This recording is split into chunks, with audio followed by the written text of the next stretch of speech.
First shot is fired, probably at the first pawn, but that's not the start. The play, the game, the war, is just a little window on a ribbon of events that may extend back thousands of years. The point is, there's always something before. It's always a case of now read on. Much human ingenuity has gone into finding the ultimate before. The current state of knowledge can be summarized as thus. In the beginning, there was nothing, which exploded. Other theories about the ultimate start involve gods creating the universe out of the ribs, entrails, and testicles of their father. Gods like a joke as much as anyone else. There are quite a lot of these. They're interesting, not for what they tell you about cosmology, but for what they say about people. Hey kids, which part do you think they made your town out of? But this story starts on the Discworld, which travels through space on the back of 4 giant elephants, which stand on the shell of an enormous turtle, and is not made of any bits of anyone's bodies. But when to begin? Thousands of years ago?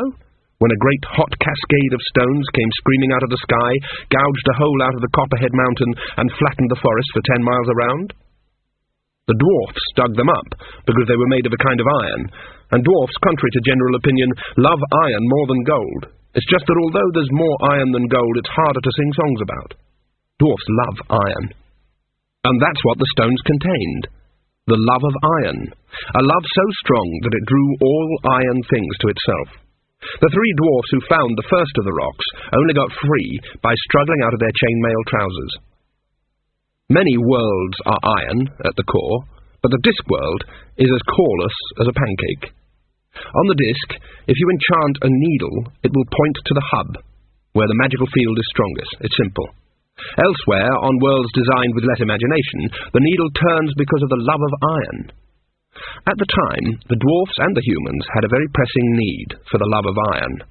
And now, spool time forward for thousands of years to a point 50 years or more before the ever-moving now, to a hillside and a young woman running. Not running away from something exactly, or precisely running towards anything, but running just fast enough to keep ahead of a young man, although of course not so far ahead that he'll give up. Out from the trees and into the rushy valley where, on a slight rise in the ground, are the stones. They're about man height and barely thicker than a fat man. And somehow they don't seem worth it. If there's a stone circle you mustn't go near, the imagination suggests, then there should be big brooding trilithons and ancient altar stones screaming with the dark memory of blood-soaked sacrifice. Not these dull stubby lumps. It will turn out that she was running a bit too fast this time, and in fact the young man in laughing pursuit will get lost and fed up, and will eventually wander off back to the town alone. She does not, at this point, know this, but stands absent-mindedly adjusting the flowers twined in her hair. It's been that kind of afternoon. She knows about the stones. No one ever gets told about the stones, and no one is ever told not to go there, because those who refrain from talking about the stones also know how powerful is the attraction of prohibition. It's just that going to the stones is not what we do, especially if we're nice girls. But what we have here is not a nice girl, as generally understood.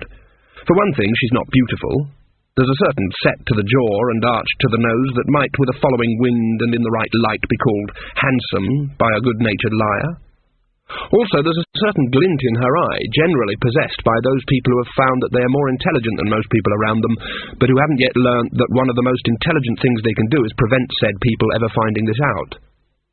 Along with the nose, this gives her a piercing expression which is extremely disconcerting. It's not a face you can talk to. Open your mouth and you're suddenly the focus of a penetrating stare which declares what you're about to say had better be interesting. Now the 8 little stones on their little hill are being subjected to the same penetrating gaze. And then she approaches cautiously. It's not the caution of a rabbit about to run, it's closer to the way a hunter moves. She puts her hands on her hips, such as they are. There's a skylark in the hot summer sky. Apart from that, there's no sound. Down in the little valley and higher in the hills, grasshoppers are sizzling and bees are buzzing, and the grass is alive with micro-noise. But it's always quiet around the stones. "I'm here," she says. "Show me." A figure of a dark-haired woman in a red dress appears inside the circle. The circle is wide enough to throw a stone across, but somehow the figure manages to approach from a great distance. Other people would have run away, but the girl doesn't, and the woman in the circle is immediately interested. So, you're real, then? Of course. What is your name, girl? Esmeralda. And what do you want? I don't want anything. Everyone wants something. Otherwise, why are you here? I just wanted to find out if he was real. To you, certainly. You have good sight. The girl nods. You could bounce rocks off her pride. And now you have learned this, said the woman in the circle. What is it you really want? Nothing. Really? Last week you went all the way up to the mountains above Copperhead to talk to the trolls. What did you want from them? The girl put her head on one side. How do you know I did that? It's at the top of your mind, girl. Anyone could see it. Anyone with good sight. I shall be able to do that one day, said the girl smugly. Who knows? Possibly. What did you want from the trolls? I wanted to talk to them. Do you know they think time goes backwards? Because you can see the past, they say, and... The woman in the circle laughed. But they are like the stupid dwarfs. All they are interested in is pebbles. There is nothing of interest in pebbles. The girl gives a kind of one-shoulder uni-shrug, as if indicating that pebbles may be full of quiet interest. Why can't you come out from between the stones? There was a distinct impression that this was the wrong question to have asked. The woman carefully ignored it. I can help you find more than pebbles, she said. You can't come out of the circle, can you? Let me give you what you want. I can go anywhere, but you're stuck in the circle, said the girl. Can you go anywhere? When I'm a witch, I shall be able to go anywhere. But you'll never be a witch. What? They say you won't listen. They say you can't keep your temper. They say you have no discipline. The girl tossed her hair. Oh, you know that too, do you? Well, they would say that, wouldn't they? But I mean to be a witch, whatever they say. You can find things out for yourself. You don't have to listen to a lot of daft old ladies who've never had a life. And, Circle Lady, I shall be the best witch there ever has been. With my help, I believe you may, said the woman in the circle. Your young man is looking for you, I think, she added mildly. Another of those one-shoulder shrugs, indicating that the young man can go on looking all day. I will I? You could be a great witch. You could be anything you want. Come into the circle. Let me show you. The girl takes a few steps forwards, and then hesitates. There is something about the woman's tone. The smile is pleasant and friendly, but there is something in the voice, too desperate, too urgent, too hungry. But I'm learning a lot. Step through the stones, now. The girl hesitates again. How do I know? Circle time is nearly over. Think of what you can learn, now. But step through. But that was a long time ago in the past, which is another country, and besides, the bitch is older. A land of ice. Not winter, because that presumes an autumn and perhaps one day a spring. This is a land of ice, not just a time of ice. And 3 figures on horseback, looking down the snow-covered slope to a ring of 8 stones. From this side, they look much bigger. You might watch the figures for some time before you realized what it was about them that was strange. Stranger, that is, than their clothing. The hot breath of their horses hung in the freezing air, but the breath of the riders did not. And this time, said the figure in the centre, a woman in red, there will be no defeat. The land will welcome us. It must hate humans now. But there were witches, said one of the other riders. I remember the witches. Once, yes, said the woman, but now poor things, scarce any power in them at all. And suggestible, pliant minds, I've crept about, my dearie, I've crept about of the nights. I know the witches they have now. Leave the witches to me. I remember the witches, said the third rider insistently. Mine's like metal. Not any more, I tell you. Leave them to me. The Queen smiled benevolently at the stone circle. And then you can have them, she said. For me, I rather fancy a mortal husband. a special mortal, a union of the worlds, to show them that this time we mean to stay. The king will not like that. And when has that ever mattered? Never, lady. The time is right, Lankin. The circles are opening. Soon we can return. The second rider leaned on the saddle horn. And I can hunt again, it said. When? Soon, said the queen. Soon. It was a dark night, the kind of darkness which is not simply explainable by absence of moon or stars, but the darkness that appears to flow in from somewhere else, so thick and tangible that maybe you could snatch a handful of air and squeeze the night out of it. It was the kind of darkness which causes sheep to leap fences and dogs to skulk in kennels. Yet the wind was warm, and not so much strong as loud. It howled around the forests and wailed in chimneys. On nights like this, normal people would pull the covers over their head, sensing that there were times when the world belonged to something else. In the morning it would be human again. There would be fallen branches, a few tiles off the roof, but human. For now, better to snuggle down. But there was one man awake. Jason Ogg, master blacksmith and farrier, pumped the bellows of his forge once or twice for the look of the thing, and sat down on his anvil again. It was always warm in the forge, even with the wind whistling around the eaves. He could shoe anything, could Jason Ogg. They'd brought him an ant once for a joke, and he'd sat up all night with a magnifying glass and an anvil made out of the head of a pin. The ant was still around somewhere. Sometimes he could hear it clatter across the floor. But tonight in some way he was going to pay the rent. Of course he owned the forge. It had been passed down for generations, but there was more to a forge than bricks and mortar and iron. He couldn't put a name to it, but it was there. It was the difference between being a master farrier and just someone who bent iron in complicated ways for a living. And it had something to do with iron, and something to do with being allowed to be very good at his job. Some kind of rent. One day his dad had taken him aside and explained what he had to do on nights like this. There'd be times, he said, there'd be times, and he'd know when they were without being told. There'd be times when someone would come with a horse to shoe. Make them welcome. Shoe the horse. Don't let your mind wander, and try not to think about anything except horseshoes. He'd got quite used to it now. The wind rose, and somewhere there was the creak of a tree going over. The latch rattled. Then there was a knock at the door. Once. Twice. Jason Ogg picked up his blindfold and put it on. That was important, his dad had said. It saved you getting distracted. He undid the door. Evening, my lord, he said. A wild night. He smelled wet horse as it was led into the forge, hooves clattering on the stones.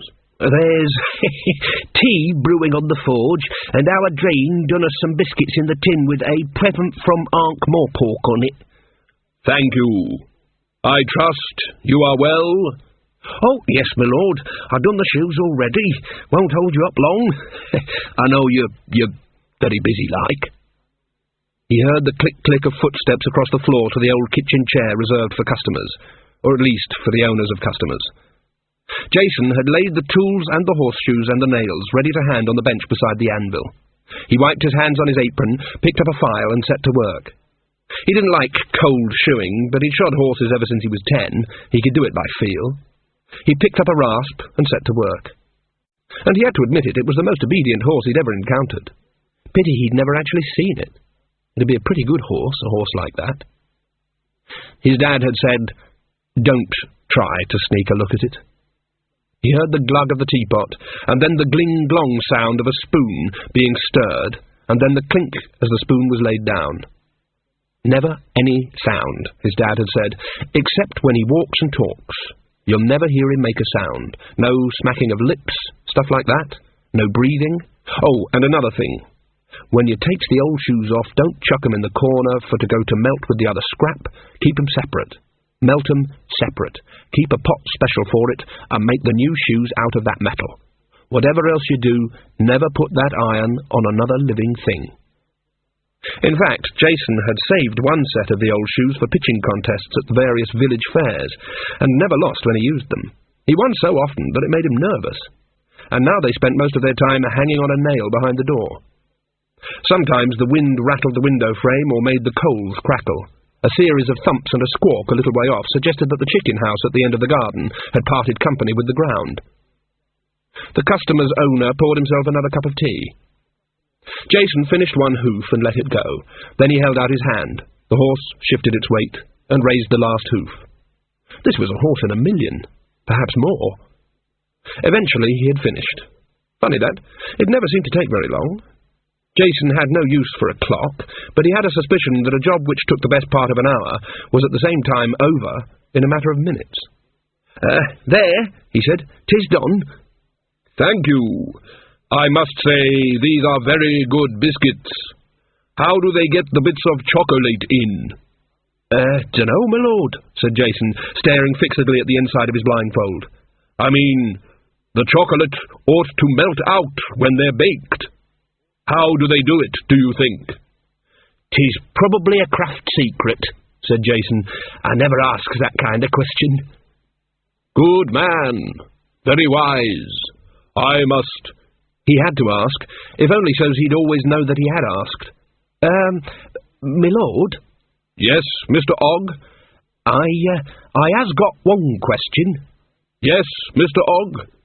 Jason ran his tongue over his lips. If I were to take the blindfold off, what did I see? There. It was done now. There was a clicking sound on the flagstones, and a change in the air movement which suggested to Jason that the speaker was now standing in front of him. Are you a man of faith, Mr. Ogg? Jason gave this some swift consideration. Lancre was not knee-deep in religions. There were the 9-day wanderers, and the strict Offlians, and there were various altars to small gods of one sort or another tucked away in distant clearings. He'd never really felt the need, just like the dwarfs. Iron was iron, and fire was fire. Start getting metaphysical and you were scraping your thumb on the bottom of your hammer. What do you really have faith in, right at this moment? He's inches away, Jason thought. I could reach out and touch. There was a smell. It wasn't unpleasant. It was hardly anything at all. It was the smell of air in old forgotten rooms. If centuries could smell, then old ones would smell like that. Mr. Ogg? Jason swallowed. Well, my lord, he said, right now, I really believe in this blindfold. Good man. Good man. And now I must be going. Jason heard the latch lift. There was a thud as the doors scraped back, driven by the wind, and then there was the sound of hooves on the cobbles again. Your work, as always, is superb. Oh, thank you, my lord. I speak as one craftsman to another. Thank you, my lord. We will meet again. Yes, my lord. When next my horse needs shoeing. Yes, my lord. Jason closed the door and bolted it, although there was probably no point when you thought about it. But that was the bargain. You shod anything they brought to you, anything, and the payment was that you could shoe anything. There had always been a smith in Lancre, and everyone knew the smith in Lancre was a very powerful smith indeed. It was an ancient bargain, and it had something to do with iron. The wind slackened. Now it was a whisper around the horizons as the sun rose. This was the octarine grass country, good growing country, especially for corn. And here was a field of it, waving gently between the hedges. Not a big field, not a remarkable one really. It was just a field with corn in it, except of course during the winter, when there were just pigeons and crows in it. The wind dropped. The corn still waved. They weren't the normal swells of the wind. They spread out from the centre of the field like ripples from a dropped stone. The air sizzled and was filled with an angry buzzing. Then, in the centre of the field, rustling as it bent, the young corn lay down, in a circle. And in the sky, the bees swarmed and teemed, buzzing angrily. It was a few weeks to midsummer. The kingdom of Lancre dozed in the heat, which shimmered on the forests and the fields. 3 dots appeared in the sky. After a while they became identifiable as 3 female figures on broomsticks, flying in a manner reminiscent of the famous 3 plaster flying ducks. Observe them closely. The first one, let us call her the leader, flies sitting bolt upright, in defiance of air resistance, and seems to be winning. She has features that would generally be described as striking, or even handsome, but she couldn't be called beautiful, at least by anyone who didn't want their nose to grow by 3 feet. The second is dumpy and bandy-legged, with a face like an apple that's been left for too long, and an expression of near-terminal good nature. She's playing a banjo, and until a better word comes to mind, singing. It is a song about a hedgehog. Unlike the broomstick belonging to the first figure, which is more or less unburdened, except for a sack or two, this one is overladen with things like fluffy purple toy donkeys, corkscrews in the shape of small boys urinating, bottles of wine in straw baskets, and other international cultural items. Nestling among them is the smelliest and most evil-minded cat in the world, currently asleep. The third, and definitely the last broomstick rider, is also the youngest. Unlike the other two, who dress like ravens, she wears bright, cheerful clothes which don't suit her now, and probably didn't even suit her 10 years ago. She travels with an air of vague, good-natured hopefulness. There are flowers in her hair, but they're wilting slightly, just like her. The three witches pass over the borders of Lancre, the kingdom, and very shortly afterwards over the town of Lancre itself. They begin their descent over the moorlands beyond, eventually touching down near a standing stone, which happens to mark the boundaries of their territories. They're back, and everything's all right again. For about 5 minutes. There was a badger in the privy. Granny Weatherwax poked it with her broom until it got the message and lumbered off. Then she took down the key which hung on the nail beside the copy of last year's almanac and book of days, and walked up the path to her cottage. A whole winter away. There'd be a lot to do. Go and pick the goats up from Mr. Skindle, get the spiders out of the chimney, fish the frogs out of the well, and generally get back into the business of minding everyone's business for them, because there'd be no telling what business people would get up to without a witch around. But she could afford an hour with her feet up first. There was a robin's nest in the kettle, too. The birds had got in through a broken window pane. She carefully took the kettle outside and wedged it over the door so as to be safe from weasels, and boiled up some water in a saucepan. Then she wound up the clock. Witches didn't have much use for clocks, but she kept it for the tick. Well, mainly for the tick.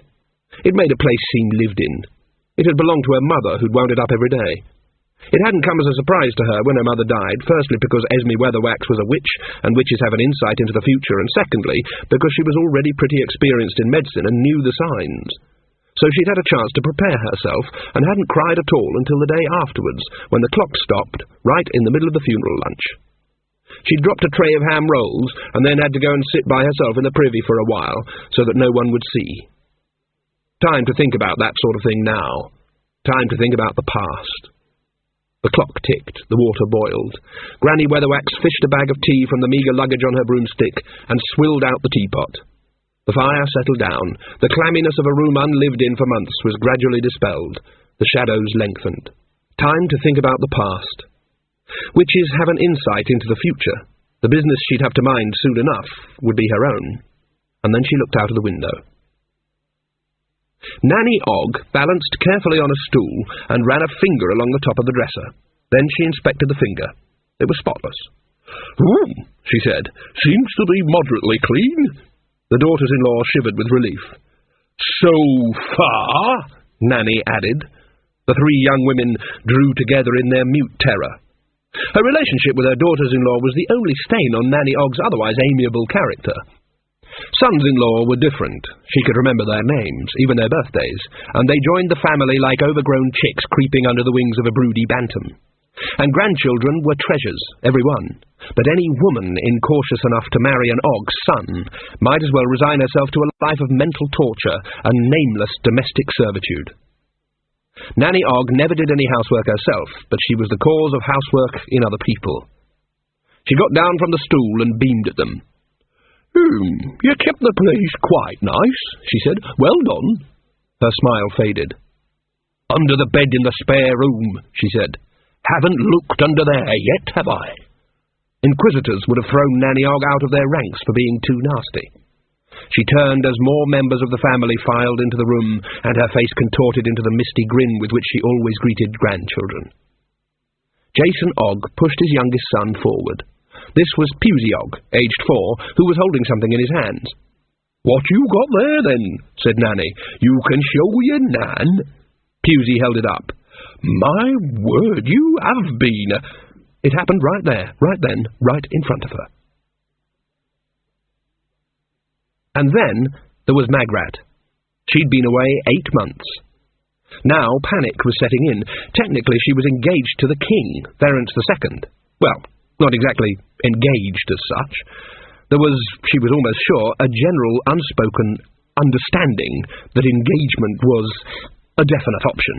Admittedly, she'd kept on telling him that she was a free spirit and definitely didn't want to be tied down in any way, and of course this was the case, more or less, but, well, 8 months. Anything could have happened in 8 months. She should have come straight back from Genua, but the other two had been enjoying themselves. She wiped the dust off her mirror and examined herself critically. Not a lot to work with, really. No matter what she did with her hair, it took about 3 minutes for it to tangle itself up again, like a garden hosepipe left in a shed, which, no matter how carefully coiled, will always uncoil overnight and tie the lawnmower to the bicycles. She'd bought herself a new green dress, but what had looked exciting and attractive on the plaster model looked like a furled umbrella on a magrat. Whereas Verence had been here, reigning, for 8 months. Of course, Lancre was so small that you couldn't lie down without a passport, but he was a genuine king, and genuine kings tended to attract young women looking for career opportunities in the queening department. She did her best with the dress, and dragged a vengeful brush through her hair.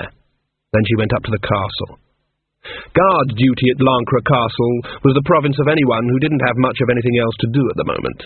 On duty today was Nanny Ogg's youngest son, Sean, in ill-fitting chainmail. He brought himself to what he probably thought was attention, as Magrat pattered past, and then dropped his pike and hurried after her. Can you slow down a bit, please, miss? He overtook her, ran up the steps to the door, picked up a trumpet that was hanging from a nail by a bit of string, and blew an amateurish fanfare. Then he looked panicky again. Wait right there, miss. Right there. Count to 5 and then knock, he said, and darted through the door, slamming it behind him. Magrat waited, and then tried the knocker. After a few seconds, Sean opened the door. He was red in the face and had a powdered wig on back to front. Yes, he drawled, and tried to look like a butler. You've still got your helmet on under the wig, said Magrat helpfully. Sean deflated. His eyes swiveled upwards. Everyone at the haymaking, said Magrat. Sean raised his wig, removed the helmet, and put the wig back. Then he distractedly put the helmet back on top of the wig. Yes, and Mr. Spriggins the butler is in bed with his trouble again, said Sean. There's only me, miss, and I've got to get the dinner started before I'm off home because Mrs. Scorbick is poorly. You don't have to show me in, said Magrat. I do know the way. No, it's got to be done proper, said Sean. You just keep moving slow and leave it to me. He ran on ahead and flung open some double doors. Miss Magrat Garlic, and scurried towards the next set of doors. By the third pair he was out of breath, but he did his best. Miss Magrat Garlic, His Majesty the Oh, bugger, now where's he gone? The throne room was empty. They eventually found Verence II, King of Lancre, in the stable yard. Some people are born to kingship, some achieve kingship, or at least arch-generalissimo father of his countryship. But Verence had kingship thrust upon him. He hadn't been raised to it, and had only arrived at the throne by way of one of those complicated mix-ups of fraternity and parentage that are all too common in royal families. He had, in fact, been raised to be a fool. A man whose job it was to caper and tell jokes and have custard poured down his trousers. This had naturally given him a grave and solemn approach to life, and a grim determination never to laugh at anything ever again, especially in the presence of custard. In the role of ruler, then, he had started with the advantage of ignorance. No one had ever told him how to be a king, so he had to find out for himself. He'd sent off for books on the subject. Verence was a great believer in the usefulness of knowledge derived from books. He had formed the unusual opinion that the job of a king is to make the kingdom a better place for everyone to live in. Now he was inspecting a complicated piece of equipment. It had a pair of shafts for a horse, and the rest of it looked like a cart full of windmills. He glanced up and smiled in an absent-minded way. "Oh, hello," he said. "All back safe, then?" Magrat began. "It's a patent crop rotator," said Verence. He tapped the machine. "Just arrived from Ankh-Morpork. The wave of the future, you know. I've really been getting interested in agricultural improvement and soil efficiency. We'll really have to get cracking on this new three-field system." Magrat was caught off balance. "But, I think we've only got 3 fields," she said, "and there isn't much soil in... It's very important to maintain the correct relationships between grains, legumes, and roots," said Verence, raising his voice. "Also, I'm seriously considering clover. I should be interested to know what you think.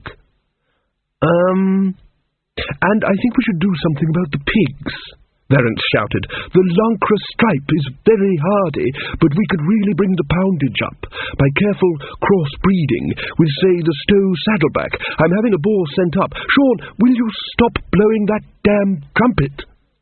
Sean lowered the trumpet. I'm doing a fanfare, Your Majesty." Yes, but you're not supposed to go on. A few brief notes are a sufficiency." Verence sniffed. "And something's burning." "Oh, blow! It's the carrots!" Sean hurried away. "That's better," said Verence. "Where were we?" Pigs, I think," said Magrat. "But I really came to... It all comes down to the soil," said Verence.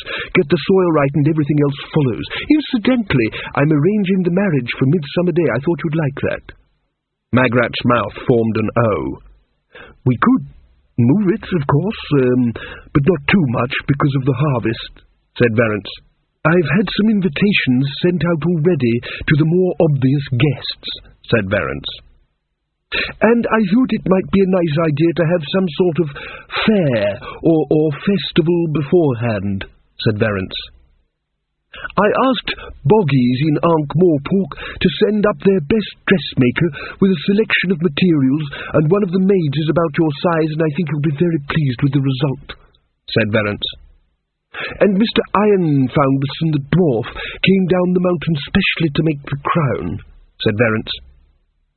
"And my brother and Mr. Vitolla's men can't come because they're touring Clatch, apparently, but Huel the playsmith has written a special play for the wedding entertainment. Something even rustics can't muck up, he says," said Verence. "So, that's all settled then?" said Verence. Finally, Magrat's voice returned from some distant apogee, slightly hoarse. "Aren't you supposed to ask me?" she demanded. "What? No, actually," said Verence. "No, kings don't ask. I looked it up. I'm the king, you see, and you are, no offence meant, a subject. I don't have to ask." Magrat's mouth opened for the scream of rage, but at last her brain jolted into operation. "Yes," it said, "of course you can yell at him and sweep away, and he'll probably come after you. Very probably. Maybe not that probably, because he might be a nice little man with gentle runny eyes, but he's also a king, and he's been looking things up. But very probably, quite probably. But do you want to bet the rest of your life? Isn't this what you really wanted anyway? Isn't this what you came here hoping for? Really?"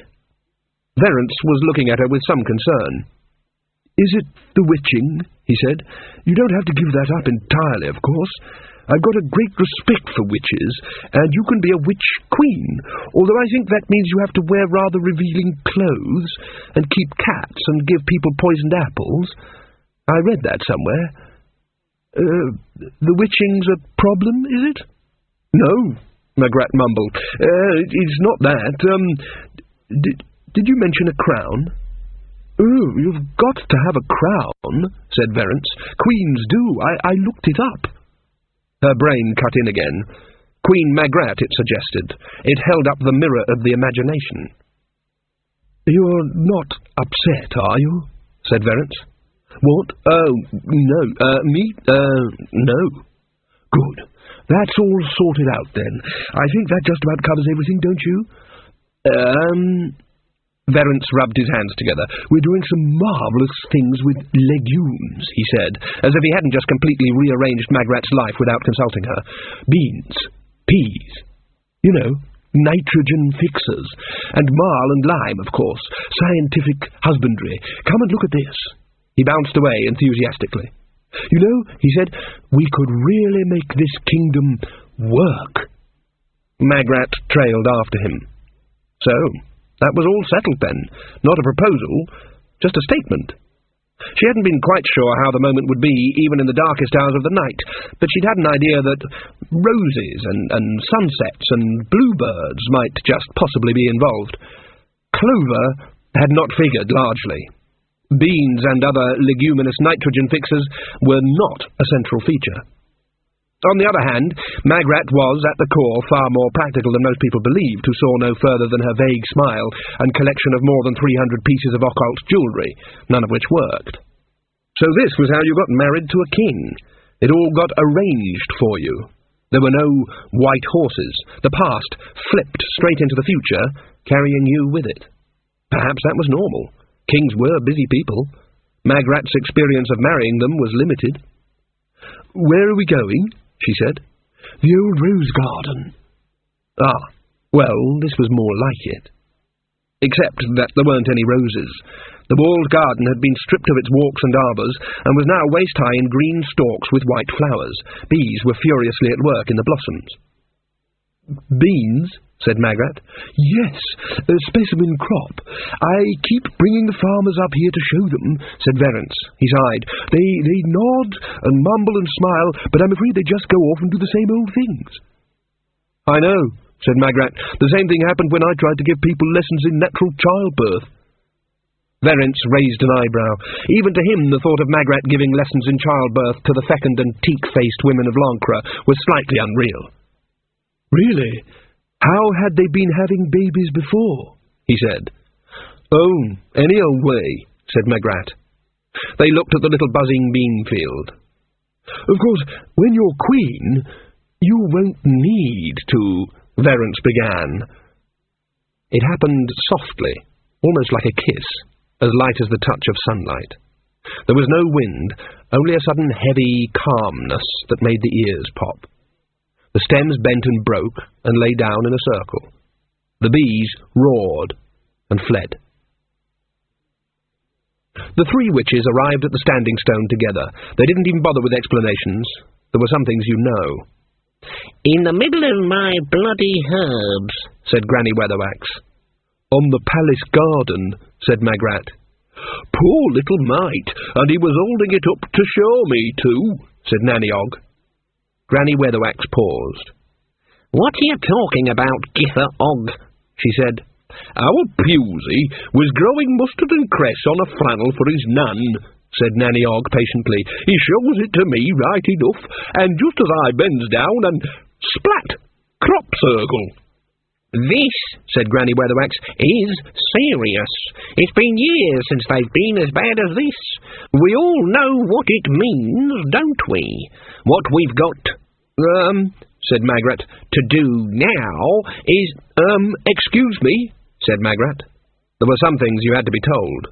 Yes? I don't know what it means, said Magrat. I mean, old Goody Whemper, may she rest in peace, the older witches chorused, told me once that the circles were dangerous, but she never said anything about why. The older witches shared a glance. Never told you about the dancers? Said Granny Weatherwax. Never told you about the long man, said Nanny Og. What dancers? You mean those old stones up on the moor? All you need to know right now, said Granny Weatherwax, is that we've got to put a stop to them. What them? Granny radiated innocence. The circles, of course, she said. Oh, no, said Magrat. I can tell by the way you said it. You said them as though it was some sort of curse. It wasn't just a them, it was a them with a capital V. The old witches looked awkward again. And who's the long man? Said Magrat. We do not, said Granny, ever talk about the long man. No harm in telling her about the dancers, at any rate, mumbled Nanny Og. Yes, but, you know, I mean, she's Magrat, said Granny. What's that supposed to mean? Magrat demanded. You probably won't feel the same way about them, is what I'm saying, said Granny. We're talking about the... Nanny Og began. Don't name 'em! Yeah, right, sorry. "Mind you, a circle might not find the dancers," said Granny, "but we can always hope. Could be just random." "But if one opens up inside the—" Magrat snapped. "You just do this on purpose. You talk in code the whole time. You always do this. But you won't be able to when I'm Queen." That stopped them. Nanny Og put her head on one side. "Oh," she said. "Young Verence popped the question, then?" "Yes." "When's the happy event?"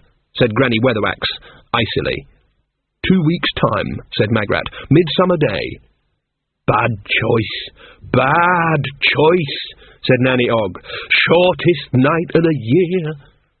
"Githa Og!" "And you'll be my subjects," said Magrat, ignoring this. "And you'll have to curtsy and everything." She knew as soon as she said this that it was stupid, but anger drove her on. Granny Weatherwax's eyes narrowed. She said. "We will we?" "Yes, and if you don't," said Magrat, "you can get thrown in prison." "My word," said Granny. "Dearie, dearie me, I wouldn't like that. I wouldn't like that at all." All three of them knew that the castle dungeons, which in any case had never been its most notable feature, were now totally unused. Verence II was the most amiable monarch in the history of Lancre. His subjects regarded him with a sort of good-natured contempt that is the fate of all those who work quietly and conscientiously for the public good. Besides, Verence would rather cut his own leg off than put a witch in prison, since it would save trouble in the long run and probably be less painful. "Queen Magrat, eh?" said Nanny Og, trying to lighten the atmosphere a bit. "Caw, well, the old castle could do with a bit of lightening up." "Oh, it'll lighten up all right," said Granny. "Well, anyway, I don't have to bother with this sort of thing," said Magrat. "Whatever it is your business. I just shan't have time, I'm sure." "I'm sure you can please yourself, you're going to be Majesty," said Granny Weatherwax. "Huh," said Magrat. "I can. You can damn well find another witch for Lancre, all right?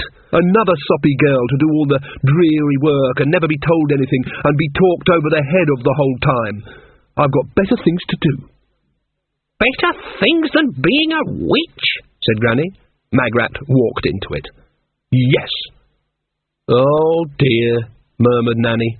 "Oh, well, then I expect you'll be wanting to be off," said Granny, her voice like knives. "Back to your palace, I'll be bound."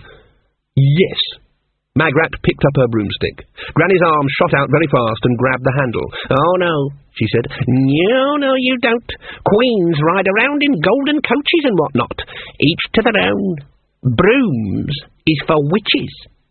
Now, come on, you two," began Nanny Og, one of nature's mediators. "Anyway, someone can be a queen and a witch." "Who cares?" said Magrat, dropping the broomstick. "I don't have to bother with that sort of thing any more." She turned, clutched at her dress and ran. She became a figure outlined against the sunset. "You daft old bosom, Esme," said Nanny Og, "just because she's getting wed." "You know what she'd say if we told her," said Granny Weatherwax. "She'd get it all wrong.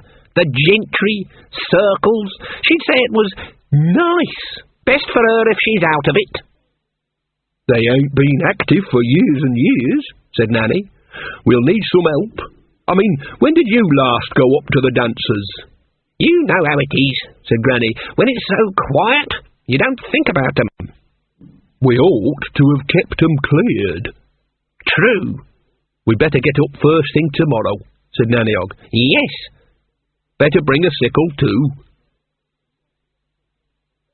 There isn't much of the kingdom of Lancre where you could drop a football and not have it roll away from you.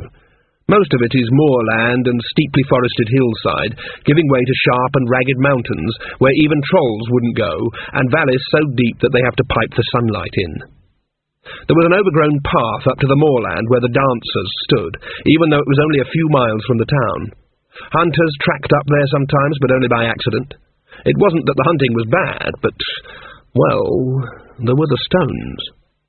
Stone circles were common enough everywhere in the mountains. Druids built them as weather computers, and since it was always cheaper to build a new 33-megalith circle than upgrade an old, slow one, there were generally plenty of ancient ones around. No druids ever came near the dancers. The stones weren't shaped. They weren't even positioned in any particularly significant way. There wasn't any of that stuff about the sun striking the right stone at dawn on the right day. Someone had just dragged 8 red rocks into a rough circle.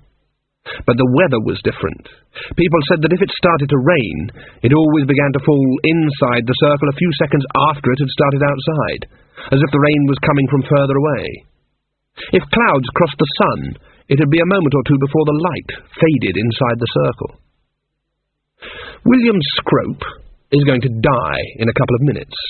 It has to be said that he shouldn't have been hunting deer out of season, and especially not the fine stag he was tracking, and certainly not a fine stag of the ram-top red species, which is officially endangered, although not as endangered right now as William Scrope.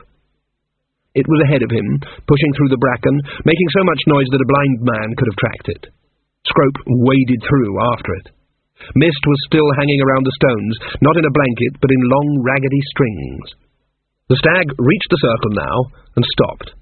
It trotted back and forth once or twice, and then looked up at Scrope. He raised his crossbow. The stag turned, and leapt between the stones. There were only confused impressions from then on. The first was of distance. The circle was a few yards across. It shouldn't suddenly appear to contain so much distance. And the next was of speed. Something was coming out of the circle, a white dot growing bigger and bigger.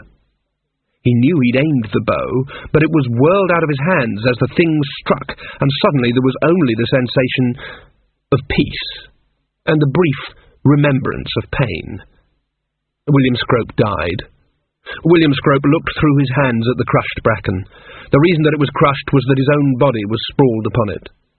His newly deceased eyes surveyed the landscape. There are no delusions for the dead. Dying is like waking up after a really good party, when you have 1 or 2 seconds of innocent freedom before you recollect all of the things you did last night, which seemed so logical and hilarious at the time, and then you remember the really amazing thing you did with a lampshade and 2 balloons, which had them in stitches, and now you realise you're going to have to look at a lot of people in the eye today, and you're sober now, and so are they, but you can both remember. "Oh," he said. The landscape flowed around the stones. It was also obvious now, when you saw it from the outside. Obvious. No walls, only doors. No edges, only corners. "William Scrope." "Yes?" "If you would please step this way." "Are you a hunter?" "I like to think I am a picker-up of unconsidered trifles." Death grinned hopefully. Scrope's post-physical brow furrowed. "What, like cherry? Custard? That sort of thing?" Death sighed. Metaphors were wasted on people. Sometimes he felt that no one took him seriously enough. "I take away people's lives is what I mean," he said testily. "Where to?" "We shall have to see, won't we?" William Scrope was already fading into the mist. "That thing that got me?" "Yes?" "I thought they were extinct." "No. They just went away." "Where to?" Death extended a bony digit. "Over there." Magrat hadn't originally intended to move into the palace before the wedding because people would talk. Admittedly, 12 people lived in the palace, which had a huge number of rooms, but she'd still be under the same roof, and that was good enough, or bad enough. That was before. Now her blood was sizzling. Let people talk. She had a pretty good idea which people they'd be, too. Which person, anyway. Which person? Let them talk all they liked. She got up early and packed her possessions, such as they were. It wasn't exactly her cottage, and most of the furniture went with it. Witches came and went, but witches' cottages went on forever, usually with the same thatch they started with. But she did own the set of magical knives, the mystic-coloured cords, the assorted grails and crucibles, and a box full of rings, necklaces and bracelets heavy with the hermetic symbols of 12 religions. She tipped them all into a sack. Then there were the books. Goody Whamper had been something of a bookworm among witches. There were almost 12. She hesitated about the books, and finally she let them stay on the shelves. There was the statutory pointy hat. She'd never liked it anyway, and had always avoided wearing it. Into the sack with it. She looked around wild-eyed until she spotted the small cauldron in the inglenook. That'd do. Into the sack with that, and then tie the neck with string. On the way up to the palace, she crossed the bridge over Lancre Gorge and tossed the sack into the river. It bobbed for a moment in the strong current and then sank. She'd secretly hoped for a string of multicoloured bubbles or even a hiss, but it just sank, just as if it wasn't anything very important. Another world, another castle. The elf galloped over the frozen moat, steam billowing from its black horse and from the thing it carried over its neck. It rode up the steps and into the hall itself, where the queen sat amidst her dreams. My lord Lankin? A stag. It was still alive. Elves were skilled at leaving things alive, often for weeks. From out of the circle? Yes, lady. It's weakening. Did I not tell you? How long? How long? Soon. What went through the other way? The elf tried to avoid her face. Your pet, lady. No doubt it won't go far. The queen laughed. No doubt it will have an amusing time. It rained briefly at dawn. There's nothing nastier to walk through than shoulder-high wet bracken. Well, there is. There are an uncountable number of things nastier to walk through, especially if they're shoulder-high. But here and now, thought Nanny Og, it was hard to think of more than one or two. They hadn't landed inside the dancers, of course. Even birds detoured rather than cross that airspace. Migrating spiders on gossamer threads floating half a mile up curved round it. Clouds split in two and flowed around it. Mist hung around the stones. Sticky, damp mist. Nanny hacked vaguely at the clinging bracken with her sickle. "You there, Esme?" she muttered. Granny Weatherwax's head rose from a clump of bracken a few feet away. There's been things going on, she said in a cold and deliberate tone. Like what? All the bracken and weeds is trampled around the stones. I reckon someone's been dancing. Nanny Og gave this the same consideration as would a nuclear physicist who'd just been told that someone was banging 2 bits of subcritical uranium together to keep warm. They never, she said. They have. And another thing. It was hard to imagine what other thing there could be, but Nanny Og said, yes, anyway. Someone got killed up here. Oh, no, moaned Nanny Og. Not inside the circle, too. No, don't be daft. It was outside, a tall man. He had one leg longer than the other and a beard. He was probably a hunter. How'd you know all that? I just trod on him. The sun rose through the mists. The morning rays were already caressing the ancient stones of Unseen University, premier college of wizardry 500 miles away. Not that many wizards were aware of this. For most of the wizards of Unseen University, their lunch was the first meal of the day. They were not, by and large, breakfast people. The Arch-Chancellor and the Librarian were the only two who knew what the dawn looked like from the front, and they tended to have the entire campus to themselves for several hours. The librarian was always up early because he was an orangutan, and they're naturally early risers. Although in his case he didn't bellow a few times to keep other males off his territory, he just unlocked the library and fed the books.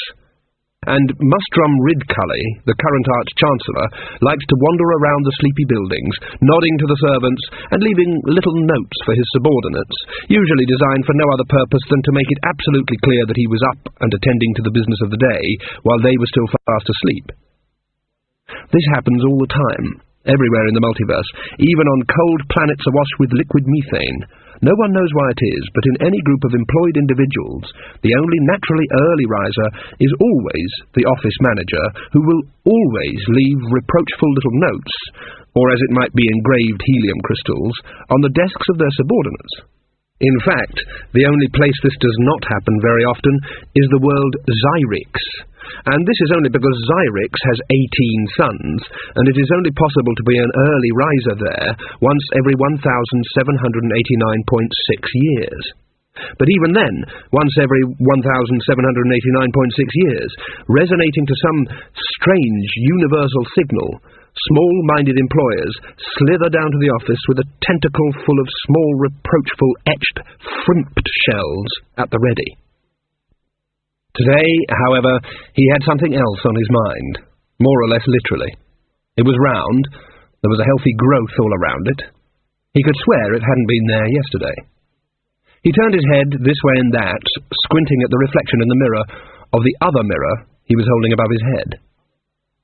The next member of staff to wake up after Ridcully and the librarian was the bursar, not because he was a naturally early riser, but because by around 10 o'clock the Arch-Chancellor's very limited supply of patience came to an end, and he would stand at the bottom of the stairs and shout, "Bursar!" until the bursar appeared. In fact, it happened so often that the bursar, a natural neurovore, he lived on his nerves, frequently found that he'd got up and dressed himself in his sleep several minutes before the bellow. On this occasion he was upright and fully clothed, and halfway to the door before his eyes snapped open. Ridcully never wasted time on small talk. It was always large talk or nothing. "Yes, Arch-Chancellor," said the bursar glumly. The Arch-Chancellor removed his hat. "What about this, then?" he demanded. What, Arch-Chancellor?" "This, man, this!" Close to panic, the bursar stared desperately at the top of Ridcully's head. "The what? Oh, the bald spot? I have not got a bald spot. I mean, it wasn't there yesterday." "Oh, well, At a certain point, something always snapped inside the bursar, and he couldn't stop himself. "Of course, these things do happen, and my grandfather always swore by a mixture of honey and horse manure. He rubbed it on every day. I'm not going bald." A tic started to dance across the bursar's face. The words started to come out by themselves without the apparent intervention of his brain. "And then he got this device with a glass rod, and you rubbed it with a silk cloth, and, I mean, it is ridiculous. My family have never gone bald, except for one of my aunts, and then he'd collect morning dew, and wash his head, and Ridcully subsided. He was not an unkind man. "What are you taking for it at the moment?" he muttered. Dried, stuttered the bursar. "The old dried frog pills, right? Left-hand pocket? Okay, right. Swallow." They stared at one another for a moment. The bursar sagged. "Much better now, Arch-Chancellor, thank you." "Something's definitely happening, bursar. I can feel it in my water." "Anything you say, Arch-Chancellor." "Bursar?" "Yes, Arch-Chancellor." "You ain't a member of some secret society or something, are you?" "Me? No, Arch-Chancellor." "Then it'd be a damn good idea to take your underpants off your head." "Know him?" said Granny Weatherwax. Nanny Ogg knew everyone in Lancre, even the forlorn thing on the bracken. "It's William Scrope from over Slice way," she said. "One of 3 brothers. He married that Palliard girl, remember? The one with the air-cooled teeth." "I hope the poor woman's got some respectable black clothes," said Granny Weatherwax. "Looks like he's been stabbed," said Nanny. She turned the body over gently but firmly. Corpses, as such, didn't worry her. Witches generally act as layers out of the dead as well as midwives.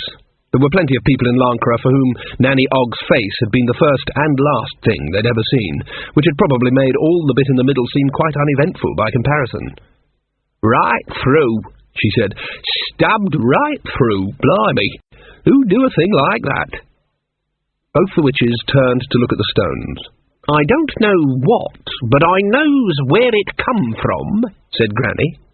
Now Nanny Ogg could see that the bracken all around the stones was indeed well trodden down, and quite brown. "I'm going to get to the bottom of this," said Granny. "You'd better not go into—" "I knows exactly where I should go, thank you."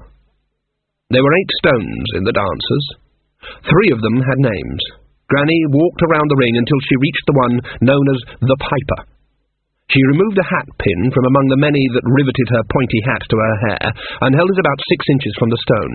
Then she let it go, and watched what happened. She went back to Nanny. "There's still power there," she said. "Not much, but the ring is holding." "But who'd be daft enough to come up here and dance round the stones?" said Nanny Og. And then, as a treacherous thought drifted across her mind, she added, "Magrat's been away with us the whole time." "We shall have to find out," said Granny, setting her face in a grim smile.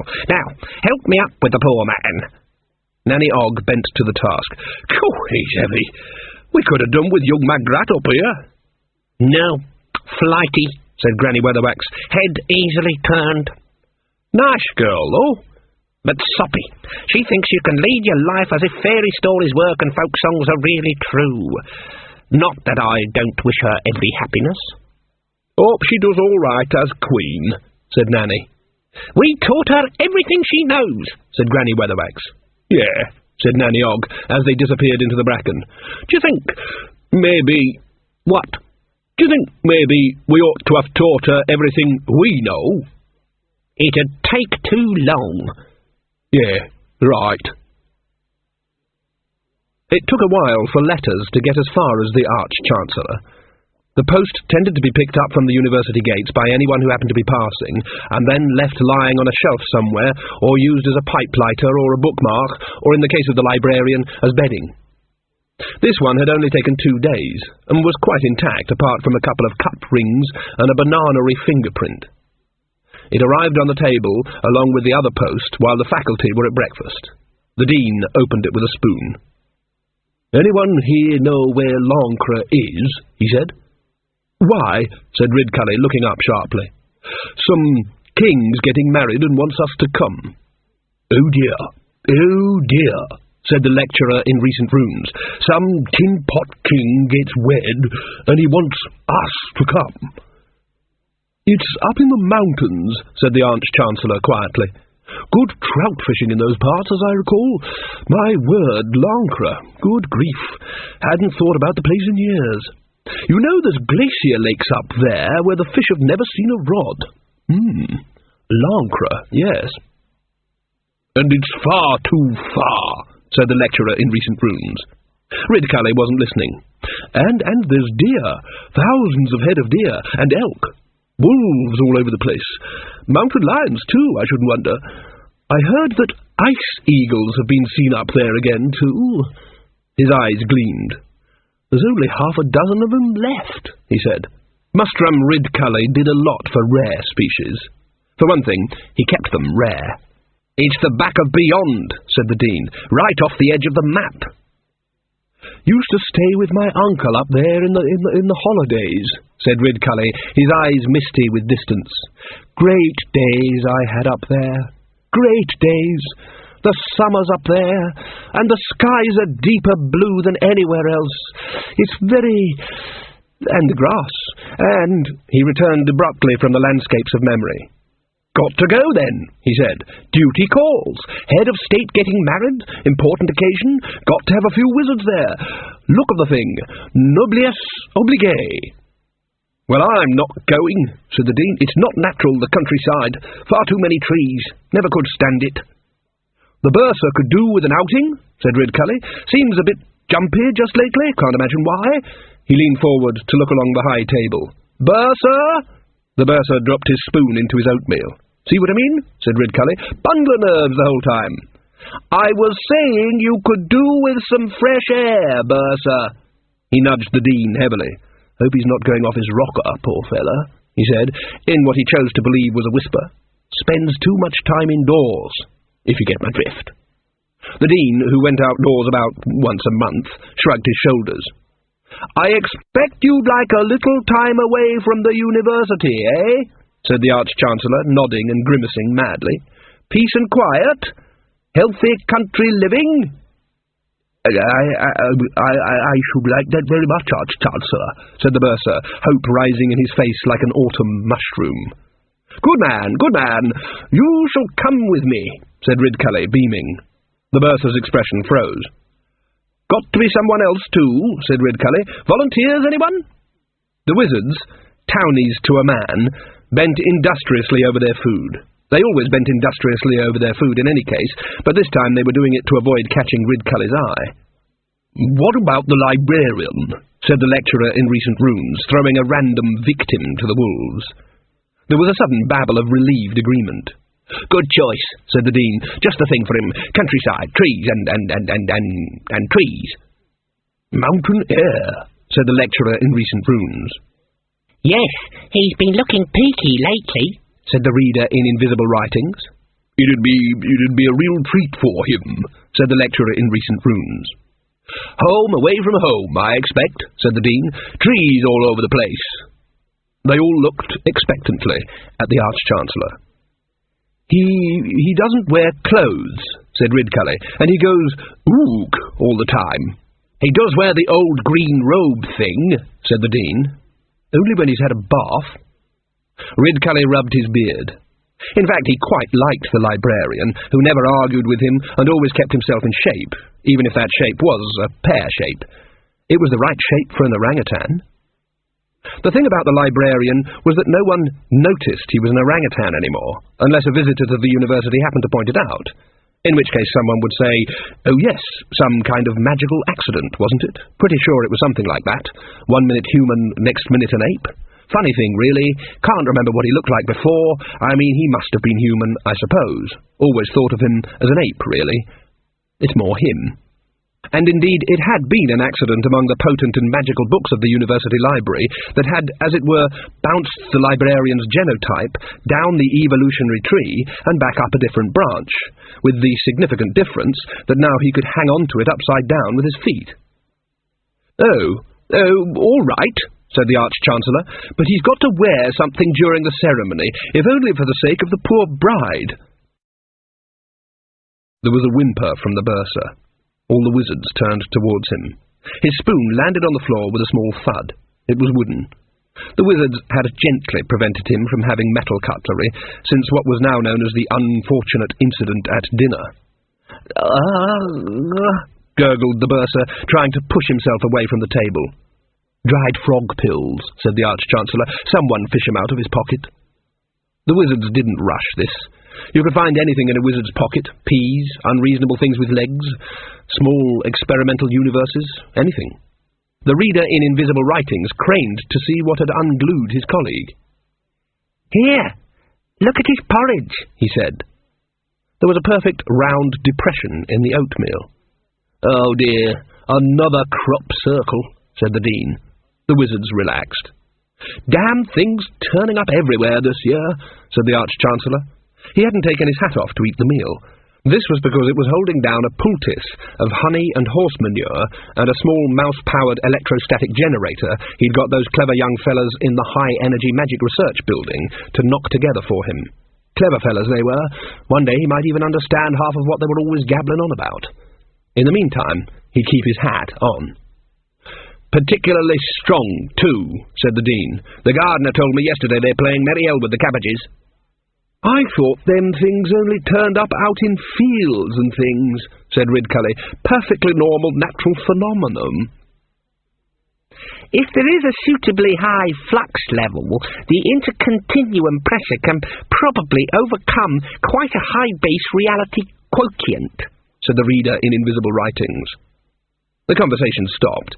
Everyone turned to look at this most wretched and least senior member of the staff. The Arch-Chancellor glowered. "I don't even want you to begin to start to explain that," he said. "You're probably going on about the universe being a rubber sheet with weights on it again, right?" "Not exactly And the word quantum is hurrying towards your lips again," said Ridcully. "Well, And continuum too, I expect," said Ridcully. The reader in invisible writings, a young wizard whose name was Ponder Stibbons, sighed deeply. "No, Arch-Chancellor, I was merely pointing out—" "It's not wormholes again, is it?" Stibbons gave up. Using a metaphor in front of a man as unimaginative as Ridcully was like a red rag to a bull, was like putting something very annoying in front of someone who was annoyed by it. It was very hard, being a reader in invisible writings. The study of invisible writings was a new discipline, made available by the discovery of the bidirectional nature of library space. The Thaumic mathematics are complex, but boil down to the fact that all books everywhere affect all other books. This is obvious. Books inspire other books written in the future, and cite books written in the past. But the general theory of L-space suggests that in that case the contents of books as yet unwritten can be deduced from books now in existence. There's a special theory as well, but no one bothers with it much because it's self-evidently a load of marsh gas. "I reckon you'd better come too," said Ridcully. "Me, Arch-Chancellor?" "Can't have you skulking around the place inventing millions of other universes that are too small to see and all the rest of that continuum stuff," said Ridcully. "Anyway, I shall need someone to carry my rods and my crossbow, my stuff," he corrected himself. Stibbons stared at his plate. It was no good arguing. What he'd really wanted out of life was to spend the next 100 years of it in the university eating big meals and not moving much in between them. He was a plump young man with a complexion the colour of something that lives under a rock. People were always telling him to make something of his life, and that's what he wanted to do. He wanted to make a bed of it. But Arch-Chancellor," said the lecturer in recent runes, "it's still too damn far." "Nonsense," said Ridcully. "They've got that new turnpike open all the way to Stow-Hellet now. Coaches every Wednesday, regular. Bursar! Oh, give him a dried frog pill, someone. Mr. Stibbons, if you could happen to find yourself in this universe for 5 minutes, go and arrange some tickets. There. All sorted out, right?" Magrat woke up, and knew she wasn't a witch anymore. The feeling just crept over her, as part of the normal stock-taking that anybody automatically does in the first seconds of emergence from the pit of dreams. Arms 2, legs 2, existential dread 58%, randomized guilt 94%, witchcraft level 0. The point was, she couldn't remember ever being anything else. She'd always been a witch. Magrat Garlic, third witch. That was what she was. The soft one. She knew she'd never been much good at it. Oh, she could do some spells and do them quite well, and she was good at herbs, but she wasn't a witch in the bone, like the old ones. They made sure she knew it. Well, she'd just have to learn queening. At least she was the only one in Lancre. No one would be looking over her shoulder the whole time, saying things like, "You ain't holding that sceptre right." Right. Someone had stolen her clothes in the night. She got up in her nightshirt and hopped over the cold flagstones to the door. She was halfway there when it opened of its own accord. She recognised the small dark girl that came in, barely visible behind a stack of linen. Most people in Lancre knew everyone else. "Millie Chilham?" The linen bobbed a curtsy. "Yes'm." Magrat lifted up part of the stack. "It's me, Magrat," she said. "Hello." "Yes'm." Another bob. "What's up with you, Millie?" "Yes'm." Bob. "I said it's me. You don't have to look at me like that." "Yes'm." The nervous bobbing continued. Magrat found her own knees beginning to jerk in sympathy, but as it were behind the beat, so that as she was bobbing down, she overtook the girl bobbing up. "If you say yes'm again, it will go very hard with you," she managed as she went past. Right, Your Majesty." Faint light began to dawn. "I'm not queen yet, Millie, and you've known me for 20 years, panted Magrat on the way up. "Yes'm. But you're going to be queen, so me mam told me I was to be respectful," said Millie, still curtsying nervously.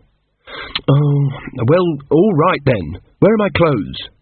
"Got 'em here, your pre-majesty." "They're not mine, and please stop going up and down all the time. I feel a bit sick." "The king ordered 'em from Stow-Hellet, special, ma'am." "Did he, eh? How long ago?"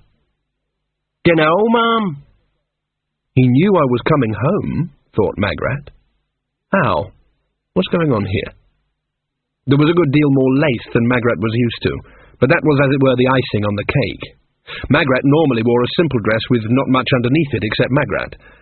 Ladies of quality couldn't get away with that kind of thing. Millie had been provided with a sort of technical diagram, but it wasn't much help. They studied it for some time.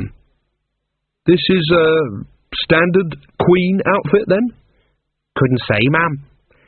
I think His Majesty just sent him a lot of money and said to send you everything. They spread out the bits on the floor. Is this the pantoffel? Outside, on the battlements, the guard changed. In fact, he changed into his gardening apron and went off to hoe the beans. Inside, there was considerable sartorial discussion. I think you've got it the wrong way up, ma'am. Which bit's the farthingale?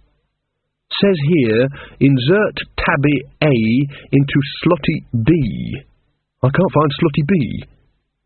These are like saddlebags. I'm not wearing these. And this thing? It's a rough, ma'am. They're all the rages still, Elliot, my brother says. You mean they make people angry? And what's this? Brocade, I think. It's like cardboard. Do I have to wear this sort of thing every day?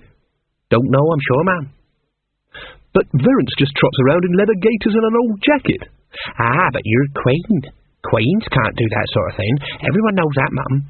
It's all right for kings to go wandering around with their arse off out their trouser. She rammed her hand over her mouth. It's all right, said Margaret. I'm sure even kings have tops to their legs just like everyone else. Just go on with what you were saying. Millie had gone bright red. I mean, queens has got to be ladylike, she managed. The king got books about it, etiquette and stuff. Magrat surveyed herself critically in the mirror. It really suits you. You're soon got to be Majesty, said Millie. Magrat turned this way and that. My hair's a mess, she said after a while. Please, ma'am, the king said he's having a hairdresser come all the way from Ankh-Morpork, ma'am, for the wedding. Magrat patted a tress into place. It was beginning to dawn on her that being a queen was a whole new life. My word, she said. And what happens now? Dunno, ma'am. What's the king doing? Oh, he had breakfast early and buggered off over to Slice to show old Mucklow how to breed his pigs out of a book. So what do I do? What's my job? Millie looked puzzled, although this did not involve much of a change in her general expression. Dunno, ma'am. Raining, I suppose. Walking around in the garden, holding court, doing tapestry, that's very popular among young queens, and then, later on there's the royal succession. At the moment, said Magrat firmly, we'll have a go at the tapestry. Ridcully was having difficulty with the librarian. I happen to be your Arch-Chancellor, sir. Ooh. You'll like it up there. Fresh air, bags of trees, more woods than you can shake a stick at. Ooh. Come down this minute. Ooh. The books will be quite safe here during the holidays. Good grief, it's hard enough to get students to come in here at the best of times. Ooh. Ridcully glared at the librarian, who was hanging by his toes from the top shelf of Parazoology BA to MN. Oh, well, he said, his voice suddenly low and cunning, it's a great shame in the circumstances. They've got a pretty good library in Lancre Castle, I heard. Well, they call it a library. It's just a lot of old books. Never had a catalogue near 'em, apparently. Ooh. Thousands of books. Someone told me there's incunables, too. Shame, really, you not wanting to see them. Ridcully's voice could have greased axles. Ooh. But I can see your mind is quite made up, so I shall be going. Farewell. Ridcully paused outside the library door, counting under his breath. He'd reached 3 when the librarian knuckled through at high speed, caught by the incunables. So that'll be 4 tickets, then? Said Ridcully. Granny Weatherwax set about finding out what had been happening around the stones in her own distinctive way. People underestimate bees. Granny Weatherwax didn't. She had 6 hives of them, and knew, for example, there is no such creature as an individual bee. But there is such a creature as a swarm, whose component cells are just a bit more mobile than those of, say, the common whelk. Swarms see everything and sense a lot more, and they can remember things for years. although their memory tends to be external and built out of wax. A honeycomb is a hive's memory. The placement of egg cells, pollen cells, queen cells, honey cells, different types of honey, are all part of the memory array. And then there are the big fat drones. People think all they do is hang around the hive all year, waiting for those few brief moments when the queen even notices their existence, but that doesn't explain why they've got more sense organs than the roof of the CIA building. Granny didn't really keep bees. She took some old wax every year for candles and the occasional pound of honey that the hives felt they could spare, but mainly she had them for someone to talk to. For the first time since she'd returned home, she went to the hives and stared. Bees were boiling out of the entrances. The thrum of wings filled the normally calm little patch behind the raspberry bushes.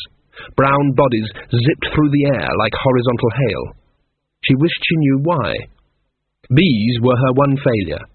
There wasn't a mind in Lancre she couldn't borrow. She could even see the world through the eyes of earthworms. It was largely dark, but a swarm, a mind made up of thousands of mobile parts, was beyond her. It was the toughest test of all. She'd tried over and over again to ride on one, to see the world through 10,000 pairs of multifaceted eyes all at once, and all she'd ever got was a migraine and an inclination to make love to flowers. But you could tell a lot from just watching bees, the activity, the direction, the way the guard bees acted. They were acting extremely worried. So she went for a lie-down, as only Granny Weatherwax knew how. Nanny Og tried a different way, which didn't have much to do with witchcraft, but did have a lot to do with her general oggishness. She sat for a while in her spotless kitchen, drinking rum and smoking her foul pipe, and staring at the paintings on the wall. They had been done by her youngest grandchildren in a dozen shades of mud, most of them of blobby stick figures with the word Gran blobbily blobbed in underneath in muddy blobby letters. In front of her, the cat Grebo, glad to be home again, lay on his back with all four paws in the air, doing his celebrated something-found-in-the-gutter impersonation. Finally, Nanny got up and ambled thoughtfully down to Jason Ogg's smithy. A smithy always occupied an important position in the villages, doing the duty of town hall, meeting room, and general clearinghouse for gossip. Several men were lounging around in it now, filling in time between the normal Lancre occupations of poaching and watching the women do the work. "Jason Ogg, I wants a word with you." The smithy emptied like magic. It was probably something in Nanny Ogg's tone of voice, but Nanny reached out and grabbed one man by the arm as he tried to go past at a sort of stumbling crouch. "I'm glad I've run into you, Mr. Quorney," she said. "Don't rush off. Store doing all right, is it?" Lancre's only storekeeper gave her the look a three-legged mouse gives an athletic cat. Nevertheless, he tried. "Oh, terrible bad business is right now, Mrs. Ogg." "Same as normal, eh?" Mr. Quorney's expression was pleading. He knew he wasn't going to get out without something. He just wanted to know what it was. "Well now," said Nanny, "you know the widow Scrope lives over in Slice?" Corney's mouth opened. "She's not a widow," he said. "She bet you $50," said Nanny. Corney's mouth stayed open, and around it the rest of his face recomposed itself in an expression of fascinated horror. "So, she's to be allowed credit, right, until she gets the farm on its feet," said Nanny in the silence. Corney nodded mutely. "That goes for the rest of you men listing outside the door," said Nanny, raising her voice. "Dropping a cut of meat on her doorstep once a week wouldn't come amiss, eh? And she'll probably want extra help come harvest. I knows I can depend on you all. Now off you go." They ran for it, leaving Nanny Ogg standing triumphantly in the doorway. Jason Ogg looked at her hopelessly, a 15-stone man reduced to a 4-year-old boy. "Jason, I've got to do this bit of brazing for old—" "So," said Nanny, ignoring him, "what's been happening in these parts while we've been away, my lad?" Jason poked at the fire distractedly with an iron bar. "Oh, well, us had a big whirlwind on Ogg's watch night, and one of Mother Peason's hens laid the same egg 3 times, and old poor Chick's cow gave birth to a 7-headed snake, and there was a raid of frogs over in Slice." "Been pretty normal, then," said Nanny Ogg. She refilled her pipe in a casual but meaningful way.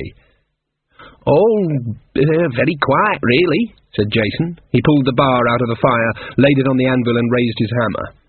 "I'll find out sooner or later, you know," said Nanny-Og. Jason didn't turn his head, but his hammer stopped in mid-air. "I always does, you know," said Nanny-Og. The iron cooled from the colour of fresh straw to bright red.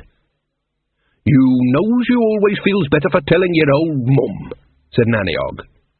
The iron cooled from red to spitting black, but Jason, used all day to the searing heat of a forge, seemed to be uncomfortably warm. "I should beat it up before it gets cold," said Nanny-Og. "It weren't my fault, Mum. How could I stop 'em?" Nanny sat back in the chair, smiling happily. "What them would these be, my son?" "That young Diamanda, and that Perdita, and that girl with the red hair from over in Badass, and them others. I says to old Peason, I says, you'd have something to say. I told them Mistress Weatherwax would get her nick would definitely be sarcastic when she found out," said Jason, "but they just laughed. They said they could teach themselves witching." Nanny nodded. Actually, they were quite right. You could teach yourself witchcraft, but both the teacher and the pupil had to be the right kind of person. "Diamanda," she said. "Don't recall the name." "Really, she's Lucy Tockley," said Jason. "She says Diamanda is more witchy." "Oh, the one that wears the big floppy felt hat?" "Yes, Mum." "She's the one that paints her nails black, too?" "Yes, Mum." "Old Tockley sent her off to school, didn't he?" "Yes, Mum. She came back while you was gone." "Ah." Nanny-Og lit her pipe from the forge. Floppy hat and black nails and education. Oh dear. "How many of these girls are there, then?" she said. About half a dozen. But they'm good at it, Mum." "Yeah? And it ain't as if they've been doing anything bad." Nanny-Og stared reflectively at the glow in the forge. There was a bottomless quality to Nanny-Og's silences, and also a certain directional component. Jason was quite clear that the silence was being aimed at him. He always fell for it. He tried to fill it up. And that Diamanda's been properly educated," he said. "She knows some lovely words." Silence. "And I knows you've always said there weren't enough young girls interested in learning witching these days," said Jason. He removed the iron bar and hit it a few times for the look of the thing. More silence flowed in Jason's direction. "There goes up and dances in the mountains every full moon." Nanny-Og removed her pipe and inspected the bowl carefully. "People do say," said Jason, lowering his voice, "that they dances in the altogether." "Altogether what?" said Nanny-Og. "You know, Mum, in the nude." "Phew, there's a thing. Anyone see where they go?" "Nah, Weaver the Thatcher says they always give him the slip." "Jason?" "Yes, Mum." "They been dancing round the stones?" Jason hit his thumb. There were a number of gods in the mountains and forests of Lancre. One of them was known as Herne the Hunted. He was a god of the chase and the hunt, more or less. Most gods are created and sustained by belief and hope. Hunters danced in animal skins and created gods of the chase, who tended to be hearty and boisterous with the tact of a tidal wave. But they are not the only gods of hunting. The prey has an occult voice too, as the blood pounds and the hounds bay. Herne was the god of the chased and the hunted, and all small animals whose ultimate destiny is to be an abrupt, damp squeak. He was about 3 feet high, with rabbit ears and very small horns, but he did have an extremely good turn of speed, and was using it to the full as he tore madly through the woods. "They're coming! They're coming! They're all coming back!" "Who are?" said Jason Og. He was holding his thumb in the water trough. Nanny-Og sighed. "Them," she said. "You know, them. We ain't certain, but—" "Who's them?" Nanny hesitated. There were some things you didn't tell ordinary people. On the other hand, Jason was a blacksmith, which meant he wasn't ordinary. Blacksmiths had to keep secrets. And he was family. Nanny-Og had had an adventurous youth, and wasn't very good at counting, but she was pretty certain he was her son. You see, she said, waving her hands vaguely, them stones, the dancers, see, in the old days, see, once upon a time... She stopped and tried again to explain the essentially fractal nature of reality. Like there's some places that are thinner than others, where the old doorways used to be. Well, not doorways. Never exactly understood it myself. Not doorways as such, more places where the world is thinner. Anyway, the thing is, the dancers are a kind of fence. Well, when I say we, I mean thousands of years ago. But they're not just stones, they're some kind of thunderbolt, iron. But there's things like tides, only not with water. It's when worlds get closer together and you can nearly step between them. Anyway, if people have been hanging around the stones, playing around, then they'll be back if we're not careful. What, they? That's the old trouble, said Nanny miserably. If I tells you, you get it all wrong. They lives on the other side of the dancers. Her son stared at her. Then a faint grin of realization wandered across his face. Ah, he said, I knows. I heard them wizards down in Ark is always accidentally ripping holes in this fabric of reality they got down there. And you get them horrible things coming out of the dungeon dimensions. Huge buggers with dozens of eyeballs and more legs than a Morris team. He gripped his number 5 hammer. Don't you worry, Mum. If they starts popping out here, we'll soon... No, it ain't like that, said Nanny. Those live outside, but them lives over there. Jason looked completely lost. Nanny shrugged. She'd have to tell someone sooner or later. The lords and ladies, she said. Who are they? Nanny looked around. But after all, this was a forge. There had been a forge here long before there was a castle, long before there was even a kingdom. There were horseshoes everywhere. Iron had entered the very walls. It wasn't just a place of iron, it was a place where iron died and was reborn. If you couldn't speak the words here, you couldn't speak them anywhere. Even so, she'd rather not. You know, she said, the fair folk, the gentry, the shining ones, the star people, you know. What? Nanny put her hand on the anvil just in case and said the word. Jason's frown very gently cleared at about the same speed as a sunrise. Them, he said. But aren't they nice and, See, said Nanny, I told you you'd get it wrong. How much? Said Ridcully. The coachman shrugged. Take it or leave it, he said. I'm sorry, sir, said Ponder Stibbons. It's the only coach. $50 each is daylight robbery. No, said the coachman patiently. Daylight robbery, he said in the authoritative tones of the experienced, is when someone steps out into the road with an arrow pointing at us, and then all his friends swings down from the rocks and trees and take away all our money and things. And then there's nighttime robbery, which is like daytime robbery, except they set fire to the coach so they can see what they're about. Twilight robbery, now your basic twilight robbery is... Are you saying, said Ridcully, that getting robbed is included in the price? Bandits Guild, said the coachman. $40 per head, see? Is a kind of flat rate. What happens if we don't pay it? Said Ridcully. You end up flat. The wizards went into a huddle. We've got $150, said Ridcully. We can't get any more out of the safe because the bursar ate the key yesterday. Can I try an idea, sir? Said Ponder. All right. Ponder gave the coachman a bright smile. Pets travel free, he suggested. Ooh. Nanny Ogg's broomstick skimmed a few feet above the forest paths, cornering so fast that her boots scraped through the leaves.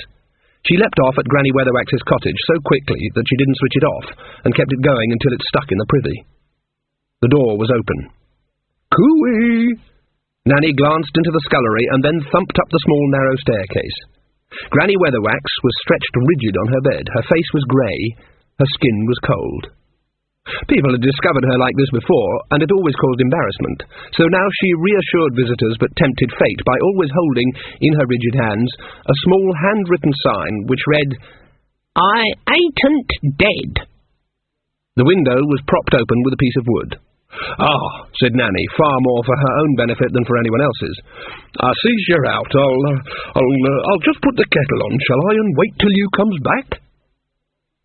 Esme's skill at borrowing unnerved her. It was all very well entering the minds of animals and such, but too many witches had never come back. For several years Nanny had put out lumps of fat and bacon rind for a blue tit that she was sure was old Granny Postulute, who'd gone out borrowing one day and never come back. Insofar as a witch could consider things uncanny, Nanny Og considered it uncanny. She went back down to the scullery and lowered a bucket down the well, remembering to fish the newts out this time before she boiled the kettle. Then she watched the garden. After a while, a small shape flitted across it, heading for the upstairs window. Nanny poured out the tea. She carefully took 1 spoonful of sugar out of the sugar basin, tipped the rest of the sugar into her cup, put the spoonful back in the basin, put both cups on a tray, and climbed the stairs. Granny Weatherwax was sitting up in her bed.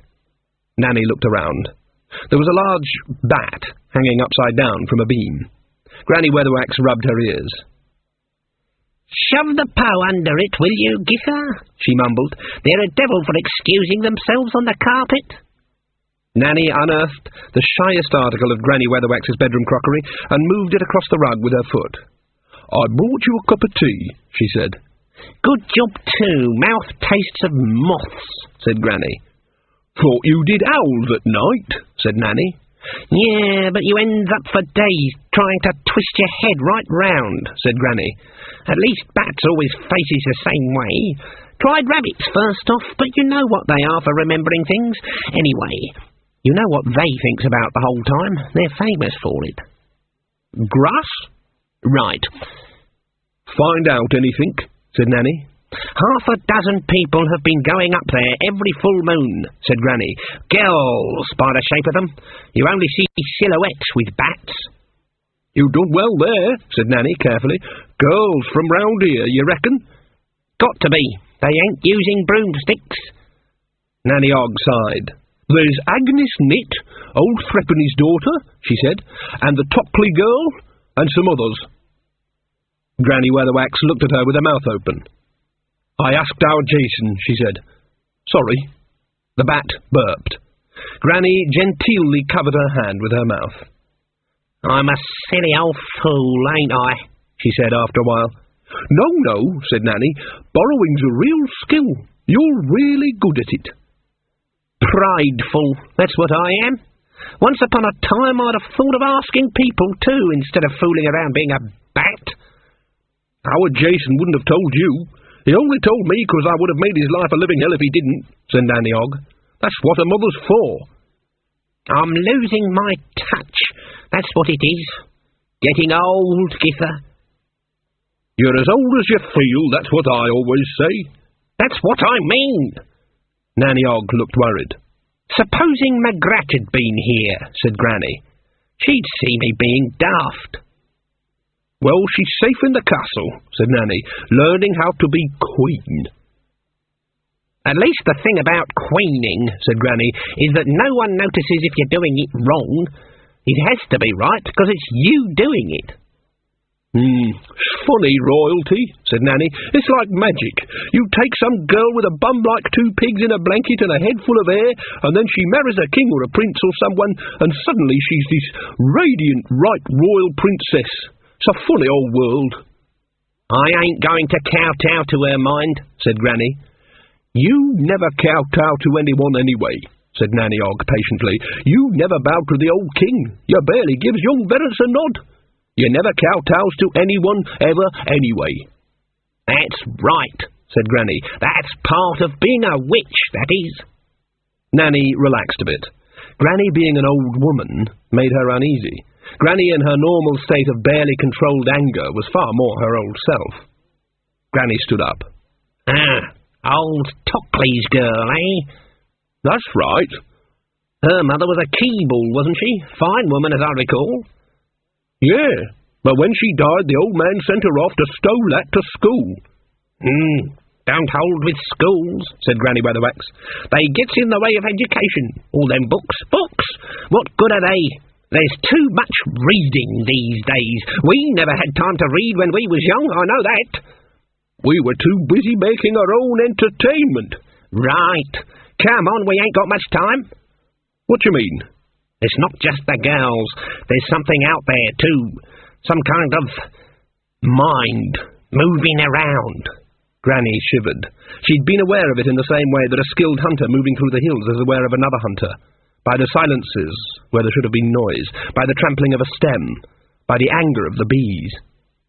Nanny Og had never liked the idea of borrowing, and Magrat had always refused to even give it a try. The old witches on the other side of the mountain had too much trouble with inconvenient in-body experiences to cope with the out-of-body kind, so Granny was used to having the mental dimension to herself. There was a mind moving around in the kingdom, and Granny Weatherwax didn't understand it. She borrowed. You had to be careful. It was like a drug. You could ride the minds of animals and birds, but never bees, steering them gently, seeing through their eyes. Granny Weatherwax had many times flicked through the channels of consciousness around her. It was to her part of the heart of witchcraft, to see through other eyes. Through the eyes of gnats, seeing the slow patterns of time in the fast pattern of one day, their minds travelling rapidly as lightning. To listen with the body of a beetle, so that the world is a three-dimensional pattern of vibrations.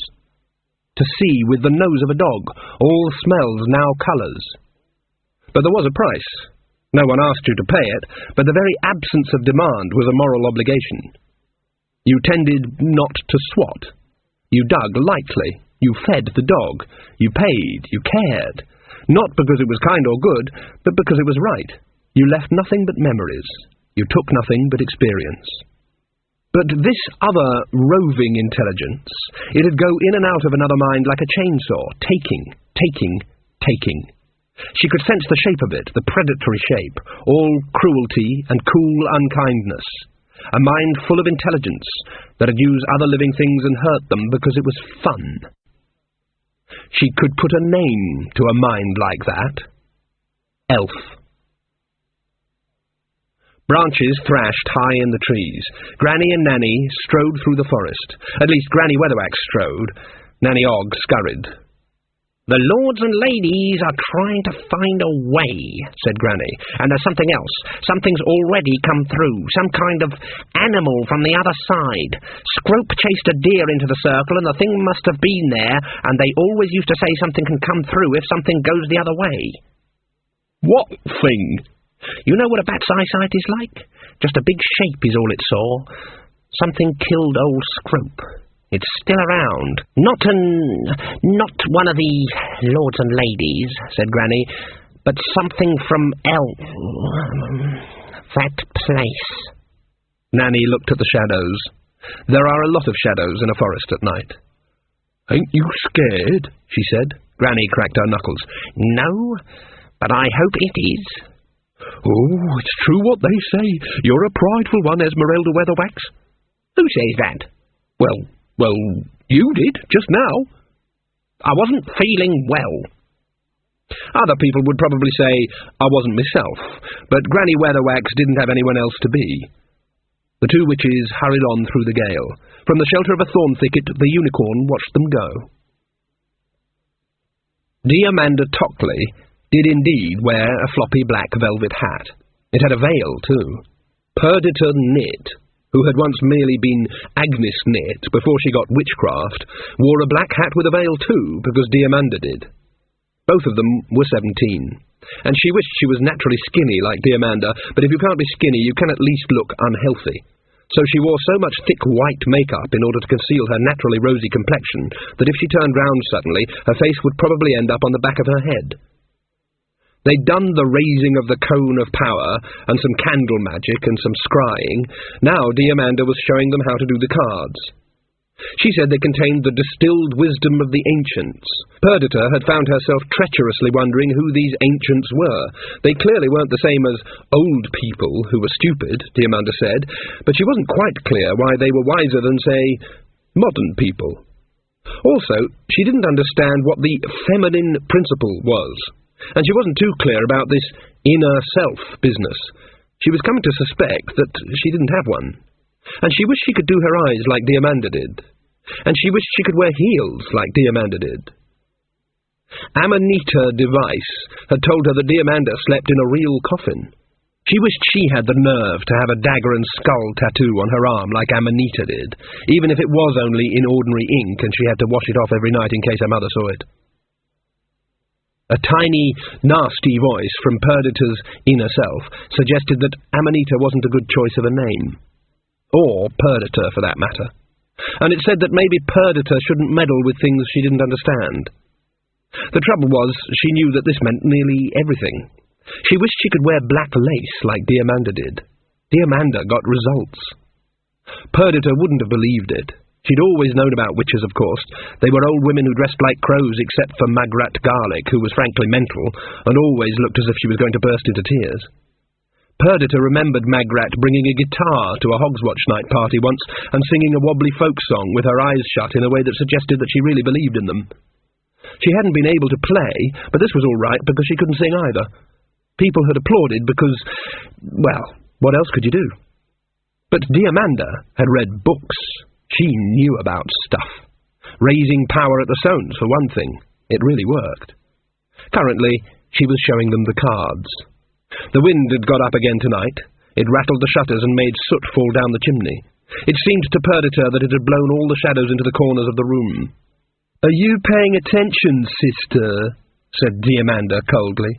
That was another thing. You had to call one another sister out of fraternity. "Yes, Diamanda," she said meekly. "This is the moon," Diamanda repeated, "for those who weren't paying attention." She held up the card. "And what do we see here? You, Mascara." It's got a picture of the moon on it," said Mascara, nay Susan, in a hopeful voice. "Of course it's not the moon. It's a non-mimetic convention, not tied to a conventional referencing system. Actually," said Diamanda. "Oh." A gust rocked the cottage. The door burst open and slammed back against the wall, giving a glimpse of cloud-wrapped sky in which a non-mimetic convention was showing a crescent. Diamanda waved a hand. There was a brief flash of octarine light. The door jerked shut. Diamanda smiled in what Perdita thought of as her cool, knowing way. She placed the card on the black velvet cloth in front of her. Perdita looked at it gloomily. It was all very pretty. The cards were coloured like little pasteboard jewels, and they had interesting names. But that little traitor voice whispered, "How the hell can they know what the future holds? Cardboard isn't very bright." On the other hand, the coven was helping people, more or less, raising power and all that sort of thing. Oh dear, supposing she asks me? Perdita realised that she was feeling worried. Something was wrong. It had just gone wrong. She didn't know what it was, but it had gone wrong now. She looked up. "Blessings be upon this house," said Granny Weatherwax. In much the same tone of voice, people have said, "Eat hot lead, Kincaid," and "I expect you're wondering after all that excitement whether I've got any balloons and lampshades left." Diamanda's mouth dropped open. "Here, you're doing that wrong. You don't want to muck about with your hand like that," said Nanny Og helpfully, looking over her shoulder. "You've got a double onion there." "Who are you?" Suddenly they were there. Perdita thought, 1 minute the shadows, the next minute they were there, solid as anything. "What's all the chalk on the floor, then?" said Nanny Og. "You've got all chalk on the floor, and heathen writing. Not that I've got anything against heathens," she added. She appeared to think about it. "I'm practically one," she added further, "but I don't write on the floor." "What do you want to write all on the floor for?" She nudged Perdita.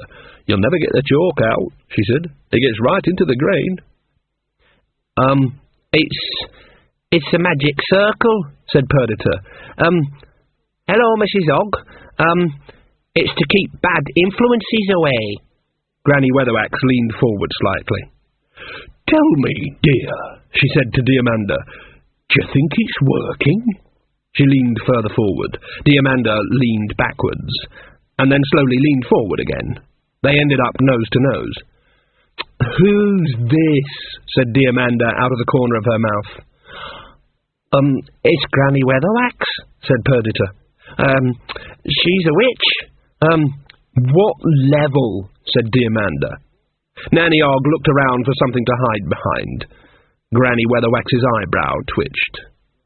"Levels, eh?" she said. "Well, I suppose I'm level 1. "Just starting," said Diamanda. "Oh, dear. Tell you what," said Nanny Og quietly to Perdita, "if we was to turn the table over, we could probably hide behind it, no problem." But to herself she was thinking, Esme can never resist a challenge. None of us can. You ain't a witch if you ain't got self-confidence. But we're not getting any younger. It's like being a hired sword fighter, being a top witch. You think you're good, but you know there's got to be someone younger practicing every day, polishing up their craft. And one day you're walking down the road, and you hear this voice behind you saying, "Go for your toad," or similar. Even for Esme, sooner or later she'll come up against someone faster on the craftiness than she is. "Oh, yes," said Granny quietly. "Just starting. Every day, just starting." Nanny Og thought, "But it won't be today." "You stupid old woman," said Diamanda. "You don't frighten me. Oh, yes, I know all about the way you old ones frighten superstitious peasants. Actually, muttering and squinting, it's all in the mind. Simple psychology. It's not real witchcraft. I'll just go into the scullery and see if I can fill any buckets with water, shall I?" said Nanny Og to no one in particular. "I expect you know all about witchcraft," said Granny Weatherwax. "I'm studying, yes," said Diamanda. Nanny Og realised that she had removed her own hat and was biting nervously at the brim. "I expect you're really good at it," said Granny Weatherwax. Quite good," said Diamanda. "Show me." "She is good," thought Nanny Og. "She's been facing down Esme's stare for more than a minute. Even snakes generally give up after a minute." If a fly had darted through the few inches of space between their stares, it would have flashed into flame in the air. "I learned my craft from Nanny Gripes," said Granny Weatherwax, "who learned it from Goody Haggerty, who got it from Nana Plum, who was taught by Black Alice, who—" "So what you're saying is," said Diamanda, loading the words into the sentence like cartridges in a chamber, "that no one has actually learned anything new." The silence that followed was broken by Nanny Og saying, "Bugger, I've bitten right through the brim, right through."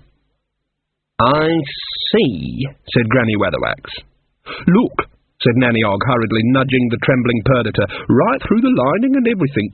$2 in curing his pig, that cost me. That's $2 in a pig cure I shan't see again in a hurry."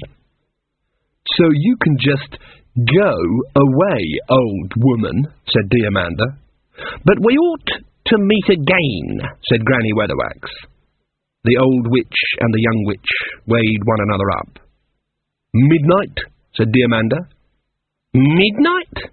Nothing special about midnight. Practically anyone can be a witch at midnight," said Granny Weatherwax. "How about noon?" "Certainly. What are we fighting for?" said Diamanda. "Fighting? We ain't fighting. We're just showing each other what we can do. Friendly-like," said Granny Weatherwax. She stood up. "I'd better be going," she said. "Us old people need our sleep. You know how it is." "And what does the winner get?" said Diamanda. There was just a trace of uncertainty in her voice now. It was very faint. On the Richter scale of doubt, it was probably no more than a plastic teacup 5 miles away falling off a low shelf onto a carpet. But it was there. "Oh, the winner gets to win," said Granny Weatherwax. "That's what it's all about. Don't bother to see us out. You didn't see us in." The door slammed back. "Simple psychokinesis," said Diamanda. "Oh, well, that's all right then," said Granny Weatherwax, disappearing into the night. "Explains it all, that does." There used to be such simple directions back in the days before they invented parallel universes. Up and down, right and left, backward and forward, past and future. But normal directions don't work in the multiverse, which has far too many dimensions for anyone to find their way, so new ones have to be invented so that the way can be found, like east of the sun, west of the moon, or behind the north wind, or at the back of beyond, or there and back again, or beyond the fields we know. And sometimes there's a shortcut, a door, or a gate, some standing stones, a tree cleft by lightning, a filing cabinet. Maybe just a spot on some moorland somewhere. A place where there is very nearly here. Nearly, but not quite. There's enough leakage to make pendulums swing and psychics get nasty headaches, to give a house a reputation for being haunted, to make the occasional pot hurl across a room. There's enough leakage to make the drones fly guard. Oh yes, the drones. There are things called drone assemblies. Sometimes on fine summer days, the drones from hives for miles around will congregate in some spot and fly circles in the air, buzzing like tiny early warning systems, which is what they are. Bees are sensible. It's a human word. But bees are creatures of order, and programmed into their very genes is a hatred of chaos. If some people once knew where such a spot was, if they had experience of what happens when here and there become entangled, then they might, if they knew how, mark such a spot with certain stones, in the hope that enough daft buggers would take it as a warning and keep away. "Well, what do you think?" said Granny as the witches hurried home. "The little fat quiet one's got a bit of natural talent," said Nanny Og. "I could feel it. The rest of 'em are just along for the excitement, to my mind, playing at witches. You know, ooh-jar boards and cards and wearing black lace gloves with no fingers to 'em, and paddling with the occult." "I don't hold with paddling with the occult," said Granny firmly. "Once you start paddling with the occult, you start believing in spirits. And when you start believing in spirits, you start believing in demons. And then before you know where you are, you're believing in gods. And then you're in trouble." "But all them things exist," said Nanny Og. "That's no call to go around believing in them. It only encourages them." Granny Weatherwax slowed to a walk. "What about her?" she said. "What exactly about her do you mean?" "You felt the power there?" "Oh, yeah, it made my hair stand on end." "Someone gave it to her, and I know who. Just a slip of a girl with a head full of wet ideas out of books, and suddenly she's got the power and don't know how to deal with it. Cards, candles, that's not witchcraft, that's just party games, paddling with the occult. Did you see she'd got black fingernails?" "Well, mine ain't so clean." "I mean painted." "I used to paint my toenails red when I was young," said Nanny wistfully. "Toenails is different. So's red, anyway," said Granny. "You only did it to appear alluring." "It works, too." They walked along in silence for a bit. "I felt a lot of power there," Nanny Og said, eventually. "Yes, I know." "A lot." "Yes." "I'm not saying you couldn't beat her," said Nanny quickly. "I'm not saying that, but I don't reckon I could, and it seemed to me it'd raise a bit of sweat on even you. You'll have to hurt her to beat her." "I'm losing my judgment, aren't I?" "Oh, I wouldn't—" "She riled me, Gither. Couldn't help myself. Now I've got to duel with a girl of 17, and if I wins, I'm a wicked bully and old witch, and if I loses—" She kicked up a drift of old leaves. "Can't stop myself, that's my trouble." Nanny Og said nothing. "And I loses me temper over the least little—" "Yes, but I hadn't finished talking." "Sorry, Esme." A bat fluttered by. Granny nodded to it. "Heard how Magrat's getting along?" she said, in a tone of voice which forced casualness embraced like a corset. "Settling in fine, our Sean says." "Right." They reached a crossroads. The white dust glowed very faintly in the moonlight. One way led into Lancre, where Nanny Og lived. Another eventually got lost in the forest, became a footpath, then a track, and eventually reached Granny Weatherwax's cottage. "When shall we two meet again?" said Nanny Og. Listen, said Granny Weatherwax, she's well out of it, d'ye hear? She'll be a lot happier as a queen. I never said nothing, said Nanny Og mildly. I know you never. I could hear you not saying anything. You've got the loudest silences I ever did hear from anyone who wasn't dead. See you about 11 o'clock, then? Right. The wind got up again as Granny walked along the track to her cottage. She knew she was on edge. There was just too much to do. She'd got Magrat sorted out, and Nanny could look after herself, but the lords and ladies, she hadn't counted on them. The point was that Granny Weatherwax had a feeling she was going to die. This was beginning to get on her nerves. Knowing the time of your death is one of those strange bonuses that comes with being a true magic user, and on the whole it is a bonus. Many a wizard has passed away happily drinking the last of his wine cellar and incidentally owing very large sums of money. Granny Weatherwax had always wondered how it felt, what it was that you suddenly saw looming up, and what it turned out to be was a blankness. People think that they live life as a moving dot travelling from the past into the future, with memory streaming out behind them like some kind of mental cometary tale. But memory spreads out in front as well as behind. It's just that most humans aren't good at dealing with it, and so it arrives as premonitions, forebodings, intuitions and hunches. Witches are good at dealing with it, and to suddenly find a blank where these tendrils of the future should be has much the same effect on a witch as emerging from a cloud bank and seeing a team of Sherpas looking down on him does on an airline pilot. She'd got a few days, and then that was it. She'd always expected to have a bit of time to herself, get the garden in order, have a good clean-up around the place so that whatever witch took over wouldn't think she'd been a sloven, pick out a decent burial plot, and then spend some time sitting out in the rocking chair, doing nothing at all except looking at the trees and thinking about the past. Now, no chance. And other things were happening. Her memory seemed to be playing up. Perhaps this is what happened. Perhaps you just drained away towards the end, like old Nanny Gripes, who ended up putting the cat on the stove and the kettle out for the night. Granny shut the door behind her and lit a candle. There was a box in the dresser drawer. She opened it on the kitchen table and took out the carefully folded piece of paper. There was a pen and ink in there, too. After some thought, she picked up where she'd left off. And to my friend Githa Og, I leave my bed day, and the rag ruggy the smith in bad arse made for me, and the matching jug and basin, and what's name set she always had her eye on, and my broomstick, what will be right as rain with a bit of work. To Magrat Garlic, I leave the contentees elsewhere in this box, my silver tea service, with the milk jug in the shape of a humorous cow, what is an heirloom, also the clocky, what belonged to my mother, but I charge her always to keep it wound, for when the clocky stops... There was a noise outside. If anyone else had been in the room with her, Granny Weatherwax would have thrown open the door boldly, but she was by herself. She picked up the poker very carefully, moved surprisingly soundlessly to the door, given the nature of her boots, and listened intently. There was something in the garden. It wasn't much of a garden. There were the herbs and the soft fruit bushes, a bit of lawn, and of course the beehives, and it was open to the woods.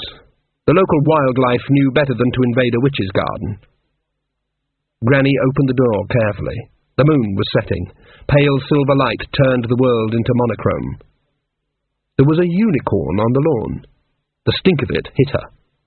Granny advanced, holding the poker in front of her. The unicorn backed away and pawed at the ground. Granny saw the future plain. She already knew the when. Now she was beginning to apprehend the how. "So," she said under her breath, "I knows where you came from, and you can damn well get back there."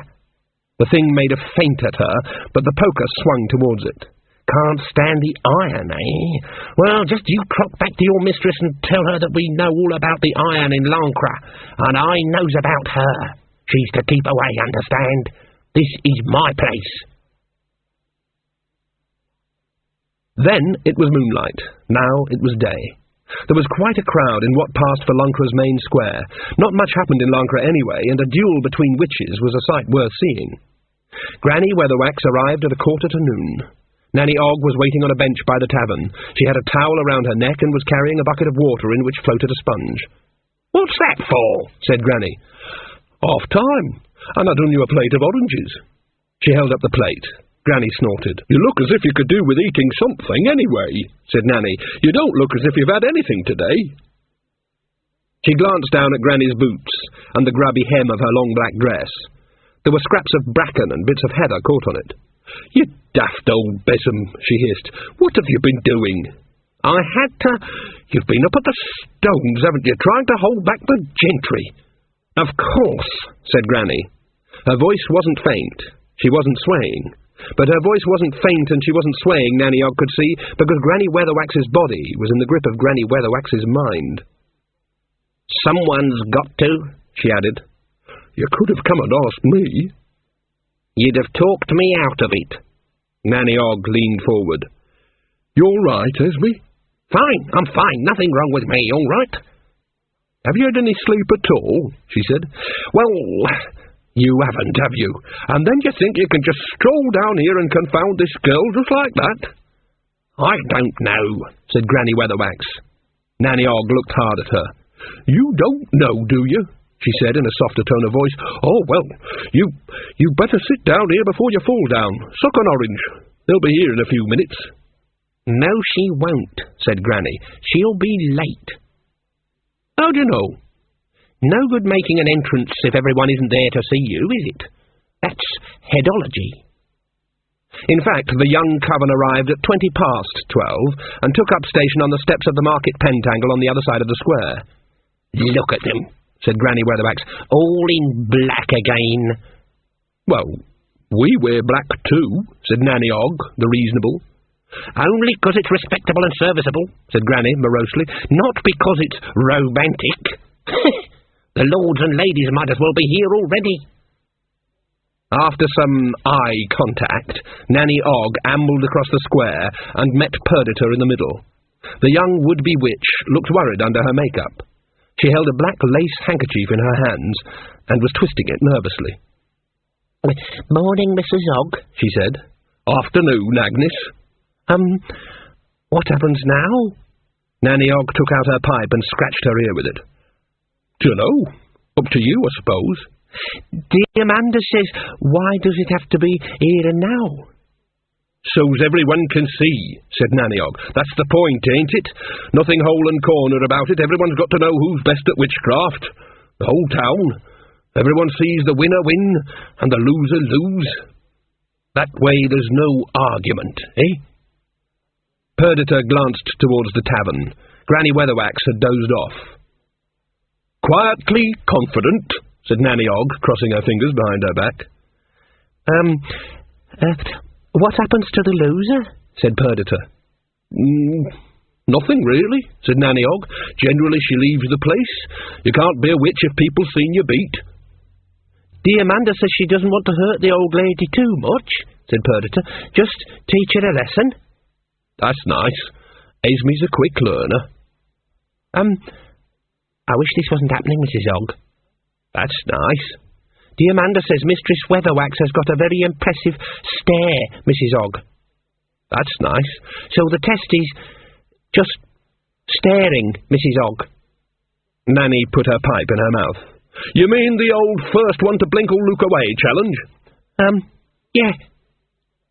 "Right." Nanny thought about it and shrugged. "Right. But we'd better do a magic circle first. Don't want anyone else getting hurt, do we?" "Do you mean using Scorpion runes or the triple invocation octagram?" said Perdita. Nanny Ogg put her head on one side. "Never heard of them things, dear," she said. "I always does a magic circle like this." She sidled crabwise away from the fat girl, dragging one toe in the dust. She edged around in a rough circle about 15 feet across, still dragging her boot until she backed into Perdita. "Sorry. There, done it." "That's a magic circle?" "Right. People can come to harm, else. All kinds of magic zipping around the place when witches fight." But you didn't chant or anything?" "No. There has to be a chant, doesn't there?" "Dunno. Never done one." "Oh." "I could sing you a comic song if you likes," said Nanny helpfully. No. Perdita had never heard Nanny sing, but news gets around. "I like your black lace hanky," said Nanny, not a bit abashed. "Very good for not showing the bogies." Perdita stared at the circle as though hypnotised. Shall we start then? "Right." Nanny Og scurried back to the bench and elbowed Granny in the ribs. "Wake up!" Granny opened an eye. "I weren't asleep, I was just resting me eyes." "All you got to do is stare her down." "At least she knows about the importance of the stare, then." "Who does she think she is? I've been staring at people all my life." "Yes, that's what's bothering me. Oh, who's Nana's little boy, then?" The rest of the Og clan had arrived. Granny Weatherwax personally disliked young Pusey. She disliked all small children, which is why she got on with them so well. In Pusey's case, she felt that no one should be allowed to wander around in just a vest, even if they were 4 years old, and the child had a permanently runny nose and ought to be provided with a handkerchief or failing that a cork. Nanny Og, on the other hand, was instant putty in the hands of any grandchild, even one as sticky as Pusey. "Want sweetie?" growled Pusey in that curiously deep voice some young children have. "Just in a moment, my duck. I'm talking to the lady," Nanny Og fluted. "Want sweetie now?" "Bugger off, my precious. Nana's busy right this minute." Pusey pulled hard on Nanny Og's skirts. "Now, sweetie, now." Granny Weatherwax leaned down until her impressive nose was about level with Pusey's gushing one. "If you don't go away," she said gravely, "I will personally rip your head off and fill it with snakes." "There," said Nanny Og. "There's a lot of poor children in Clacton to be grateful for a curse like that." Pusey's little face, after a second or two of uncertainty, split up into a pumpkin grin. "Funny lady," he said. "Tell you what," said Nanny, patting Pusey on the head and then absent-mindedly wiping her hand on her dress, "you see them young ladies on the other side of the square? They've got lots of sweeties." Pusey waddled off. "That's germ warfare, that is," said Granny Weatherwax. "Come on," said Nanny. "Our Jason's put a couple of chairs in the circle. You sure you're all right?" "I'll do." Perdita Knit traipsed across the road again. Mrs. Og?" "Yes, dear?" Dear Amanda says you don't understand. She says they won't be trying to outstare one another." Magrat was bored. She'd never been bored when she was a witch. Permanently bewildered and overworked, yes, but not bored. She kept telling herself it'd probably be better when she really was queen, although she couldn't quite see how. In the meantime, she wandered aimlessly through the castle's many rooms, the swishing of her dress almost unheard above the background roar of the turbines of tedium. Hum, drum, hum, drum, hum, drum, hum, drum. She'd spent the whole morning trying to learn to do tapestry, because Millie assured her that's what queens did, and the sampler with its message, "Gods bless this house," was even now lying forlornly on her chair. In the long gallery were huge tapestries of ancient battles, done by previous bored regal incumbents, and it was amazing how all the fighters had been persuaded to stay still long enough. And she'd looked at the many, many paintings of the queens themselves, all of them pretty, all of them well-dressed according to the fashion of their times, and all of them bored out of their tiny, well-shaped skulls. Finally, she went back to the solar. This was the big room on top of the main tower. In theory, it was there to catch the sun. It did. It also caught the wind and the rain. It was a sort of drift net for anything the sky happened to throw. She yanked on the bell pull that in theory summoned a servant. Nothing happened. After a couple of further pulls, and secretly glad of the exercise, she went down to the kitchen. She would have liked to spend more time there. It was always warm, and there was generally someone to talk to. But noblesse oblige, queens had to live above stairs. Below stairs there was only Sean Og, who was cleaning the oven of the huge iron stove and reflecting that this was no job for a military man. "Where's everyone gone?" Sean leapt up, banging his head on the stove. Sorry, miss. Everyone's down in the square, miss. I'm only here because Mrs. Scorbick said she'd have my hide if I didn't get all that yuck off." "What's happening in the square, then?" "They say there's a couple of witches having a real set too, miss." "What, not your mother and Granny Weatherwax?" "Oh, no, miss. Some new witch. In Lancre? A new witch? I think that's what Mum said. I'm going to have a look. I don't think that'd be a good idea, miss, said Sean. Magrat drew herself up regally. We happen to be queen, she said, nearly. So you don't tell one can't do things, or one'll have you cleaning the privies. But I does clean the privies, said Sean in a reasonable voice. Even the garde-robe. And that's going to go for a start, said Magrat, shuddering. One's seen it. Doesn't bother me, miss. It'll give me Wednesday afternoons free, said Sean. But what I meant was, you'll have to wait till I've gone down to the armoury to fetch my horn for the fanfare. One won't need a fanfare, thank you very much. But you've got to have a fanfare, miss. One can blow my own trumpet, thank you. Yes, miss. Miss what? Miss Queen. And don't you forget it. Magrat arrived at as near to a run as was possible in the Queen outfit, which ought to have had casters. She found a circle of several hundred people, and near the edge a very pensive Nanny Og. What's happening, Nanny? Nanny turned. Oh, sorry, didn't hear no fanfare, she said. I'd curtsy, only it's me legs. Magrat looked past her at the two seated figures in the circle. What are they doing? Staring contest. But they're looking at the sky. Bugger that Diamanda girl. She's got Esme trying to outstare the sun, said Nanny Og.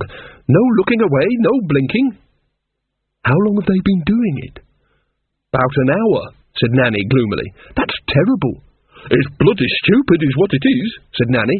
Can't think what's got into Esme, as if power's all there is to witching. She knows that. Witching's not power, is how you harness it. There was a pale gold haze over the circle from magical fallout. They'll have to stop at sunset, said Magrat. Esme won't last until sunset, said Nanny. Look at her, all slumped up. I suppose you couldn't use some magic to, Magrat began. Talk sense, said Nanny. If Esme found out, she'd kick me round the kingdom. Anyway, the others would spot it. Perhaps we could create a small cloud or something, said Magrat. No, that's cheating. Well, you always cheat. I cheat for myself. You can't cheat for other people. Granny Weatherwax slumped again. I could have it stopped, said Magrat. You'd make an enemy for life. I thought Granny was my enemy for life. If you think that, my girl, you've got no understanding, said Nanny. One day you'll find out Esme Weatherwax is the best friend you ever had. But we've got to do something. Can't you think of anything? Nanny Og looked thoughtfully at the circle. Occasionally a little wisp of smoke curled up from her pipe. The magical duel was subsequently recorded in Birdwhistle's Book of Legends and Antiquities of the Ramtops, and went as follows. The duel being 90 minutes advanced, a small boy-child upon a sudden ran across the square and stepped within the magic circle, whereup he fell down with a terrible scream, also a flash. The oldie witch looked around, got out of her chair, picked him up, and carried him to his grandmother, then went back to her seat. Whilom the young witch never averted her eyes from the sun. But the other young witches stopped the duel, averring, "Look, Diamanda has won," the reason being Weatherwax looked away, whereupon the child's grandmother said in a loud voice, "Oh yes, pull the other oney. It have got bells on. This is not a contest about power, you stupid girls. It is a contest about witchcraft. Do you not even begin to know what being a witch is? Is a witch someone who would look round when she heard a child scream?" And the townspeople said, "Yes." "That was wonderful," said Mrs. Craney, the storekeeper's wife. "The whole town cheered. A true mythic quality." They were in the tavern's back room. Granny Weatherwax was lying on a bench with a damp towel over her face. "Yes, it was, wasn't it?" said Magrat. "That girl was left without a leg to stand on, everyone says." "Yes," said Magrat. "Strutted off with her nose in a sling, as they say." "Yes," said Magrat. "Is the little boy all right?" They all looked at Pusey, who was sitting in a suspicious puddle on the floor in the corner with a bag of sweets and a sticky ring around his mouth. Right as rain, said Nanny Og. Nothing worse than a bit of sunburn. He screams his head off the least little thing, bless him, she said proudly, as if this was some kind of rare talent. Giffer, said Granny from under the towel. Yes? You knows I don't normally touch strong liquor, but I've heard you mention the use of brandy for medicinal purposes. Coming right up. Granny raised her towel and focused one eye on Magrat. Good afternoon, your pre-majesty, she said. Come to be gracious at me, have you? Well done, said Magrat coldly. Can one have a word with you, Mrs. Og, outside? Right you are, your queen, said Nanny. In the alley outside, Magrat spun round with her mouth open. You! Nanny held up her hand. I know what you're going to say, she said, but there wasn't any danger to the little bite. But you... Me? Said Nanny. I hardly did anything. They didn't know he was going to run into the circle, did they? They both reacted just like they normally would, didn't they? Fair's fair. Well, in a way, but... No one cheated, said Nanny. Magrat sagged into silence. Nanny patted her on the shoulder. So you won't be telling anyone you saw me wave a bag of sweets at him, will you? She said. No, Nanny. There's a good going to be queen. Nanny? Yes, dear? Magrat took a deep breath. How did Verence know when we were coming back? It seems to Magrat that Nanny thought for just a few seconds too long. Oh, couldn't say, she said at last. Kings are a bit magical, mind. They can cure dandruff and that. Probably woke up one morning and his royal prerogative gave him a tickle. The trouble with Nanny Og was that she always looked as if she was lying. Nanny Og had a pragmatic attitude to the truth. She told it if it was convenient, and she couldn't be bothered to make up something more interesting. Keeping busy up there, are you? She said. One's doing very well, thank you, said Magrat, with what she hoped was a queenly hauteur. Which one? Said Nanny. Which one what? Which one's doing very well? Me. Oh, you should have said Nanny, her face poker straight. So long as you're keeping busy, that's the important thing. He knew we were coming back, said Magrat firmly. He'd even got the invitation sorted out. Oh, by the way, there's one for you. I know. One got it this morning, said Nanny. Got all that fancy nibbling on the edges in gold and everything. Who's reserve up? Magrat had long ago got a handle on Nanny Og's worldview. RSVP, she said. It means you ought to say if you're coming. Oh, one'll be along all right. Catch one staying away, said Nanny. Has one's Jason sent one his invite yet? Thought not. Not a skilled man with a pen, our Jason. Invitation to what? Said Magrat. She was getting fed up with ones. Didn't Verence tell one? Said Nanny. It's a special play that's been written special for you. Oh, yes, said Magrat. The entertainment. Right, said Nanny.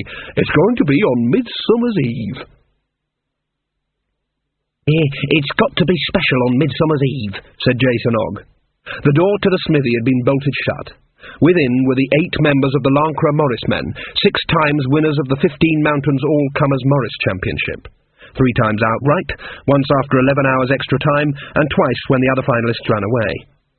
Now getting to grips with a new art form. I feel a right twit, said Bestiality Carter, Lancre's only baker. A dress on. I just hope my wife doesn't see me. Says here, said Jason Og, his enormous forefinger hesitantly tracing its way along the page, that it's a beautiful story of the love of the Queen of the Fairies, that's you, Bestiality. Thank you very much. For a mortal man, plus a humorous interlude with comic artisans. What's an artisan? Said Weaver the Thatcher. Dunno, type of, well, I reckon Jason scratched his head. Yeah, they've got 'em down on the plains. I repaired a pump for one once. Artisan wells. What's comic about them? Well, maybe people fall down 'em in a funny way. Why can't we do it, Morris, like normal? Said Obadiah Carpenter the tailor. who was also general poacher, cesspit cleaner, and approximate carpenter, with a couple of nails that'll stay up all right. Morris is for every day, said Jason. We got to do something cultural. This come all the way from Ankh-Morpork. We could do the stick and bucket dance, volunteered Baker the Weaver. No one is to do the stick and bucket dance ever again, said Jason. Old Mr. Thrum still walked with a limp, and it was 3 months ago. Weaver the Thatcher squinted at his copy of the script. Who's this bugger hey-nonny-nonny, he said. I don't think much of my part, said Carpenter. It's too small. It's his poor wife I feel sorry for, said Weaver automatically. Why? said Jason. The thing about iron is that you generally don't have to think fast in dealing with it. And why's there got to be a lion in it? said Baker the Weaver. 'Cause it's a play, said Jason. No one would want to see it if it had a donkey in it. Oh, I can just see people coming to see a play 'cause it had a donkey in it. This play was written by a real playsmith. I can just see a real playsmith putting donkeys in a play. He says he'd be very interested to hear how we get on. Now, just you all shut up. I don't feel like the Queen of the Fairies, moaned Bestiality Carter. Well, it's like this. The Carter parents were a quiet and respectable Lancre family who got into a bit of a mix-up when it came to naming their children. First, they had 4 daughters who were christened Hope, Chastity, Prudence and Charity, because naming girls after virtues is an ancient and unremarkable tradition. Then their first son was born, and out of some misplaced idea about how this naming business was done, he was called Anger Carter, followed later by Jealousy Carter, Bestiality Carter, and Covetousness Carter. Life being what it is, Hope turned out to be a depressive, Chastity was enjoying life as a lady of negotiable affection in Ankh-Morpork, Prudence had 13 children, and Charity expected to get a dollar's change out of 75 pence. Whereas the boys had grown into amiable, well-tempered men, and Bestiality Carter was, for example, very kind to animals. You'll grow into it, said Weaver. I hope not. And you've got to rehearse, said Jason. There's no room, said Thatcher the Carter. Well, I ain't doing it where anyone else can see me, said Bestiality. Even if we go out in the woods somewhere, people will be bound to see me. In a dress? They won't recognise you in your makeup, said Weaver. Makeup? Yeah, and your wig, said Taylor, the other Weaver. He's right, though, said Weaver. If we're going to make fools of ourselves, I don't want no one to see me until we're good at it. Somewhere off the beaten track, like, said Thatcher the Carter. Out in the country, said Tinker the Tinker. Where no one goes, said Carter. Jason scratched his cheese-grater chin. He was bound to think of somewhere. And who's going to play Exeunt Omnes, said Weaver. He doesn't have much to say, does he? The coach rattled across the featureless plains. The land between Ankh-Morpork and the Ramtops was fertile, well-cultivated, and dull, dull, dull. Travel broadens the mind. This landscape broadened the mind because the mind just flowed out from the ears like porridge.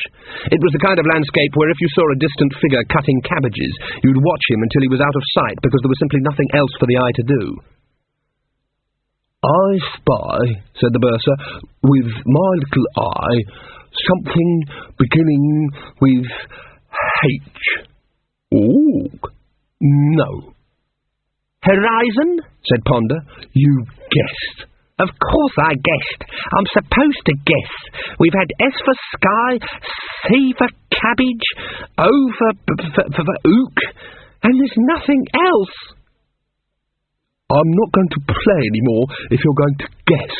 The bursar pulled his hat down over his ears and tried to curl up on the hard seat. There'll be lots to see in Lancre, said the Arch-Chancellor. The only piece of flat land they've got up there is in a museum. Ponder said nothing.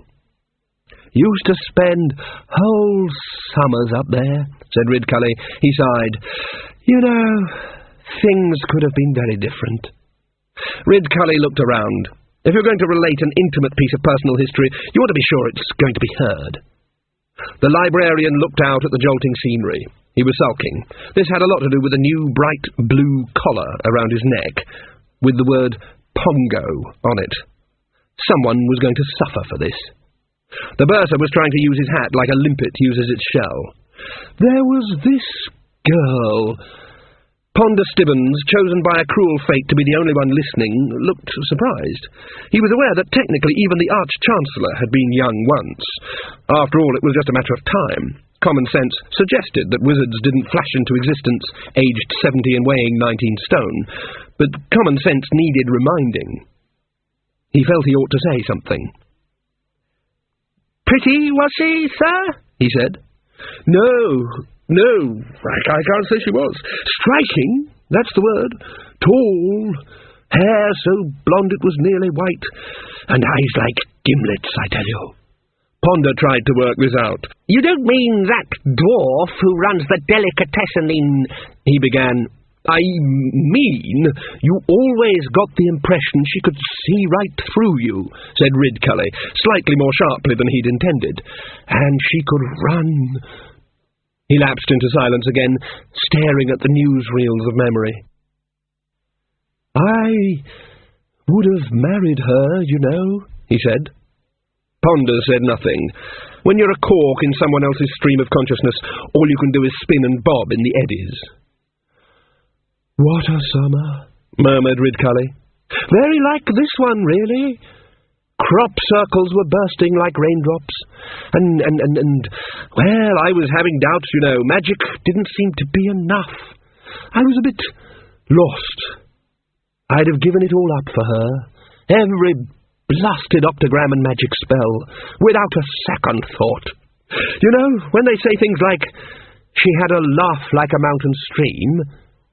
"I'm not personally familiar with it," said Ponder, "but I have read poetry that—" "Load of cobbler's poetry," said Ridcully. "I've listened to mountain streams and they just go trickle, trickle, gurgle. And you get them things in them, you know, insect things with little... Anyway, doesn't sound like laughter at all, is my point. Poets always get it wrong. It's like she had lips like cherries, small, round, and got a stone in the middle. Ha!" He shut his eyes. After a while, Ponder said, "So, what happened, sir?" "What?" "The girl you were telling me about." "What girl?" "This girl." "Oh, that girl. Oh, she turned me down. Said there were things she wanted to do. Said there'd be time enough." There was another pause. "What happened then?" Ponder prompted. "Happened? What do you think happened? I went off and studied. Term started. Wrote her a lot of letters, but she never answered them. Probably never got them. They probably eat the mail up there. Next year I was studying all summer and never had time to go back. Never did go back. Exams and so on. Expect she's dead now. Or some fat old granny with a dozen kids. Would have read her like a shot. Like a shot." Ridcully scratched his head. "I just wish I could remember her name." He stretched out with his feet on the bursar. "It's funny that," he said. "Can't even remember her name. She could outrun a horse." "Kneel and deliver." The coach rattled to a halt. Ridcully opened an eye. What's that?" he said. Ponder jerked away from a reverie of lips like mountain streams and looked out of the window. "I think," he said, "it's a very small highwayman." The coachman peered down at the figure in the road. It was hard to see much from this angle because of the short body and the wide hat. It was like looking at a well-dressed mushroom with a feather in it. "I do apologise for this," said the very small highwayman. "I find myself a little short." The coachman sighed and put down the reins. Properly arranged hold-ups by the Bandits Guild were one thing, but he was blowed if he was going to be threatened by an outlaw that came up to his waist and didn't even have a crossbow. "You little bastard," he said. "I'm going to knock your block off." He peered closer. "What's that on your back? A hump?" "Ah, you've noticed the step-ladder," said the low highwayman. "Let me demonstrate." "What's happening?" said Ridcully back in the coach. A dwarf has just climbed up a small step-ladder and kicked the coachman in the middle of the road, said Ponder. That's something you don't see every day, said Ridcully. He looked happy. Up to now the journey had been quite uneventful. Now he's coming towards us. Good. The highwayman stepped over the groaning body of the driver and marched towards the door of the coach, dragging his stepladder behind him. He opened the door. Your money, or, I'm sorry to say, your... A blast of octarine fire blew his hat off. The dwarf's expression did not change. I wonder if I might be allowed to rephrase my demands. Ridcully looked the elegantly dressed stranger up and down, or rather, down and further down. You don't look like a dwarf, he said, apart from the height, that is. Don't look like a dwarf apart from the height? I mean, the helmet and iron boots department is among those you are lacking in, said Ridcully. The dwarf bowed and produced a slip of pasteboard from one grubby but lace-clad sleeve. My card, he said. It read, Giamo Casanunda, world's second greatest lover. We never sleep. Finest swordsman, soldier of fortune, outrageous liar, stepladders repaired. Ponder peered over Ridcully's shoulder. Are you really an outrageous liar? No. Why are you trying to rob coaches, then? I'm afraid I was waylaid by bandits. But it says here, said Ridcully, that you are a finest swordsman. I was outnumbered. How many of them were there? 3 million. Hop in, said Ridcully. Casanunda threw his stepladder into the coach and then peered into the gloom. Is that an ape asleep in there? Yes. The librarian opened one eye. What about the smell? He won't mind. Hadn't you better apologise to the coachman? Said Ponder. No, but I could kick him again harder if he likes. And that's the bursar, said Ridcully, pointing to Exhibit B, who was sleeping the sleep of the near-terminally overdosed on dried frog pills. Hey, the bursar! No, he's out like a light. Just push him under the seat. Can you play Cripple Mr. Onion? Not very well. Capital. Half an hour later, Ridcully owed the dwarf 8,000 Ankh dollars. But I put it on my visiting card, Casanunda pointed out. Outrageous liar, right there. Yes, but I thought you were lying. Ridcully sighed, and to Ponder's amazement, produced a bag of coins from some inner recess. They were large coins and looked suspiciously realistic and golden. Casanunda might have been a libidinous soldier of fortune by profession, but he was a dwarf by genetics, and there are some things dwarfs know. He said, You don't have outrageous liar on your visiting card by any chance? No, said Ridcully excitedly. It's just that I can recognise chocolate money when I see it. You know, said Ponder, as the coach jolted along a canyon, this reminds me of that famous logical puzzle. What logical puzzle? Said the Arch-Chancellor. Well, said Ponder, gratified at the attention, it appears that there was this man, right, who had to choose between going through 2 doors, apparently, and the guard on one door always told the truth, and the guard on the other door always told a lie. And the thing was, behind one door was certain death, and behind the other door was freedom, and he didn't know which guard was which, and he could only ask them one question, and so what did he ask? The coach bounced over a pothole. The librarian turned over in his sleep. Sounds like psychotic Lord Hargan of Quirm to me, said Ridcully after a while. That's right, said Casanunda. He was a devil for jokes like that. How many students can you get in an Iron Maiden? That kind of thing. So, this was at his place then, was it? Said Ridcully. What? I don't know, said Ponder. Why not? You seem to know all about it. I don't think it was anywhere. It's a puzzle. Hang on, said Casanunda. I think I've worked it out. One question, right? Yes, said Ponder, relieved. And he can ask either god. Yes. Oh, right. Well, in that case, he goes up to the smallest guard and says, "Tell me which is the door to freedom if you don't want to see the colour of your kidneys, and incidentally I'm walking through it behind you, so if you're trying for the Mr. Clever Award, just remember who's going through it first." "No, no, no." "Sounds logical to me," said Ridcully. "Very good thinking." But you haven't got a weapon." "Yes, I have. I wrested it from the guard while he was considering the question," said Casanunda. "Clever," said Ridcully. "Now that, Mr. Stibbons, is logical thought. You could learn a lot from this man. Dwarf. He doesn't go on about parasite universes all the time." "Parallel," snapped Ponder, who had developed a very strong suspicion that Ridcully was getting it wrong on purpose. Which ones are the parasite ones, then?" "There aren't any. I mean, there aren't any Arch-Chancellor." Ponder was 100% wrong about this. "Parallel universes, I said. Universes where things didn't happen, like..." He hesitated. "Well, you know that girl?" "What girl?" "The girl you wanted to marry." "How did you know that?"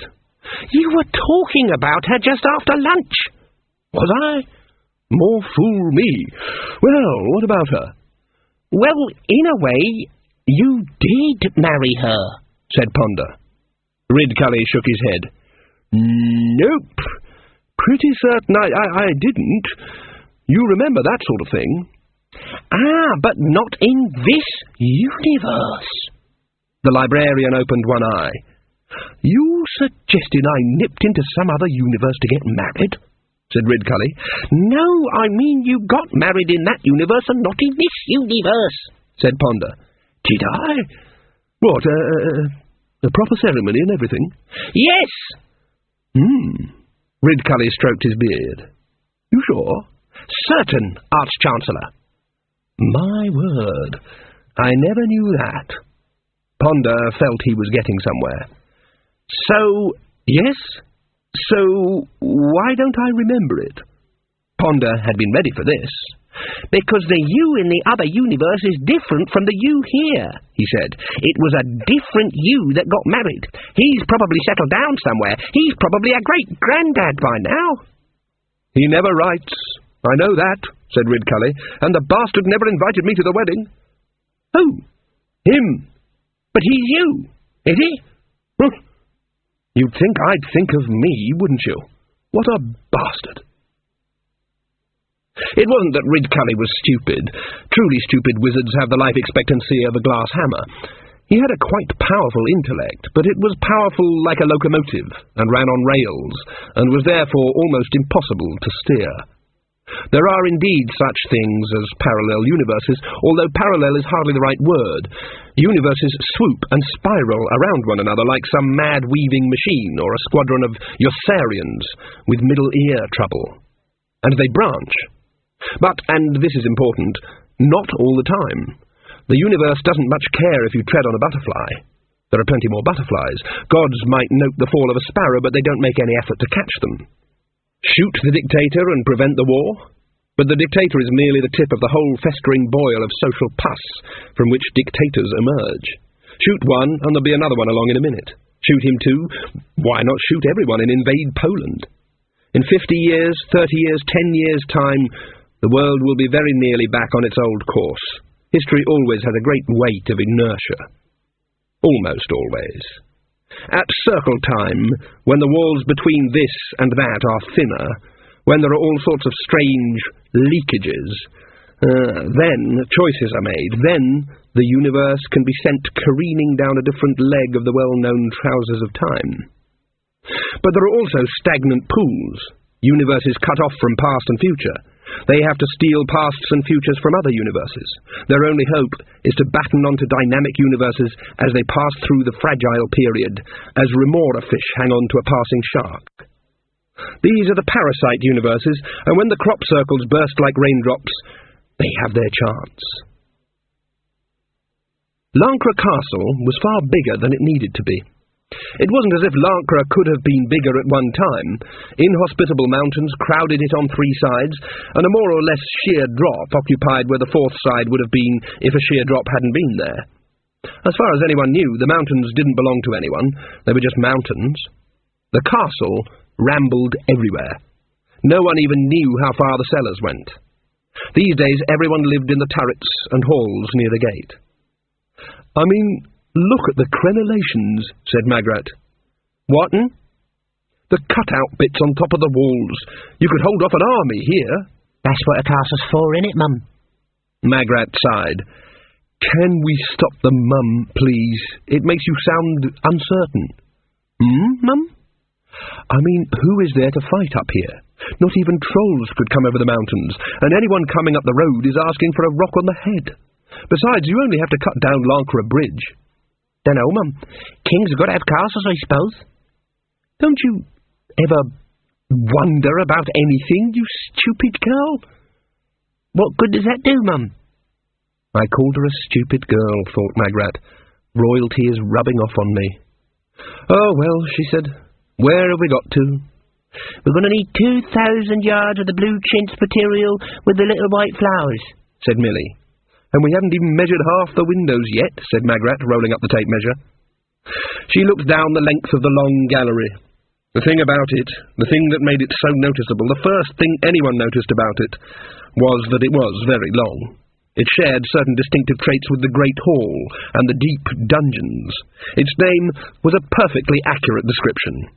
And it would be, as Nanny Og would say, a bugger carpet. Why a castle in Lancre, she said, mainly to herself, because talking to Millie was like talking to yourself. We've never fought anyone, apart from outside the tavern on a Saturday night. "Couldn't say, I'm sure, Mum," said Millie. Magrat sighed. "Where's the king today?" "He's opening Parliament, Mum." Parliament, which had been another of Verence's ideas.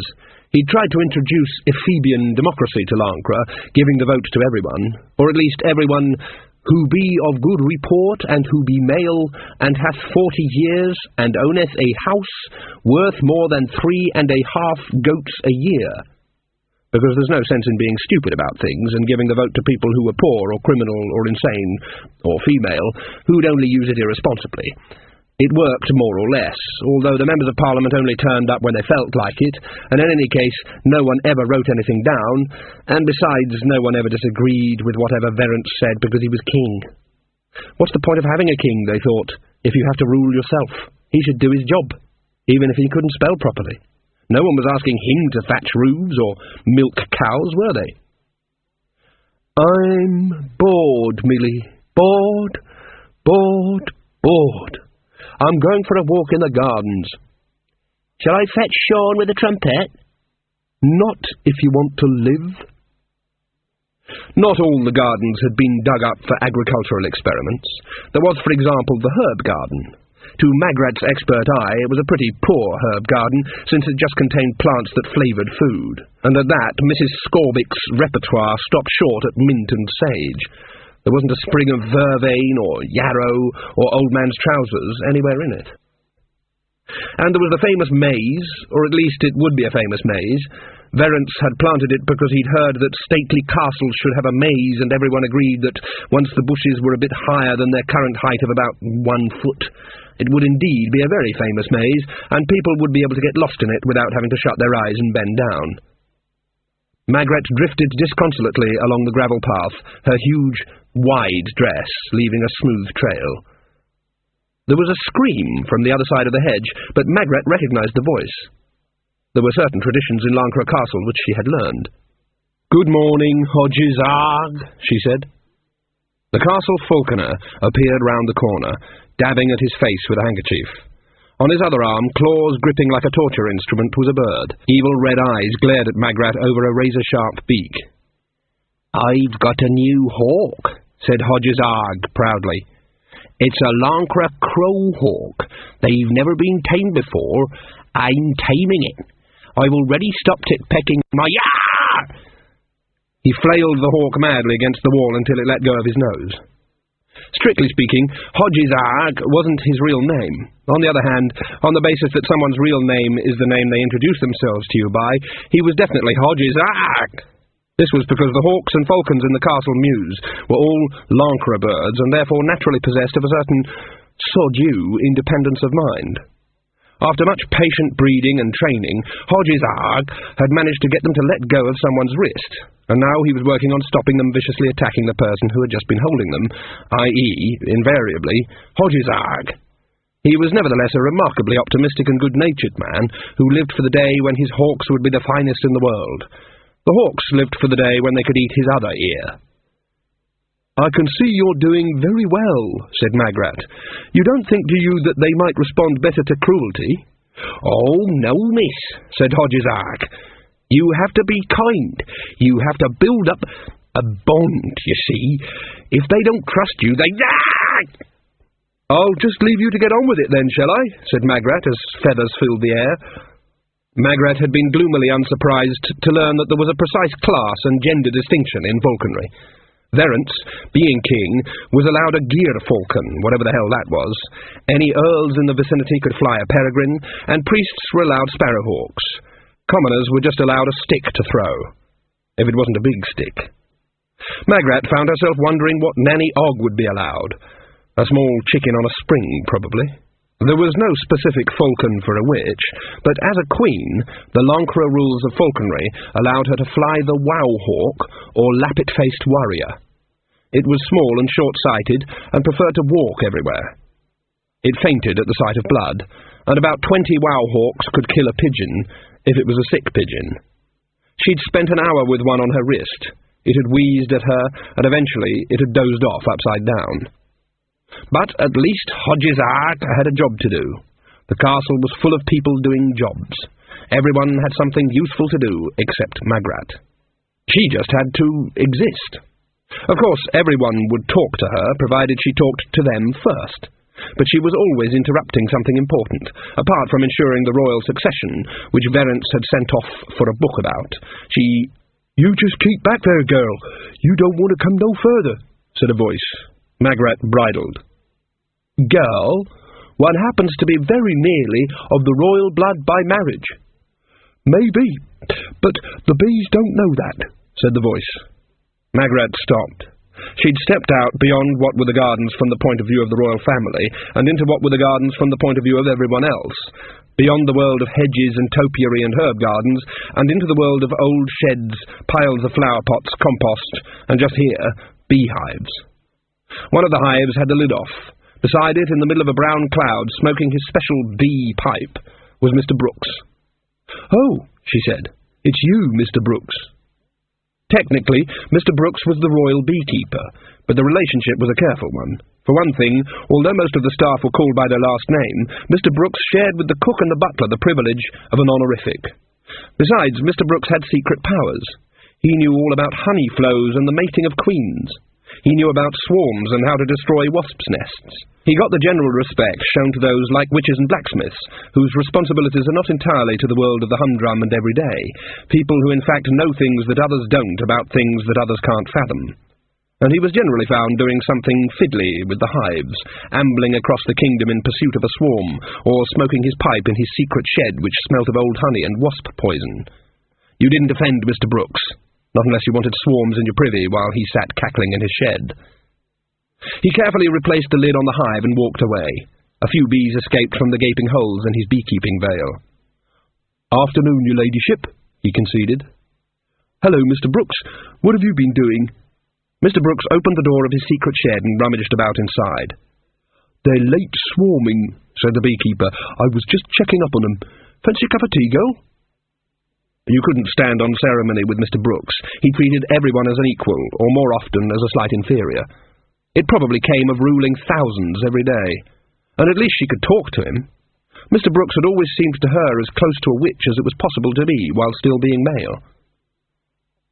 The shed was stuffed full of bits of hive, mysterious torture instruments for extracting honey, old jars, and a small stove on which a grubby teapot steamed next to a huge saucepan. He took her silence for acceptance, and poured out 2 mugs. "Is it herbal?" she quavered. "Buggered if I know. It's just brown leaves out of a tin." Magrat looked uncertainly into a mug which pure tannin was staining brown, but she rallied. One thing you had to do when you were queen, she knew, was put commoners at their ease. She cast around for some easeful question. "It must be very interesting, being a beekeeper," she said. "Yes, it is. One's often wondered—" "What?" "How do you actually milk them?" The unicorn prowled through the forest. It felt blind and out of place. This wasn't a proper land. The sky was blue, not flaming with all the colours of the aurora. And time was passing. To a creature not born subject to time, it was a sensation not unakin to falling. It could feel its mistress inside its head, too. That was worse even than the passing of time. In short, it was mad. Magrat sat with her mouth open. "I thought queens were born," she said. "Oh, no," said Mr. Brooks. "There ain't no such thing as a queen egg. The bees just decides to feed one of them up as a queen. Feeds them royal jelly." "What happens if they don't?" "Then it just becomes an ordinary worker, your ladyship," said Brooks, with a suspiciously republican grin. Lucky for it, Magrat thought. So they have a new queen, and then what happens to the old one? "Oh, usually the old girl swarms," said Mr. Brooks, "pushes off and takes some of the colony with her. I must have seen 1,000 swarms, me. Never seen a royal swarm, though." "What's a royal swarm?" "Can't say for sure. It's in some of the old bee books. A swarm of swarms. It's something to see, they say." The old beekeeper looked wistful for a moment. "Course," he went on, righting himself, "the real fun starts if the weather's bad and the old queen can't swarm, right?" He moved his hand in a sly circular motion. "What happens then is, the two queens, that's the old queen, right, and the new queen, the two queens start a-stalking one another among the combs, with the rain a-drumming on the roof of the hive, and the business of the hive a-going on all around them." Mr. Brooks moved his hands graphically, and Magrat leaned forward. "All among the combs, the drones all humming, and all the time they can see one another, 'cause they can tell, see, and then they spots one another, and—" "Yes, yes," said Magrat, leaning forward. "Slash! Stab!" Magrat hit her head on the wall of the hut. "Can't have more than one queen in a hive," said Mr. Brooks, calmly. Magrat looked out at the hives. She'd always liked the look of beehives, up until now. "Many's the time I've found a dead queen in front of the hive after a spell of wet weather," said Mr. Brooks happily. "Can't abide another queen around a place, you know. And it's a right old battle, too. The old queen's more cunning, but the new queen, she's really got everything to fight for." "Sorry? If she wants to be mated." "Oh. But it gets really interesting in the autumn," said Mr. Brooks. "Hive don't need any dead weight in the winter, see, and there's all these drones hanging around not doing anything, so the workers drag all the drones down to the hive entrance, see, and they bite their—" "Stop!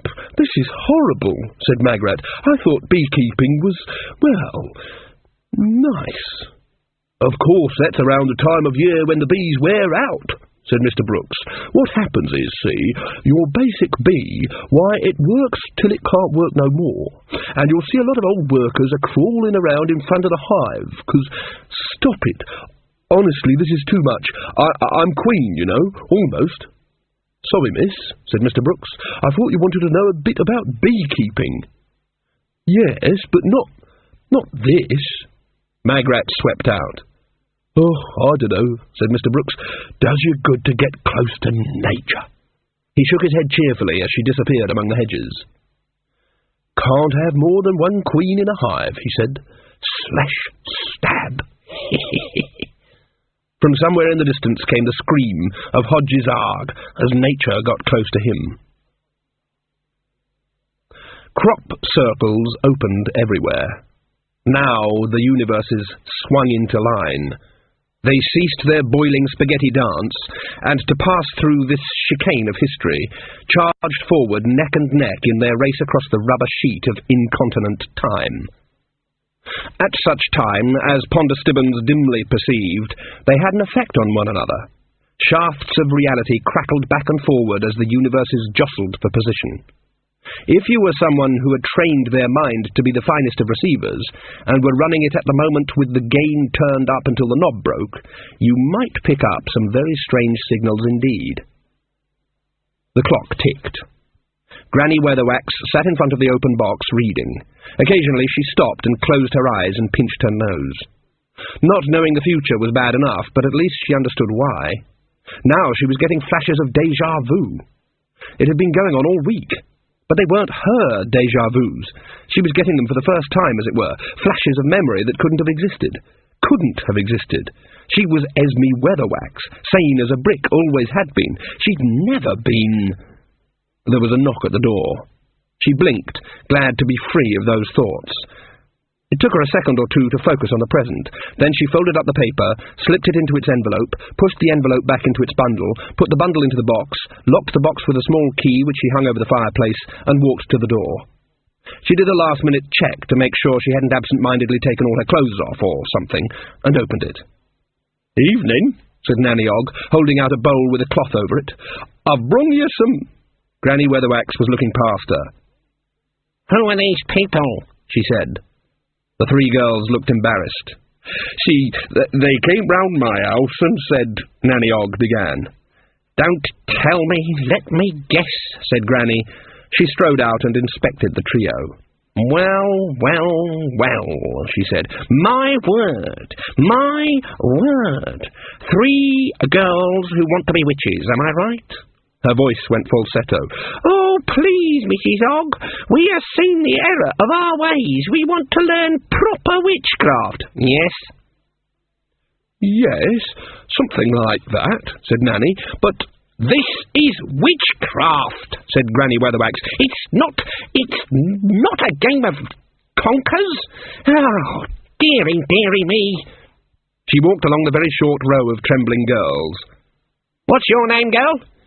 "Magenta Frottage, ma'am." "I bet that's not what your mum calls you." Magenta looked at her feet. "She calls me Violet, ma'am." "Well, it's a better colour than magenta," said Granny. "Want to be a bit mysterious, eh? Want to make folks feel you've got a grip on the occult? Can you do magic? Your friend taught you anything, did she?" "Knock my hat off." "What, ma'am?" Granny Weatherwax stood back and turned around. "Knock it off! I ain't trying to stop you. Go on." Magenta, shading to violet, shaded to pink. I never got the hang of the psycho thingy." "Oh, dear. Well, just let's see what the rest can do. Who are you, girl?" "Amanita, ma'am." "Such a pretty name. Let's see what you can do." Amanita looked around nervously. I don't think I can while you're watching me," she began. "That's a shame. What about you on the end?" "Agnes Knit," said Agnes, who was much faster on the uptake than the other two, and saw that there was no point in pushing Perdita. "Go on, then. Try." Agnes concentrated.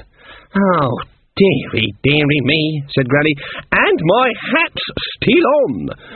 Show them, Giffer." Nanny-Og sighed, picked up a piece of fallen branch, and hurled it at Granny's hat. Granny caught the stick in midair. But you said we had to use magic," Amanita began. "No, I didn't," said Granny. "But anyone could have done that," said Magenta. "Yes, but that's not the point," said Granny. "The point is that you didn't." She smiled, which was unusual for her. "Look, I don't want to be nasty to you. You're young. The world's full of things you could be doing.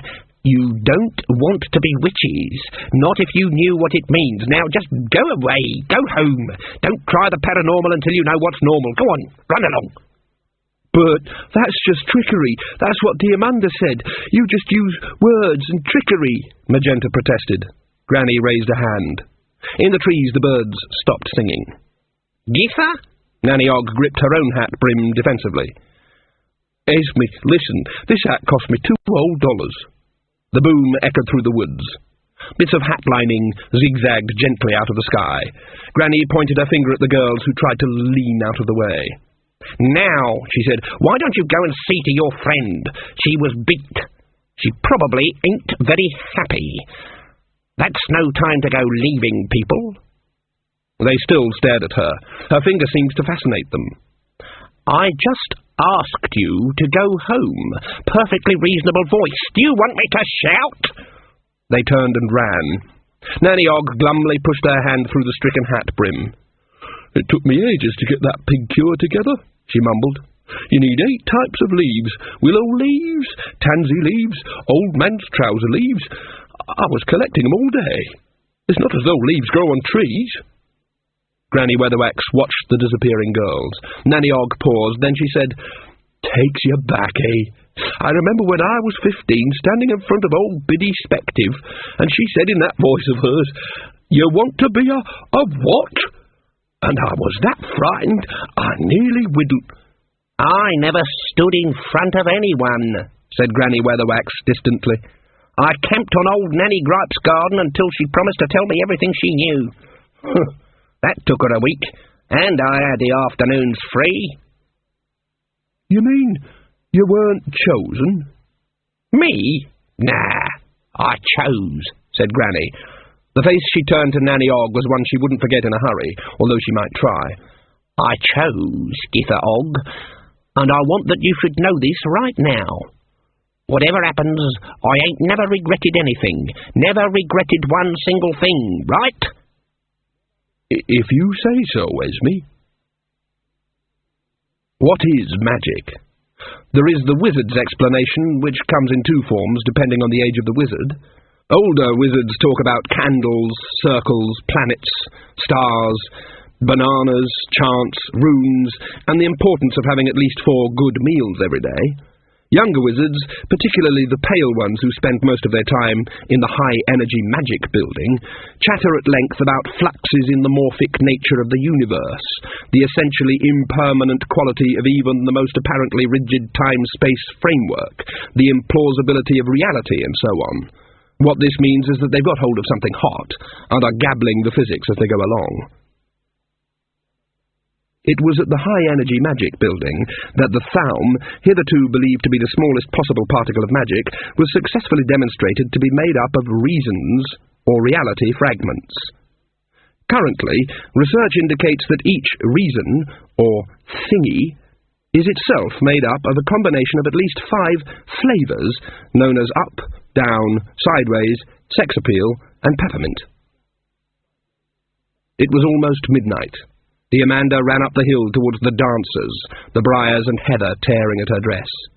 The humiliation banged back and forth in her skull. Stupid, malicious old women, and stupid people, too. She'd won. According to the rules, she'd won. But everyone had laughed at her. That stung. The recollection of those stupid faces all grinning, and everyone supporting those horrible old women who had no idea about the meaning of witchcraft and what it could become. She'd show them. Ahead of her, the dancers were dark against the moonlit clouds. Nanny-Og looked under her bed in case there was a man there. Well, you never knew your luck. She was going to have an early night. It had been a busy day. There was a jar of boiled sweet by her bed, and a thick glass bottle of the clear fluid from her complicated still out behind the woodshed. It wasn't exactly whiskey, and it wasn't exactly gin, but it was exactly 90% proof, and a great comfort during those worrying moments that sometimes occurred around 3 a.m. when you woke up and forgot who you were. After a glass of the clear liquid, you still didn't remember who you were, but that was all right now because you were someone else anyway. She plumped up the 4 pillows, kicked her fluffy slippers into the corner, and pulled the blankets over her head, creating a small, warm, and slightly rank cave. She sucked a boiled sweet. Nanny had only 1 tooth left, and that had taken all she could throw at it for many years, so a sweet at bedtime wasn't going to worry it much.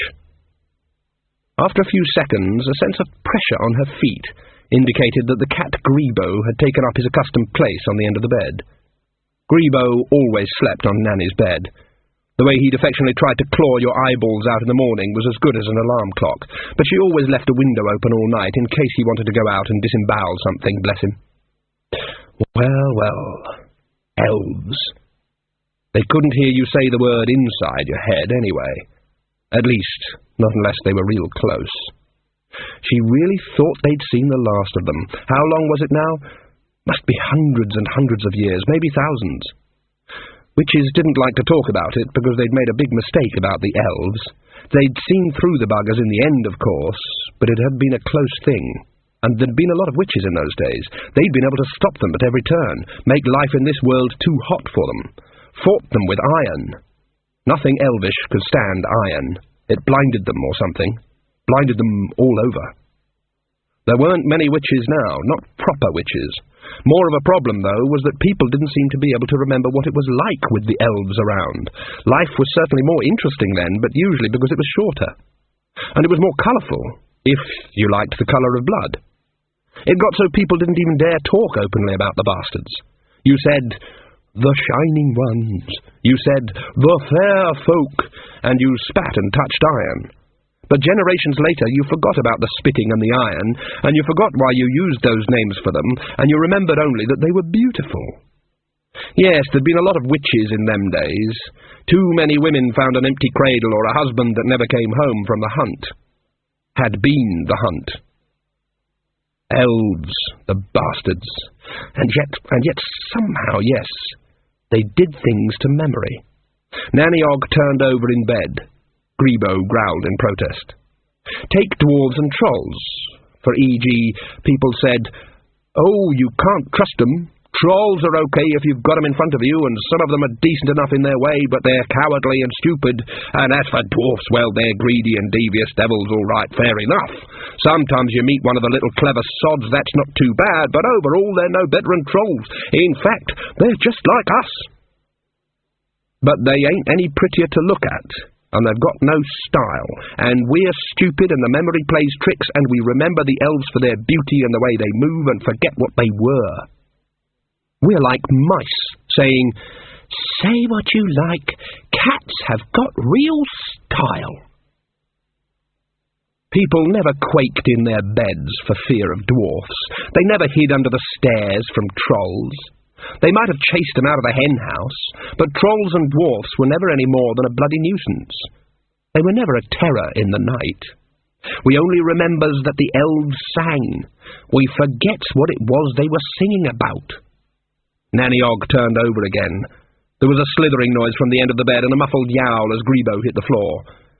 And Nanny sat up. "Get your walking paws on, you young fellaby lad, we're going out."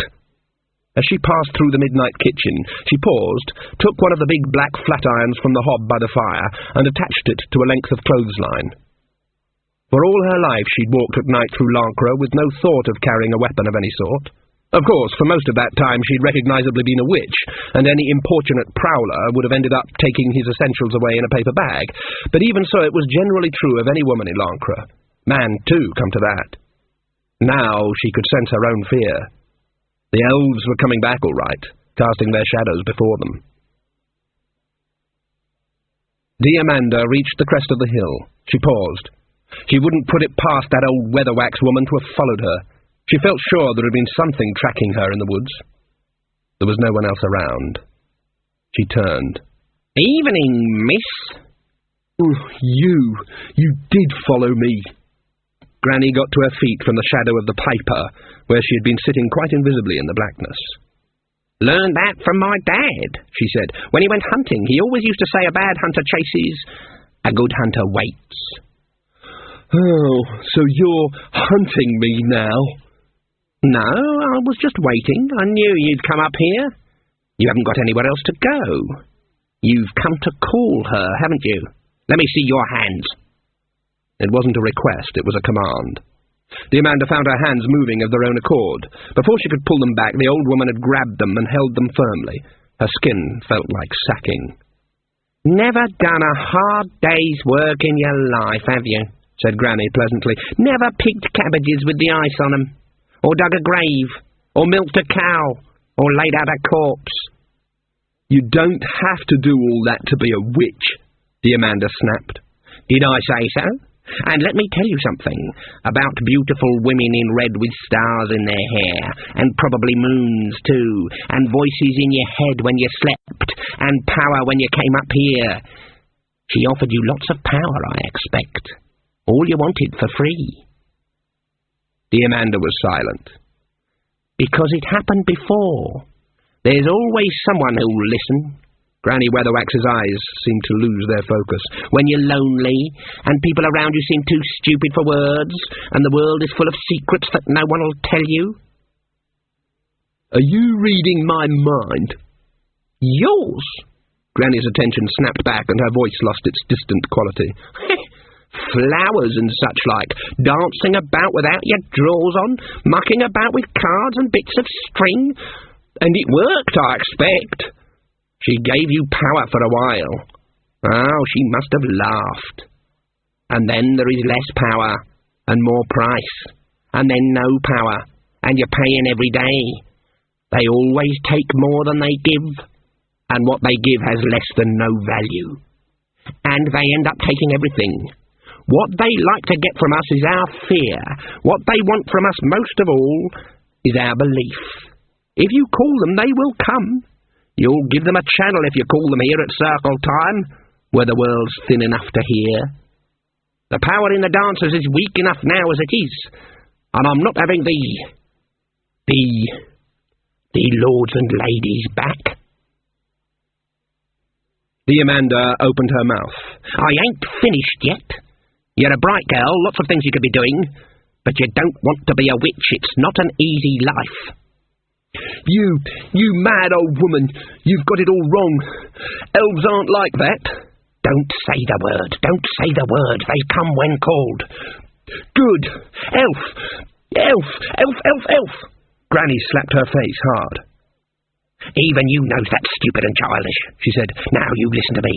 If you stay here, there's to be none of this stuff anymore. Or you can go somewhere else and find a future. Be a great lady, you've got the mind for it. And maybe you'll come back in 10 years loaded down with jewels and stuff, and lord it over all us stay-at-homes, and that will be fine. But if you stay here and keep trying to call the lords and ladies, then you'll be up against me again.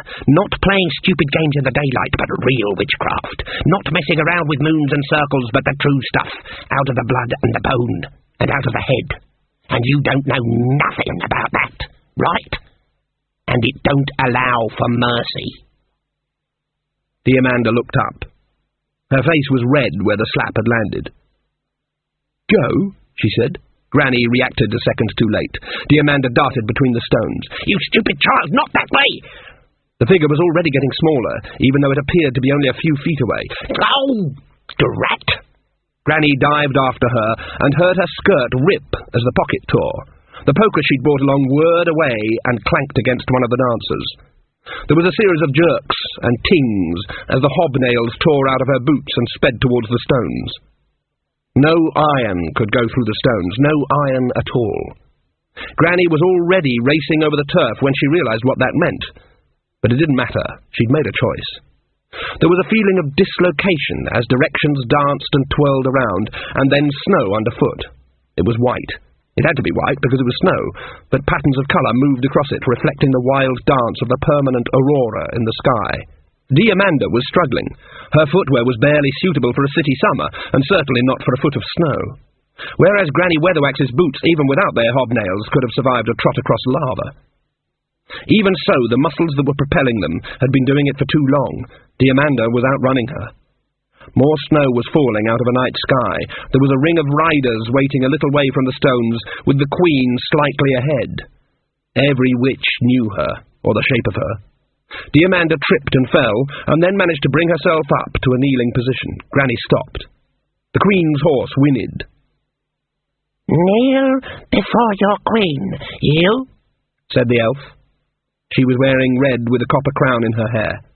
"Shan't, won't," said Granny Weatherwax. "You are in my kingdom, woman," said the queen. "You do not come or go without the leave of me. You will kneel." "I come and go without the leave of anyone," said Granny Weatherwax. "Never done it before, ain't starting now." She put a hand on Amanda's shoulder. "These are your elves," she said. "Beautiful, ain't they?" The warriors must have been more than 2 meters tall. They did not wear clothes so much as items strung together, scraps of fur, bronze plates, strings of brightly coloured feathers.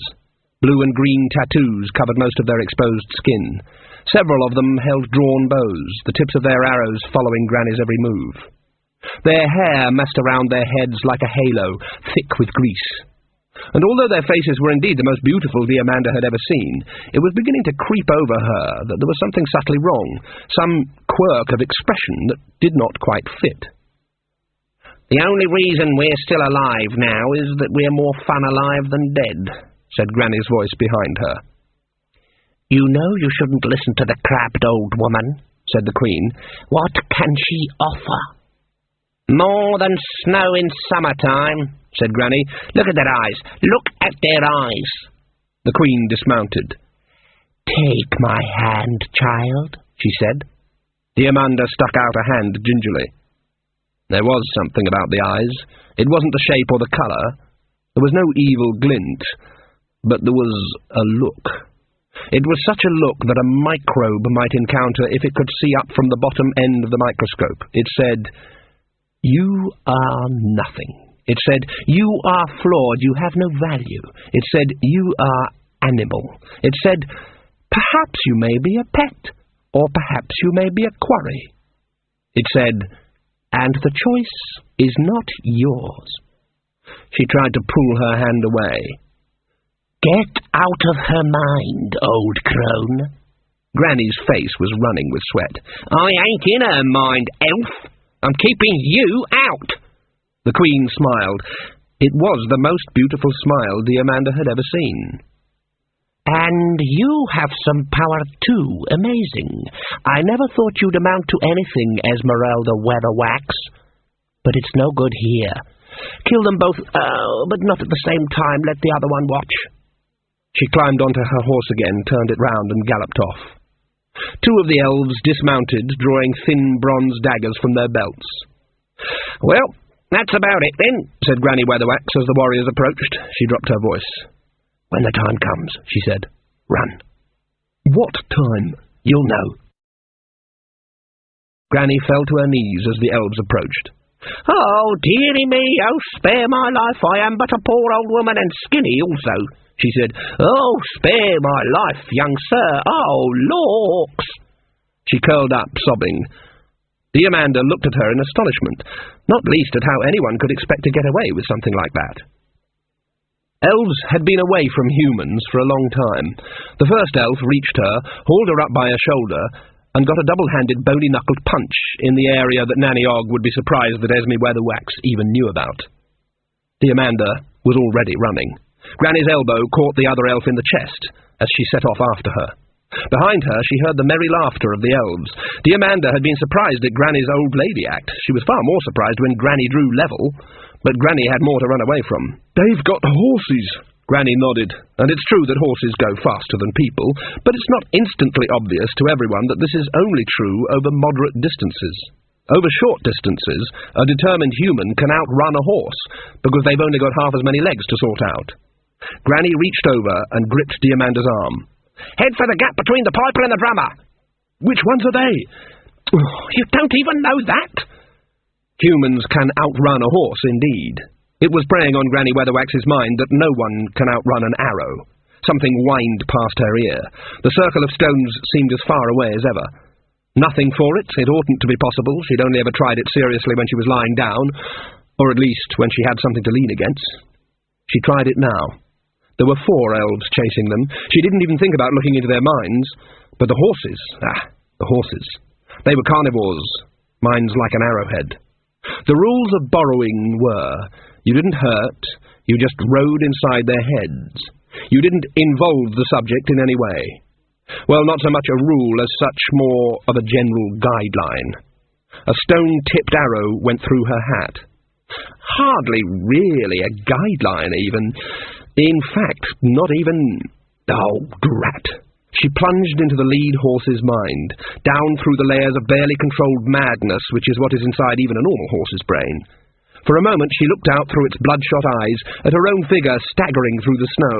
For a moment she was trying to control 6 legs at once, 2 of them in a separate body.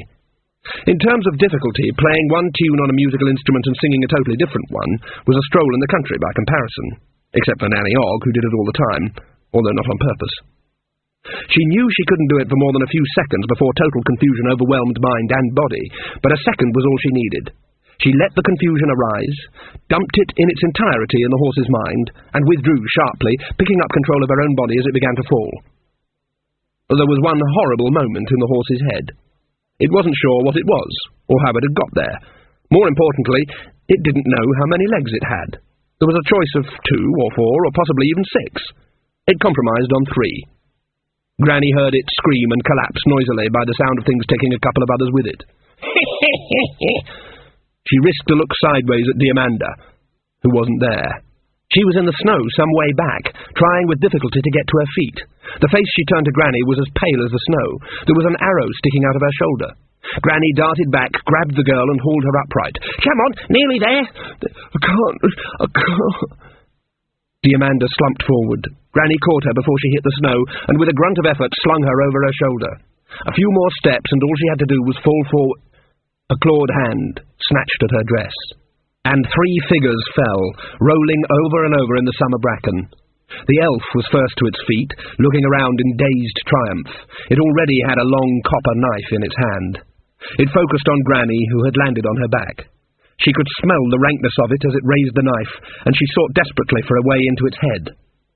Something flashed past her vision. A length of rope had caught the elf's neck and went tight as something swished through the air. The creature stared in horror as a flat iron whirred a few feet away from its face and swung past its ear, winding around and around with increasing speed but a decreasing orbital radius, until it connected heavily with the back of the elf's head, lifting it off its feet and dropping it heavily on the turf. Nanny Og appeared in Granny's vision. "Oh, do enough whiff, don't it?" she said. "You can smell elves a mile off."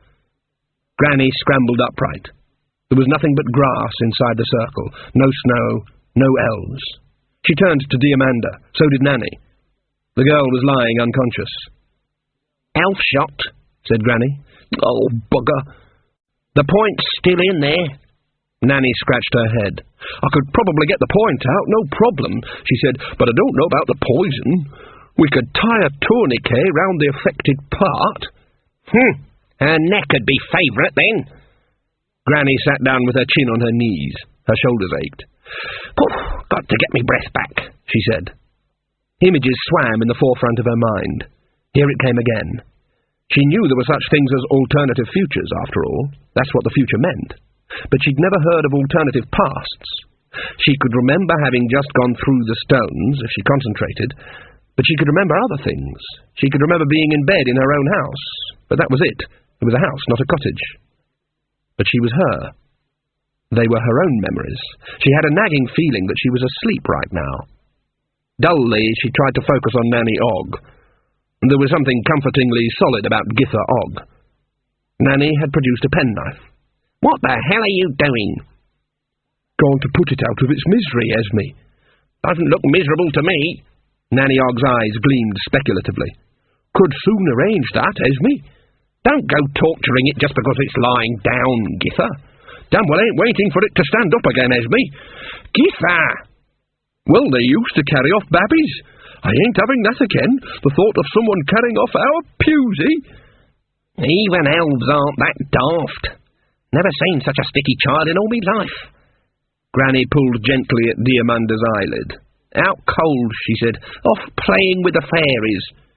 She picked the girl up. "Come on, I'll carry her. You bring Mr. Tinkerbell." "That was brave of you, carrying her over your shoulder," said Nanny, "with them elves firing arrows too." "And it meant less chance of one hitting me, too," said Granny. Nanny Og was shocked. "What? You never thought that, did you?" "Well, she'd been hit already. If I'd been hit too, neither of us had got out," said Granny simply. "But that's a bit heartless, Esme." "Heartless it may be, but headless it ain't. I've never claimed to be nice just to be sensible. No need to look like that. Now, are you coming, or are you going to stand there with your mouth open all day?" Nanny closed her mouth and then opened it again to say, "What you going to do?" "Well, do you know how to cure her?" "Me? No." "Right, me neither, but I know someone who might know," she said, "and we can shove him in the dungeons for now. Lots of iron bars down there, that should keep him quiet." "How'd he get through?" "He was holding on to me." I don't know how it works. Maybe the stone force opens to let humans through or something, just so long as his friends stay inside. That's all I'm bothered about. Nanny heaved the unconscious elf onto her shoulders without much effort. As has been pointed out earlier in the Discworld Chronicles, entire agricultural economies have been based on the lifting power of little old ladies in black dresses. Smells worse than the bottom of a goat's bed, she said. It's a bath for me when I get home. Oh dear, said Granny. It gets worse, don't it? What is magic? Then there is the witch's explanation, which comes in two forms depending on the age of the witch. Older witches hardly put words to it at all, but may suspect in their hearts that the universe really doesn't know what the hell is going on and consists of a zillion, trillion, billion possibilities, and could become any one of them if a trained mind rigid with quantum certainty was inserted in the crack and twisted. That if you really had to make someone's hat explode, all you needed to do was twist into that universe where a large number of hat molecules all decide at the same time to bounce off in different directions. Younger witches, on the other hand, talk about it all the time, and believe it involves crystals, mystic forces, and dancing about without your drawers on. Everyone may be right, all at the same time. That's the thing about quantum. It was early morning. Sean Ogg was on guard on the battlements of Lancre Castle, all that stood between the inmates and any mighty barbarian hordes that might be in the area. He enjoyed the military life. Sometimes he wished a small horde would attack just so he could save the day. He daydreamed of leading an army into battle and wished the king would get one. A brief scream indicated that Hodgesar was giving his charges their morning finger. Sean ignored the noise. It was part of the background hum of the castle. He was passing the time by seeing how long he could hold his breath. He had any amount of ways of passing the time, since guard duty in Lancre involved such an awful lot of it. There was getting the nostrils really clean, that was a good one, or farting tunes, or standing on one leg.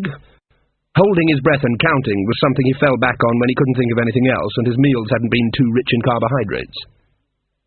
There were a couple of loud creaks from the door knocker far below. There was so much rust on it now that the only way it could be coaxed into making any sound was to lift it up, which made it squeak, and then force it mightily downwards, which caused another squeak, and if the visitor was lucky, a faint thud.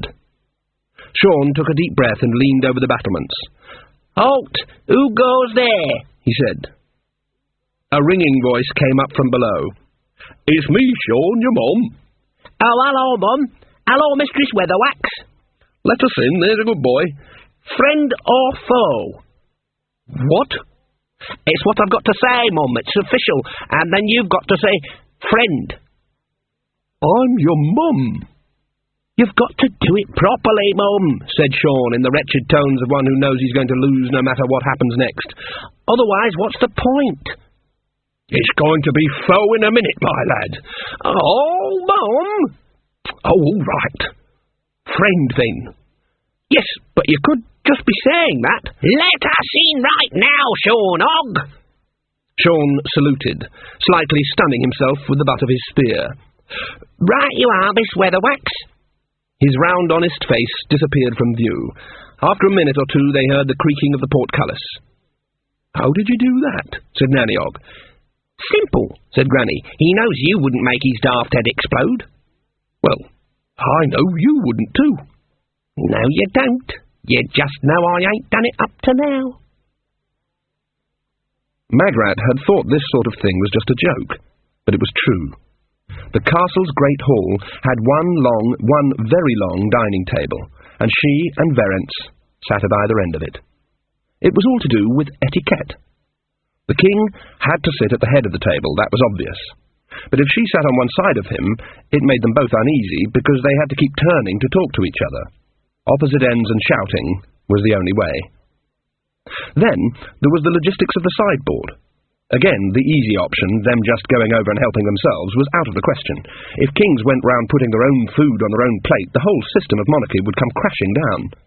Unfortunately, this meant that service had to be by means of Mr. Spriggins, the butler, who had a bad memory, a nervous twitch and a rubber knee, and a sort of medieval elevator system that connected with the kitchen and sounded like the rattle of a tumbril. The elevator shaft was a kind of heat sink. Hot food was cold by the time it arrived. Cold food got colder. No one knew what would happen to ice cream, but it would probably involve some rewriting of the laws of thermodynamics. Also, the cook couldn't get the hang of vegetarianism. The traditional palace cuisine was heavy in artery-clogging dishes so full of saturated fats that they oozed out in great wobbly globules. Vegetables existed as things to soak up spare gravy, and were generally boiled to a uniform shade of yellow in any case. Magrat had tried explaining things to Mrs. Scorbick, the cook, but the woman's 3 chins wobbled so menacingly at words like vitamins that she made an excuse to go back out of the kitchen. At the moment she was making do with an apple. The cook knew about apples. They were big, roasted, floury things, scooped out and filled with raisins and cream. So Magrat had resorted to stealing a raw one from the apple loft. She was also plotting to find out where the carrots were kept. Verence was distantly visible behind the silver candlesticks and a pile of account books.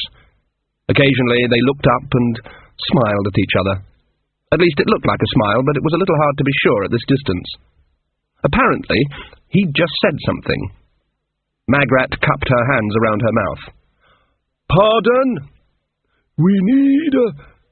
Sorry? What? What?" Finally, Magrat got up and waited while Spriggins, purple in the face with the effort, moved her chair down towards Verence. She could have done it herself, but it wasn't what queens did. "We ought to have a poet laureate," said Verence, marking his place in a book. "Kingdoms have to have one. They write poems for special celebrations." "Yes? I thought perhaps Mrs. Ogg? I hear she's quite an amusing songstress." Magrat kept a straight face. I think she knows lots of rhymes for certain words," she said.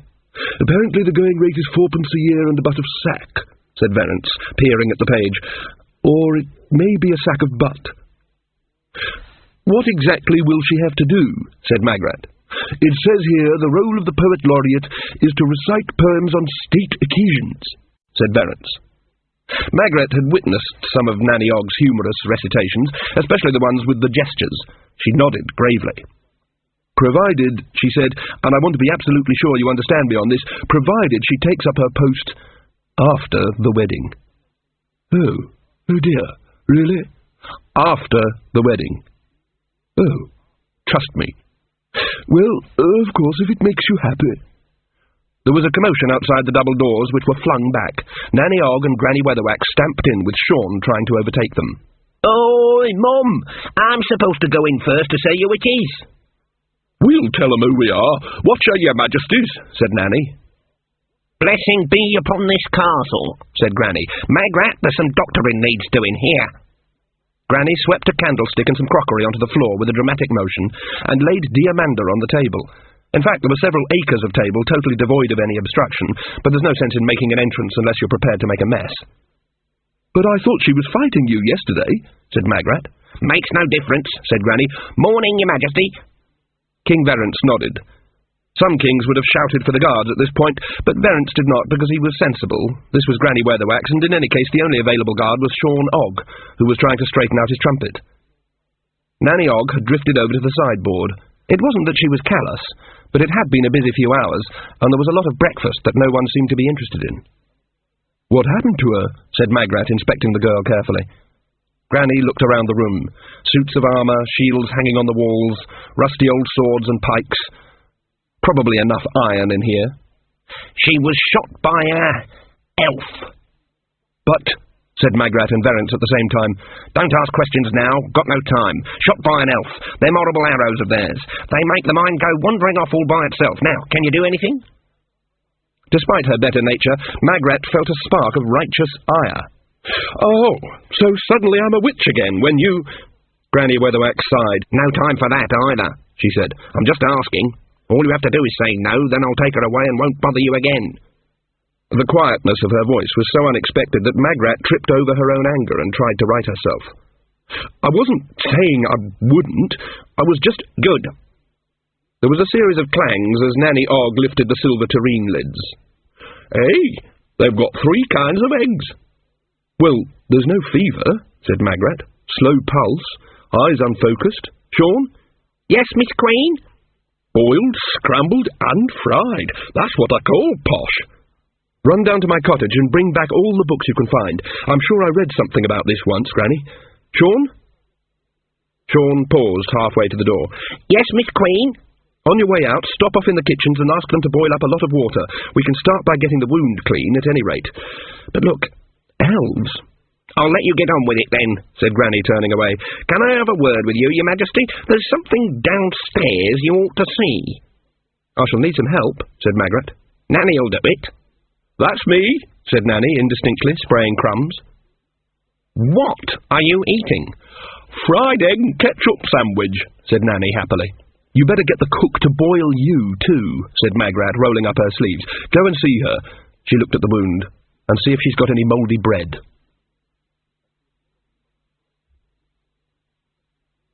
The basic unit of wizardry is the order, or the college, or, of course, the university. The basic unit of witchcraft is the witch, but the basic continuous unit, as has already been indicated, is the cottage. A witch's cottage is a very specific architectural item. It is not exactly built, but put together over the years as the areas of repair join up, like a sock made entirely of darns.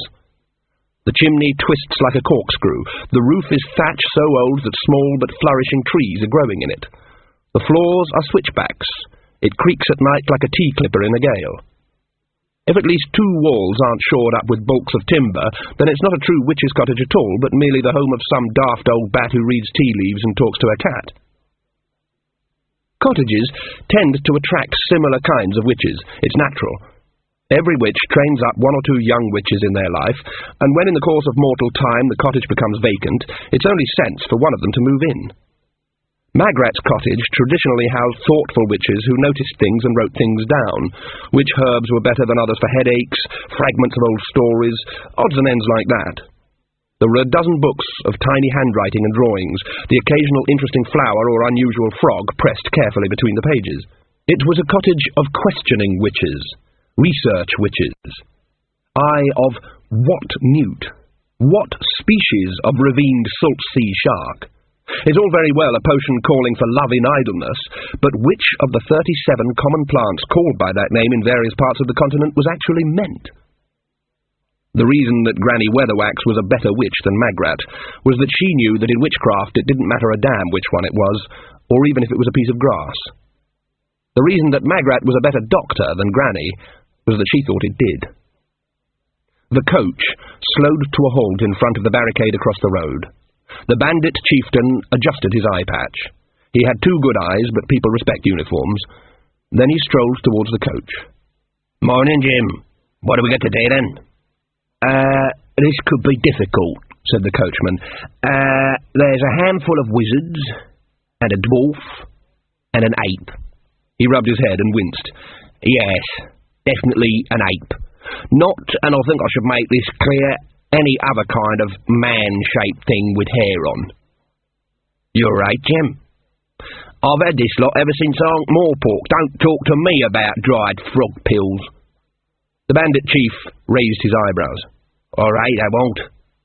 He knocked on the coach door. The window slid down. I wouldn't like you to think of this as a robbery, he said. I'd like you to think of it more as a colourful anecdote you might enjoy telling your grandchildren about.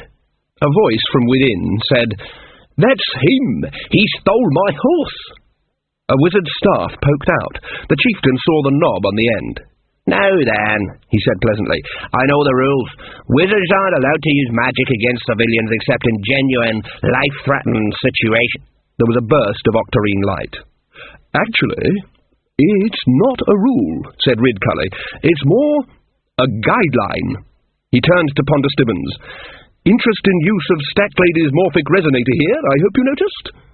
Ponder looked down.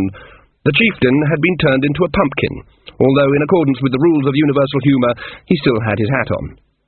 "And now," said Ridcully, "I'd be obliged if all you fellas hiding behind the rocks and things would just step out where I can see you. Very good. Mr. Stibbons, you and the librarian just pass around with the hat, please." "But this is a robbery," said the coachman, "and you've turned him into a fruit." "A vegetable," said Ridcully. "Anyway, it'll wear off in a couple of hours." "And I'm the horse," said Casanunda. The bandits paid up, reluctantly handing over money to Ponder, and reluctantly but very quickly handing over money to the librarian. "There's almost $300, sir," said Ponder. "And a horse, remember? In fact, there were 2 horses. I'd forgotten about the other horse until now." "Capital. We're in pocket on the trip, so if these gentlemen would just remove the roadblock, we'll be on our way. In fact, there was a 3rd horse I've just remembered about." "This isn't what you're supposed to do. You're supposed to be robbed," shouted the coachman. Ridcully pushed him off the board. "We're on holiday," he said. The coach rattled away. There was a distant cry of, "And 4 horses, don't forget," before it rounded a bend. The pumpkin developed a mouth. "Have they gone?" "Yes, boss. Roll me into the shade, will you, and no one say anything about this ever again. Has anyone got any dried frog pills?" Verence II respected witches. They'd put him on the throne. He was pretty certain of that, although he couldn't quite work out how it had happened. And he was in awe of Granny Weatherwax. He followed her meekly towards the dungeons, hurrying to keep up with her long stride. What's happening, Mistress Weatherwax?" "Got something to show you." "You mentioned elves." "That's right." "I thought they were a fairy story." "Well?" "I mean, you know, an old wives' tale." "So?" Granny Weatherwax seemed to generate a gyroscopic field. If you started out off balance, she saw to it that you remained there. He tried again. "Don't exist, is what I'm trying to say." Granny reached a dungeon door. It was mainly age-blackened oak, but with a large barred grille occupying some of the top half. "In there." Verence peered inside. "Good grief." "I got Sean to unlock it. I don't reckon anyone else saw us come in. Don't tell anyone. If the dwarfs and the trolls find out, they'll tear the walls apart to get him out." "Why? To kill him?" "Of course, they've got better memories than humans." "Well, what am I supposed to do with it?" "Just keep it locked up. How should I know? I've got to think." Verence peered in again at the elf. It was lying curled up in the centre of the floor. "That's an elf, but it's just a long, thin human with a foxy face, more or less. I thought they were supposed to be beautiful." "Oh, they are when they're conscious," said Granny, waving a hand vaguely. "They project this, when people look at them, they see beauty, they see something they want to please. They can look just like you want them to look. It's called glamour. You can tell when elves are around, people act funny, they stop thinking clear. Don't you know anything?" "I thought elves were just stories, like the Tooth Fairy." "Nothing funny about the Tooth Fairy," said Granny. "Very hard-working woman. I'll never know how she manages with the ladder and everything. No, elves are real. Oh, drat, listen." She turned and held up a finger. "Feudal system, right?" "What?" "Feudal system. Pay attention. Feudal system. King on top, then barons and whatnot, then everyone else. Witches off to one side a bit," Granny added diplomatically. She steepled her fingers. "Feudal system, like them pointy buildings heathen kings get buried in. Understand?" "Yes." "Right. That's how the elves see things, yes? When they get into a world, everyone else is on the bottom. Slaves, worse than animals even. They take what they want, and they want everything. But worst of all, the worst bit is, they read your mind. They hear what you think, and in self-defense you think what they want. Glamour. And it's barred windows at night, and food out for the fairies, and turning round 3 times before you talks about them, and horseshoes over the door." "I thought that sort of thing was, you know," the king grinned sickly, "folklore." "Of course it's folklore, you stupid man." "I do happen to be king, you know," said Verence reproachfully. "You stupid king, your majesty." "Thank you." "I mean, it doesn't mean it's not true. Maybe it gets a little muddled over the years. Folks forget details. They forget why they do things. Like the horseshoe thing." "I know my granny had one over the door," said the king. "There you are. Nothing to do with its shape. But if you lives in an old cottage and you're poor, it's probably the nearest bit of iron with holes in it that you can find." "Ah." "The thing about elves is they've got begins with M." Granny snapped her fingers irritably. "Manners?" Right, but no. Muscle? Mucus? Mystery? No. Means like seeing the other person's point of view. Verence tried to see the world from a Granny Weatherwax perspective, and suspicion dawned. Empathy? Right, none at all. Even a good hunter, can feel for the quarry. That's what makes him a good hunter. Elves aren't like that. They're cruel for fun. And they can't understand things like mercy. They can't understand that anything apart from themselves might have feelings. They laugh a lot, especially if they've caught a lonely human or a dwarf or a troll. Trolls might be made out of rock, Your Majesty, but I'm telling you that a troll is your brother compared to elves. In the head, I mean. But why don't I know all this? Glamour. Elves are beautiful. They've got, she spat the word, style, beauty, grace. That's what matters. If cats looked like frogs, we'd realise what nasty, cruel little bastards they are. Style. That's what people remember. They remember the glamour. All the rest of it, all the truth of it, becomes old wives' tales. Magrat's never said anything about them. Granny hesitated. Magrat doesn't know too much about elves, she said. She ain't even a young wife yet. They're not something that gets talked about a lot these days. It's not good to talk about them. It's better if everyone forgets about them. They come when they're called. Not called like, cooey, called inside people's heads. It's enough for people just to want them to be here. Verence waved his hands in the air. I'm still learning about monarchy, he said. I don't understand this stuff. You don't have to understand, you're a king. Listen, you know about weak places in the world? Where it joins other worlds? No. There's one up on the moor. That's why the dancers were put up around it. They're a kind of wall. Ah. But sometimes the barriers between worlds is weaker, see? Like tides. At circle time. Ah. And if people act stupidly, even the dancers can't keep the gateway shut. Because where the world's thin, even the wrong thought can make the link. Oh. Verence felt the conversation had orbited back to that area where he could make a contribution. Stupidly, he said. Calling them. Attracting them. Ah. So, what do I do? Just go on raining. I think we're safe. They can't get through. I'll stop the girls so there'll be no more channeling. You keep this one firmly under lock and key, and don't tell Magrat. No sense in worrying her, is there? Something came through, but I'm keeping an eye on it. Granny rubbed her hands together in grim satisfaction. I think I've got it sorted, she said. She blinked. She pinched the bridge of her nose. What did I just say? She said. You said you thought you'd got it sorted, said the king. Granny Weatherwax blinked. That's right, she said. I said that. Yes, and I'm in the castle. Yes, aren't I? Yes. Are you all right, Mistress Weatherwax? Asked the king, his voice taut with sudden worry. Fine. In the castle. And the children are all right, too? Sorry? She blinked again. What? You don't look well. Granny screwed up her face and shook her head. Yes, the castle. I'm me. You're you. Githa's upstairs with Magrat. That's right. She focused on the king. Just a bit of overtiredness there. Nothing to worry about. Nothing to worry about at all. Nanny-Og looked doubtfully at Magrat's preparation. A mouldy bread poultice don't sound very magical to me, she said. Goody Wemper used to swear by it, but I don't know what we can do about the coma. Magrat thumbed hopefully through the crackling ancient pages.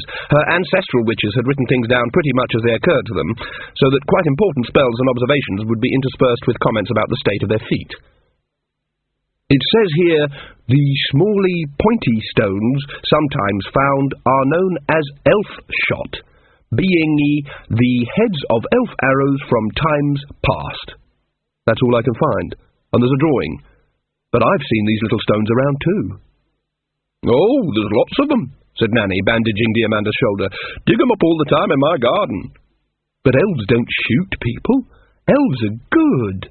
Oh, they probably just fired at Esme and the girl in fun, like. But, look, dear, you're going to be queen. It's an important job. You look after the king now, and let me and Esme look after other stuff. Being queen? It's all tapestry and walking round in unsuitable dresses. I know Granny. She doesn't like anything that's got style and grace. She's so sour.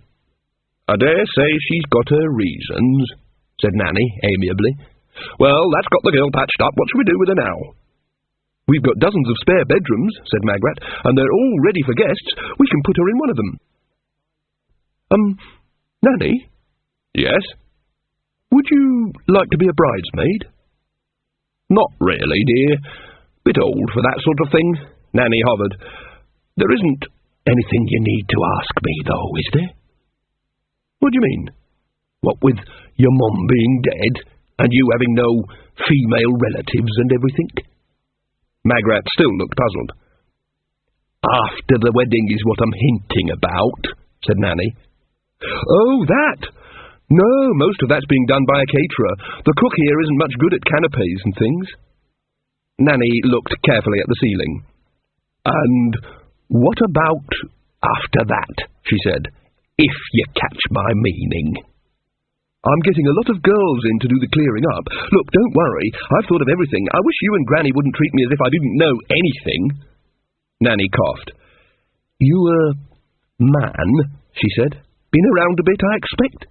Been walking out with dozens of young women, I've no doubt.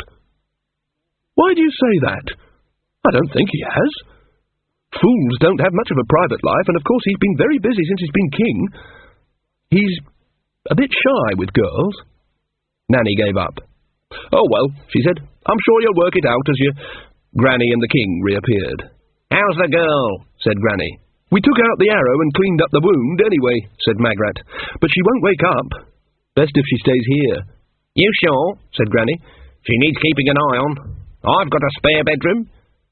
She shouldn't be moved, said Magrat briskly. They've put their mark on her, said Granny. You sure you know how to deal with it? I do know it's quite a nasty wound, said Magrat briskly. I ain't exactly thinking about the wound, said Granny. She's been touched by them, is what I mean. I'm sure I know how to deal with a sick person, said Magrat, and I'm not totally stupid, you know. She's not to be left alone, Granny persisted. There'll be plenty of people around, said Verence. The guests start arriving tomorrow. Being alone isn't the same as not having other people around, said Granny. This is a castle, Granny. Right, well, we won't keep you then, said Granny. Come, Githa. Nanny Og helped herself to an elderly lamb chop from under one of the silver covers, and waved it vaguely at the royal pair. Have fun, she said, insofar as that's possible. Githa, coming! Elves are wonderful. They provoke wonder. Elves are marvellous. They cause marvels. Elves are fantastic. They create fantasies. Elves are glamorous. They project glamour. Elves are enchanting. They weave enchantment. Elves are terrific. They beget terror. The thing about words is that meanings can twist just like a snake, and if you want to find snakes, look for them behind words that have changed their meaning. No one ever said, elves are nice. Elves are bad. Well, that's it, said Nanny Og as the witches walked out over the castle's drawbridge. Well done, Esme. It ain't over, said Granny Weatherwax. You said yourself they can't get through now. No one else round here is going to try any magic at the stones, that's sure enough. Yes, but it'll be circle time for another day or so yet. Anything could happen. That Diamanda girl's out of it, and you put the wind up the others, said Nanny Og, tossing the lambone into the dry moat. Ain't no one else going to call them, I know that. There's still the one in the dungeon. You want to get rid of it? Said Nanny. I'll send our Sean to King Ironfounderson up at Copperhead if you like, or I could hop on the old broomstick myself and go and drop the word to the Mountain King. The dwarfs and trolls would take it off our hands like a shot, no more problem. Granny ignored this. There's something else, she said, something we haven't thought of. She'll still be looking for a way. They'd reached the town square now. She surveyed it. Of course, Verence was king, and that was right and proper, and this was his kingdom, and that was right and proper too. But in a deeper sense, the kingdom belonged to her, and to Githa Og, of course. Verence's writ only ran to the doings of mankind. Even the dwarfs and trolls didn't acknowledge him as king, although they were very polite about it. But when it came to the trees and the rocks and the soil, Granny Weatherwax saw it as hers. She was sensitive to its moods.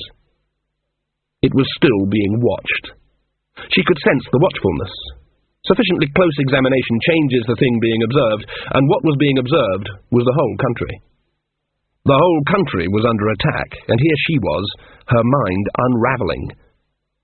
"Funny thing," said Nanny Og to no one in particular. "While I was sitting up there at the dances this morning, I thought, funny thing." "What are you going on about now?" "I remember when I was young there was a girl like Diamanda, bad-tempered and impatient and talented, and a real pain in the bum to the old witches. Don't know if you happen to remember her by any chance?" They passed Jason's forge, which rang to the sound of his hammer. "I never forget her," said Granny quietly. "Funny how things go round in circles." "No, they don't," said Granny Weatherwax firmly. "I wasn't like her. You know what the old witches round here were like, set in their ways, no more than a bunch of old wart-charmers. And I wasn't rude to them, I was just firm, forthright. I stood up for myself. Part of being a witch is standing up for yourself. You're grinning." "Just wind, I promise." "It's completely different with her. No one's ever been able to say I wasn't open to new ideas." "Well, known for being open to new ideas, you are," said Nanny Og. "I'm always saying that. Esme Weatherwax, she's always open to new ideas." "Right." Granny Weatherwax looked up at the forested hills around the town and frowned. "The thing is," she said, "girls these days don't know how to think with a clear mind. You've got to think clearly and not be distracted. That's Magrat for you, always being distracted. It gets in the way of doing the proper thing." She stopped. "I can feel her, Githa, the queen of the fairies. She can get her mind past the stones. Blast that girl. She's got a way in. She's everywhere. Everywhere I look with my mind I can smell her." "Everything's going to be all right," said Nanny, patting her on the shoulder. "You'll see." "She's looking for a way," Granny repeated. "Good morrow, brothers, and wherehap do we wist this merry day?" said Carter the baker. The rest of the Lancre Morris men looked at him. "You on some kind of medication or what?" said Weaver the Thatcher. "Just trying to enter the spirit of the thing," said Carter. "That's how rude mechanicals talk." "Who are rude mechanicals?" said Baker the Weaver. "They are the same as comic artisans, I think," said Carter the baker. "I asked my mum what artisans are," said Jason. "Yeah? They're us." "And we're rude mechanicals as well," said Baker the Weaver. "I reckon." "Bum." "Well, we certainly don't talk like these buggers in the writing," said Carter the baker. "I never said fold de roll in my life, and I can't understand any of the jokes." "You ain't supposed to understand the jokes. This is a play," said Jason. "Drawers," said Baker the Weaver. "Oh, shut up and push the cart." "Don't see why we couldn't do the stick and bucket dance," mumbled Taylor the other Weaver. "We're not doing the stick and bucket dance. I never want to hear any more ever about the stick and bucket dance. I still get twinges in my knee, so shut up about the stick and bucket dance." "Billy!" shouted Baker, who wasn't a man to let go of an idea. The cart containing the props bumped and skidded on the rutted track. Jason had to admit that Morris dancing was a lot easier than acting. People didn't keep turning up to watch and giggle. Small children didn't stand around jeering. Weaver and Thatcher were in almost open rebellion now, and mucking up the words. The evenings were becoming a constant search for somewhere to rehearse. Even the forest wasn't private enough. It was amazing how people would just happen to be passing. Weaver stopped pushing and wiped his brow. "You'd have thought the blasted oak would have been safe," he said. "Half a mile from the nearest path, and damn me if after 5 minutes you can't move for charcoal burners, hermits, trappers, tree tappers, hunters, trolls, bird limers, hurdle makers, swineherds, truffle hunters, dwarfs, bodgers, and suspicious buggers with big coats on. I'm surprised there's room in the forest for the bloody trees. Where to now?" They'd reached a crossroads, if such it could be called. "Don't remember this one," said Carpenter, the poacher. "Thought I knew all the parts round here." "That's 'cause you only ever sees 'em in the dark," said Jason. "Yeah, everyone knows 'tis your delight on a shining night," said Thatcher the carter. "'Tis his delight every night," said Jason. "Hey," said Baker the weaver, "we're getting really good at this rude mechanism, ain't we?" "Let's go right," said Jason. "Nah, it's all briars and thorns that way." "All right, then, left then." "It's all winding," said Weaver. "What about the middle road?" said Carter. Jason peered ahead. There was a middle track, hardly more than an animal path, which wound away under shady trees. Ferns grew thickly alongside it. There was a general green, rich, dark feel to it, suggested by the word bosky, i.e., having a lot of bosk. His blacksmith's senses stood up and screamed. "Not that way," he said. "Oh, come on," said Weaver. "What's wrong with it?" "Goes up to the dancers, that path does," said Jason. "Me mum said no one was to go up to the dancers 'cause of them young women dancing around in the nud." "Yeah, but they been stopped from that," said Thatcher. "Old Granny Weatherwax put her foot down hard and made 'em put the drawers on." "And they ain't to go there any more neither," said Carter, "so it'll be nice and quiet for the rehearsing." "Me mum said no one was to go there," said Jason, a shade uncertainly. "Yeah, but she probably meant, with magical intent," said Carter. "Nothing magical about prancing around in wigs and stuff." "Right," said Thatcher, "and it'll be really private." "And," said Weaver, "if any young woman fancies sneaking back up there to dance around without the drawers on, we'll be sure to see 'em." There was a moment of absolute introspective silence. "I reckon," said Thatcher, voicing the unspoken views of nearly all of them, "we owes it to the community." "Well," said Jason, "me mum said—" "Anyway, your mum's a fine one to talk," said Weaver. "My dad said that when he was young, your mum hardly ever had." "Oh, all right," said Jason, clearly outnumbered. "Can't see it can do any harm. We're only acting. It's make-believe. It's not as if it's anything real, but no one's to do any dancing. Especially, and I want everyone to be absolutely definite about this, the stick and bucket dance." "Oh, we'll be acting all right," said Weaver, "and keeping watch as well, of course." "It's our duty to the community," said Thatcher again. "Make-believe is bound to be all right," said Jason, uncertainly. Clang, boing, clang, ding. The sound echoed around Lancre. Grown men, digging in their gardens, flung down their spades and hurried for the safety of their cottages. Clang, boing, doing, ding. Women appeared in doorways and yelled desperately for their children to come in at once. Bang, bugger it. Dong, boing. Shutters thundered shut. Some men, watched by their frightened families, poured water on the fire and tried to stuff sacks up the chimney. Nanny Ogg lived alone because she said old people needed their pride and independence. Besides, Jason lived on one side, and he or his wife, what's her name, could easily be roused by means of a boot applied heavily to the wall, and Sean lived on the other side, and Nanny had got him to fix up a long length of string with some tin cans on it in case his presence was required. But this was only for emergencies, such as when she wanted a cup of tea, or felt bored. Bong, drat, clang. Nanny Ogg had no bathroom, but she did have a tin bath, which normally hung on a nail on the back of the privy. Now she was dragging it indoors. It was almost up the garden, after being bounced off various trees, walls, and garden gnomes on the way. 3 large black kettles steamed by her fireside.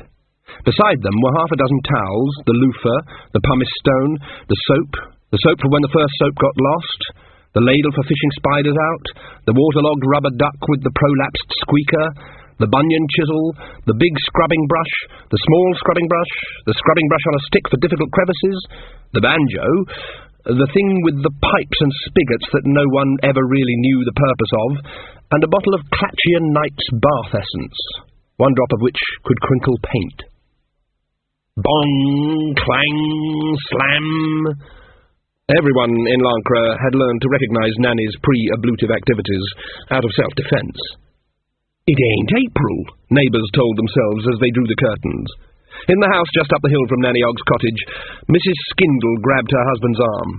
"The goat's still outside." "Are you mad? I ain't going out there. Not now. You know what happened last time? It was paralysed all down one side for 3 days, man, and we couldn't get it down off the roof."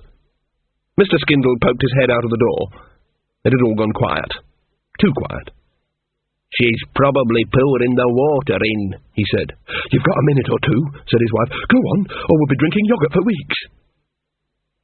Mr. Skindle took down a halter from behind the door and crept out to where his goat was tethered near the hedge. It, too, had learned to recognise the bath-time ritual and was rigid with apprehension. There was no point in trying to drag it. Eventually, he picked it up bodily.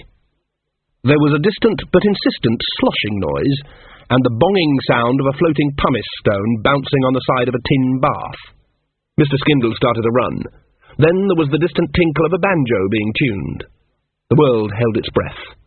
Then it came, like a tornado sweeping across a prairie. Aye! 3 flower pots outside the door cracked, one after the other. Shrapnel whizzed past Mr. Skindle's ear. "Wizard's staff has a knob on the end, knob on the end." He threw the goat through the doorway and leapt after it. His wife was waiting and slammed the door shut behind him. The whole family, including the goat, got under the table. It wasn't that Nanny Ogg sang badly, it was just that she could hit notes which, when amplified by a tin bath half full of water, ceased to be a sound and became some sort of invasive presence.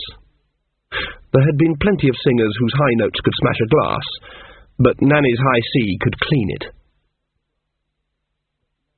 The Lancre Morris men sat glumly on the turf, passing an earthenware jug between them. It had not been a good rehearsal. "Don't work, does it?" said Thatcher.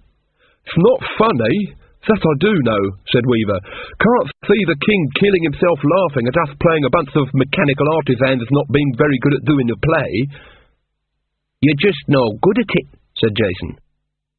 "We're supposed to be no good at it," said Weaver. "Yeah, but you're no good at acting like someone who's no good at acting," said Tinker. "I don't know how, but you ain't. You can't expect all the fine lords and ladies—" A breeze blew over the moor, tasting of ice at Midsummer. "To laugh at us not being any good at being no good at acting." "I don't see what's funny about a bunch of rude artisans trying to do a play anyway," said Weaver. Jason shrugged. "It says all the gentry." A tang on the wind, the sharp tin taste of snow. "In Ankh-Morpork laughed at it for weeks and weeks," he said. "It was on Broadway for 3 months." "What's Broadway?" "That's where all the theatres are. The Disc, Lord Winking's Men, the Bear Pit." "They'd laugh at any damn thing down there," said Weaver. "Anyway, they all think we're all simpletons up here. They all think we say ooh-ah and sings daft folk songs and has 3 brain cells huddling together for warmth because of drinking scumble all the time." "Yeah, pass that jug, Swish City bastards. They don't know what it's like to be up to the armpit in a cow's backside on a snowy night." "And there ain't one of them that—" "What are you talking about? You ain't got a cow." "No, but I know what it's like." "They don't know what it's like to get one welly sucked off in a farmyard full of gippo, and that horrible moment when you waves the foot around, knowing that wherever you puts it down, it's going to go through the crust." The stoneware jug glugged gently as it was passed from hand to unsteady hand. "True, that's very true. And you ever seen a Morris dancing? Enough to make you hang up your hanky." "What, Morris dancing? In a city? Ha!" "Well, down in Stow Hill it anyway, bunch of soft wizards and merchants. I watched them a whole hour, and there wasn't even a groining. Swish City bastards, coming up here taking our jobs." "Don't be daft, they don't know what a proper job is." The jug glugged, but with a deeper tone suggesting that it contained a lot of emptiness. Bet they've never been up to the armpit. The point is...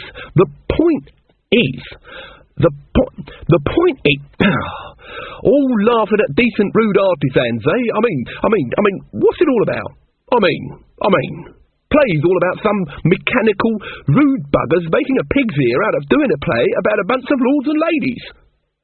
A chill in the air, sharp as icicles. It needs something else. Right. A mythic element. Right, my point. Needs a plot that they can go home whistling. Exactly. So it should be done here, in the open air, open to the sky and the hills. Jason Ogg wrinkled his brows. They were always pretty wrinkled anyway, whenever he was dealing with the complexities of the world. Only when it came to an iron did he know exactly what to do, but he held up a wavering finger and tried to count his fellow thespians. Given that the jug was now empty, this was an effort. There seemed on average to be 7 other people, but he had a vague, nagging feeling that something wasn't right. Out here? He said uncertainly. Good idea, said Weaver. Wasn't it your idea? Said Jason. I thought you said it. I thought you did. Who cares who said it? Said Thatcher. It's a good idea. Seems right. What was that about the mythic quality? What's mythic? Something you've got to have, said Weaver, theatrical expert. Very important, your mythics. Me mum said no one was to go, Jason began. We shan't be doing any dancing or anything, said Carter. I can see you don't want people skulking around up here by themselves, doing magic. But it can't be wrong if everyone comes here. I mean, the king and everyone. Your mam, too. I'd like to see any girls with no drawers on get past her. I don't think it's just, Jason began. And the other one will be there, too, said Weaver. They considered Granny Weatherwax. Cor, she frightens the life out of me, said Thatcher, eventually. The way she looks right through you. I wouldn't say a word against her, mark you. Fine figure of woman, he said loudly, and then added rather more quietly, but they do say she creeps around the place at nights, as a hare or a bat or something, changes her shape and all. Not that I believes a word of it. He raised his voice, then let it sink again. But old Weezen over in Slice told me once he shot a hare in the leg one night, and next day she passed him on the lane and said, "Ouch," and gave him a right ding across the back of his head. My dad said Weaver, that one day he was leading our old cow to market, and it took ill, and fell down in the lane near her cottage, and he couldn't get it to move, and he went up to her place, and he knocked on the door, and she opened it, and before he could open his mouth, she said, "Your cow's ill, Weaver," just like that. And then she said, "Was that the old brindled cow what your dad had?" said Carter. "No, it was my uncle had the brindled cow. We had the one with the crumpled horn," said Weaver. "Anyway, could have sworn it was brindled," said Carter. "I remember my dad looking at it over the edge one day and saying, 'That's fine brindling on that cow. You don't get brindling like that these days.' That was when you had that old field alongside Cab's well." "We never had that field. It was my cousin had that field," said Weaver. "Anyway, you sure?" "Anyway," said Weaver, "she said, 'You wait there, I'll give you something for it.' And she goes out into her back kitchen and comes back with a couple of big red pills. And she..." "How'd it get crumpled then?" said Carter. "And she gave him one of the pills and said, 'What you do, you raise the old cow's tail and shove this pill where the sun don't shine. And in half a minute she'll be up and running as fast as she can.'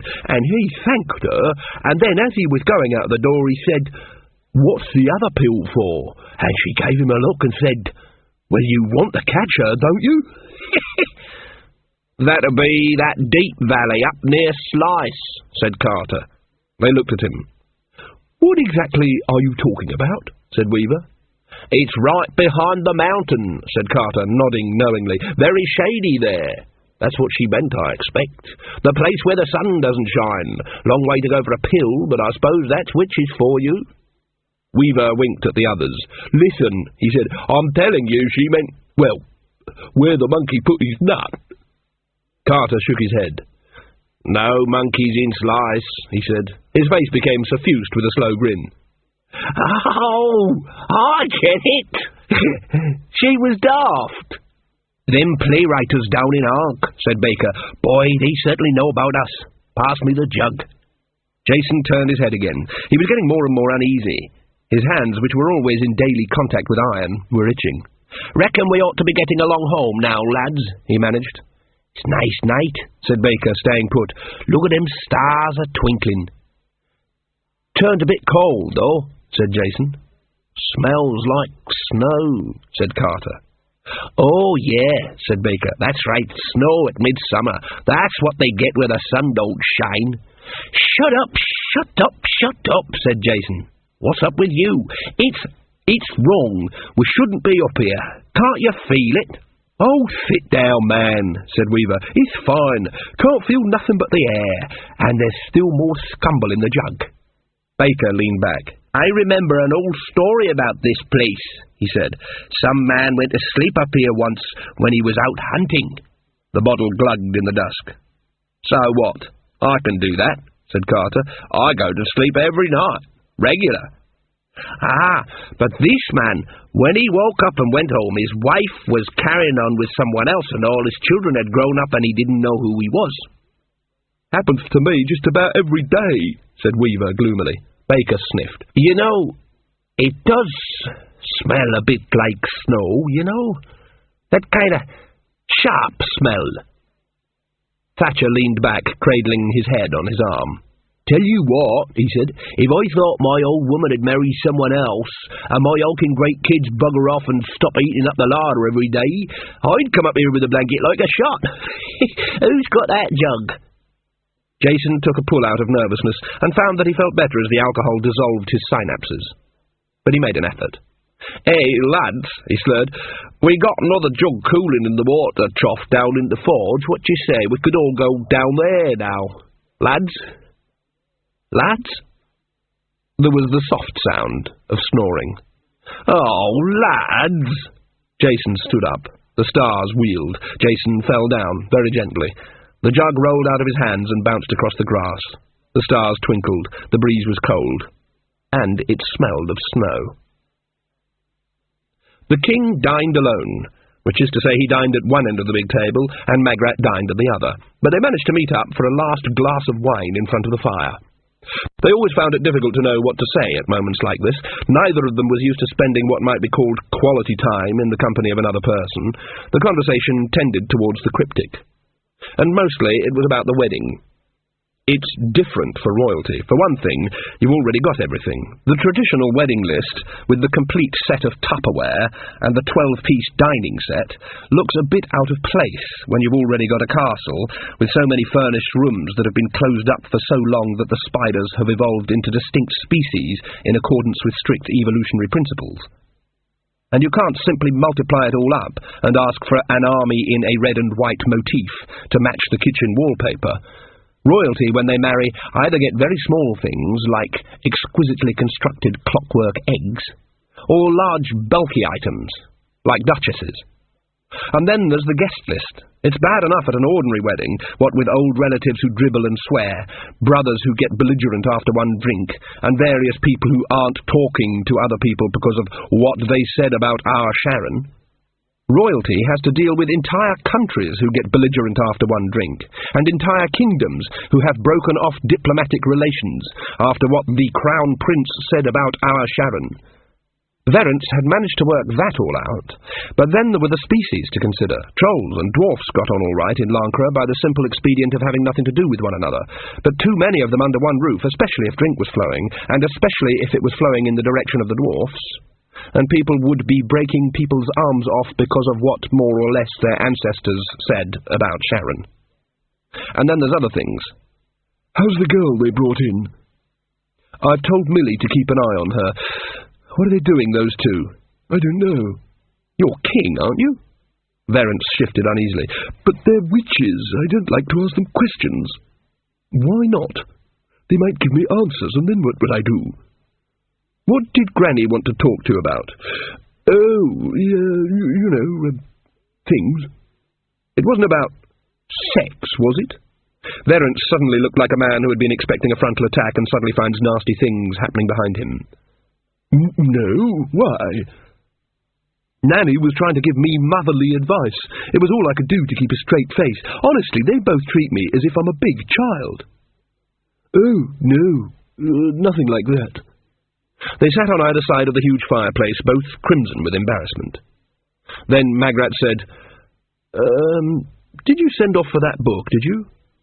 You know, the one with the woodcuts? Oh, yes, I did. It ought to have arrived by now. Well, we only get a mail coach once a week. I expect it'll come tomorrow. I'm fed up with running down there every week in case Sean gets there first. You are king. You could tell him not to. Don't like to, really. He's so keen. A large log crackled into two across the iron dogs. Can you really get books about that? You can get books about anything. They both stared at the fire. Verence thought, she doesn't like being a queen, I can see that. But that's what you are when you marry a king. All the books say so. And Magrat thought, he was much nicer when he was a man with silver bells on his hat and slept every night on the floor in front of his master's door. I could talk to him then. Verence clapped his hands together. Well, that's about it then. Busy day tomorrow. What with all the guests coming and everything? Yes, it's going to be a long day. Very nearly the longest day. Yes. I expect they've put warming pans in our beds. Has Sean got the hang of it now? I hope so. I can't afford any more mattresses. It was a great hall. Shadows piled up in the corners, clustered at either end. I suppose, said Magrat very slowly as they stared at the fire, they haven't really had many books here in Lancre, up until now. Literacy is a great thing. They got along without them, I suppose. Yes, but not properly. Their husbandry is really very primitive. Magrat looked at the fire. Their wifery wasn't up to much either, she thought. So, we'd better be off to bed then, do you think? I suppose so. Verence took down 2 silver candlesticks and lit the candles with a taper. He handed one to Magrat. Good night, then. Good night. They kissed and turned away and headed for their own rooms. The sheets on Magrat's bed were just beginning to turn to brown.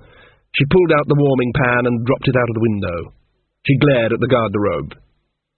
Magrat was probably the only person in Lancre who worried about things being biodegradable. Everyone else just hoped things would last and knew that damn near everything went rotten if you left it long enough. At home, at the cottage where she used to live, there had been a privy at the bottom of the garden. She'd approved of it. With a regular bucket of ashes and a copy of last year's almanac on a nail and a bunch of grapes cut out on the door, it functioned quite effectively. About once every few months, she'd have to dig a big hole and get someone to help her move the shed itself. The garde-robe was this, a sort of small, roofed-in room inside the wall with a wooden seat positioned over a large square hole that went all the way down to the foot of the castle wall far below, where there was an opening from which biodegradability took place once a week by means of an organodynamic process known as Sean-og and his wheelbarrow. That much Magrat understood. It kind of fitted in with the whole idea of royalty and commonality. What shocked her were the hooks. They were for storing clothes in the garde-robe. Millie had explained that the more expensive furs and things were hung there. Moths were kept away by the draught from the hole, and the smell. Really true. That's why people stand aside when kings go past. Magrat had put her foot down about that, at least. Now she lay in bed and stared at the ceiling. Of course she wanted to marry Verence, even with his weak chin and slightly runny eyes. In the pit of the night, Magrat knew that she was in no position to be choosy, and getting a king in the circumstances was a stroke of luck. It was just that she had preferred him when he'd been a fool. There's something about a man who tinkles gently as he moves. It was just that she could see a future of bad tapestry and sitting looking wistfully out of the window. It was just that she was fed up with books of etiquette and lineage and Twerp's peerage of the 15 mountains and the Stowe plains. You had to know this kind of thing to be a queen. There were books full of the stuff in the long gallery, and she hadn't even explored the far end. How to address the third cousin of an earl, what the pictures on shields meant, all those lions passant and regardant. And the clothes weren't getting any better. Magrat had drawn the line at a wimple, and she wasn't at all happy about the big pointy hat with the scarf dangling from it. It probably looked beautiful on the Lady of Shalott, but on Magrat it looked as though someone had dropped a big ice cream on her neck. Nanny Og sat in front of her fire in her dressing gown, smoking her pipe and idly cutting her toenails. There was the occasional ping and ricochet from distant parts of the room, and a small tinkle as an oil lamp was smashed. Granny Weatherwax lay on her bed, still and cold, in her blue-veined hands the words, "I ain't dead." Her mind drifted across the forest, searching. The trouble was, she could not go where there were no eyes to see or ears to hear, so she never noticed the hollow near the stones where 8 men slept and dreamed. Lancre is cut off from the rest of the lands of mankind by a bridge over Lancre Gorge above the shallow but poisonously fast and treacherous Lancre River. The Lancrastrians did not consider geography to be a very original science. The coach pulled up at the far end. There was a badly painted red, black and white post across the road. The coachman sounded his horn. "What's up?" said Ridcully, leaning out of the window. "Troll bridge." "Oops." After a while, there was a booming sound under the bridge, and a troll clambered over the parapet. It was quite overdressed for a troll. In addition to the statutory loincloth, it was wearing a helmet. Admittedly, it had been designed for a human head and was attached to the much larger troll head by string, but there probably wasn't a better word than wearing. "What's up?" said the bursar, waking up. "There's a troll on the bridge," said Ridcully, "but it's underneath a helmet, so it's probably official and will get into serious trouble if it eats people. Nothing to worry about." Trolls, a life form based on silicon rather than carbon, can't in fact digest people, but there's always someone ready to give it a try.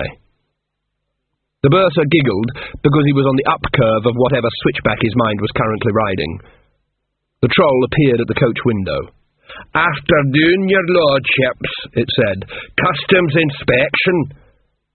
"I don't think we have any," babbled the bursar happily. "I mean, we used to have a tradition of rolling boiled eggs downhill on Soul Cake Tuesday, but—" "I mean," said the troll, "do you have any beer, spirits, wines, liquors, hallucinogenic herbage, or books of a lewd or licentious nature?" Ridcully pulled the bursar back from the window. "No," he said. "No." "No." "Sure." "Yes." "Would you like some?" "We haven't even got," said the bursar, despite Ridcully's efforts to sit on his head, "any billy goats." There are some people that would whistle Yankee Doodle in a crowded bar in Atlanta. Even these people would consider it tactless to mention the word billy goat to a troll. The troll's expression changed very slowly, like a glacier eroding half a mountain. Ponder tried to get under the seat. "So we'll just trot along, shall we?" said the bursar, his voice by now slightly muffled.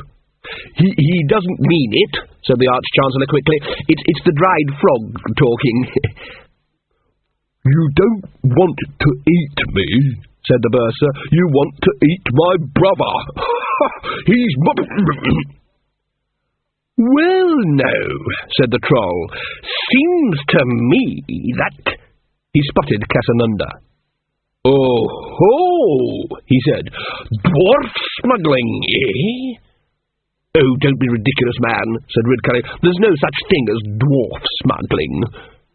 "Oh, yeah? Then what's that you've got there?" "I'm a giant," said Casanunda. "Giants are a lot bigger. I've been ill." The troll looked perplexed. This was postgraduate thinking for a troll, but he was looking for trouble. He found it on the roof of the coach, where the librarian had been sunbathing. "What's in the sack up there?"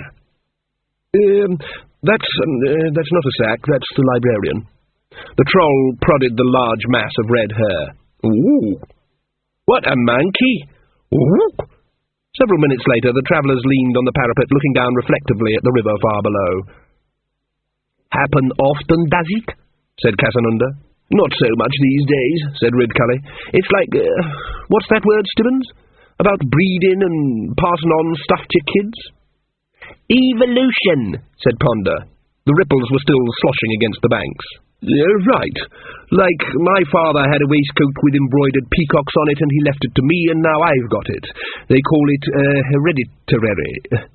No, that's not, Ponder began, with no hope whatsoever that Ridcully would listen. So, anyway, most people left back home know the difference between apes and monkeys now, said Ridcully. Evolution, that is. It's hard to breathe when you've got a headache from being bounced up and down on the pavement. The ripples had stopped now. Do you think trolls can swim? Said Casanunda. No, they just sink and walk ashore, said Ridcully. He turned and leaned back on his elbows. This really takes me back, you know. The old Lancre River. There's trout down there that'd take your arm off. Not just trout, said Ponder, watching a helmet emerge from the water. And limpid pools further up, said Ridcully, full of limpids, stuff like that. And you can bathe naked and no one would see. And water meadows full of water, don't you know? And flowers and stuff, he sighed. You know, it was on this very bridge that she told me that she... He's got out of the river, said Ponder. But the troll wasn't moving very fast, because the librarian was nonchalantly levering one of the big stones out of the parapet. On this very bridge, I asked... That's a big club he's got, said Casanunda. This bridge, I may say, was where I nearly... Could you stop holding that rock in such a provocative way? Said Ponder. Ooh. It'd be a help.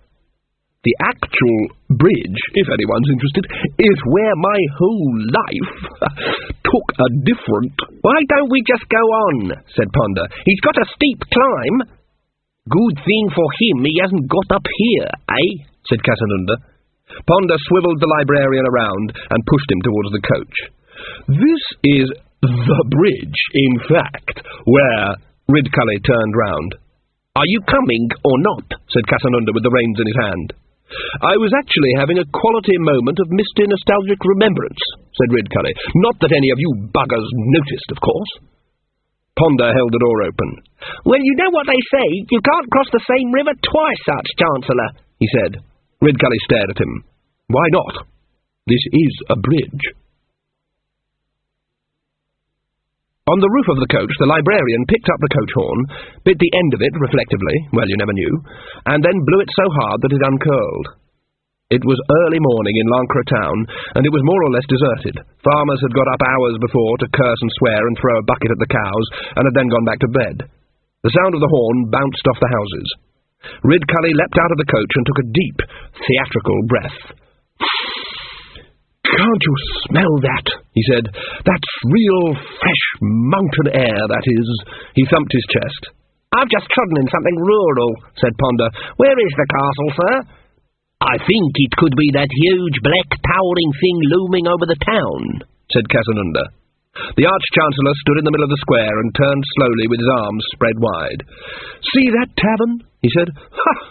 If I had a penny for every time they threw me out of there, I'd have $5.38. And over there is the old forge, and there's Mrs. Persifleur's where I had lodgings. See that peak up there? That's Copperhead, that is.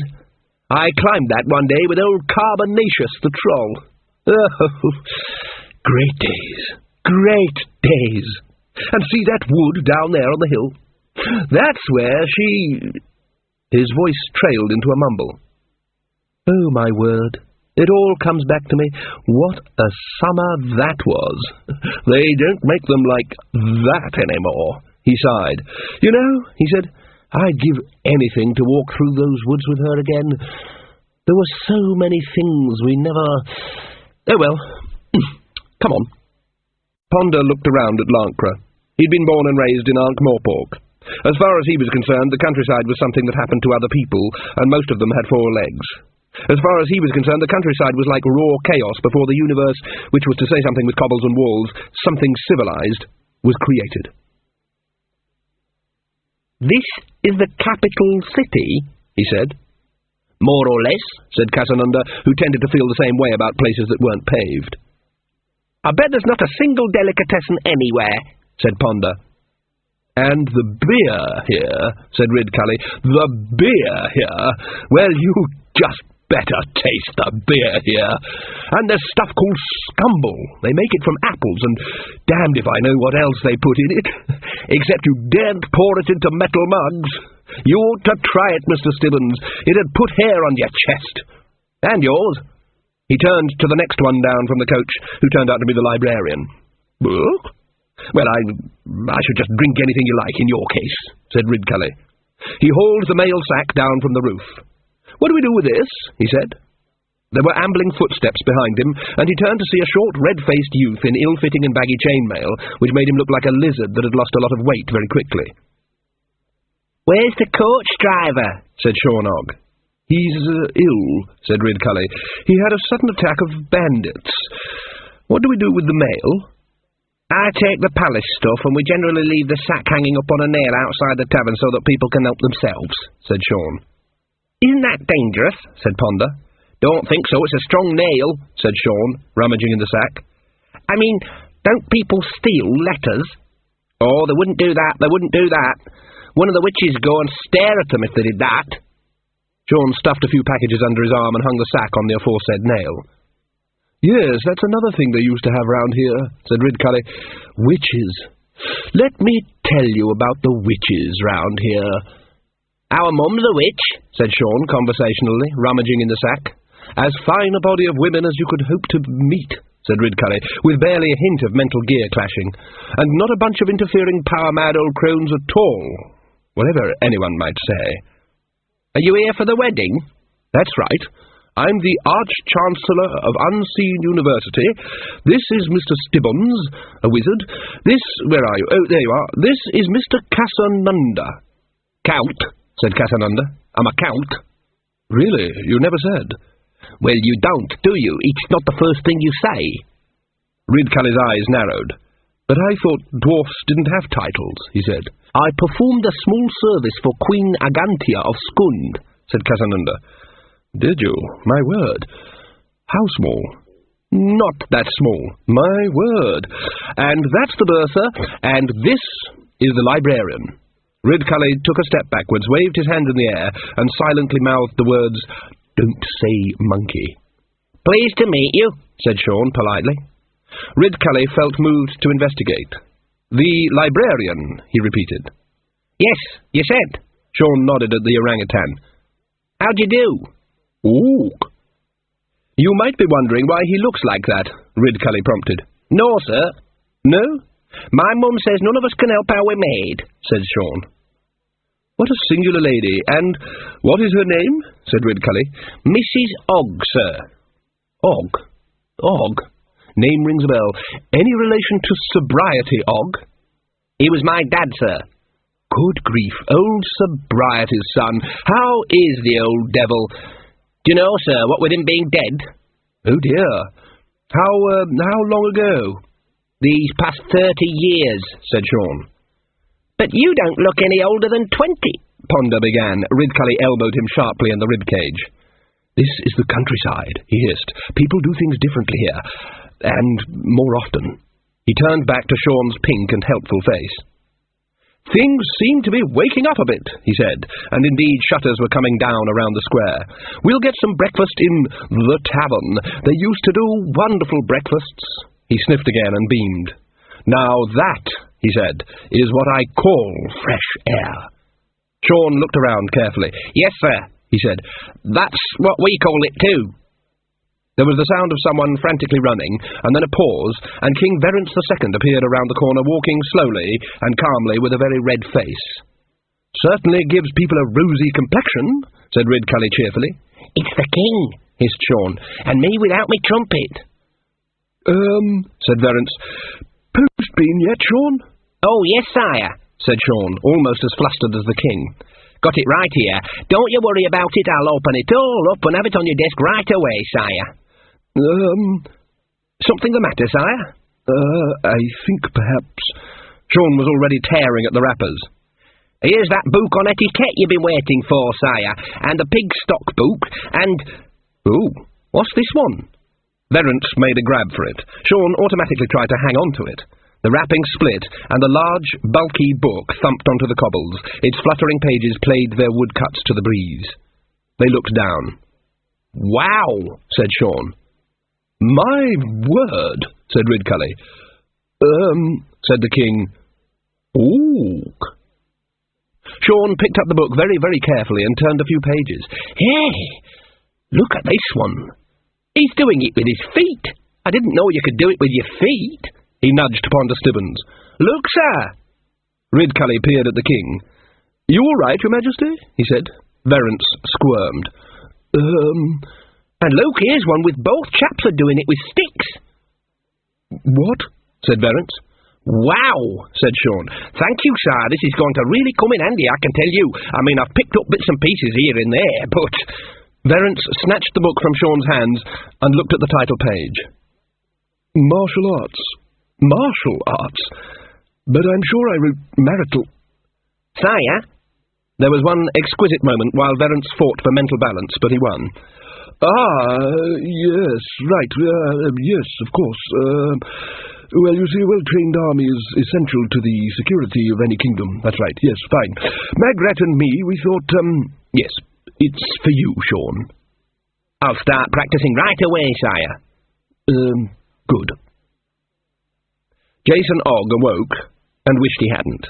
Let's be clear, many authorities have tried to describe a hangover. Dancing elephants and so on are often employed for this purpose. The descriptions never work. They always smack of, "Ho, ho, here's one for the lads, let's have some hangover machismo. Ho, ho, landlord, another 19 pints of lager. Hey, we supped some stuff last night. Ho, ho." Anyway, you can't describe a scumble hangover. The best bit of it is a feeling that your teeth have dissolved and coated themselves on your tongue. Eventually, the blacksmith sat up and opened his eyes. Insert the usual red-hot curried marbles description here, if you like. His clothes were soaked with dew. His head felt full of wisps and whispers. He stared at the stones. The scumble jar was lying in the heather. After a moment or two, he picked it up and took an experimental swig. It was empty. He nudged Weaver in the ribs with his boot. "Wake up, you old bugger. We've been here all night." One by one, the Morris men made the short but painful journey into consciousness. "I'm going to get some stick from our Eva when I get home," moaned Carter. "You might not," said Thatcher, who was on his hands and knees looking for his hat. "Maybe when you gets home she'll have married someone else, eh?" "Maybe 100 years will have gone past," said Carter, hopefully. "Cool, I hope so," said Weaver, brightening up.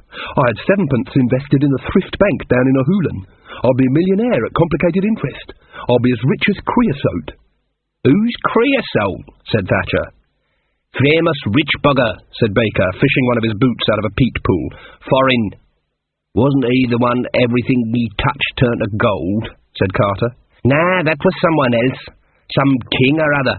That's what happens in foreign parts. One minute you're all right, the next minute everything you touch turns to gold. He was plagued with it." Carter looked puzzled. "How did he manage when he had to—" "Let that be a lesson to you, young Carter," said Baker. "You stay here where folks are sensible, not go gadding off abroad where you might suddenly be holding a fortune in your hands and not have anything to spend it on." "We've slept out here all night," said Jason uncertainly. "That's dangerous, that is." "You're right there, Mr. Ogg," said Carter. "I think something went to the toilet in my ear." "I mean, strange things can enter your head." "That's what I mean, too." Jason blinked. He was certain he dreamed. He could remember dreaming, but he couldn't remember what the dream had been about. But there was still the feeling in his head of voices talking to him, but too far away to be heard. "Oh, well," he said, Managing to stand up at a third attempt. "Probably no harm done. Let's get on home and see what century it is."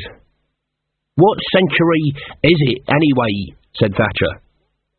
"Century of the fruit bat, isn't it?" said Baker. "Might not be any more," said Carter, hopefully. It turned out that it was indeed the century of the fruit bat. Lancre didn't have much use for units of time any smaller than an hour or larger than a year, but people were clearly putting up bunting in the town square, and a gang of men were erecting the maypole.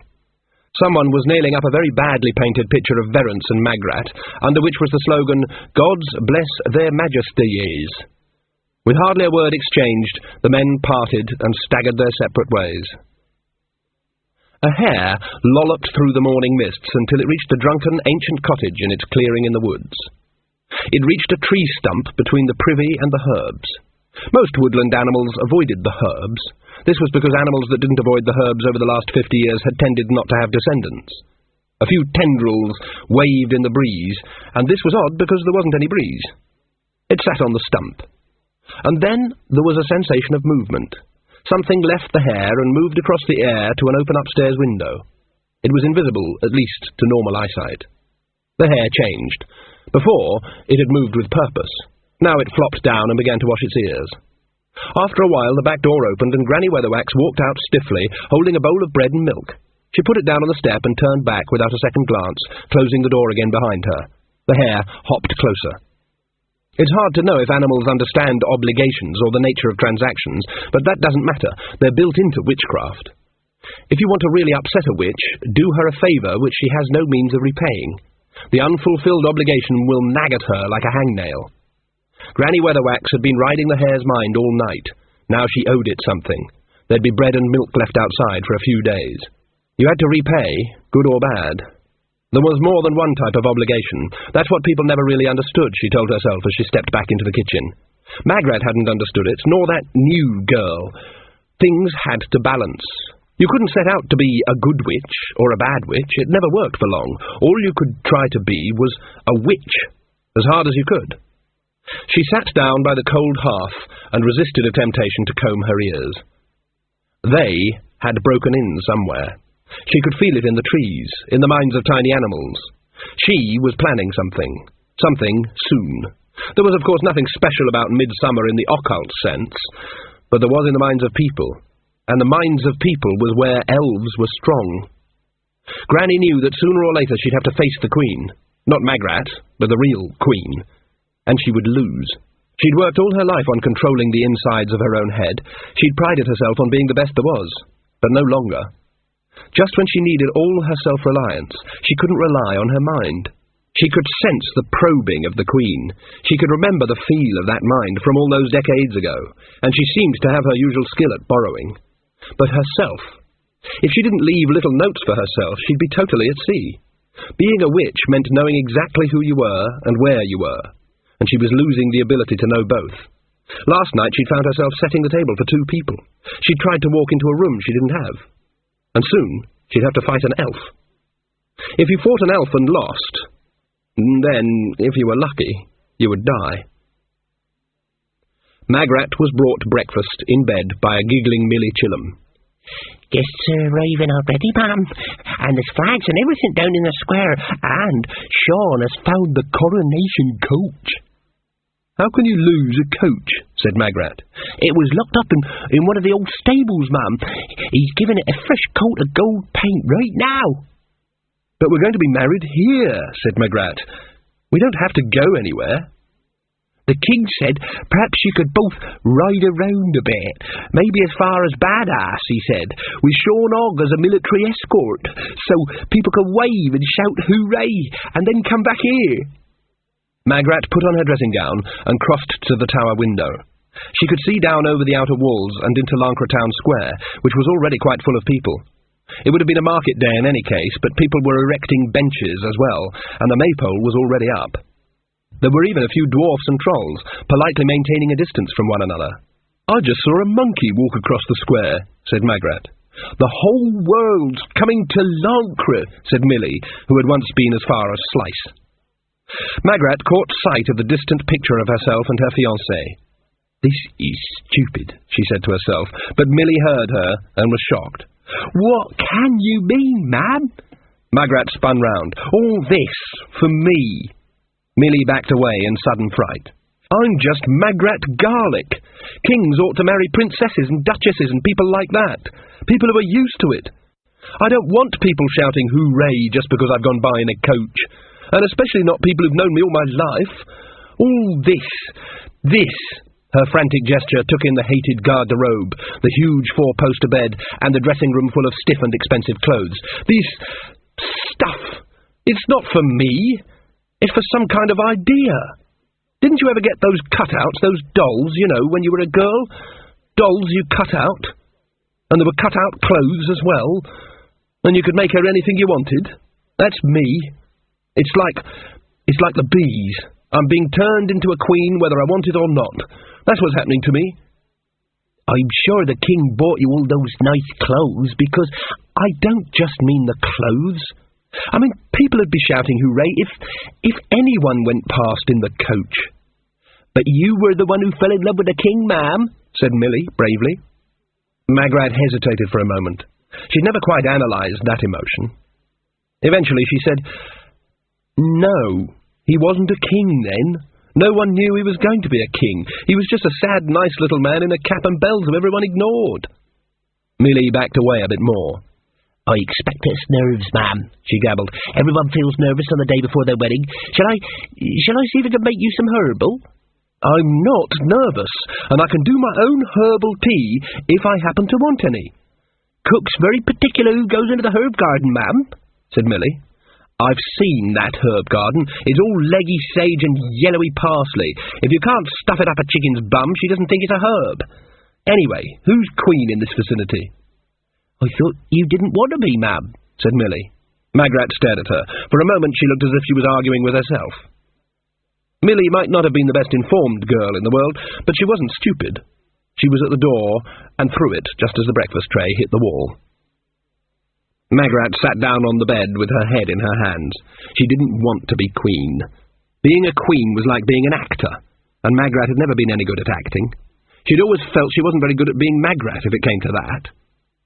The bustle of the pre-nuptial activities rose up from the town. There'd be folk dancing, of course. There seemed to be no way of preventing it. And probably folk singing would be perpetrated. And there'd be dancing bears and comic jugglers and the greasy pole competition, which for some reason Nanny Og always won, and bowling with a pig, and the bran tub, which Nanny Og usually ran. It was a brave man who plunged his hand into a bran tub stocked by a witch with a broad sense of humour. Magrat had always liked the fairs, up until now. Well, there were still some things she could do.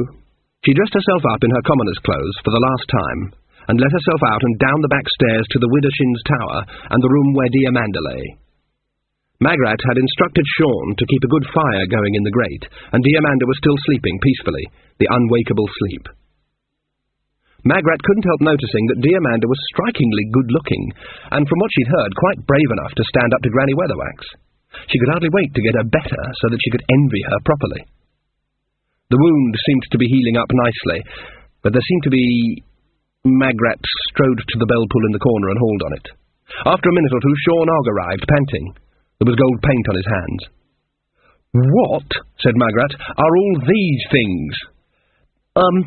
Don't like to say, ma'am." "One happens to be very nearly the queen," said Magrat. "Yes, but the king said, well, Granny said." "Granny Weatherwax does not happen to rule the kingdom," said Magrat. She hated herself when she spoke like this, but it seemed to work. "And anyway, she's not here. One is here, however, and if you don't tell one what's going on, I'll see to it that you do all the dirty jobs around the palace." "But I do all the dirty jobs anyway," said Sean. "I shall see to it that there are dirtier ones." Magrat picked up one of the bundles. It was made up of strips of sheet wrapped around what turned out to be an iron bar. "They're all around her," she said. "Why?" Sean looked at his feet. There was gold paint on his boots, too. "Well, our mum said..." "Yes?" "Our mum said I was to see to it that there was iron around her, so me and Milly got some bars from down the smithy and wrapped them up like this, and Milly packed them round her." "Why?" "To keep away the lords and ladies, ma'am." "What? That's just old superstition. Anyway, everyone knows elves were good, whatever Granny Weatherwax says." Behind her, Sean flinched. Magrat pulled the wrapped iron lumps out of the bed and tossed them into the corner. "No old wives' tales here, thank you very much. Is there anything else people haven't been telling me, by any chance?" Sean shook his head, guiltily aware of the thing in the dungeon. "Well, go away. Verence wants the kingdom to be modern and efficient, and that means no horseshoes and stuff around the place. Go on, go away." "Yes, Miss Queen." "At least I can do something positive around here," Magrat told herself. "Yes. Be sensible. Go and see him. Talk." Magrat clung to the idea that practically anything could be sorted out if only people talked to one another. Sean?" He paused at the door. "Yes, ma'am?" "Has the king gone down to the Great Hall yet?" "I think he's still dressing, Miss Queen. He hasn't rung for me to do the trumpet, I know that." In fact, Verence, who didn't like going everywhere preceded by Sean's idea of a fanfare, had already gone downstairs incognito. But Magrat slipped along to his room and knocked on the door. Why be bashful? It would be her room as well from tomorrow, wouldn't it? She tried the handle. It turned. Without quite willing it, Magrat went in. Rooms in the castle could hardly be said to belong to anyone in any case. They'd had too many occupants over the centuries. The very atmosphere was the equivalent of those walls scattered with outbreaks of drawing pin holes where last term's occupants hung the posters of rock groups long disbanded. You couldn't stamp your personality on that stone. It stamped back harder. For Magrat, stepping into a man's bedroom was like an explorer stepping onto that part of the map marked, "Here be dragons." In the case of the A horseshoe street map of Ankh-Morpork, this would be the sunshine home for sick dragons in Morphic Street. Please leave donations of coal by side door. Remember, a dragon is for life, not just for Hogswatch night. And it wasn't exactly what it ought to have been. Verence had arrived at the bedroom concept fairly late in life. When he was a boy, the entire family slept on straw in the cottage attic. As an apprentice in the Guild of Joculators, he'd slept on a pallet in a long dormitory of other sad, beaten young men. When he was a fully fledged fool, he'd slept by tradition, curled up in front of his master's door. Suddenly, at a later age than is usual, he'd been introduced to the notion of soft mattresses. And now Magrat was privy to the big secret. It hadn't worked. There was the great bed of Lancre, which was said to be able to sleep a dozen people, although in what circumstances and why it should be necessary history had never made clear. It was huge, and made of oak. It was also very clearly unslept in. Magrat pulled back the sheets and smelled the scorched smell of linen, but it also smelled unaired, as if it hadn't been slept in. She stared around the room until her eye lit on the little, still life by the door. There was a folded nightshirt, a candlestick, and a small pillow. As far as Verence had been concerned, a crown merely changed which side of the door you slept. Oh, gods! He'd always slept in front of the door of his master, and now he was king, he slept in front of the door to his kingdom. Magrat felt her eyes fill with tears. You couldn't help loving someone as soppy as that. Fascinated, and aware that she was where she technically shouldn't be, Magrat blew her nose and explored further. A heap of discarded garments by the bed suggested that Verence had mastered the art of hanging up clothes as practiced by half the population of the world, and also that he had equally had difficulty with the complex topological manoeuvres necessary to turn his socks the right way out. There was a tiny dressing table and a mirror. Stuck to the mirror frame was a dried and faded flower that looked to Magrat very like the ones she habitually wore in her hair. She shouldn't have gone on looking. She admitted that to herself afterwards. But she seemed to have no self-control. There was a wooden bowl in the middle of the dresser table, full of odd coins, bits of string, and the general detritus of the nightly emptied pocket, and a folded paper, much folded, as if it had stayed in said pocket for some time. She picked it up and unfolded it. There were little kingdoms all over the hubward slopes of the ram tops. Every narrow valley, every ledge that something other than a goat could stand on, was a kingdom. There were kingdoms in the ram tops so small that if they were ravaged by a dragon, and that dragon had been killed by a young hero, and the king had given him half his kingdom as per Section 3 of the Heroic Code, then there wouldn't have been any kingdom left. There were wars of annexation that went on for years just because someone wanted a place to keep the coal. Lancre was one of the biggest kingdoms. It could actually afford a standing army. Sure nog. Except when he was lying down. Kings and queens and various sub-orders of aristocracy were even now streaming over Lancre Bridge, watched by a sulking and soaking wet troll who had given up on bridge-keeping for the day. The great hall had been thrown open. Jugglers and fire-eaters strolled among the crowd. Up in the minstrel's gallery, a small orchestra were playing the Lancre one-string fiddle and famed ram-top bagpipes, but fortunately they were more or less drowned out by the noise of the crowd. Nanny Og and Granny Weatherwax moved through said crowd. In deference to this being a festive occasion, Nanny-Og had exchanged her normal black pointy hat for one of the same shape, but in red, with wax cherries on it. "All the autumn wonder here," Nanny observed, taking a drink off a passing tray. "Even some wizards from Ankh-Morpork. Our Sean said. One of them said I had a fine body, he said. Been trying to remember all morning who that could have been." "Spoilt for choice," said Granny, but it was an automatic nastiness, with no real heart to it. It worried Nanny-Og. Her friends seemed preoccupied. "There's some gentry we don't want to see here," said Granny. "I won't be happy until all this is over."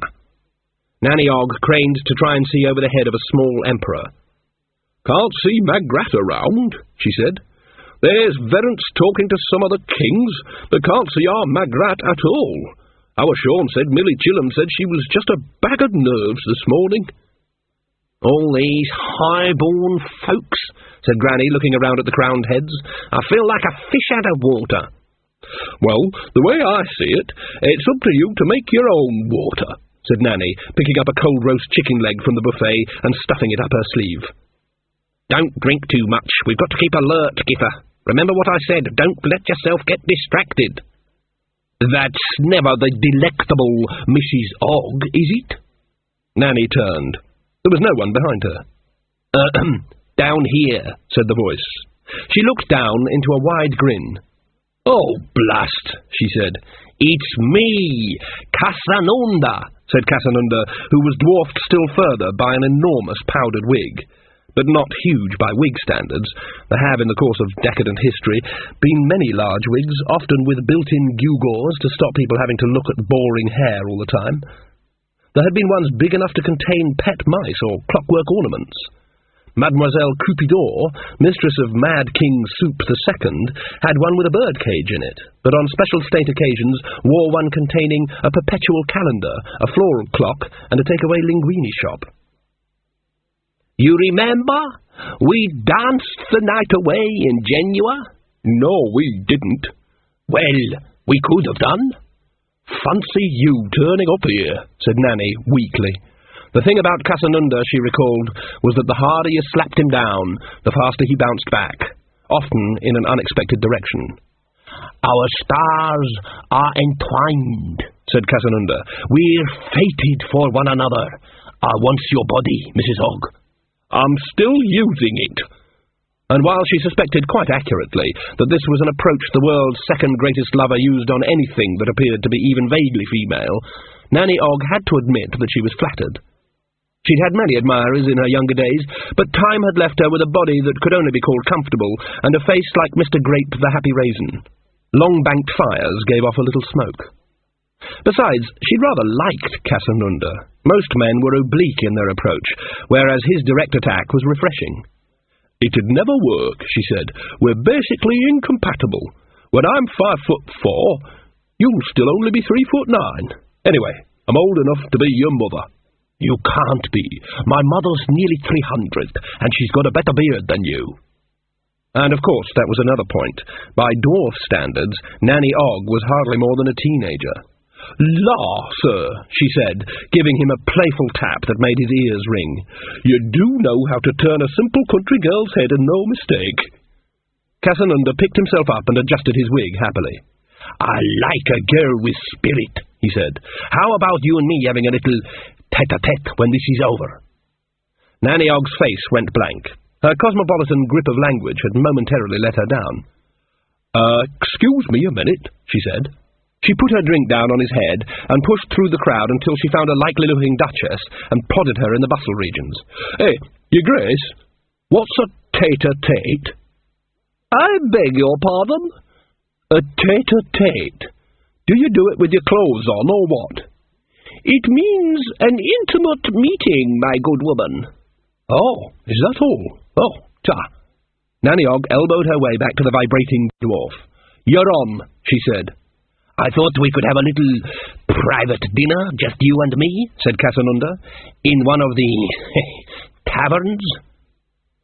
Never, in a long history of romance, had Nanny-Og ever been taken out for an intimate dinner. Her courtships had been more noted for their quantity than their quality. "Okay," was all she could think of to say. Dodge your chaperone and meet me at 6 o'clock. Nanny Og glanced at Granny Weatherwax, who was watching them disapprovingly from a distance. She's not my... she began. Then it dawned on her that Casanunda couldn't possibly have really thought that Granny Weatherwax was chaperoning her. Compliments and flattery had also been very minor components in the machinery of Nanny Og's courtships. Yes, all right, she said. And now I shall circulate so that people don't talk and ruin your reputation, said Casanunda, bowing and kissing Nanny Og's hand. Her mouth dropped open. No one had ever kissed her hand before either, and certainly no one had ever worried about her reputation, least of all Nanny Og. As the world's second greatest lover bustled off to accost a countess, Granny Weatherwax, who had been watching from a discreet distance, i.e. far enough so as not to look like you're intruding on the conversation, but close enough to get a pretty good idea of what is going on, said in an amiable voice, "You haven't got the morals of a cat, Githa Og." "Now, Esme, you know that's not true." "All right, you have got the morals of a cat, then." "That's better." Nanny Og patted her mass of white curls and wondered if she had time to go home and put her corsets on. "We must stay on our guard, Githa." "Yes, yes." "Can't let other considerations turn our heads." "No, no." "You're not listening to a word I say, are you?" "What?" "You could at least find out why Magrat isn't down here." "Oh, all right." Nanny Og wandered off dreamily. Granny Weatherwax turned, and there should have been violins. The murmur of the crowd should have faded away, and the crowd itself should have parted in a quite natural movement to leave an empty path between her and Ridcully. There should have been violins. Well, there should have been something. There shouldn't have been the librarian accidentally knuckling her on the toe on his way to the buffet, but this, in fact, there was. She hardly noticed. "Esme?" said Ridcully. "Mastrum?" said Granny Weatherwax. Nanny Og bustled up. "Esme, I saw Millie Chilham, and she said—" Granny Weatherwax's vicious elbow jab winded her. Nanny took in the scene. "Oh," she said, I'll just go away, then." The gazes locked again. The librarian knuckled past again with an entire display of fruit. Granny Weatherwax paid him no heed. The bursar, who was currently on the median point of his cycle, tapped Ridcully on the shoulder. "I say, Arch-Chancellor, these quail's eggs are amazingly good." "Drop dead. Mr. Stibbons, fish out the frog pills and keep knives away from him, please." The gazes locked again. Well, said Granny, after a year or so. "This must be some enchanted evening," said Ridcully. "Yes, that's what I'm afraid of. That really is you, isn't it?" "It's really me," said Granny. "You haven't changed a bit, Esme." "Nor have you, then. You're still a rotten liar, Mastrum Ridcully." They walked towards one another. The librarian shuttled between them with a tray of meringues. Behind them, Ponder Stibbons grovelled on the floor for a spilled bottle of dried frog pills. Well, said Ridcully. "Fancy that. Small world. Yes, indeed. You're you, and I'm me. Amazing. And it's here. And now." "Yes, but then was then." "I sent you a lot of letters," said Ridcully. "Never got 'em." There was a glint in Ridcully's eye. "That's odd. And there was me putting all those destination spells on 'em too," he said. He gave her a critical up-and-down glance. "How much do you weigh, Esme? Not a spare ounce on you, I'll be bound." "What do you want to know for?" "Indulge an old man." 9 stones, then." Should be about right. 3 miles hubwards. You'll feel a slight lurch to the left, nothing to worry about." In a lightning movement, he grabbed her hand. He felt young and light-headed. The wizards back at the university would have been astonished.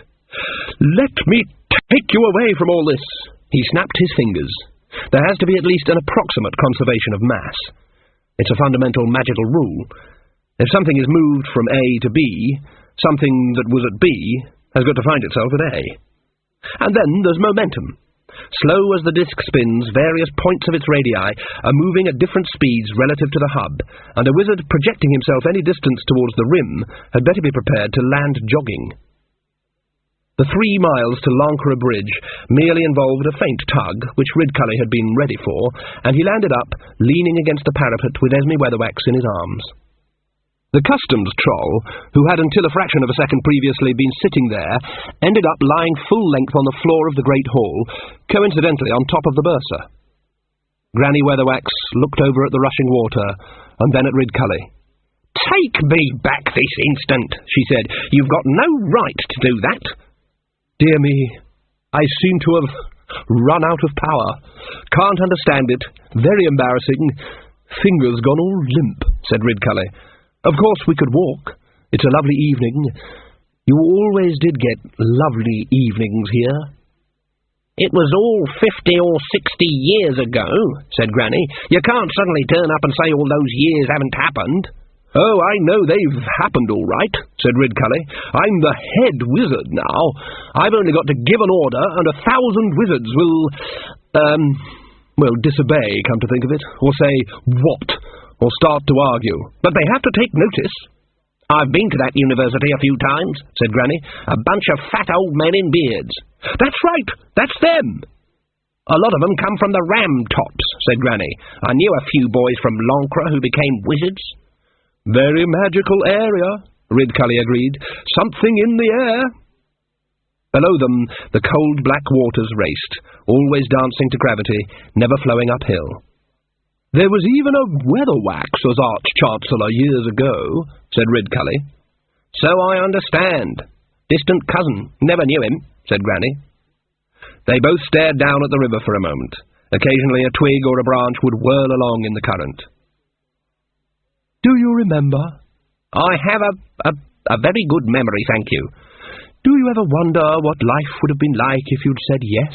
said Ridcully. "No." "I suppose we'd have settled down, had children, grandchildren, that sort of thing?" Granny shrugged. It was the sort of thing romantic idiots said. But there was something in the air tonight. "What about the fire?" she said. "What fire?" "Swept through our house just after we were married. Killed us both." "What fire? I don't know anything about any fire." Granny turned around.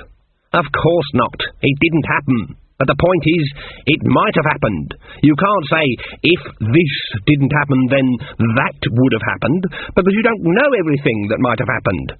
You might think something would be good, but for all you know, it could have turned out horrible.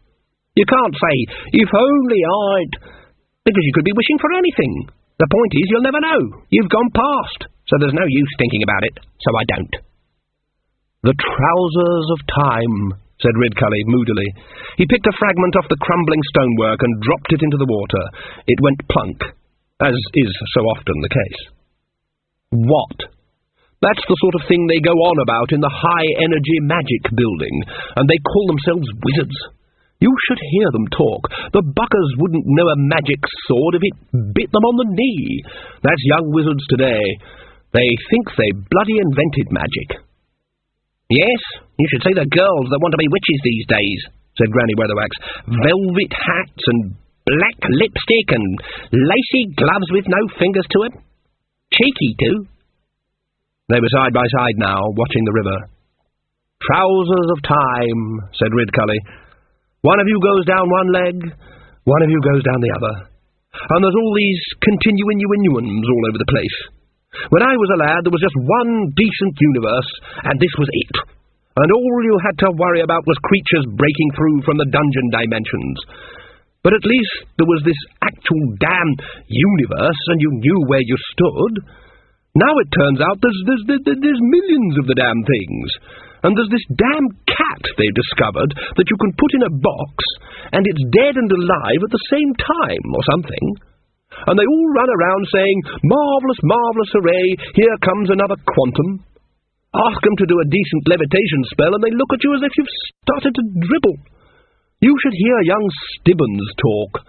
Went on about me not inviting me to my own wedding. Me!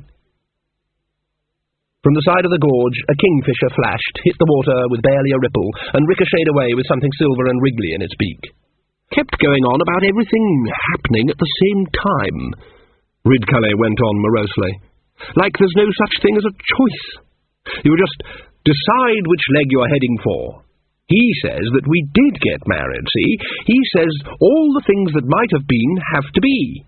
So there's thousands of me out there who never became a wizard, just like there's thousands of you who, answered letters.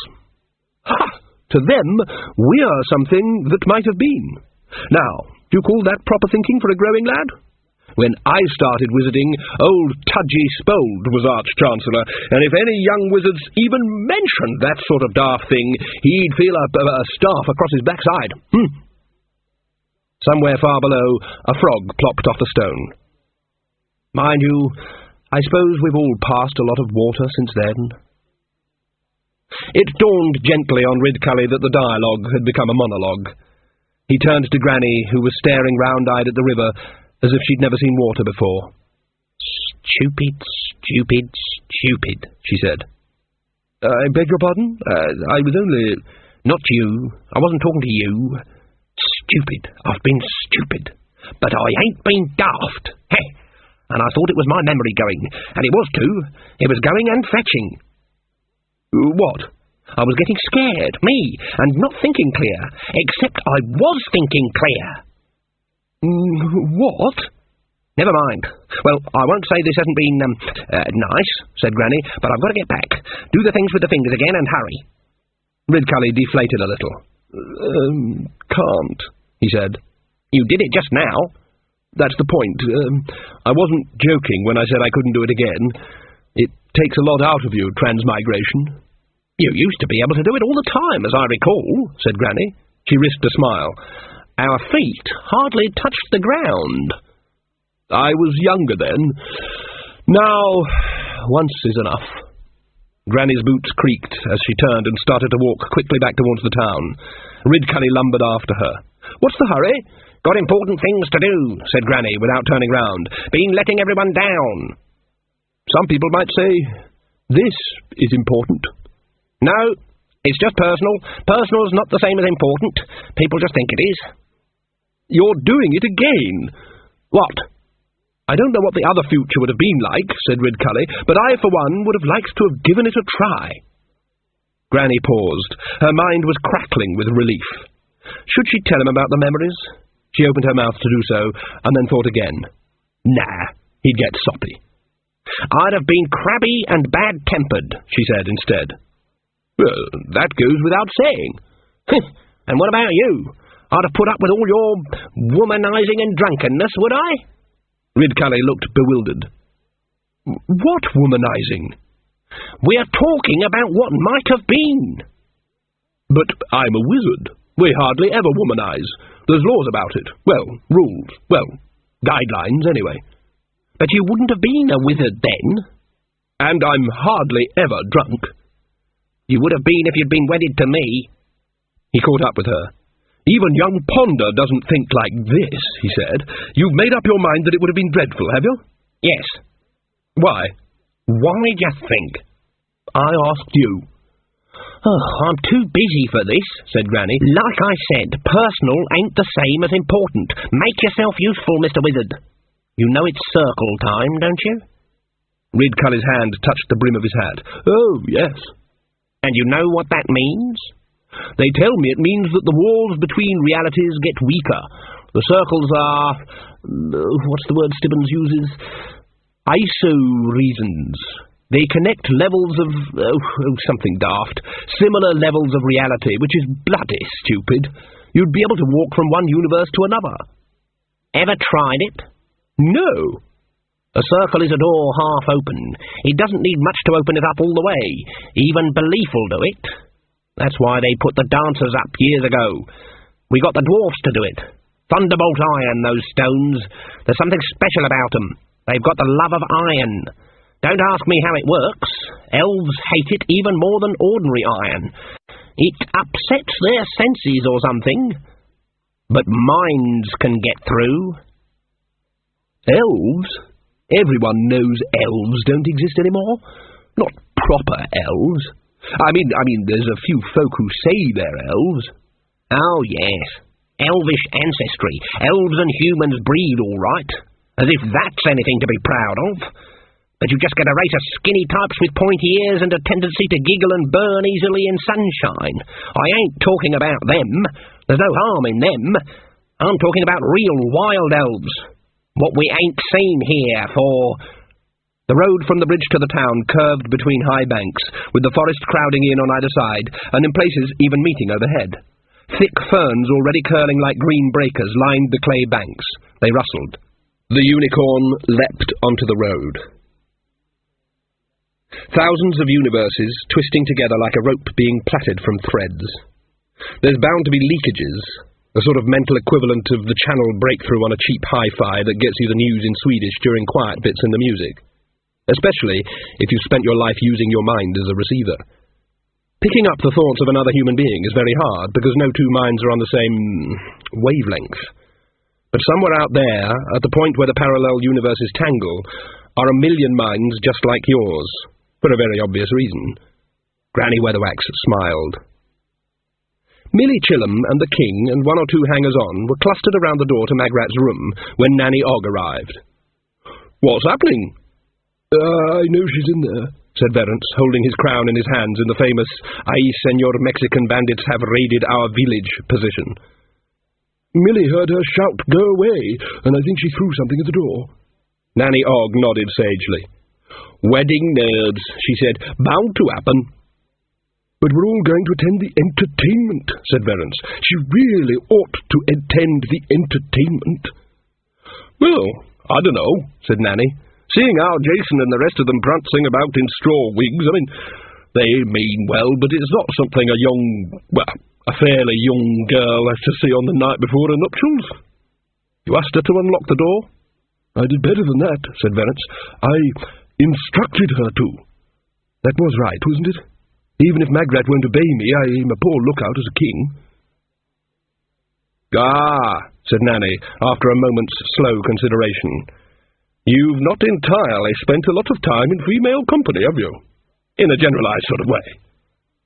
"Well, The crown spun in Verence's nervous fingers. Not only had the bandits invaded the village, but the Magnificent Seven had decided to go bowling instead. "Tell you what," said Nanny, patting him on the back. "You go and preside over the entertainment and hobnob with the other knobs. I'll see to Magrat, don't you worry. I've been a bride 3 times, and that's only the official score." "Yes, but she should—" "I think if we go easy on the shoulds," said Nanny, "we might all make it to the wedding. Now, off you all go." "Someone ought to stay here," said Verence. "Sean will be on guard, but—" "No one's going to invade, are they?" said Nanny. "Let me sort this out." "Well, if you're sure." "Go on." Nanny Og waited until she heard them go down the main staircase. After a while, a rattle of coaches and a general shouting suggested that the wedding party was leaving, minus the bride-to-be. She counted to 100 under her breath. Then, "Magrat? Go away." "I know how it is," said Nanny. "I was a bit worried on the night before my wedding." She refrained from adding, because there was a reasonable chance Jason would turn up as an extra guest. "I am not worried. I am angry." "Why?" "You know." Nanny took off her hat and scratched her head. "You got me there," she said. "And he knew. I know he knew, and I know who told him," said the muffled voice behind the door. "It was all arranged. You must all have been laughing." Nanny frowned at the impassive woodwork. "Nope," she said. "Still all at sea this end. Well, I'm not saying any more." "Everyone's gone to the entertainment," said Nanny Og. No reply. "And later they'll be back." A further absence of dialogue. "Then there'll be carousing and jugglers and fellas that put weasels down the trousers," said Nanny. Silence. "And then it'll be tomorrow. And then what you going to do?" Silence. "You can always go back to your cottage. No one's moved in. Or you can stop along with me if you like." But you'll have to decide, you see, 'cause you can't stay locked in there." Nanny leaned against the wall. "I remember years ago my granny telling me about Queen Ammonia. Well, I say queen, but she never was queen except for about 3 hours because of what I'm about to unfold. On account of them playing hide-and-seek at the wedding party, and her hiding in a big heavy old chest in some attic, and the lid slamming shut, and no one finding her for 7 months, by which time you could definitely say the wedding cake was getting a bit stale." Silence. "Well, if you ain't telling me, I can't hang around all night," said Nanny. "It'll all be better in the morning, you'll see." Silence. "Why don't we have an early night?" said Nanny. "Our Sean'll do you a hot drink if you ring down. It's a bit nippy out here, to tell you the truth. It's amazing how these old stone places hang on to the chill." Silence. "So, I'll be off then, shall I?" said Nanny to the unyielding silence. "Not doing much good here, can see that. Sure you don't want to talk?" Silence. "Stand before your God, bow before your king, and kneel before your man. Recipe for a happy life, that is," said Nanny to the world in general. "Well, I'm going away now. Tell you what, I'll come back early tomorrow, help you get ready, that sort of thing. How about it?" Silence. "So, that's all sorted out then," said Nanny.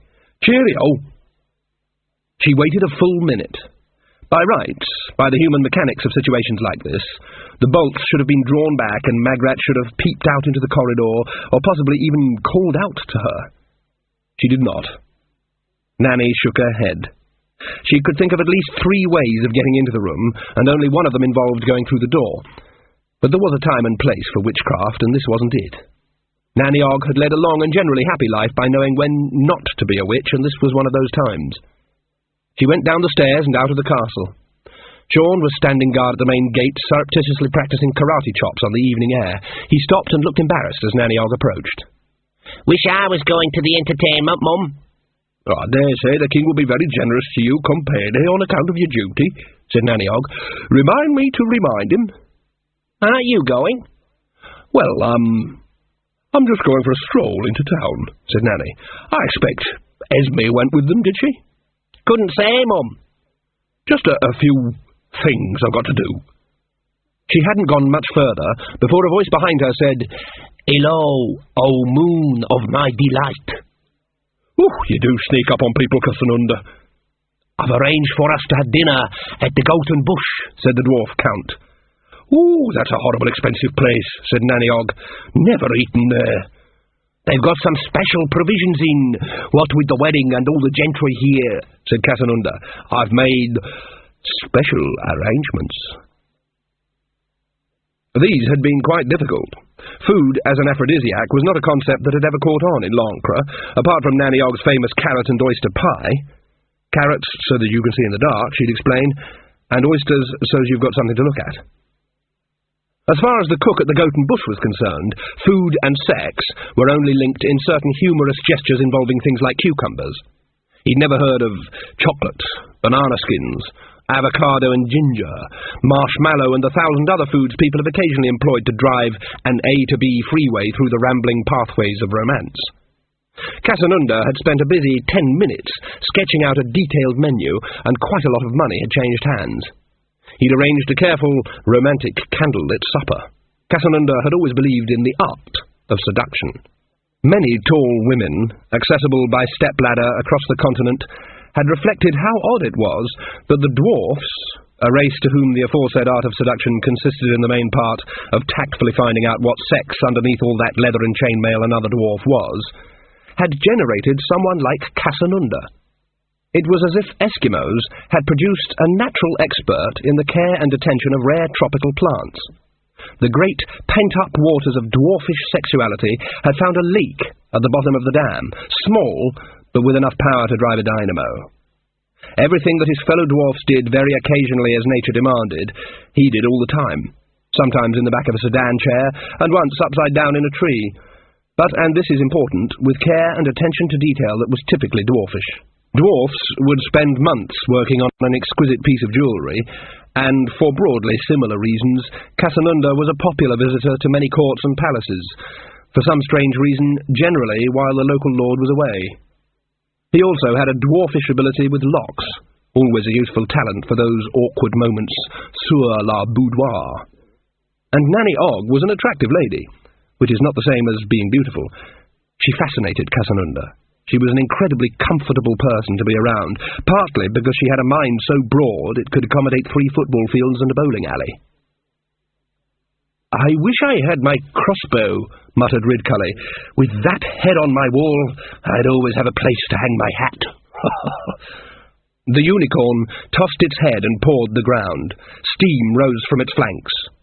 "I ain't sure that would work," said Granny. "You sure you've got no whoosh left in them fingers of yours?"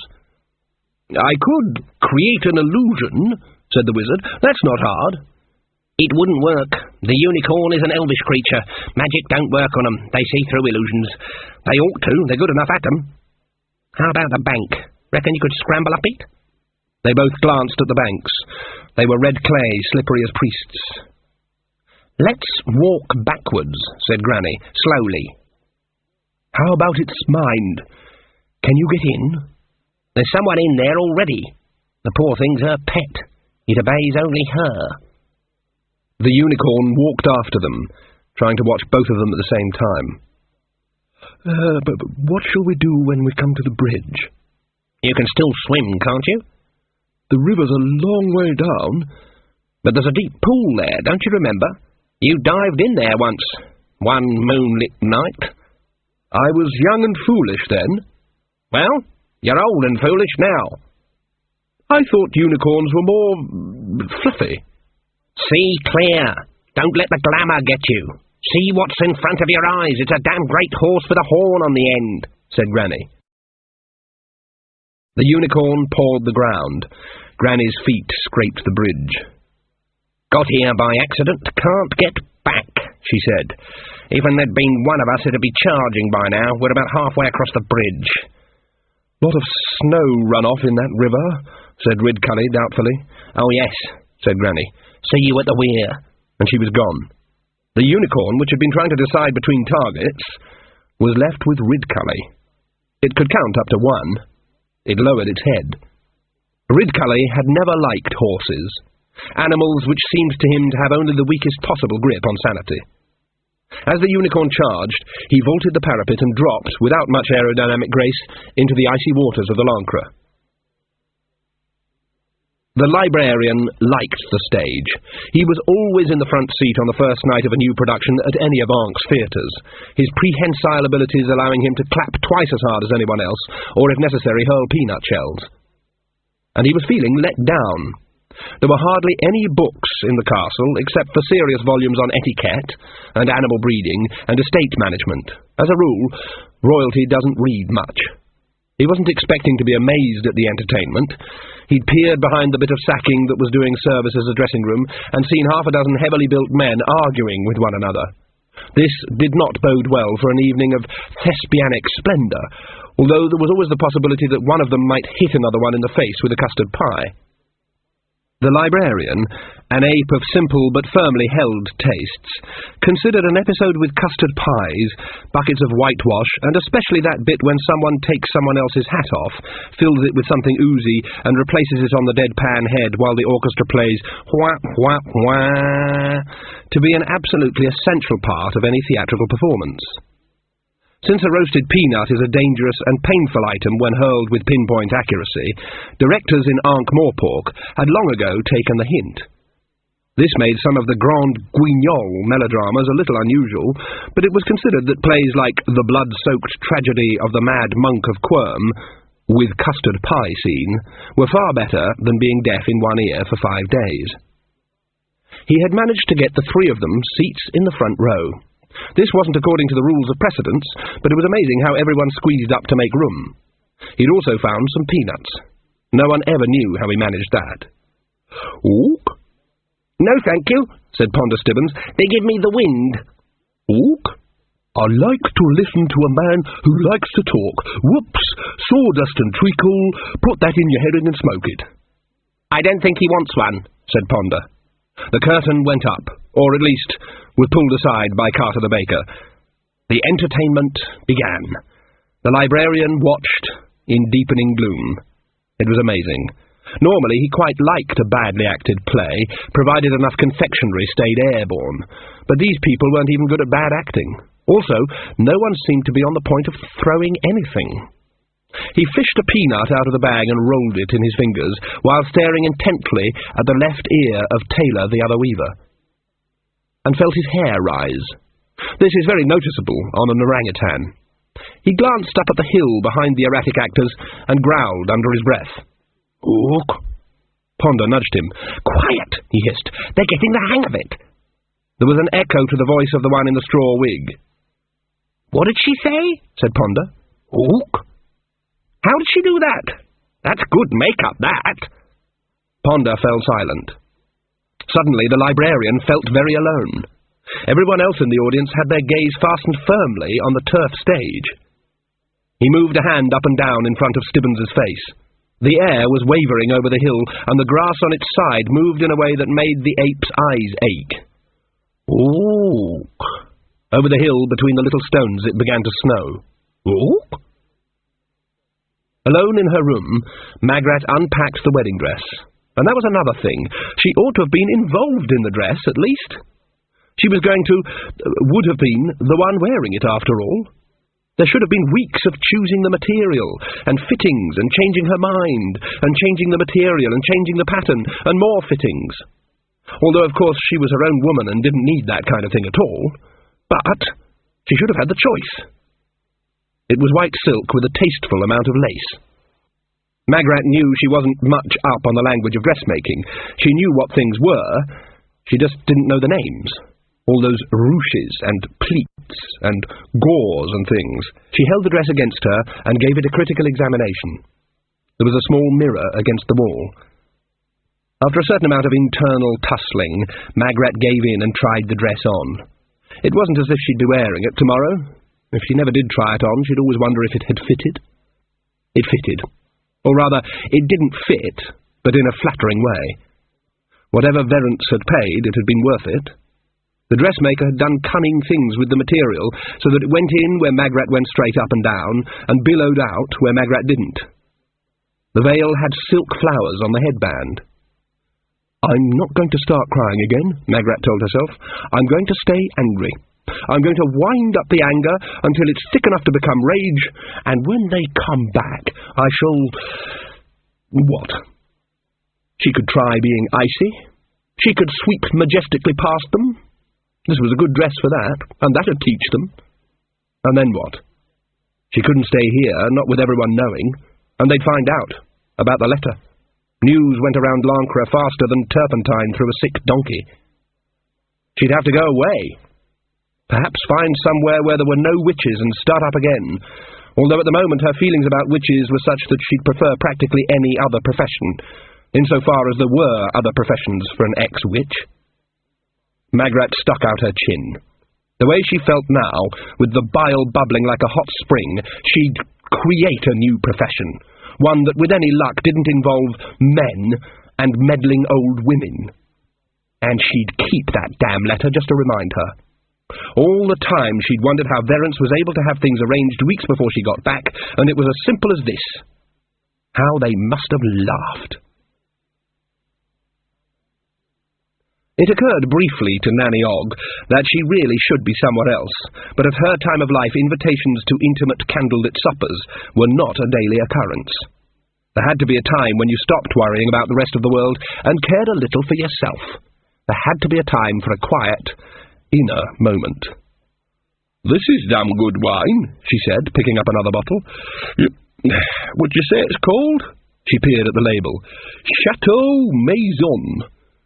Chateau. That's foreign for cat's water, you know. But that's only their way. I know it ain't real cat's water. Real cat's water is sharper. She hammered the cork into the bottle with the end of her knife, then stuck her finger over the neck and gave it a vigorous shaking to mix the goodness in. "But I don't hold with drinking it out of ladies' boots," she said. "I know it's supposed to be the thing to do, but I can't see what's so wonderful about walking home with your boots full of wine. Ain't you hungry?" If you don't want that bit of gristle, I'll eat it. Any more of them lobsters? Never had lobster before. And that mayonnaise. And them little eggs stuffed with stuff. Mind you, that bramble jam tasted of fish to my mind. It's caviar, murmured Casanunda. He was sitting with his chin on his hand, watching her in rapt infatuation. He was surprised to find, enjoying himself immensely while not horizontal. He knew how this sort of dinner was supposed to go. It was one of the basic weapons in the seducer's armoury. The amoratrix was plied with fine wines and expensive yet light dishes. There was much knowing eye contact across the table and tangling of feet underneath it. There was much pointed eating of pears and bananas and so on, and thus the ship of temptation steered gently yet inexorably to a good docking. And then there was Nanny Og. Nanny Og appreciated fine wine in her very own way. It would never have occurred to Casanunda that anyone would top up white wine with port merely because she'd reached the end of the bottle. As for the food, well, she enjoyed that too. Casanunda had never seen that elbow action before. Show Nanny Og a good dinner, and she went at it with knife, fork, and rammer. Watching her eat a lobster was a particular experience he would not forget in a hurry. They'd be picking bits of claw out of the woodwork for weeks. And the asparagus. He might actually try to forget Nanny Og putting away asparagus, but he suspected the memory would come creeping back. It must be a witch thing, he told himself. They are always very clear about what they want. If you climbed cliffs and braved rivers and skied down mountains to bring a box of chocolates to Giffer Og, she'd have the nougat centres out of the bottom layer even before you got your crampons off. That's it. Whatever a witch does, she does 100%. Hubba, hubba. Ain't you going to eat all those prawns? Just push the plate this way, then. He had tried a little footsie to keep his hand in, as it were, but an accidental blow on the ankle from one of Nanny's heavy iron-nailed boots had put a stop to that. And then there had been the gypsy violinist. At first, Nanny had complained about people playing the fiddle while she was trying to concentrate on her eating. But between courses, she'd snatched it off the man, thrown the bow into a bowl of camellias, returned the instrument to something approaching a banjo, and had given Casanunda 3 rousing verses of what, him being foreign, she chose to call Il porcupino nil sodomy est. Then she'd drunk more wine. What also captivated Casanunda was the way Nanny Og's face became a mass of cheerful horizontal lines when she laughed, and Nanny Og laughed a lot. In fact, Casanunda was finding out, through the faint haze of wine, that he was actually having fun. I take it there is no Mr. Og, he said eventually. Oh, yes, there's a Mr. Og, said Nanny. We buried him years ago. Well, we had to. He was dead. It must be very hard for a woman living all alone. Grateful, said Nanny Og, who had never prepared a meal or wielded a duster since her eldest daughter had been old enough to do it for her, and who had at least 4 meals cooked for her every day by various terrified daughters-in-law. It must be especially lonely at night, said Casanunda, out of habit as much as anything else. Well, there's Grebo, said Nanny. He keeps my feet warm. Grebo? The cat. I say, do you think there's any pudding? Later, she asked for a doggy bottle. Mr. Brooks, the beekeeper, ladled some greenish, foul-smelling liquid out of the saucepan that was always simmering in his secret hut, and filled his squirter. There was a wasp's nest in the garden wall. It'd be a mortuary by morning. That was the thing about bees. They always guarded the entrance to the hive with their lives, if necessary. But wasps were adept at finding the odd chink in the woodwork around the back somewhere, and the sleek little devils would be in and robbing the hive before you knew it. Funny, the bees in the hive had let them do it too. They guarded the entrance, but if a wasp found another way in, they didn't know what to do. He gave the plunger a push. A stream of liquid bubbled out and left a smoking streak on the floor. Wasps looked pretty enough, but if you were for bees, you had to be against wasps. There seemed to be some sort of party going on in the hall. He vaguely remembered getting an invitation to it, but on the whole, that sort of thing never really caught his imagination. And especially now. Things were wrong. None of the hives showed any signs of swarming. Not one. As he passed the hives in the dusk, he heard the humming. You got that on a warm night. Battalions of bees stood at the hive entrance, fanning the air with their wings to keep the brood cool. but there was also the roar of bees circling the hive. They were angry and on guard. There was a series of small weirs just on the borders of Lancre. Granny Weatherwax hauled herself up onto the damp woodwork and squelched to the bank where she emptied her boots. After a while, a pointy wizard's hat drifted downriver and rose to reveal a pointy wizard underneath it. Granny lent a hand to help Ridcully out of the water. "There," she said. "Bracing, wasn't it? Seemed to me you could do with a cold bath." Ridcully tried to clean some mud out of his ear. He glared at Granny. "Why aren't you wet?" "I am." "No, you're not. You're just damp. I'm wet through. How can you float down a river and just be damp?" "I dries out quick." Granny Weatherwax glared up at the rocks. A short distance away the steep road ran on to Lancre, but there were other, more private ways known to her among the trees. "So," she said, more or less to herself, "she wants to stop me going there, does she? Well, we'll see about that." "Going where?" said Ridcully. "Ain't sure," said Granny. "All I know is if she don't want me to go there, that's where I'm going. But I hadn't bargained on you turning up and having a rush of blood to the heart. Come on." Ridcully wrung out his robe. A lot of the sequins had come off. He removed his hat and unscrewed the point. Headgear picks up morphic vibrations. Quite a lot of trouble had once been caused in Unseen University by a former Arch-Chancellor's hat, which had picked up too many magical vibrations after spending so much time on wizardly heads, and had developed a personality of its very own. Ridcully had put a stop to this by having his own hat made to particular specifications by an Ankh-Morpork firm of completely insane hatters. It was not a normal wizard hat. Few wizards have ever made much use of the pointy bit, except maybe to keep the odd pair of socks in it. But Ridcully's hat had small cupboards. It had surprises. It had 4 telescopic legs, and a roll of oiled silk in the brim that extended downwards to make a small but serviceable tent, and a patent spirit stove just above it. It had inner pockets with 3 days' supply of iron rations, and the tip unscrewed to dispense an adequate supply of spirituous liquors for use in emergencies, such as when Ridcully was thirsty. Ridcully waved the small pointed cup at Granny. "Brandy?" he said. "What have you got on your head?" Ridcully felt his pate gingerly. Smells like honey and horse apples to me, and what's that thing?" Ridcully lifted the small cage off his head. There was a small treadmill in it, in a complex network of glass rods. A couple of feeding bowls were visible, and there was a small, hairy, and currently quite wet mouse. "Oh, it's something some of the young wizards came up with," said Ridcully diffidently. "I said I'd try it out for them. The mouse hair rubs against the glass rods and the sparks, don't you know, and Granny Weatherwax looked at the Arch-Chancellor's somewhat grubby hair and raised an eyebrow. "My word," she said, "what will they think of next?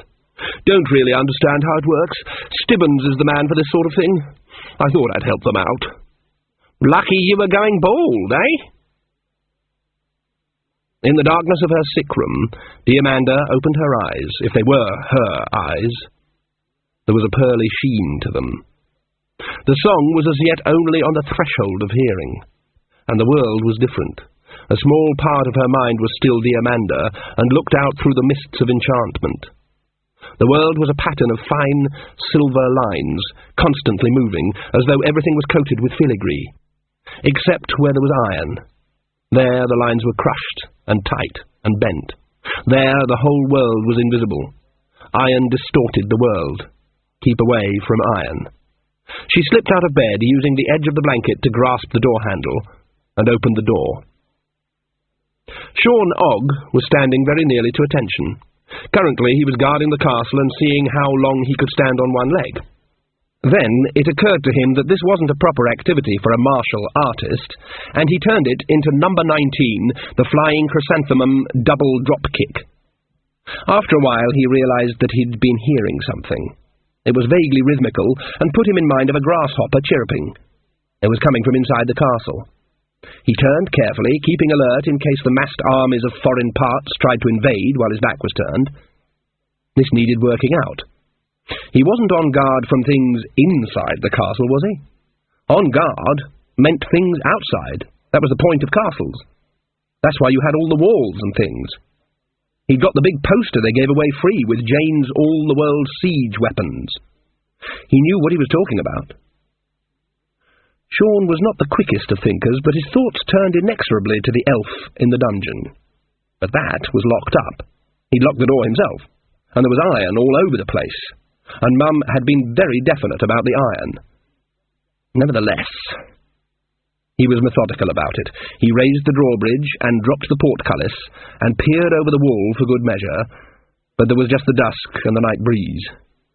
He could feel the sound now. It seemed to be coming out of the stone and had a saw-toothed edge to it that grated on his nerves. It couldn't have got out, could it? No. It stood to reason. People hadn't gone around building dungeons you could get out of. The sound swung back and forth across the scale. Sean leaned his rusty pike against the wall and drew his sword. He knew how to use it. He practiced for 10 minutes every day, and it was one sorry hanging sack of straw when he'd finished with it.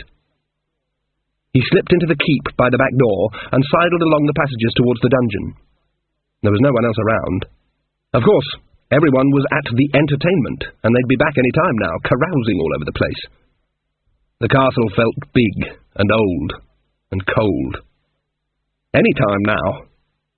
Bound to. The noise stopped. Sean peered around the corner.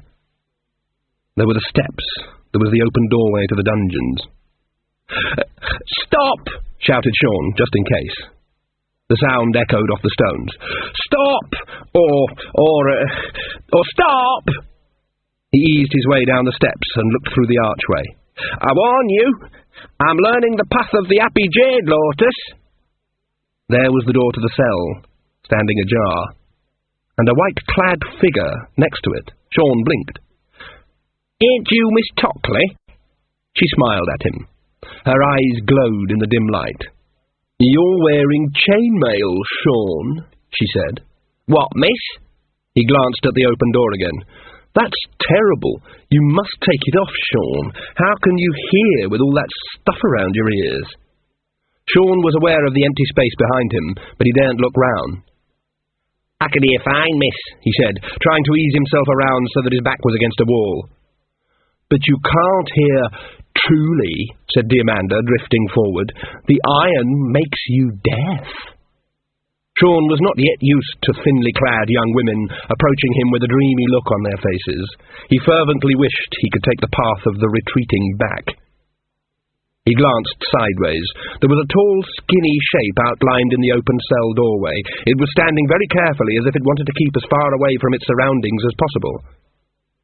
Diamanda was smiling at him in a funny way. He ran. Somehow, the woods had changed. Ridcully was certain that in his youth they'd been full of bluebells and primroses and bluebells and whatnot and so on. Not bloody great briars all over the place. They snagged at his robe, and once or twice some tree-climbing equivalent knocked his hat off. What made it worse was that Esme Weatherwax seemed to avoid all of them. "How do you manage that?" "I just know where I am all the time," said Granny. Well, I know where I am, too." "No, you don't. You just happen to be present. That's not the same." "Well, do you happen to know where a proper path is?" "This is a shortcut." "Between two places where you're not lost, do you mean?" "I keep telling you I ain't lost. I'm directionally challenged." Huh. But it was a fact about Esme Weatherwax, he had to admit. She might be lost, and he had reason to suspect that this was the case now, unless there were in this forest two trees with exactly the same arrangements of branches and a strip of his robe caught on one of them. But she did have a quality that in anyone not wearing a battered pointy hat and an antique black dress might have been called poise. Absolute poise. It would be hard to imagine her making an awkward movement, unless she wanted to. He'd seen that years ago, although, of course, at the time he'd just been amazed at the way her shape fitted perfectly into the space around it, and he'd got caught up again. "Wait a minute!" "Entirely the wrong sort of clothes for the country." "I wasn't expecting to hike through the woods. This is ceremonial damn costume." Take it off, then. Then how will anyone know I'm a wizard? I'll be sure to tell them. Granny Weatherwax was getting rattled. She was also, despite everything that she said, getting lost. But the point was that you couldn't get lost between the weir at the bottom of the Lancre Rapids and Lancre town itself. It was uphill all the way. Besides, she'd walked through the local forests all her life. They were her forests. She was pretty sure they'd passed the same tree twice. There was a bit of Ridcully's robe hanging on it. It was like getting lost in her own garden. She was also sure she'd seen the unicorn a couple of times. It was tracking them. She tried to get into its mind. She might as well have tried to climb an ice wall. It wasn't as if her own mind was tranquil, but now at least she knew she was sane. When the walls between the universes are thin, when the parallel strands of if bunch together to pass through the now, then certain things leak across, tiny signals perhaps, but audible to a receiver skilled enough. In her head were the faint, insistent thoughts of 1,000 Esme Weatherwaxes. Magrat wasn't sure what to pack. Most of her original clothes seemed to have evaporated since she'd been in the castle, and it was hardly good manners to take the ones Verence had bought for her. The same applied to the engagement ring. She wasn't sure if you were allowed to keep it. She glared at herself in the mirror. She'd have to stop thinking like this. She seemed to have spent her whole life trying to make herself small, trying to be polite, apologizing when people walked over her, trying to be good-mannered. And what had happened? People had treated her as if she was small and polite and good-mannered. She'd stick the damn letter on the mirror, so they'd all know why she'd gone. She'd a damn good mind to go off to one of the cities and become a courtesan, whatever that was. And then she heard the singing. It was, without doubt, the most beautiful sound Magrat had ever heard. It flowed straight through the ears and into the hindbrain, into the blood, into the bone. A silk camisole dropped from her fingers onto the floor. She wrenched at the door, and a tiny part of her mind, still capable of rational thought, remembered about the key. The song filled the passageway. She gripped some folds of the wedding dress to make running easier, and hurried towards the stairs. Something bulleted out of another doorway and bore her to the floor. It was Sean Ogg. Through the chromatic haze she could see his worried face peering out from its hood of rusty iron. The song changed, while staying the same. The complex harmonies, the fascinating rhythm, did not alter, but suddenly grated, as if she was hearing the song through different ears. She was dragged into the doorway. "Are you all right, Miss Queen?" "What's happening?" "Do you know, Miss Queen, but I think we've got elves." "Elves?" "And they've got Miss Tockley. You know, you took the iron away." "What are you talking about, Sean?" Sean's face was white. "That one down the dungeon started singing, and they put the mark on her, so she's doing what they want." "Sean, and Mum says they don't kill you if they can help it. Not right away. You're much more fun if you're not dead." Magrat stared at him. "I had to run away. She was trying to get me hood off. I had to leave her, miss. You understand, miss?" "Elves? You got to hold on to something iron, miss. They hate iron." She slapped his face, hurting her fingers on the mail. "You're gabbling, Sean." "They're out there, miss. The drawbridge go down. They're out there and we're in here, and they don't kill you. They keep you alive." "Stand to attention, soldier." It was all she could think of. It seemed to work. Sean pulled himself together. "Look," said Magrat, "everyone knows there really aren't any elves anymore." Her voice faded. Her eyes narrowed. "Everyone but Magrat Garlic knows different, yes?" Sean shook. Magrat grabbed his shoulders. "Me mum and Mistress Weatherwax said you wasn't to know," Sean wailed. "They said it was witch business." "And where are they now, when they've got some witch business to mind?" said Magrat. "I don't see them, do you? Are they behind the door? No. Are they under the bed? How strange, they're not. There's just me, Sean Ogg, and if you don't tell me everything you know right now, I'll make you regret the day I was born." Sean's Adam's apple bobbed up and down as he considered this. Then he shook himself free of Magrat's grasp and listened at the door. The singing had stopped. For a moment, Magrat thought she heard footsteps outside the door hurrying away. "Well, Miss Queen, our mum and Mistress Weatherwax was up at the dances." Magrat listened. Finally, she said, "And where's everyone now?" "Do you know, miss? All gone to the entertainment. But they ought to have been back by now." "Where's the entertainment?" "Do you know, miss?" "Miss?" "Yes?" "Why have you got your wedding dress on?" "Never you mind." "It's unlucky for the groom to see the bride in her dress before the wedding," said Sean, taking refuge in run-of-the-mill idiocies to relieve his terror. "It will be for him if I see him first," snarled Magrat. "Miss?" "Yes?" "I'm feared about what's happened to everyone. Our Jason said they'd be back in an hour or so, and that was hours ago." "But there's almost 100 guests and everyone from the town, practically. Elves couldn't do anything to them." "They wouldn't have to, miss." Sean went to the unglazed window. "Look, miss, I can drop down onto the granary in the stable yard from here. It's thatch. I'll be all right. Then I can sneak round the kitchens and out by the little gate by the hubwood tower with military precision." "What for?" "To get help, miss." "But you don't know if there's any help to get." "Can you think of anything else, miss?" She couldn't. "It's very brave of you, Sean," said Magrat. "You stay here and you'll be right as rain," said Sean. "Tell you what, how about if I lock the door and take the key with me? Then even if they sing at you, they can't get you to open the door." Magrat nodded. Sean tried to smile. "Wish we had another suit of mail," he said, "but it's all in the armoury."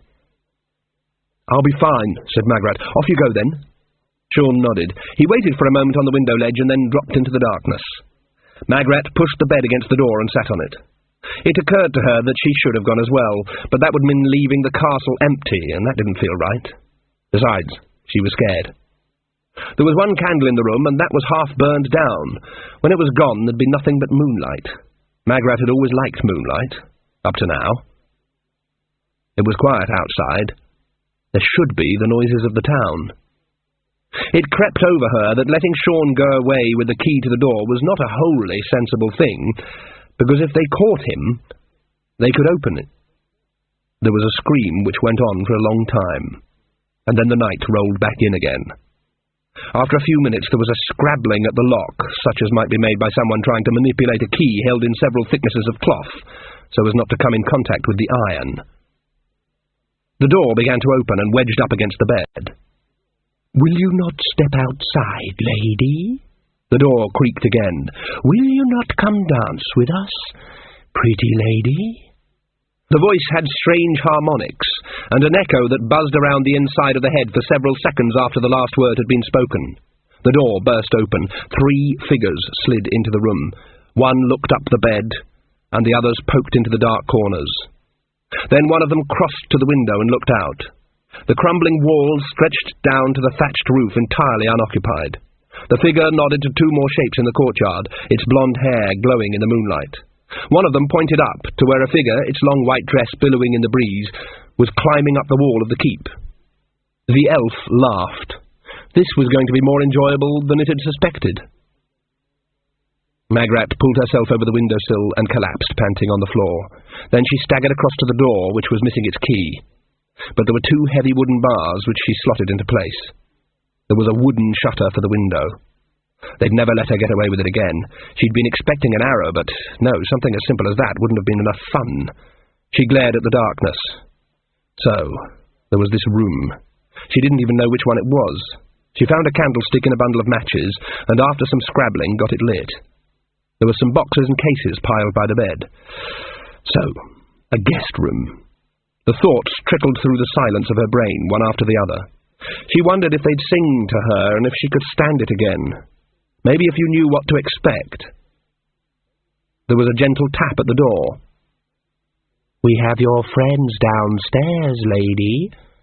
Come, dance with me." Magrat stared desperately around the room. It was as featureless as guest bedrooms everywhere. Jug and basin on a stand, the horrible garderobe alcove inadequately concealed behind a curtain, the bed which had a few bags and bundles tossed on it, a battered chair with all the varnish gone, and a small square of carpet made grey with age and ground in dust. The door rattled. "Let me in, sweet lady." The window was no escape this time. There was the bed to hide under, and that had worked for all of 2 seconds, wouldn't it? Her eye was drawn by some kind of horrible magic back to the room's garderobe, lurking behind its curtain. Magrat lifted the lid. The shaft was definitely wide enough to admit a body. Garderobes were notorious in that respect. Several unpopular kings had met their end, as it were, in the garderobe, at the hands of an assassin with good climbing ability, a spear, and a fundamental approach to politics. Something hit the door hard. "Lady, shall I sing to you?" Magrat reached a decision. It was the hinges that gave way eventually, the rusty bolts finally losing their grip on the stone. The alcove's half-drawn curtain moved in the breeze. The elf smiled, strode up to the curtain, and pulled it aside. The oak lid was up. The elf looked down. Magrat rose up behind it like a white ghost and hit it hard across the back of the neck with the chair, which shattered. The elf tried to turn and keep its balance, but there was still enough chair left in Magrat's hands for her to catch it on the desperate upswing. It toppled backwards, flailed at the lid, and only succeeded in pulling it shut behind it. Magrat heard a thump and a scream of rage as it dropped into the noisome darkness. It'd be too much to hope that the fall would kill it. After all, it had landed something soft. Not just high, said Magrat to herself, but stinking. Hiding under the bed is only good for about 2 seconds, but sometimes 2 seconds is enough. She let go of the chair. She was shaking, but she was still alive, and that felt good. That's the thing about being alive. You're alive to enjoy it. Magrat peered out into the passage. She had to move. She picked up a stricken chair leg for the little comfort that it gave, and ventured out. There was a scream again, from the direction of the great hall. Magrat looked the other way, towards the long gallery. She ran. There had to be a way out, somewhere, some gate, some window. Some enterprising monarch had glazed the windows some time ago. The moonlight shone through in big silver blocks interspersed with squares of deep shadow. Magrat ran from light to shade, down the endless room. Monarch after monarch flashed past like a speeded-up film. King after king, all whiskers and crowns and beards. Queen after queen, all corsages and stiff bodices, and lappet-faced wow-hawks, and small dogs, and some shape, some trick of moonlight, some expression on a painted face somehow cut through her terror and caught her eye. That was a portrait she'd never seen before.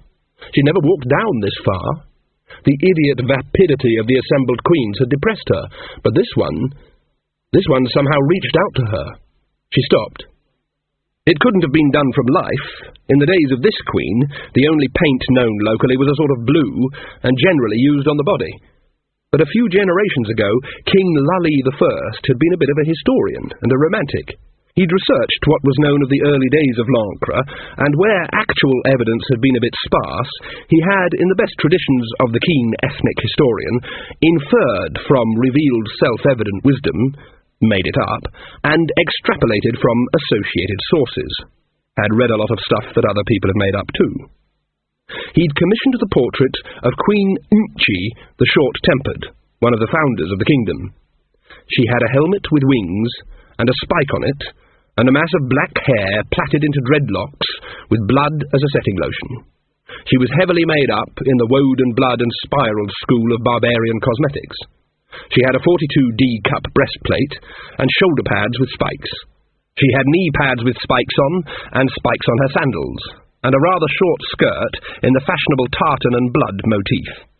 One hand rested nonchalantly on a double-headed battle-axe with a spike on it. The other caressed the hand of a captured enemy warrior. The rest of the captured enemy warrior was hanging from various pine trees in the background.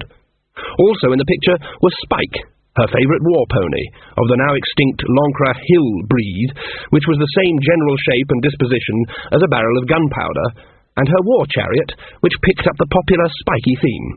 It had wheels you could shave with. Magrat stared. They'd never mentioned this. They told her about tapestries, and embroidery, and farthingales, and how to shake hands with lords. They'd never told her about spikes. There was a sound at the end of the gallery, from back the way she'd come. She grabbed her skirts and ran.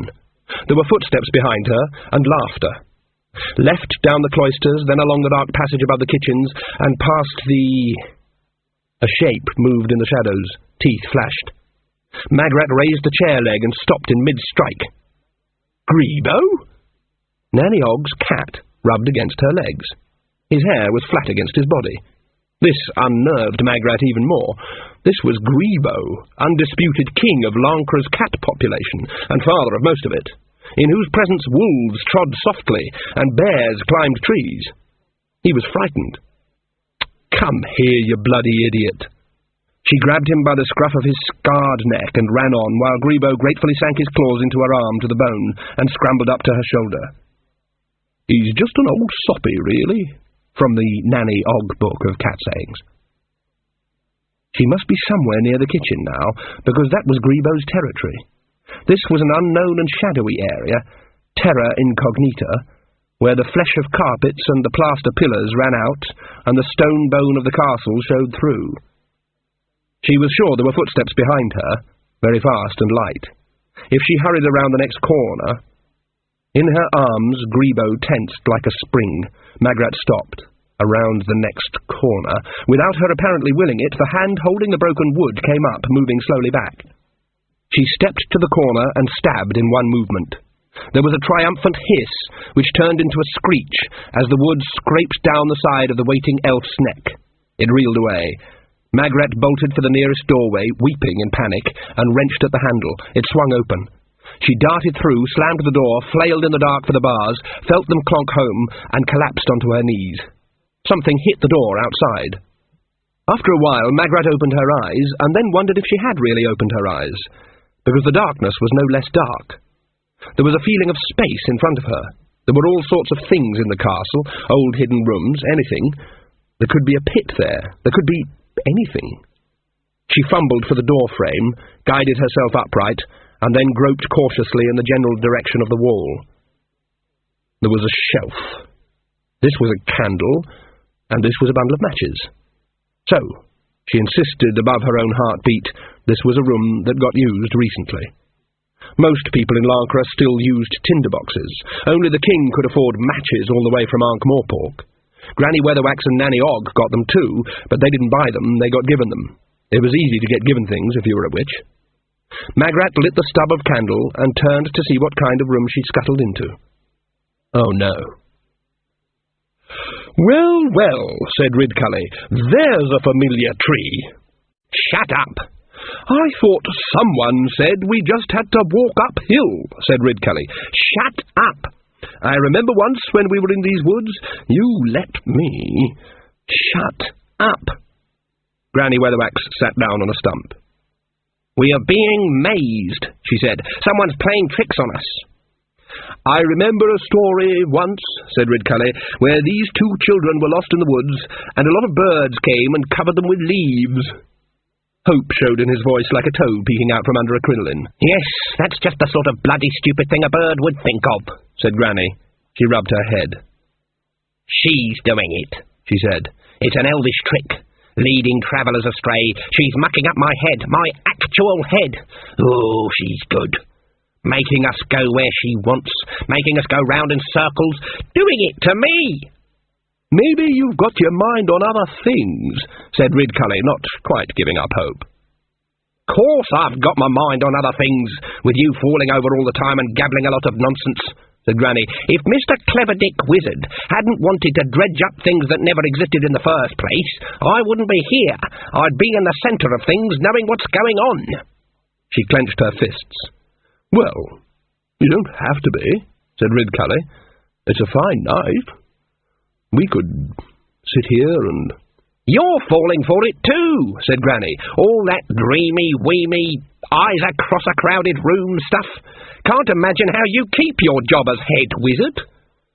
"Mainly by checking my bed carefully and making sure someone else has already had a slice of whatever it is I'm eating," said Ridcully, with disarming honesty. "There's not much to it, really. Mainly it's signing things and having a good shout." Ridcully gave up. "Anyway, you looked pretty surprised when you saw me," he said. "Your face went white." "Anyone would go white seeing a full-grown man standing there looking like a sheep about to choke," said Granny. You really don't let up, do you?" said Ridcully. "Amazing. You don't give an inch." Another leaf drifted past. Ridcully didn't move his head. "You know," he said, his voice staying quite level, "either autumn comes really early in these parts, or the birds here are the ones out of that story I mentioned, or someone's in the tree above us." "I know." "You know?" "Yes, because I've been paying attention while you were dodging the traffic in Memory Lane," said Granny. "There's at least 5 of them, and they're right above us. How's those magic fingers of yours?" "I could probably manage a fireball." "Wouldn't work. Can you carry us out of here? Not both of us. Just you? Probably, but I'm not going to leave you. Granny rolled her eyes. It's true, you know, she said. All men are swains. Push off, you soft old bugger. They're not intending to kill me, at least not yet. But they don't hardly know nothing about wizards, and they'll chop you down without thinking. Now who's being soft? I don't want to see you dead when you could be doing something useful. Running away isn't useful. It's going to be a lot more useful than staying here. Well, I'd never forgive myself if I went. And I'd never forgive you if you stayed. And I'm a lot more unforgiving than you are, said Granny. When it's all over, try to find Githa Og. Tell her to look in my old box. She'll know what's in there. And if you don't go now... An arrow hit the stump beside Ridcully. The buggers are firing at me, he shouted. If I had my crossbow... I should go and get it then, said Granny. Right. I'll be back. Instantly. Ridcully vanished. A moment later, several lumps of castle masonry dropped out of the space he had just occupied. That's him out of the way, then, said Granny to no one in particular. She stood up and gazed around at the trees. All right, she said, here I am. I ain't running, come and get me. Here I am. All of me. Magrat calmed down. Of course it existed. Every castle had one. And of course this one was used. There was a trodden path through the dust to the rack a few feet away from the door, where a few suits of unravelling chainmail hung on a rack next to the pikes. Sean probably came in here every day. It was the armoury. Grebo hopped down from Magrat's shoulders and wandered off down the cobwebbed avenues in his endless search for anything small and squeaky. Magrat followed him in a daze. The kings of Lancre had never thrown anything away. At least, they'd never thrown anything away if it was possible to kill someone with it. There was armour for men. There was armour for horses. There was armour for fighting dogs. There was even armour for ravens, although King Gurnt the Stupid's plan for an aerial attack force had never really got off the ground. There were more pikes and swords, cutlasses, rapiers, épées, broadswords, flails, morning stars, maces, clubs, and huge knobs with spikes. They were all piled together, and in those places where the roof had leaked were rusted into a lump. There were longbows, short bows, pistol bows, stirrup bows, and crossbows, piled like firewood and stacked with the same lack of care. Odd bits of armour were piled in more heaps, and were red with rust. In fact, rust was everywhere. The whole huge room was full of the death of iron. Magrat went on like some clockwork toy that won't change direction until it bumps into something. The candlelight was reflected dully in helmets and breastplates. The sets of horse armour in particular were terrible. On their rotting wooden frames, they stood like exterior skeletons, and like skeletons nudged the mind into thoughts of mortality.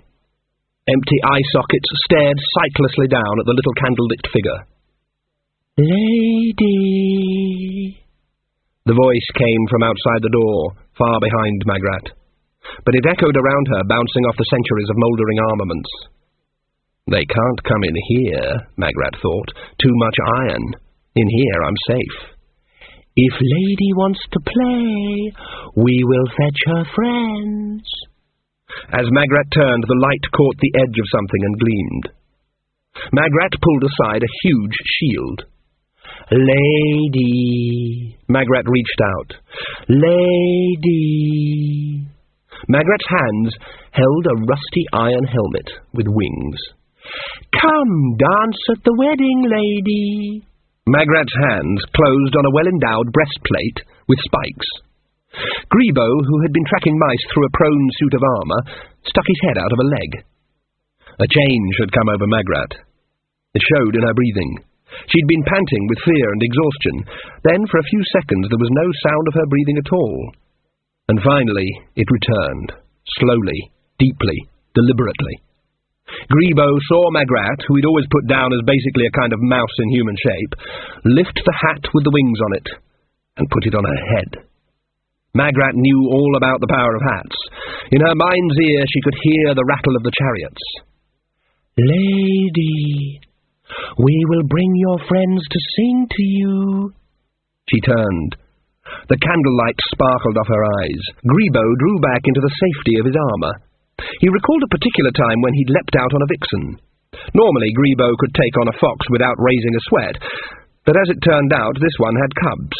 He hadn't found out until he chased her into her den.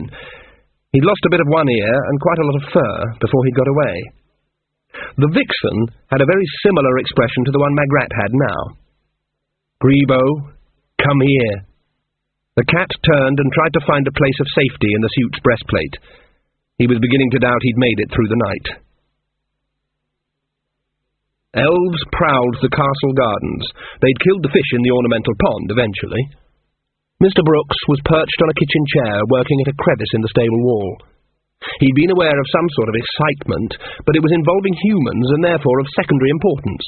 But he did notice the change in the sound from the hives and the splintering of wood. A hive had already been tipped over. Angry bees clouded around 3 figures as feet ripped through comb and honey and brood. The laughter stopped as a white-coated veiled figure appeared over the hedge. It raised a long metal tube. No one ever knew what Mr. Brooks put in his squirter. There was old tobacco in it, and boiled-up roots, and bark scrapings, and herbs that even Magrat had never heard of. It shot a glistening stream over the hedge, which hit the middle elf between the eyes and sprayed over the other 2. Mr. Brooks watched dispassionately until their struggles stopped. "Wasps," he said. Then he went and found a box, lit a lantern, and with great care and delicacy, oblivious to the stings, began to repair the damaged combs. Sean couldn't feel much in his arm anymore, except in the hot, dull way that indicated at least one broken bone, and he knew that 2 of his fingers shouldn't be looking like that. He was sweating, despite being only in his vest and drawers. He should never have taken his chainmail off, but it's hard to say no when an elf is pointing a bow at you. Sean knew what, fortunately, many people didn't. Chainmail isn't much defence against an arrow.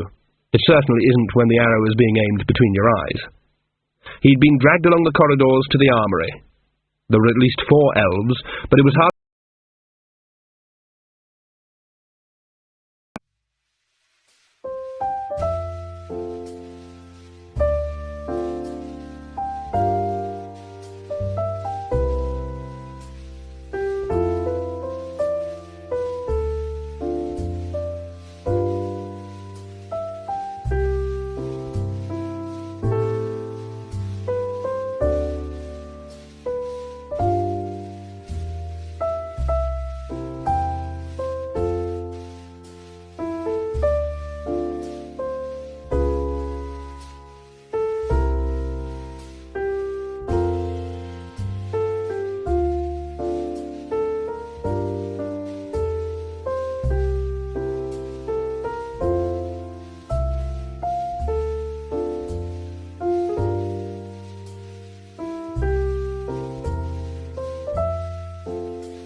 to see their faces.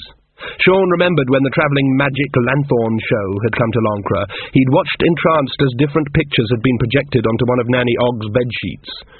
The elf faces put him in mind of that.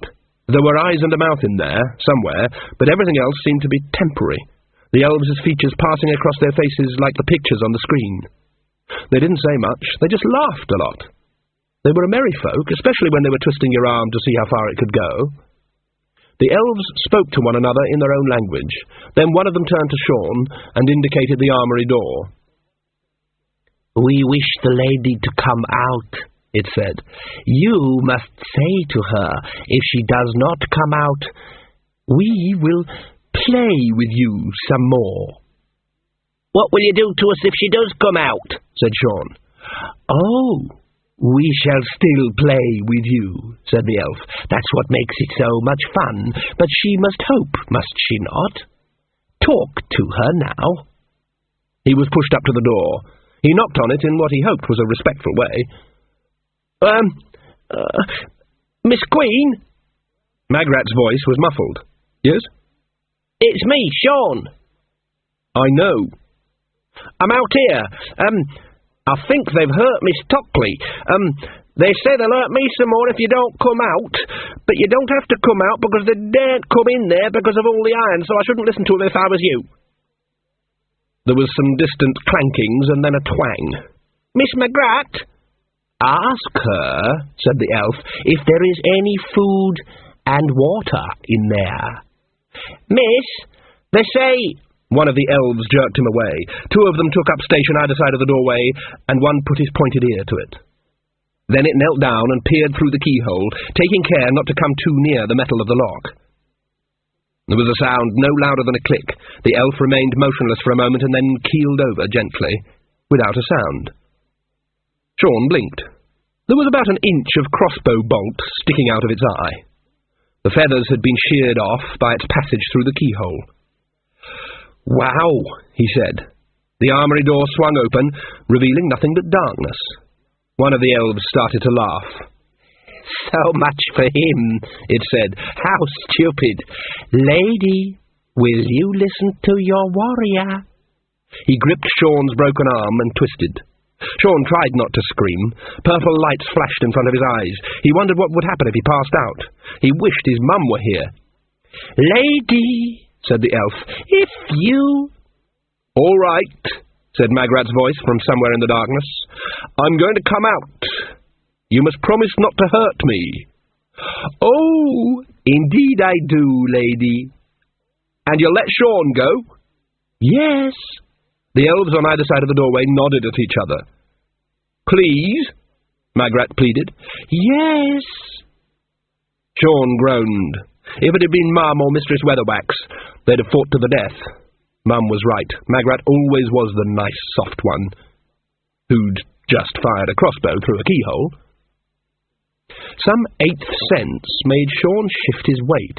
If the elf relaxed his grip for just 1 second, Sean was ready to stagger. Magrat appeared in the doorway. She was carrying an ancient wooden box with the word "candles" on the side in peeling paint. Sean looked hopefully along the corridor. Magrat smiled brightly at the elf beside him. "This is for you," she said, handing over the box. The elf took it automatically. "But you mustn't open it. And remember, you promised not to hurt me." The elves closed in behind Magrat. One of them raised a hand with a stone knife in it. "Lady," said the elf holding the box, which was rocking gently in its hands. "Yes," said Magrat meekly. "I lied to you."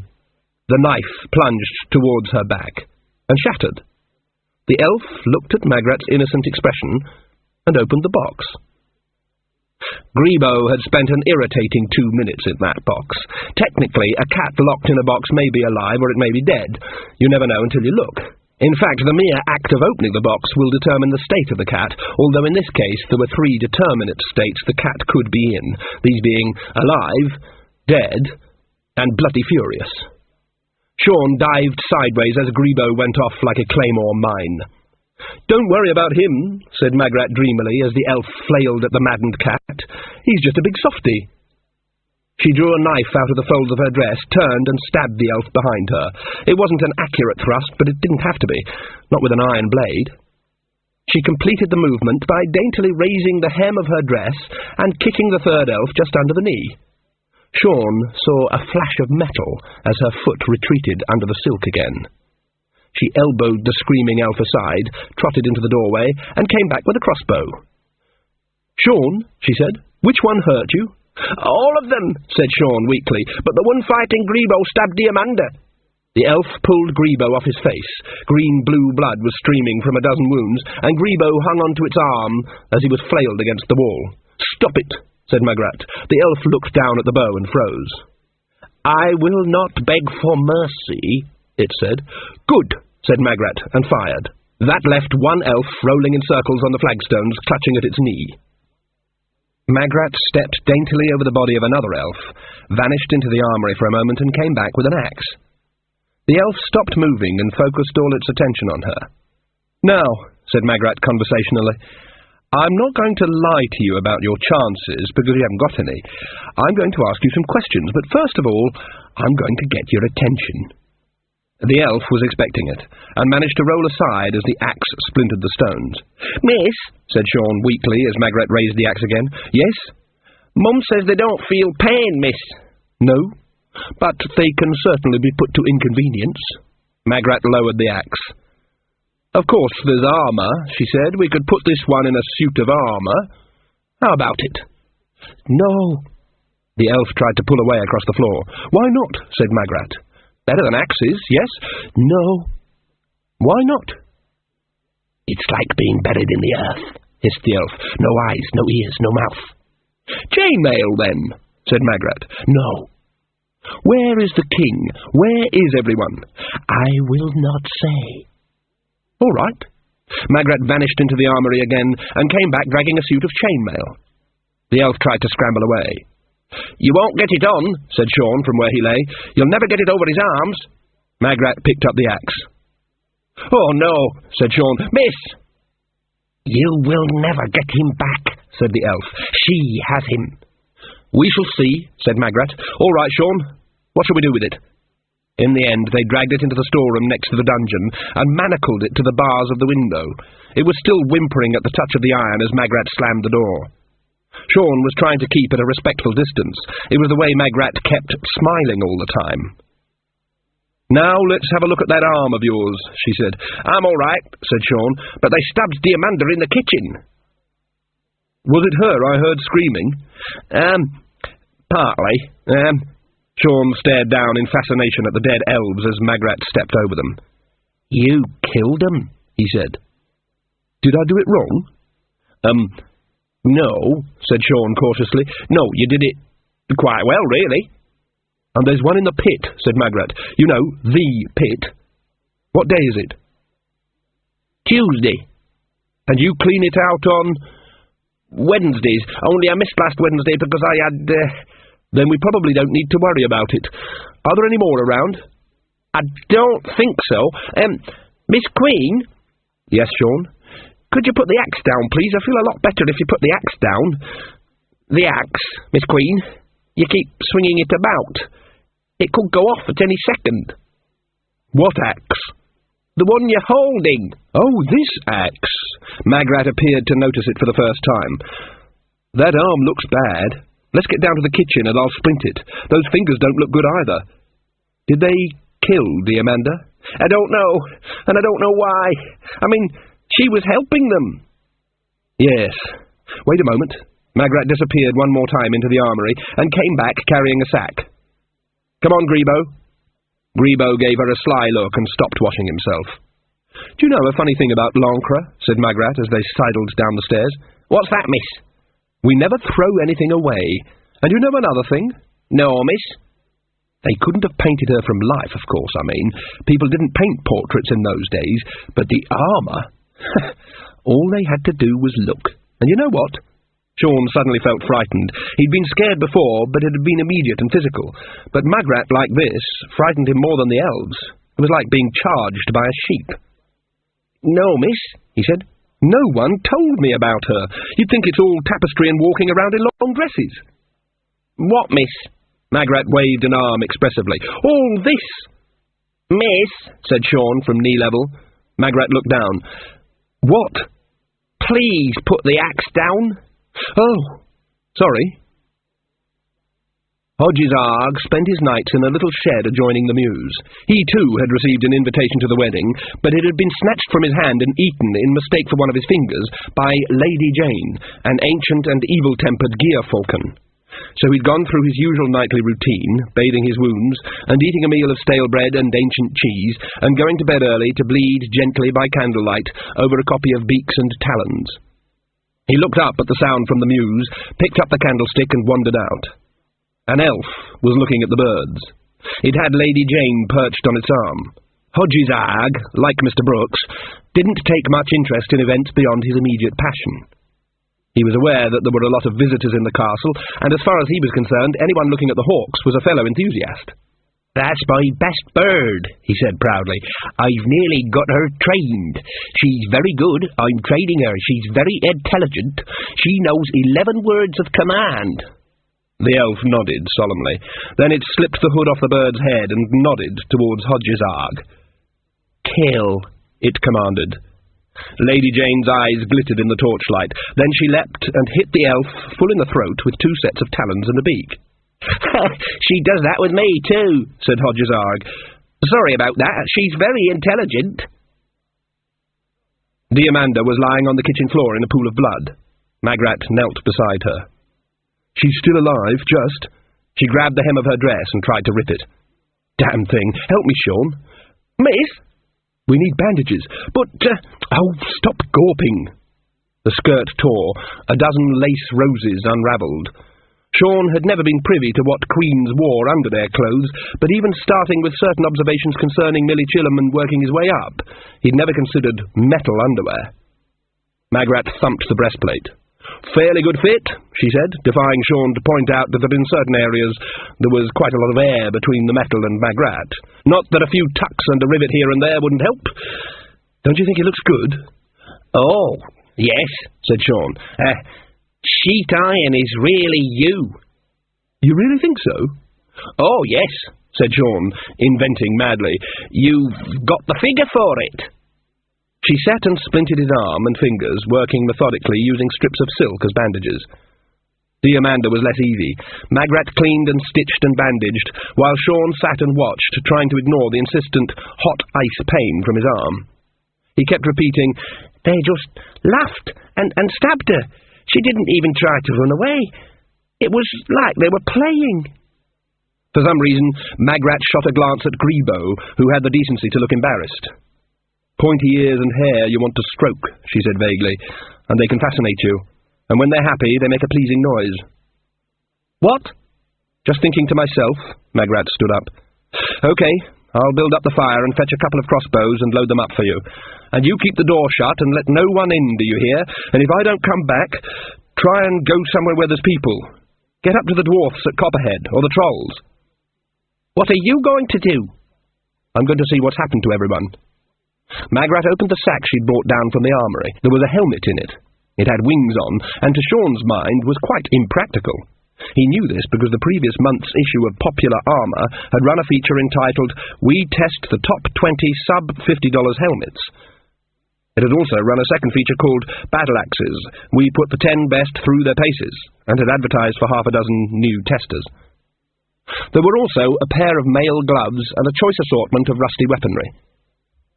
"But there's probably more of those things out there." "Better out there than in here." "Can you fight?"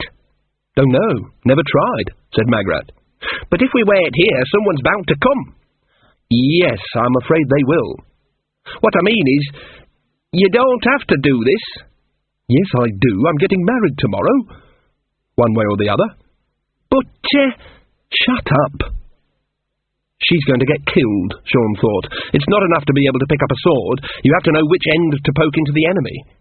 I'm supposed to be on guard, and she's going to get killed. But she shot one of them in the eye right through the keyhole. I couldn't have done that. I'd have said something like, "Hands up," first. But they were in the way, and she just got them out of her way. She's still going to die. She's just probably going to die bravely. I wish my mum was here. Magrat finished rolling up the stained remnant of the wedding dress and stowed it in the sack. "Have we got any horses?" There's elf horses in the courtyard, miss, but I don't think you'll be able to ride one. It struck Sean immediately that this wasn't the right thing to say. It was black, and larger than what Magrat had to think of as a human horse. It rolled red eyes at her and tried to get into a position to kick.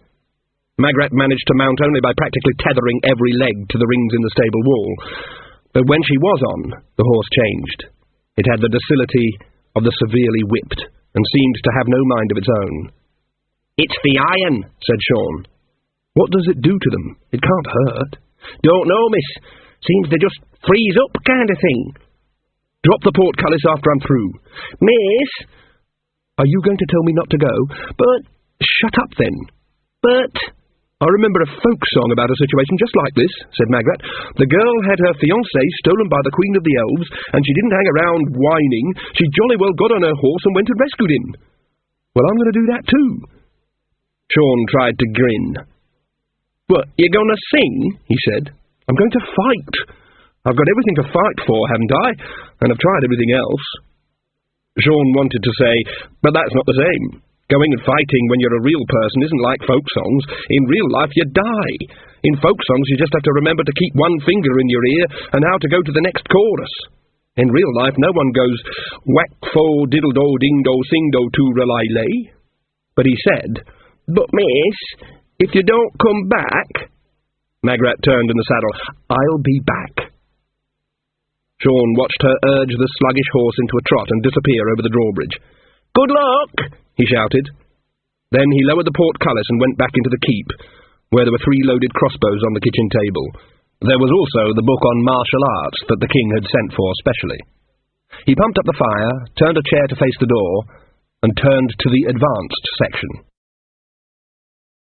Magrat was halfway down the road to the square when the adrenaline wore off and her past life caught up with her. She looked down at the armour and the horse and thought, I'm out of my mind. It was that bloody letter, and I was frightened. I thought I'd show everyone what I'm made of, and now they'll probably find out I'm made of lots of tubes in green, purple, wobbly bits. I was just lucky with those elves, and I didn't think. As soon as I think, I get things wrong. I don't think I'll be that lucky again. Luck. She thought wistfully of her bags of charms and talismans at the bottom of the river. They'd never really worked if her life was anything to go by, but maybe, it was a horrible thought, maybe they'd just stopped it getting worse. There were hardly any lights in the town, and a lot of the houses had their shutters up. The horses' hooves clattered loudly on the cobbles. Magrat peered into the shadows. Once they'd just been shadows. Now they could be gateways to anything. Clouds were pressing in from the hub. Magrat shivered. This was something she'd never seen before. It was true night. Night had fallen in Lancre, and it was an old night. It was not the simple absence of day patrolled by the moon and stars, but an extension of something that had existed long before there was any light to define it by absence. It was unfolding itself from under tree roots and inside stones, crawling back across the land. Magrat's sack of what she considered to be essential props might be at the bottom of the river, but she had been a witch for more than 10 years, and she could feel the terror in the air. People remember badly, but societies remember well. The swarm remembers, encoding the information to slip it past the senses of the mind, passing it on from grandmother to grandchild in little bits of nonsense they won't bother to forget. Sometimes the truth keeps itself alive in devious ways despite the best efforts of the official keepers of information. Ancient fragments chimed together now in Magrat's head. Up the airy mountain, down the rushy glen, from ghosties and bogles and long-leggedy beasties. My mother said I never should, we dare not go a-hunting for fear, and things that go bump, play with the fairies in the wood. Magrat sat on the horse she didn't trust, and gripped the sword she didn't know how to use, while the ciphers crept out of memory and climbed into a shape. They steal cattle and babbies, they steal milk, they love music and steal away musicians. In fact, they steal everything. We'll never be as free as them, as beautiful as them, as clever as them, as light as them. We are animals. Chilly wind soughed in the forest beyond the town. It had always been a pleasant forest to walk in at night, but now, she knew, it would not be so again. The trees would have eyes. There would be distant laughter in the wind. What they take is everything. Magrat spurred the horse into a walk. Somewhere in the town a door slammed shut. And what they give you is fear. There was the sound of hammering from across the street. A man was nailing something on his door. He glanced around in terror, saw Magrat, and darted inside. What he had been nailing on the door was a horseshoe. Magrat tied the horse firmly to a tree and slid off its back. There was no reply to her knocking. Who was it who lived here? Carter the Weaver, wasn't it, or Weaver the Baker? "Open up, man! It's me, Magrat Garlic!" There was something white beside the doorstep. It turned out to be a bowl of cream. Again, Magrat thought of the cat Grebo, smelly, unreliable, cruel, and vindictive, but who purred nicely and had a bowl of milk every night. "Come on, open up!" After a while, the bolt slid back, and an eye was applied to a very narrow crack. "Yes? You're Carter the Baker, aren't you?" "I'm Weaver the Thatcher. And you know who I am? Miss Garlic? Come on, let me in. Are you alone, miss?" "Yes." The crack widened to a Magrat width. There was one candle alight in the room. Weaver backed away from Magrat until he was leaning awkwardly over the table. Magrat peered around him. The rest of the Weaver family were hiding under the table. 4 pairs of frightened eyes peered up at Magrat. "What's going on?" she said. Said Weaver. "Didn't recognise you in your flying hat, miss. I thought you were doing the entertainment. What's happened? Where is everyone? Where is my going-to-be husband?" Yes, it was probably the helmet. That's what Magrat decided afterwards. There are certain items, such as swords and wizards' hats and crowns and rings, which pick up something of the nature of their owners. Queen Inchi had probably never sewn a tapestry in her life, and undoubtedly had a temper shorter than a wet cowpat. The shortest unit of time in the multiverse is the New York second, defined as the period of time between the traffic lights turning green and the cab behind you honking. It was better to think that something of her had rubbed off on the helmet and was being transmitted to Magrat like some kind of royal scalp disease. It was better to let Unchi take over. She grabbed Weaver by his collar. "If you say one more time," she said, "I'll chop your ears off. Miss, it's the lords and ladies, miss." "It really is the elves." "Miss," said Weaver, his eyes full of pleading, "don't say it. We heard them go down the street, dozens of them, and they've stolen old Thatcher's cow and Skindle's goat, and they broke down the door of—" "Why'd you put a bowl of milk out?" Magrat demanded. Weaver's mouth opened and shut a few times. Then he managed, "You see, my Eva said her granny always put a bowl of milk out for them, to keep them happy." "I see," said Magrat icily. "And the king?" "The king, miss," said Weaver, buying time. "The king," said Magrat. "Short man, runny eyes, ears that stick out a bit, unlike other ears in this vicinity, very shortly." Weaver's fingers wove around one another like tormented snakes. Well... He caught the look on Magrat's face and sagged. "We done the play," he said. "I told them, let's do the stick and bucket dance instead, but they were set on this play, and it all started all right, and then suddenly they were there. Hundreds of them. Everyone was running, and someone bashed into me, and I rolled into the stream, and then there was all this noise, and I saw Jason Ogg hitting 4 elves with the first thing he could get hold of." "Another elf?" "Right, and then I found Eva and the kids, and then lots of people were running like hell for home, and there were these gentry on horseback, and I could hear them laughing, and we got home, and Eva said to put a horseshoe on the door, and—" "What about the king?" "Dunno, miss. Last I remember he was laughing at Thatcher in his straw wig." "And Nanny Ogg and Granny Weatherwax? What happened to them?" "Dunno, miss. Don't remember seeing them. But there was people running everywhere."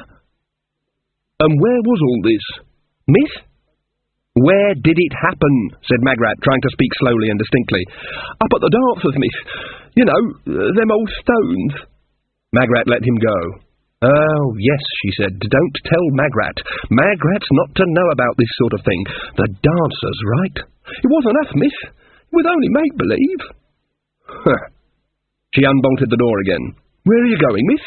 said Weaver, who was not a competitor in the all-Lancre uptake stakes. "Where do you think?" "But, miss, you can't take iron." Magrat slammed the door. Then she kicked a bowl of milk so hard that it sprayed across the street. Jason Ogg crawled cautiously through the dripping bracken. There was a figure a few feet away. He hefted the stone in his hand. Jason? Is that you, Weaver? No, it's me, Taylor. Where's everyone else? Tinker and Baker found Carpenter just now. Have you seen Weaver? No, but I saw Carter and Thatcher.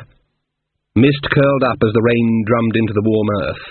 The 7 surviving Morris men crawled under a dripping bush. There's going to be hell to pay in the morning, moaned Carter. When she finds us, we're done for.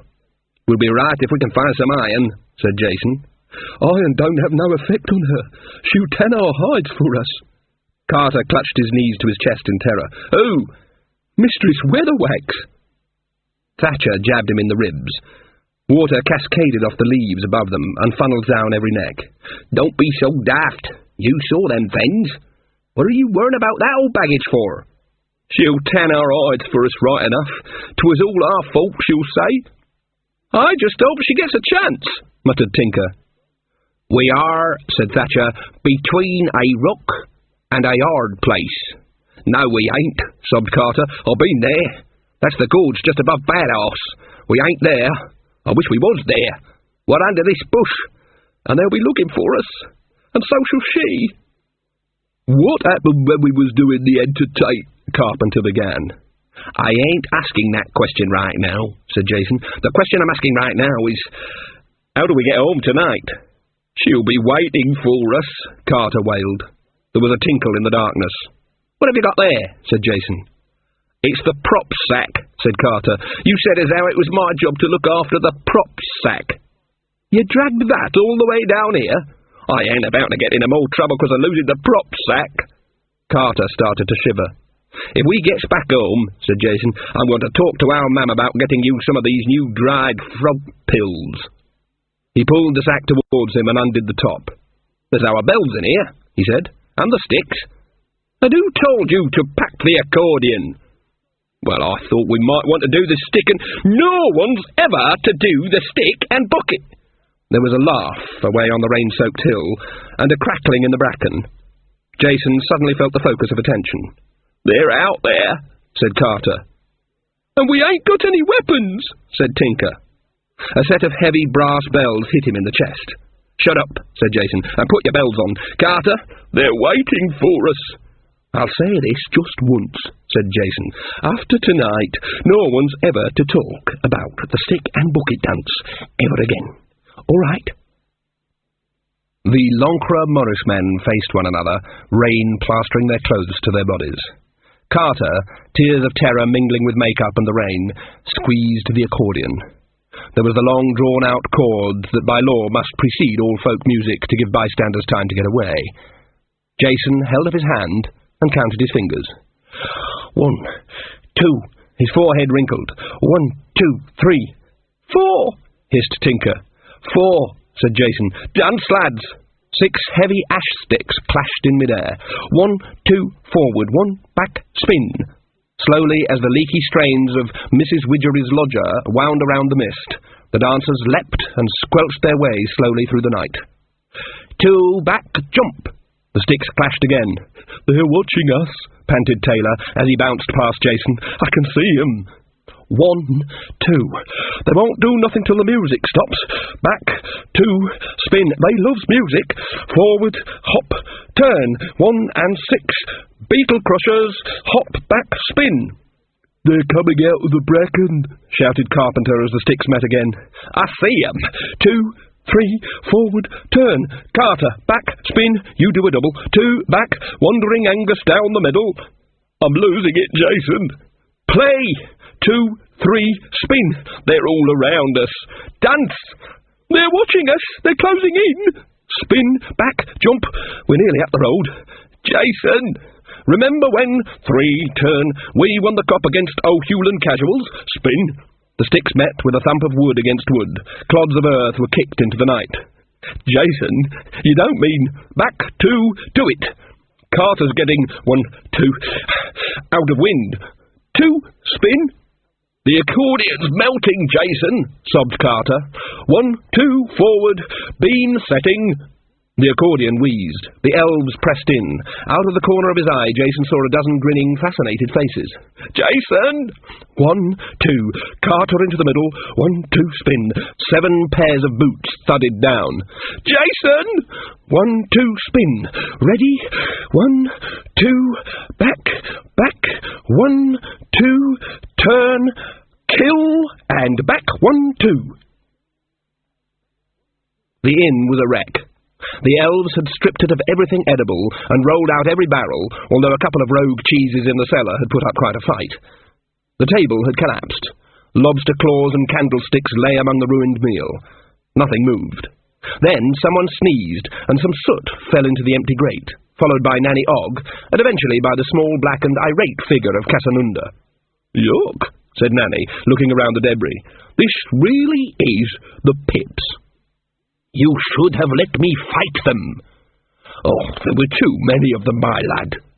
Casanunda threw his sword on the floor in disgust. "We were just getting to know one another properly, and 50 elves burst into the place. Damn! This kind of thing happens to me all the time." "That's the best thing about black. It doesn't show the soot," said Nanny Og vaguely, dusting herself off. "They managed it then. Esme was right. Wonder where she is. Oh well, come on." "Where are we going?" said the dwarf. "Down to my cottage."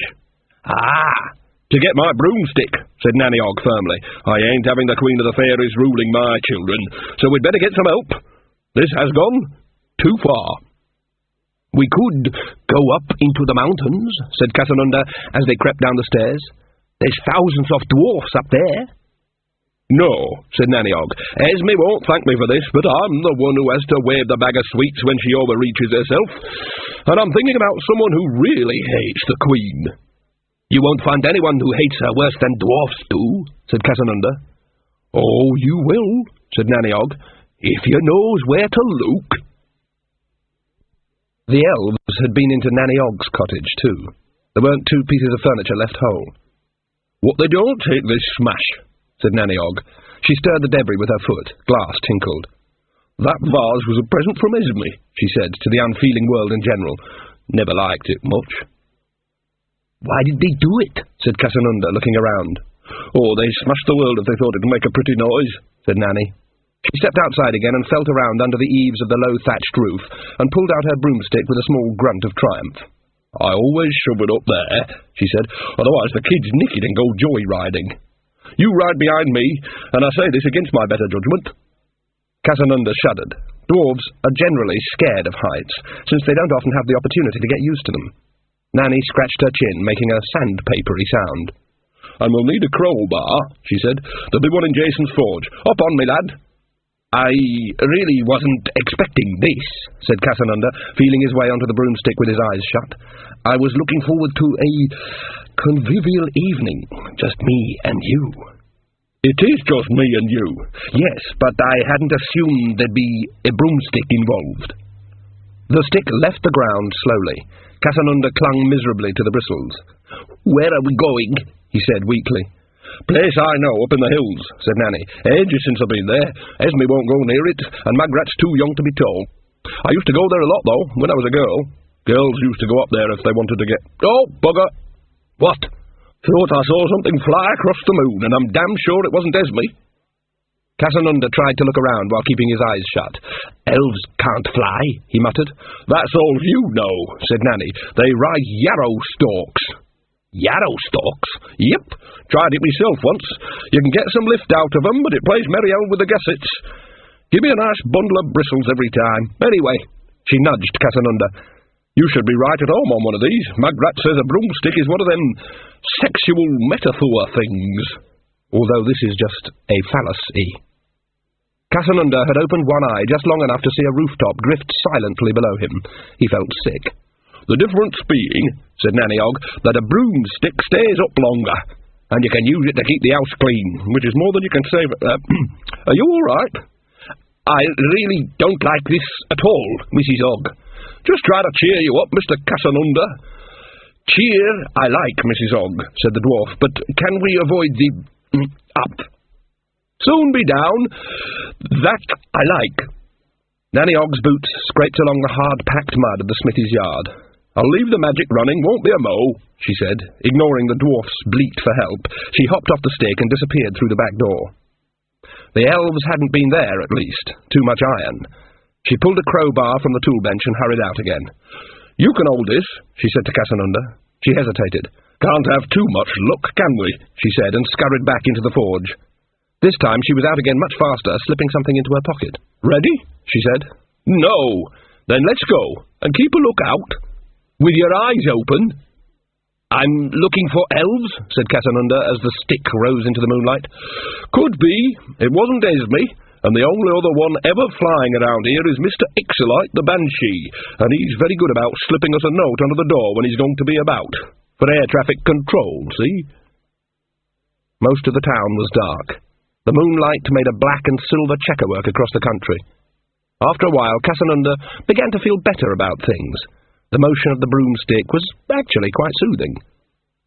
Carried lots of passengers, have you? He said. On and off, yes, said Nanny. Casanunda appeared to be thinking about things, and then he said in a voice dripping with scientific inquiry, Tell me, has anyone ever tried to make— No, said Nanny Og firmly. You'd fall off. You don't know what I was going to ask. Bet you $50. They flew in silence for a couple of minutes, and then Casanunda tapped Nanny Og on the shoulder. Elves at 3 o'clock. That's all right, then. That's hours away. I mean, they're over there. Nanny squinted at the stars. Something ragged moved across the night. Oh, blast! Can't you outfly them? Nope. They can put a girdle round the world in 40 minutes. Why, it's not that fat, said Casanunda, who was feeling in the mood for a handful of dried frog pills. I mean, they're fast. We can't outrun them even if we lost some weight. I think I'm losing a tiny bit, said Casanunda, as the broomstick dived towards the trees. Leaves scraped on Nanny Og's boots. Moonlight glinted briefly off ash-blonde hair away to her left. Bugger, bugger, bugger. 3 elves were keeping station with the broomstick. That was the thing about elves, they chased you till you dropped, until your blood was curdling with dread. If a dwarf wanted you dead, on the other hand, they'd simply cut you in half with an axe first chance they got. But that was because dwarfs were a lot nicer than elves. They're gaining on us, said Casanunda. Got the crowbar? Yes. Right. The broomstick zigzagged over the silent forest. One of the elves drew its sword and swung down, knocked them down into the trees, leave them alive as long as possible. The broomstick went into reverse. Nanny Og's head and legs went forward so that partly she was sitting on her hands, but mainly she was sitting on nothing. The elf swooped towards her, laughing. Casanunda stuck out the crowbar. There was a sound very like doing. The broomstick jerked ahead again, dumping Nanny Og in Casanunda's lap. Sorry, don't mention it. In fact, do it again, if you like. Get him, did you? Took his breath away. Good. Where's the others? Can't see them. Casanunda grinned madly. We showed them, eh? Something went zip and stuck into Nanny Og's hat. They know we've got iron, she said. They won't come close again. They don't need to, she added bitterly. The broomstick swerved around a tree and ploughed through some bracken. Then it swung out onto an overgrown path. They aren't following us anymore, said Casanunda after a while. We frightened them off, yes. Not us. They're nervy of going close to a long man. It's not their turf. Look at the state of this path. There's trees growing in it now. When I was a girl, you wouldn't find a blade of grass growing on the path. She smiled at a distant memory. Very popular place on a summer night, the Long Man was. There was a change in the texture of the forest now. It was old even by the standards of Lancre forestry. Beards of moss hung from gnarled low branches. Ancient leaves crackled underfoot as the witch and the dwarf flew between the trees. Something heard them and crashed away through the thick undergrowth. By the sound of it, it was something with horns. Nanny let the broomstick glide to a halt. There, she said, pushing aside a bracken frond. The Long Man. Casanunda peered under her elbow. Is that all? It's just an old burial mound. 3 old burial mounds, said Nanny. Casanunda took in the overgrown landscape. Yes, I see them, he said. 2 round ones and a long one. Well? "The first time I saw 'em from the air," said Nanny, "I nearly fell off the bloody broomstick for laughing." There was one of those pauses known as the delayed drop, while the dwarf worked out the topography of the situation. Then, "Blimey," said Casanunda, "I thought the people who built burial mounds and earthworks and things were serious druids, and people like that, not people who drew on privy walls with 200,000 tons of earth, in a manner of speaking. Doesn't sound like you to be shocked by that sort of thing." She could have sworn the dwarf was blushing under his wig.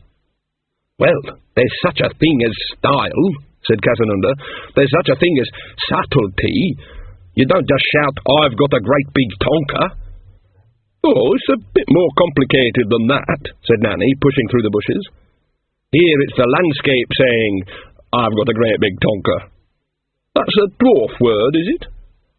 "Yes, it's a good word." Casanunda tried to untangle himself from a briar.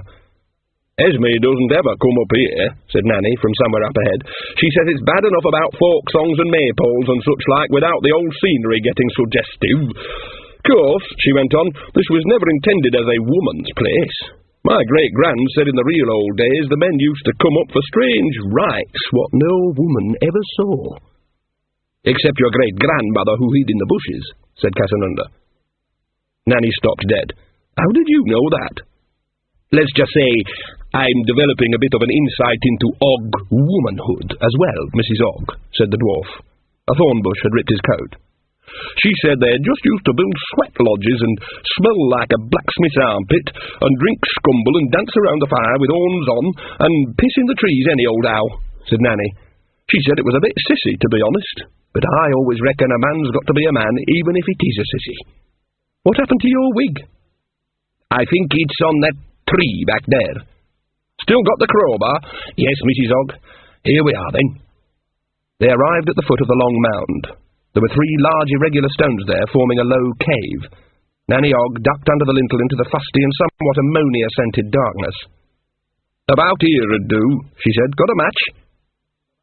The sulphurous glow revealed a flat rock with a crude drawing scratched on it. Ochre had been rubbed into the lines. They showed a figure of an owl-eyed man wearing an animal skin and horns. In the flickering light he seemed to dance. There was a runic inscription underneath. "Anyone ever worked out what that says?" said Casanunda. Nanny Og nodded. "It's a variant of Ogham," she said. "Basically, it means, I've got a great big tonker." "Ogham," said the dwarf. "My family has been in these, how shall I put it, in these parts for a very long time," said Nanny. "Knowing you is a real education, Mrs. Og," said Casanunda. "Everyone says that. Just shove the crowbar down the side of the stone, will you? I've always wanted an excuse to go down there." "What is down there?"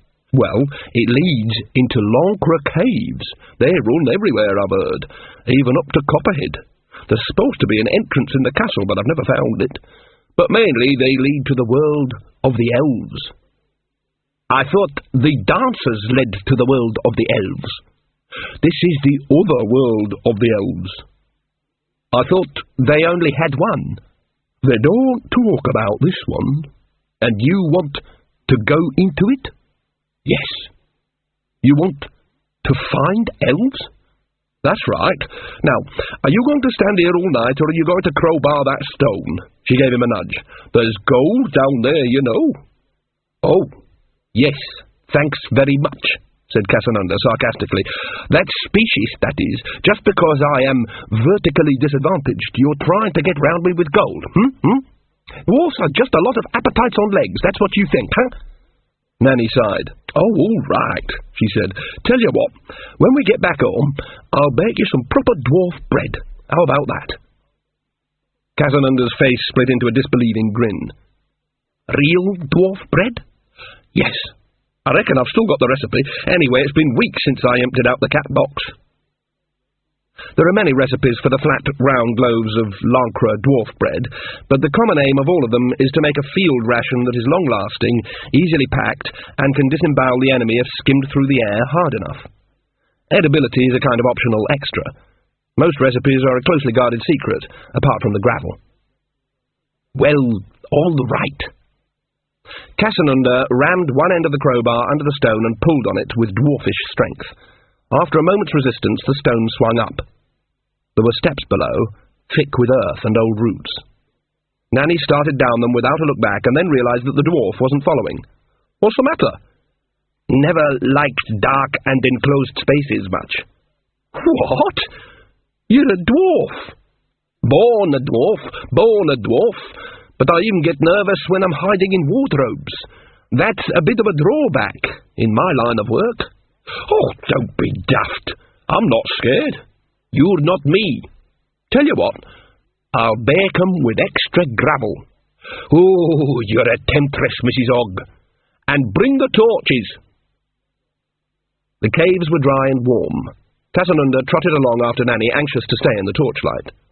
"You haven't been down here before?" "No, but I know the way." After a while, Cassanunda began to feel better. The caves were better than wardrobes. For one thing, you weren't tripping over shoes all the time, and there probably wasn't much chance of a sword-wielding husband opening the door. In fact, he began to feel happy. The words rose unbidden into his head from somewhere in the back pocket of his jeans. "Hi-ho! Hi-ho!" Nanny Ogg grinned in the darkness. The tunnel opened into a cavern. The torchlight picked up the suggestion of distant walls. "This it?" said Cassanunda, gripping the crowbar. "No, this is something else. We know about this place. It's mythical." "It's not real?" "Oh, it's real. And mythical." The torch flared. There were hundreds of dust-covered slabs ranged around the cavern in a spiral. At the centre of the spiral was a huge bell, suspended from a rope that disappeared into the darkness of the ceiling. Just under the hanging bell was one pile of silver coins and one pile of gold coins. "Don't touch the money," said Nanny. "Here, watch this. My dad told me about this. It's a good trick." She reached out and tapped the bell very gently, causing a faint ting. Dust cascaded off the nearest slab. What Cassanunda had thought was just a carving sat up in a creaky way. It was an armed warrior. Since he'd sat up, he almost certainly was alive, but he looked as though he'd gone from life to rigor mortis without passing through death on the way. He focused deep-set eyes on Nanny Ogg. "What bloody time d'ye call this, then?" "Not time yet," said Nanny. "What did you go and bang the bell for?" "I don't know. I haven't had a winky of sleep for 200 years. Some soddy always bangs the bell. Go away." The warrior lay back. "It's some old king and his warriors," whispered Nanny as they hurried away. "Some kind of magical sleep, I'm told. Some old wizard did it. They're supposed to wake up for some final battle when a wolf eats the sun." "Those wizards, always smoking something," said Cassanunda. "Could be. Go right here. Always go right." "We're walking in a circle? A spiral. We're right under the long man now." "No, that can't be right," said Cassanunda. "We climbed down a hole under the long man. Hold on. You mean we're in the place where we started and it's a different place?" "You're getting the hang of this, I can see that." They followed the spiral, which at length brought them to a door of sorts. The air was hotter here. Red light glowed from side passages. 2 massive stones had been set up against a rock wall, with a third stone across them. Animal skins hung across the crude entrance thus formed. Wisps of steam curled around them. "They got put up at the same time as the dancers," said Nanny conversationally. "Only the hole here's vertical, so they only needed 3. Might as well leave your crowbar here and take your boots off, if they've got nails in 'em." "These boots were stitched by the finest shoemaker in Ankh-Morpork," said Cassanunda, "and one day I shall pay him." Nanny pulled aside the skins. Steam billowed out. There was a darkness inside, thick and hot as treacle and smelling of a fox's locker room. As Cassanunda followed Nanny Ogg, he sensed unseen figures in the reeking air and heard the silence of murmured conversation suddenly curtailed. At one point he thought he saw a bowl of red-hot stones, and then a shadowy hand moved across them and upturned a ladle, hiding them in steam. "This can't be inside the long man," he told himself. "That's an earthworks. This is a long tent of skins. They can't both be the same thing. He realized he was dripping with sweat. 2 torches became visible as the steam swirled, their light hardly more than a red tint to the darkness, but they were enough to show a huge, sprawled figure lying by another bowl of hot stones. It looked up. Antlers moved in the damp, clinging heat. "Ah, Mrs. Ogg." The voice was like chocolate. "Your lordship," said Nanny. "I suppose it is too much to expect you to kneel?" "Yes, indeed, Your Honour," said Nanny, grinning. "You know, Mrs. Ogg, you have a way of showing respect to your God that would make the average atheist green with envy," said the dark figure. It yawned. "Thank you, Your Grace." "No one even dances for me now. Is that too much to ask?" "Just as you say, Your Lordship." "You witches don't believe in me any more?" "Right again, Your Hornishness." "Ah, little Mrs. Ogg. And how, having got in here, do you possibly think you are going to get out?" said the slumped one.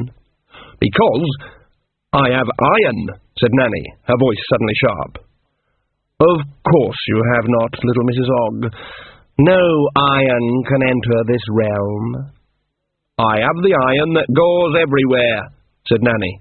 She took her hand out of her apron pocket and held up a horseshoe. Casanunda heard scuffles around him as the hidden elves fought to get out of the way. More steam hissed up as a brazier of hot stones was overturned. "Take it away." "I'll take it away when I go," said Nanny. "Now you listen to me.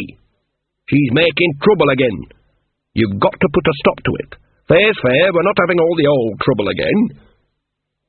"Why should I do that?" "You want her to be powerful, then?" There was a snort. "You can't ever rule again back in the world," said Nanny. "There's too much music. There's too much iron. Iron rusts. Not the iron in the head." The king snorted. "Nevertheless, even that, one day," Nanny nodded. "Yes, I'll drink to that. One day. Who knows? One day. Everyone needs one day. But it ain't today. You see? So you come on out and balance things up. Otherwise, this is what I'll do. I'll get 'em to dig into the long man with iron shovels, you see, and they'll say, 'Why, it's just an old earthworks,' and pensioned-off wizards and priests with nothing better to do will pick over the heaps and write dull old books about burial traditions and such like, and that'll be another iron nail in your coffin. And I'd be a little bit sorry about that, 'cause, you know, I've always had a soft spot for you, but I've got kiddies, you see, and they don't hide under the stairs because they're afraid of the thunder, and they don't put milk out for the elves, and they don't hurry home because of the night, and before we go back to them dark old ways, I'll see you nailed." The words sliced through the air. The horned man stood up, and further up. His antlers touched the roof. Casanunda's mouth dropped open. "So, you see," said Nanny, subsiding, "not today. One day, maybe. You just stay down here and sweat it out till one day, but not today." "I will decide." "Very good. You decide, and I'll be getting along." The horned man looked down at Casanunda. "What are you staring at, dwarf?" Nanny Ogg nudged Casanunda. "Go on. Answer the nice gentleman." Casanunda swallowed. "Blimey," he said. "You don't half look like your picture." In a narrow little valley a few miles away, a party of elves had found a nest of young rabbits which, in conjunction with a nearby ant heap, kept them amused for a while. Even the meek and blind and voiceless have gods. Herne the hunted, god of the chaste, crept through the bushes and wished fervently that gods had gods. The elves had their backs to him as they hunkered down to watch closely. Herne the hunted crawled under a clump of bramble, tensed and sprang. He sank his teeth in an elf's calf until they met, and was flung away as it screamed and turned. He dropped and ran. That was the problem. He wasn't built to fight. There was not an ounce of predator in him. Attack and run. That was the only option. And elves could run faster. He bounced over logs and skidded through drifts of leaves, aware, even as his vision fogged, that elves were overtaking him on either side, pacing him, waiting for him to... The leaves exploded. The little god was briefly aware of a fanged shape, all arms and vengeance. Then there were a couple of dishevelled humans, one of them waving an iron bar around its head. Hearn didn't wait to see what happened next. He dived through the apparition's legs and ran on, but a distant war cry echoed in his long floppy ears. Why, certainly, Olivia Welk. How do we do it? Volume! Nanny-Og and Casanunda walked in silence back to the cave entrance and the flight of steps. Finally, as they stepped out into the night air, the dwarf said, "Wow!" "It leaks out even up here," said Nanny. "Very macko place, this." "But I mean, good grief." "He's brighter than she is, or more lazy," said Nanny. "He's going to wait it out." "But he was—" "They can look like whatever they want to us," said Nanny. "We see the shape we've given them." She let the rock drop back and dusted off her hands. "But why should he want to stop her?" "Well, he's her husband, after all. He can't stand her. It's what you might call an open marriage." "Wait, what out?" said Casanunda, looking around to see if there were any more elves. "Oh, you know," said Nanny, waving a hand, "all this iron and books and clockwork and universities and reading and such like. He reckons it'll all pass, see? And one day it'll all be over and people'll look up at the skyline at sunset, and there he'll be." Casanunda found himself turning to look at the sunset beyond the mound, half imagining the huge figure outlined against the afterglow. "One day he'll be back," said Nanny softly, "when even the iron in the head is rusty." Casanunda put his head on one side. You don't move around among different species for most of your life without learning to read a lot of their body language, especially since it's in such large print. "You won't entirely be sorry, eh?" he said. "Me? I don't want 'em back. They're untrustworthy and cruel and arrogant parasites, and we don't need 'em one bit." "Bet you $50?" Nanny was suddenly flustered. "Don't you look at me like that. Esme's right. Of course she's right. We don't want elves any more. Stands to reason." "Esme's the short one, is she?" "Oh, no. Esme's the tall one with the nose. You know her." "Right, yes." "The short one is Magrat. She's a kind-hearted soul and a bit soft, wears flowers in her hair and believes in songs. I reckon she'd be off dancing with the elves quicker than wink her." More doubts were entering Magrat's life. They concerned crossbows, for one thing. A crossbow is a very useful and usable weapon designed for speed and convenience and deadliness in the hands of the inexperienced, like a faster version of an out-of-code TV dinner. But it is designed to be used once by someone who has somewhere safe to duck while they reload. Otherwise it's just so much metal and wood with a piece of string on it. Then there was the sword. Despite Sean's misgivings, Magrat did in theory know what you did with the sword. You tried to stick it into the enemy by a vigorous arm motion, and the enemy tried to stop you. She was a little uncertain about what happened next. She hoped you were allowed another go. She was also having doubts about her armour.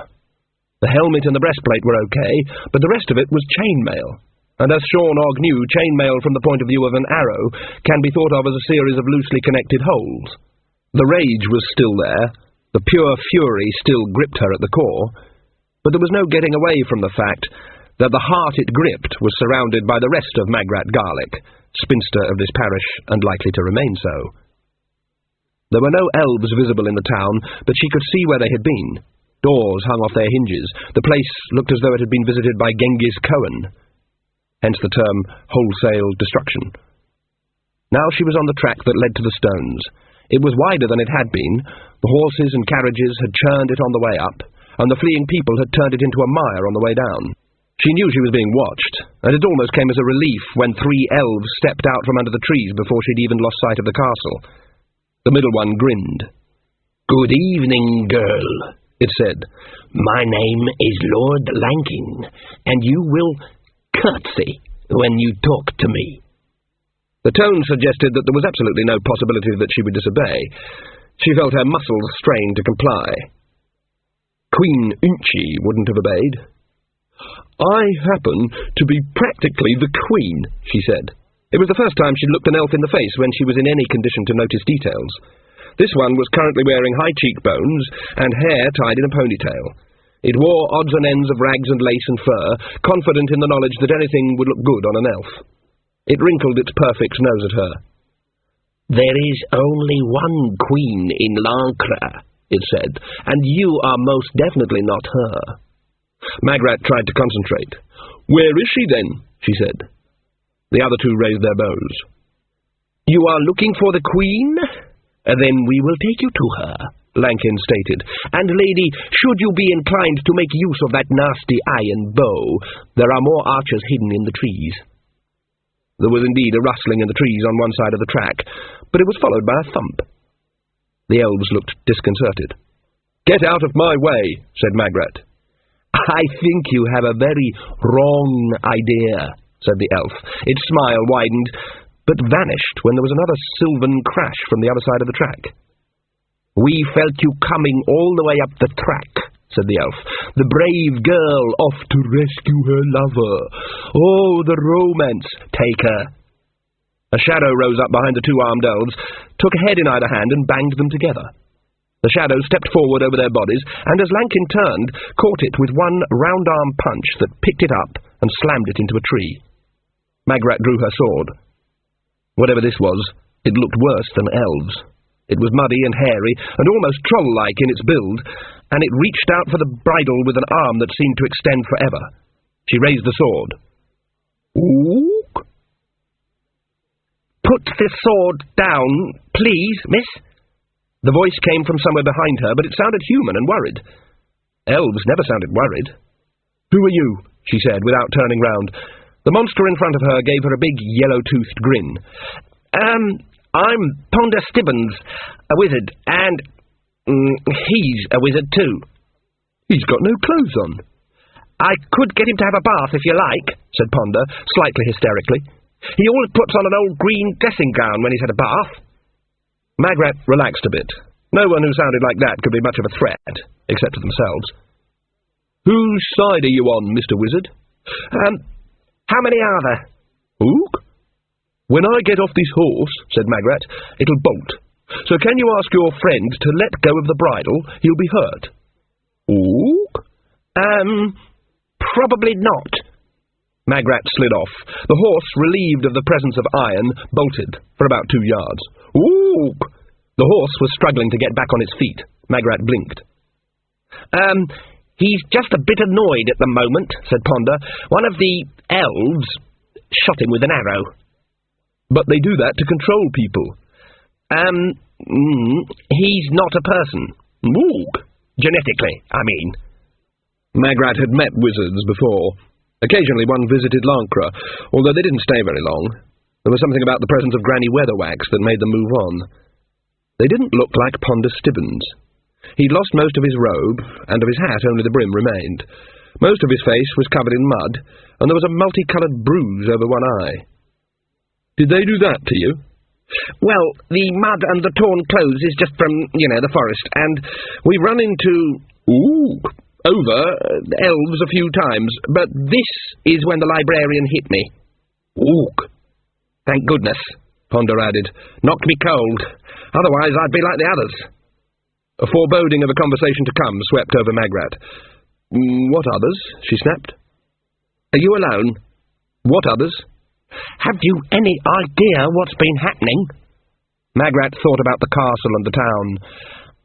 "I might be able to hazard a guess," she said. Ponder shook his head. "It's worse than that," he said. "What others?" said Magrat. "I think there's definitely been a cross-continuum breakthrough, and I'm sure there's a difference in energy levels." "But what others?" Magrat insisted. Ponder Stibbons glanced nervously at the surrounding forest. "Let's get off the path. There's a lot more elves back there." Ponder disappeared into the undergrowth. Magrat followed him and found a second wizard propped against a tree like a ladder. He had a huge smile creasing his face. "The Bertha," said Ponder. "I think we may have overdone the dried frog pills a bit." He raised his voice. "How are you doing, sir?" "Why, I'll have a little of the roast weasel, if you will be so good," said the bursar, beaming happily at nothing. "Why's he gone so stiff?" said Magrat. We think it's some kind of side effect, said Ponder. Can't you do anything about it? What, and have nothing to cross streams on? Call again tomorrow, Baker, and we'll have a crusty one, said the bursar. Besides, he seems quite happy, said Ponder. Are you a warrior, miss? What? said Magrat. Well, I mean, the armour and everything. Magrat looked down. She was still holding the sword. The helmet kept falling over her eyes, but she'd padded it a bit with a scrap of wedding dress. Yes, that's right, that's what I am, she said. Absolutely, yes. Here for the wedding, I expect, like us. That's right. Definitely here for the wedding, that's true. She changed her grip on the sword. Now, tell me what happened, she said, paying particular attention to what happened to the others. Well, Ponder absent-mindedly picked up a corner of his torn robe and began to screw it up in his fingers. We all went to see this entertainment, you see, a play, you know, acting. And it was very funny.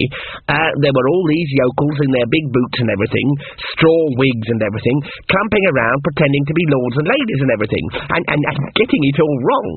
It was very funny. The bursar laughed at them a lot. Mind you, he's been laughing at trees and rocks too. But everyone was having fun. And then... And then... I want to know everything, said Magrat. Well, then there was this bit I can't really remember. It was something to do with the acting, I think. I mean, suddenly it all seemed real. Do you know what I mean? No. There was this chap with a red nose and bandy legs, and he was playing the Queen of the Fairies or something, and suddenly he was still him, but everything felt bad. Everything around me just vanished. There were just the actors, and there was this hill.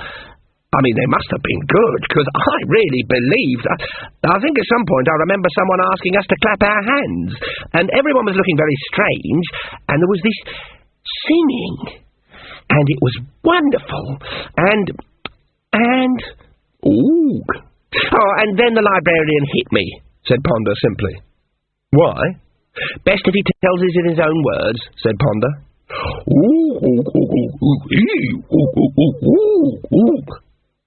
Cough, Julia, over the bender, said the bursar. I didn't understand what the librarian said Magrat. We were all present at an interdimensional rip, said Ponder, caused by belief. The play was the last little thing that opened it up. There must have been a very delicate area of instability very close. It's hard to describe, but if you had a rubber sheet and some lead weights, I could demonstrate. You're trying to tell me those things exist because people believe in them? Oh, no. I imagine they exist anyway. They're here because people believe in them here. Ooh! He ran off with us. They shot an arrow at him. But it just made him itch.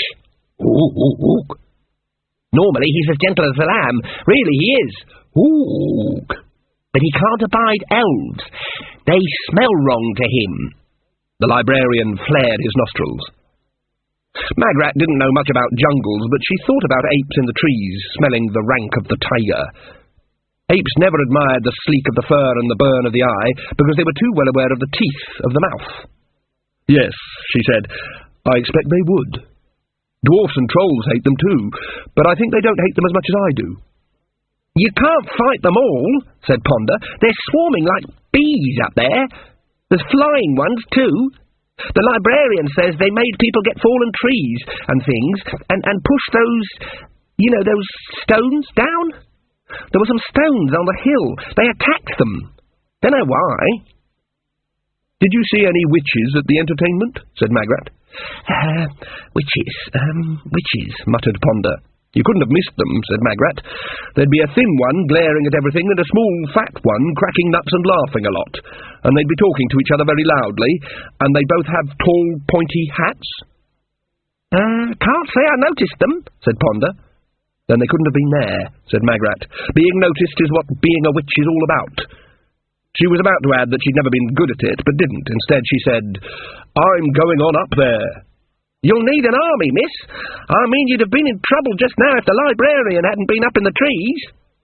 But I haven't got an army, so I'm going to have to try by myself, aren't I? This time Magrat managed to spur the horse into a gallop. Ponder watched her go.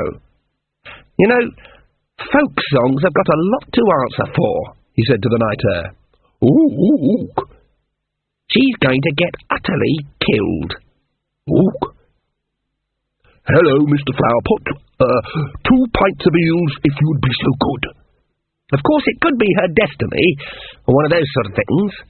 Ooh. Millennium hand and shrimp. Ponder Stibbons looked embarrassed. Anyone want to follow her? Ooh. Whoops, there he goes with his big clock. Was that a yes? Ooh. Not yours, his. Flobbly-wobbly, here comes our jelly. I think that probably counts as a yes, said Ponder reluctantly. Ooh. I've got a lovely new vest. But look, said Ponder, the graveyards are full of people who rushed in bravely but unwisely. Ooh. What did he say? Said the bursar, passing briefly through reality on his way somewhere else. I think he said, sooner or later the graveyards are full of everybody, said Ponder. Oh, blast. Come on. Yes, indeedy, said the bursar. Hands up the mittens, Mr. Bosun. Oh, shut up. Magrat dismounted and let the horse go. She knew she was near the dancers now. Coloured light flickered in the sky. She wished she could go home. The air was colder here, far too cold for a midsummer night. As she plodded onward, flakes of snow swirled in the breeze and turned to rain. Ridcully materialised inside the castle, and then clung onto a pillar for support until he got his breath back. Transmigration always made blue spots appear in front of his eyes. No one noticed him. The castle was in turmoil. Not everyone had run home. Armies had marched across Lancre many times over the last few thousand years, and the recollection of the castle's thick, safe walls had been practically engraved in folk memory. Run to the castle! And now it held most of the little country's population. Ridcully blinked. People were milling around and being harangued by a small young man in loose-fitting chainmail and one arm in a sling, who seemed to be the only person with any grip on things. When he was certain he could walk straight, Ridcully headed towards him. What's going on, young... he began, and then stopped. Sean Ogg looked around. The scheming minx, said Ridcully to the air in general. Oh, go back and get it then, she said, and I fell right for it. Even if I could cut the mustard again, I don't know where we were. Sir, said Sean. Ridcully shook himself. What's happening? He said. I don't know, said Sean, who was almost in tears. I think we're being attacked by elves. Nothing anyone's telling me is making any sense. Somehow they arrived during the entertainment or something. Ridcully looked around at the frightened, bewildered people. And Miss Magrat's gone out to fight them. Alone. Ridcully looked perplexed. Who's Miss Magrat? She's going to be queen. The bride. You know, Magrat Garlic. Ridcully's mind could digest one fact at a time. What's she gone out for? They captured the king. Did you know they've got Esme Weatherwax as well? What, Granny Weatherwax? I came back to rescue her, said Ridcully, and then realised this sounded either nonsense or cowardly. Sean was too upset to notice. I just hope they're not collecting witches, he said. They'll need our mum to get the complete set. They ain't got me, then, said Nanny Ogg behind him. Mum, how'd you get in? Broomstick. You'd better get some people with bows up on the roof. I came down that way, so can others. What are we going to do, Mum? There's bands of elves all over the place, said Nanny, and there's a big glow over the dancers. We must attack them, shouted Casanunda. Give them a taste of cold steel. Good man, that dwarf, said Ridcully. That's right. I'll get my crossbow. There's too many of them, said Nanny flatly. Granny and Miss Magrat are out there, Mum, said Sean. Miss Magrat came over all strange and put on armour, and went out to fight, all of them. But the hills are crawling with elves, said Nanny. It's a double helping of elves with extra devils. Certain death. It's certain death anyway, said Ridcully. That's the thing about death. Certainty. We'd have no chance at all, said Nanny. Actually, we'd have one chance, said Ridcully. I don't understand all this innu stuff, but from what young Stibbons says, it means that everything has to happen somewhere, you see. So that means it could happen here, even if it's 1,000,000 to 1 chance, ma'am. That's all very well, said Nanny. But what you're saying is, for every Mr. Ridcully that survives tonight's work, 999,999 are going to get killed? Yes, but I'm not bothered about those other buggers, said Ridcully. They can look after themselves. Serve them right for not inviting me to their weddings. What? Nothing. Sean was hopping from one foot to the other. We ought to be fighting 'em, Mum. Look at everyone, said Nanny. They're dog-tired and wet and confused. That's not an army. Mum. What? I'll psych 'em up, Mum. That's what you have to do before troops go into battle, Mum. I read about that in books. You can take a rabble of thingy and make the right kind of speech and psych them up and turn them into a terrible fighting force, Mum. They look terrible anyway. I mean, terrible like fierce, Mum. Nanny Og looked at the 100 or so Lancre subjects. The thought of them managing to fight anyone at all took some getting used to. "You've been studying this, Sean?" she inquired. "I've got 5 years' worth of bows and ammo, Mum," said Sean reproachfully. "Well, give it a try, then, if you think it'll work." Trembling with excitement, Sean climbed onto a table, drew his sword with his good hand, and banged it on planks until people were silent. He made a speech. He pointed out that their king had been captured, and their prospective queen had gone out to save him. He pointed out their responsibility as loyal subjects. He pointed out that other people currently not here but at home hiding under the bed would, after the glorious victory, wish they'd been there too instead of under the aforesaid bed, which they were hiding under. You know, the bed he'd just mentioned. In fact, it was better that there were so few here to face the enemy, because that meant that there would be a higher percentage of honour per surviving head. He used the word glory 3 times. He said that in times to come, people would look back on this day, whatever the date was, and proudly show their scars, at least those who'd survived would show their scars, and be very proud.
And probably have drinks bought for them. He advised people to imitate the action of the Lancre reciprocating fox and stiffen some sinews while leaving them flexible enough so they could move their arms and legs. In fact, probably it'd be better to relax them a bit now and stiffen them properly when the time came. He suggested that Lancre expected everyone to do their duty, and, please. The silence that followed was broken by Nanny Ogg, who said, "They're probably considering it a bit, Sean. Why don't you take Mr. Wizard here up to his room and help him with his crossbow?" She nodded meaningfully in the direction of the stairs. Sean wavered, but not for long. He'd seen the glint in his mother's eyes. When he'd gone, Nanny climbed up on the same table. "Well," she said, "it's like this. If you go out there, you may have to face elves. But if you stops here, you definitely have to face me. Now, elves is worse than me, I'll admit, but I'm persistent." Weaver put up a tentative hand. "Please, Mrs. Ogg." "Yes, Weaver. What exactly is the action of the reciprocating fox?" Nanny scratched her ear. "As I recall," she said, "its back legs go like this, but its front legs go like this." No, said Quorny, the storekeeper. It's tail that goes like that. Its legs go like this. "That's not reciprocating, that's just oscillating," said someone. "You're thinking of the ring-tailed ocelot." Nanny nodded. "That's settled then," she said. Hold on, I'm not sure. "Yes, Mr. Quorny?" "Oh, well, good," said Nanny, as Sean reappeared. "They was just saying, Sean, how they was swayed by your speech. Really psyched up. Kya! They're ready to follow you into the jaws of hell itself, I expect," said Nanny. Someone put up their hand. "Are you coming too, Mrs. Ogg?" I'll just stroll along behind," said Nanny. "Oh, well, maybe as far as the jaws of hell, then." "Amazing," said Casanunda to Nanny, as the crowd filed reluctantly towards the armoury. "You just got to know how to deal with people. They'll follow where an Ogg leads." "Not exactly," said Nanny, "but if they know what's good for them, they'll go where an Ogg follows." Magrat stepped out from under the trees, and the moorland lay ahead of her. A whirlpool of cloud swirled over the dancers, or at least over the place where the dancers had been. She could make out one or two stones by the flickering light, lying on their side or rolled down the slope of the hill. The hill itself glowed. Something was wrong with the landscape. It curved where it shouldn't curve. Distances weren't right. Magrat remembered a woodcut shoved in as a place marker in one of her old books. It showed the face of an old crone, but if you stared at it, you saw it was also the head of a young woman. A nose became a neck, an eyebrow became a necklace.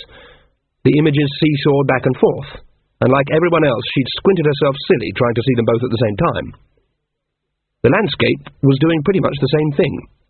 What was a hill was also, at the same time, a vast snowbound panorama.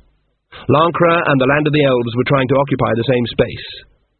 The intrusive country wasn't having it all its own way. Lancre was fighting back.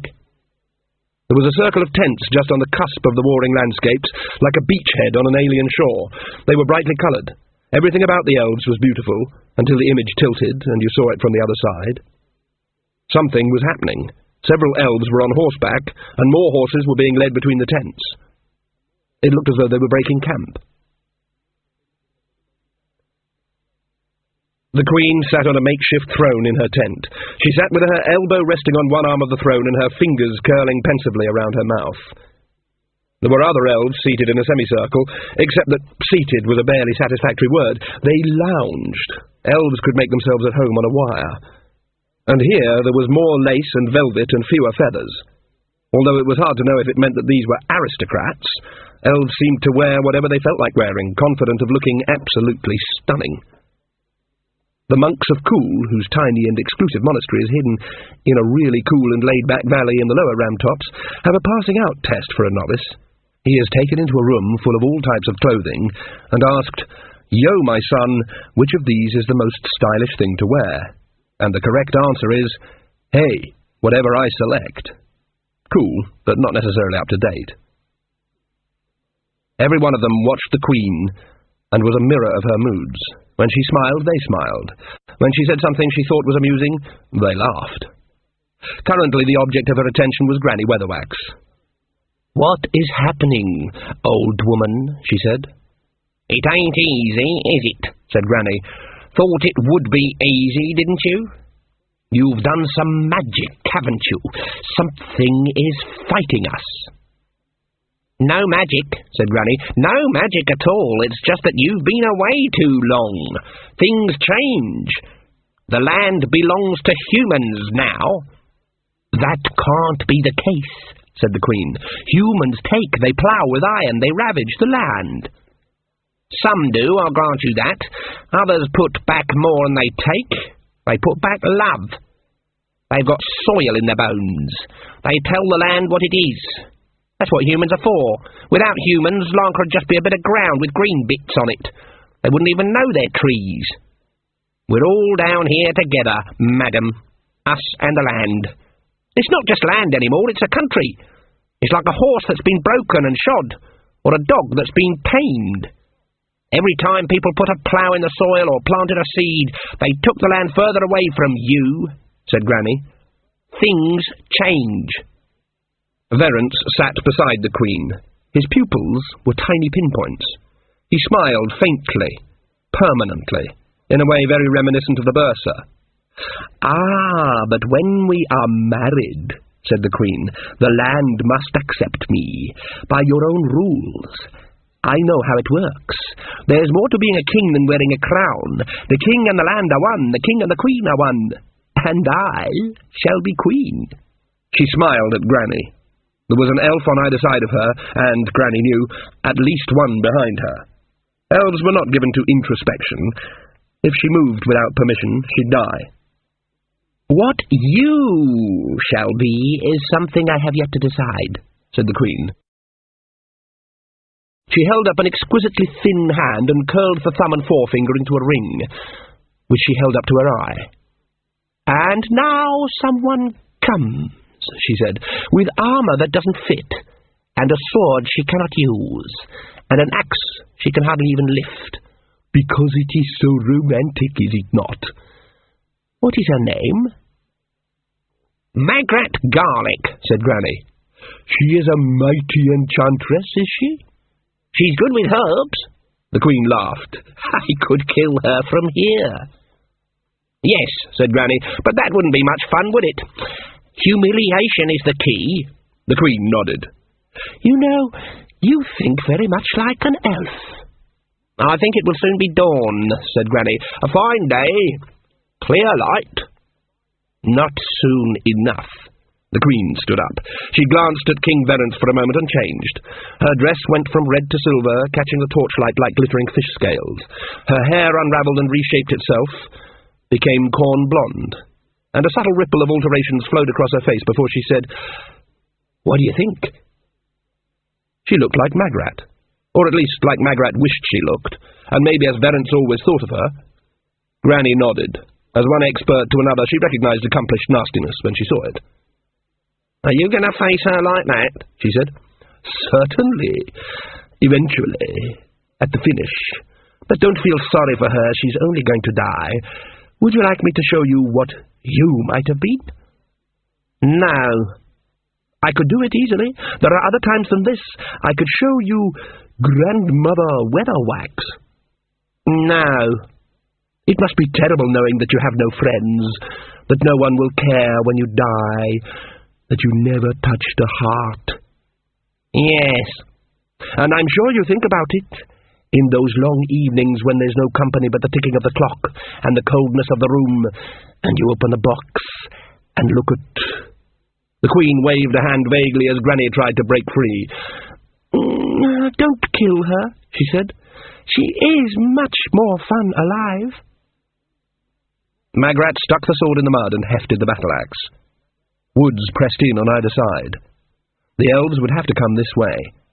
There looked like hundreds of them, and there was only one Magrat Garlic. She knew there was such a thing as heroic odds. Songs and ballads and stories and poems were full of stories about one person single-handedly taking on and defeating a vast number of enemies. Only now it was dawning on her that the trouble was that they were songs and ballads and stories and poems because they dealt with things that were, not to put too fine a point on it, untrue. She couldn't, now she'd time to think about it, ever remember an example from history. In the woods to one side of her, an elf raised its bow and took careful aim. A twig snapped behind it. It turned. The bursar beamed. "Whoopsie-daisy, old trouser, my bean's all runny." The elf swung the bow. A pair of prehensile feet dropped out of the greenery, gripped it by the shoulders and pulled it upwards sharply. There was a crack as its head hit the underside of the branch. "Ooh! Move right along." On the other side of the path another elf took aim, and then its world flowed away from it. This is the inside of the mind of an elf. Here are the normal 5 senses, but they are all subordinate to the 6th sense. There is no formal word for it on the Discworld because the force is so weak that it is only ever encountered by observant blacksmiths, who call it the love of iron. Navigators might have discovered it, were it not that the disc's standing magical field is much more reliable. But bees sense it, because bees sense everything. Pigeons navigate by it, and everywhere in the multiverse elves use it to know exactly where they are. It must be hard for humans, forever floundering through inconvenient geography. Humans are always slightly lost. It's a basic characteristic. It explains a lot about them. Elves are never lost at all. It's a basic characteristic. It explains a lot about them. Elves have absolute position. The flow of the silvery force dimly outlines the landscape. Creatures generate small amounts of it themselves and become perceptible in the flux. Their muscles crackle with it, their minds buzz with it. For those who learn how, even thoughts can be read by the tiny local changes in the flow. For an elf, the world is something to reach out and take, except for the terrible metal that drinks the force and deforms the flux universe like a heavy weight on a rubber sheet, and blinds them and deafens them, and leaves them rudderless and more alone than most humans could ever be. The elf toppled forward. Ponderstibbons lowered the sword. Almost everyone else would not have thought much about it, but Ponder's wretched fate was to look for patterns in an uncaring world. "But I hardly touched him," he said, to no one except himself. "And I kissed her in the shrubbery where the nightingales sing it, you bastards! 2, 3. They didn't know where they were. They didn't know where they'd been. They were not fully certain who they were. But the Lancre Morris men had reached some sort of state now where it was easier to go on than stop. Singing attracted elves, but singing also fascinated them. The dancers whirled and hopped, gyrated and skipped along the paths. They pranced through isolated hamlets where elves left whoever they were torturing to draw closer in the light of the burning buildings. "With a whack foddle-a-diddle-do, sing-a-roo-a-too-riley." 6 sticks did their work, right on the beat. "Where are we going, Jason?" "I reckon we've gone down Slippery Hollow and are circling back towards the town," said Jason, hopping past Baker. "Keep going, Carter." "The rain's got in the keys, Jason." "Don't matter. They don't know the difference. It's good enough for folk music." "I think I brought my stick on that last one, Jason." "Just keep dancing, Tinker. Now, lads, how about gathering peas cods? We might as well get some practice in since we're here." "There's some people up ahead," said Taylor as he skipped past. "I can see torches and that." "Human, 2, 3, or more elves? I dunno." Jason spun and danced back. "Is that you, our Jason?" Jason cackled as the voice echoed among the dripping trees. "It's our man, and our Sean, and lots of people. We've made it, lads." "Jason," said Carter. "Yes?" "I ain't sure I can stop." The Queen examined her face in a mirror attached to the tent pole. "Why," said Granny, "what is it you see?" "Whatever I want to see," said the Queen. "You know that. And now, let us ride to the castle." Tie her hands together, but leave her legs free. It rained again, gently, although round the stones it turned to sleet. The water dripped off Magrat's hair and temporarily unravelled the tangles. Mist coiled out from among the trees where summer and winter fought. Magrat watched the elven court mount up. She made out the figure of Verence moving like a puppet, and Granny Weatherwax tied behind the Queen's horse by a long length of rope. The horses splashed through the mud. They had silver bells on their harnesses, dozens of them. The elves in the castle, the night of ghosts and shadows, all of this was just a hard knot in her memory, but the jingling of the bells was like a nail file rubbed across her teeth. The Queen halted the procession a few yards away. "Ah, the brave girl," she said. "Come to save her fiancé, all alone? How sweet. Someone kill her. An elf spurred its horse forward and raised its sword. Magrat gripped the battle-axe. Somewhere behind her a bowstring slammed against wood. The elf jerked. So did one behind it. The arrow kept going, curving a little as it passed over one of the fallen dancers. Then Sean Ogg's ragbag army charged out from under the trees, except for Ridcully, who was feverishly trying to rewind his crossbow.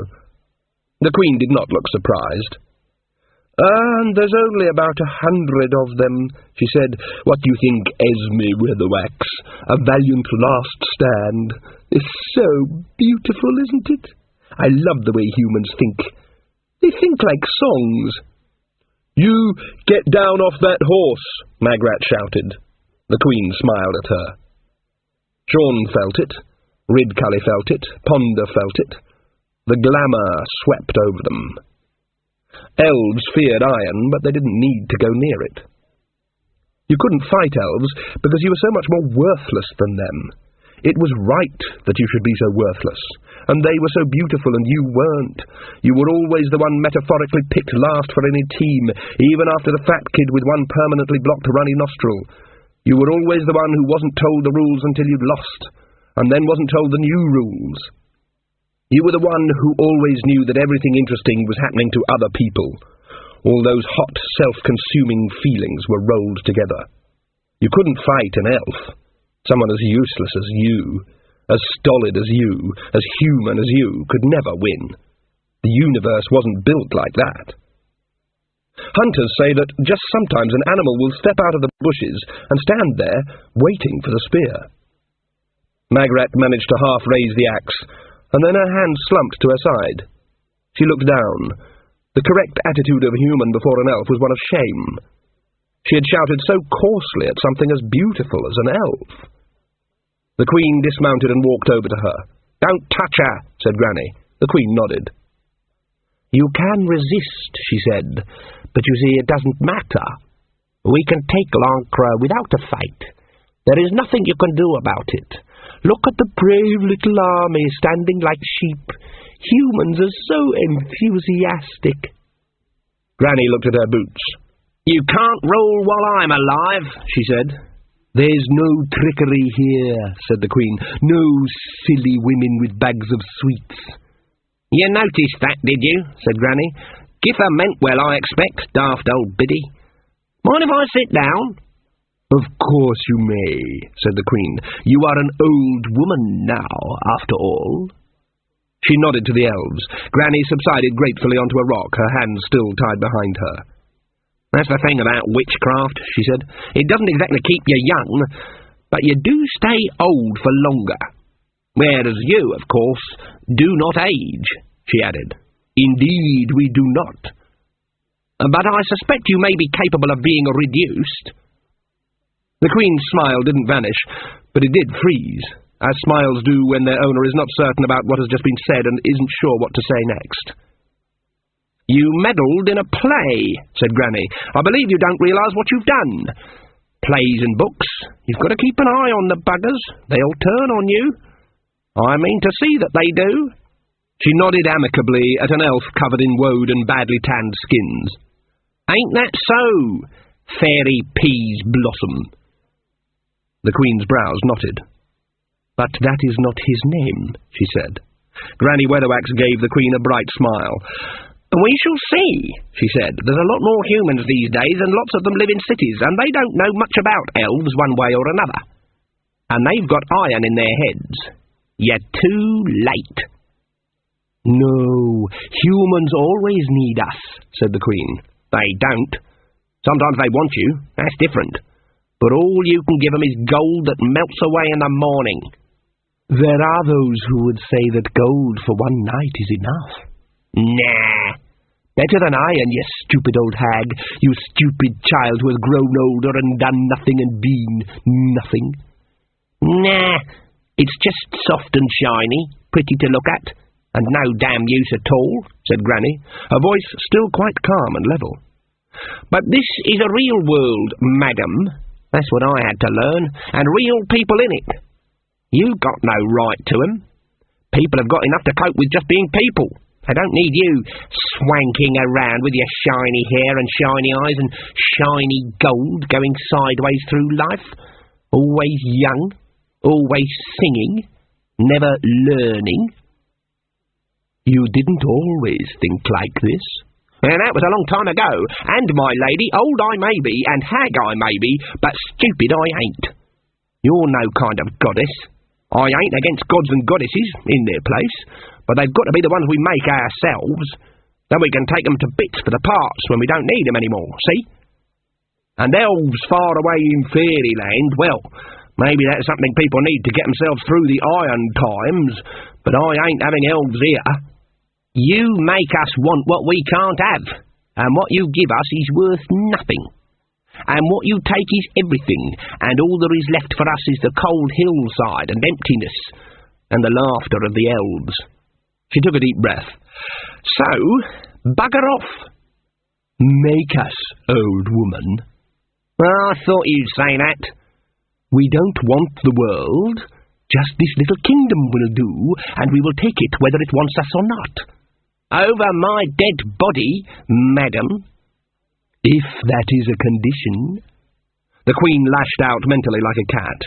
Granny Weatherwax winced and leaned backwards for a moment. Madam? Yes, said the Queen. There aren't any rules, are there? Rules? What are rules? Said the Queen. I thought so, said Granny. Githa Og? Nanny managed to turn her head. Yes, Esme? My box. You know, the one in the dresser. You'll know what to do. Granny Weatherwax smiled. The Queen swayed sideways as if she'd been slapped. You have learned, she said. Oh, yes. You know I never entered your circle. I could see where it led. So I had to learn, all my life, the hard way. And the hard way's pretty hard, but not so hard as the easy way. I learned from the trolls and the dwarfs and from people, even from pebbles. The Queen lowered her voice. You will not be killed, she whispered. I promise you that. You'll be left alive to dribble and gibber and soil yourself and wander from door to door for scraps. And they'll say, there goes the mad old woman. They say that now, said Granny Weatherwax. They think I can't hear. But inside, said the Queen, ignoring this, inside I'll keep just a part of you which looks out through your eyes and knows what you've become. And there will be none to help, said the Queen. She was closer now, her eyes pinpoints of hatred. No charity for the mad old woman. You'll see what you have to eat to stay alive, and we'll be with you all the time inside your head, just to remind you. You could have been the Great One. There was so much you could have done, and inside you'll know it, and you'll plead all the dark night long for the silence of the elves. The Queen wasn't expecting it. Granny Weatherwax's hand shot out, pieces of rope falling away from it, and slapped her across the face. You threaten me with that, she said. Me, who am becoming old? The elf woman's hand rose slowly to the livid mark across her cheek. The elves raised their bows, waiting for an order. Go back, said Granny. You call yourself some kind of goddess, and you know nothing, madam. Nothing. What don't die can't live. What don't live can't change. What don't change can't learn. The smallest creature that dies in the grass knows more than you. You're right, I'm older. You've lived longer than me, but I'm older than you, and better than you. And, madam, that ain't hard. The Queen struck wildly. The rebounded force of the mental blow knocked Nanny Og to her knees. Granny Weatherwax blinked. A good one, she croaked, but still I stand, and still I'll not kneel, and still I have strength. An elf keeled over. This time the Queen swayed. Oh, and I have no time for this, she said, and snapped her fingers. There was a pause. The Queen glanced around at her elves. They can't fire, said Granny, and you wouldn't want that, would you? So simple an end. You can't be holding them. You have not that much power. Do you want to find out how much power I have, madam? Here on the grass of Lancre. She stepped forward. Power crackled in the air. The Queen had to step back. My own turf, said Granny. She slapped the Queen again, almost gently. "What's this?" said Granny Weatherwax. "Can't you resist me? Where's your power now, madam? Gather your power, madam! You foolish old crone!" It was felt by every living creature for a mile around. Small things died. Birds spiralled out of the sky. Elves and humans alike dropped to the ground, clutching their heads. And in Granny Weatherwax's garden, the bees rose out of their hives. They emerged like steam, colliding with one another in their rush to get airborne. The deep gunship hum of the drones underpinned the frantic roars of the workers. But louder than the drones was the piccolo piping of the queens. The swarms spiralled up over the clearing, circled once, and then broke and headed away. Others joined them, out of backyard skeps and hollow trees, blackening the sky. After a while, order became apparent in the great circling cloud. The drones flew on the wings, throbbing like bombers. The workers were a cone made up of 1,000 tiny bodies, and at its tip 100 queens flew. The fields lay silent after the arrow-shaped swarm of swarms had gone. Flowers stood alone and uncourted. Nectar flowed undrunk. Blossoms were left to go fertilize themselves. The bees headed towards the dancers. Granny Weatherwax dropped to her knees, clutching at her head. "No!" "Oh, but yes," said the Queen. Esme Weatherwax raised her hands. The fingers were curled tightly with effort and pain. Magrat found she could move her eyes. The rest of her felt weak and useless, even with chainmail and the breastplates. So this was it. She could feel the ghost of Queen Inchi laughing scornfully from 1,000 years ago. She'd not give up. Magrat was just another one of those dozens of simpering, stiff women who just hung around in long dresses, ensuring the royal succession. Bees poured down out of the sky. Granny Weatherwax turned her face towards Magrat. Magrat heard the voice clearly in her head. "You want to be queen?" And she was free. She felt the weariness drop away from her, and it also felt as though pure Queen Inchi poured out of the helmet. More bees rained down, covering the slumped figure of the old witch. The Queen turned, and her smile froze as Magrat straightened up, stepped forward, and with hardly a thought in her head, raised the battle-axe and brought it around in one long sweep.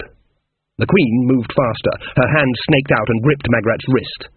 "Oh, yes," she said, grinning into Magrat's face. "Really? You think so?" She twisted. The axe dropped from Magrat's fingers. "And you wanted to be a witch?" Bees were a brown fog, hiding the elves, too small to hit, impervious to glamour, but determined to kill. Magrat felt the bones scrape. "The old witch is finished," said the Queen, forcing Magrat down. "I won't say she wasn't good, but she wasn't good enough. And you certainly aren't." Slowly and inexorably, Magrat was forced downwards. "Why don't you try some magic?" said the Queen. Magrat kicked. Her foot caught the Queen on the knee, and she heard a crack. As she staggered back, Magrat launched herself forward and caught her around the waist, bearing her to the ground. She was amazed at the lightness. Magrat was skinny enough, but the Queen seemed to have no weight at all. "Why," she said, pulling herself up until the Queen's face was level with hers, "you're nothing. It's all in the mind, isn't it? Without the glamour, you're—" An almost triangular face, a tiny mouth, the nose hardly existing at all, but eyes larger than human eyes, and now focused on Magrat in pinpoint terror. "Iron," whispered the Queen. Her hands gripped Magrat's arms. There was no strength there. An elf's strength lay in persuading others they were weak. Magrat could feel her desperately trying to enter her mind, but it wasn't working. The helmet was lying several feet away in the mud. She just had time to wish she hadn't noticed that, before the Queen attacked again, exploding into her uncertainty like a nova. She was nothing. She was insignificant. She was so worthless and unimportant that even something completely worthless and exhaustively unimportant would consider her beneath contempt. In laying hands upon the Queen, she truly deserved an eternity of pain. She had no control of her body. She did not deserve any. She did not deserve a thing. The disdain sleeted over her, tearing the planetary body of Magrat Garlic to pieces. She'd never be any good.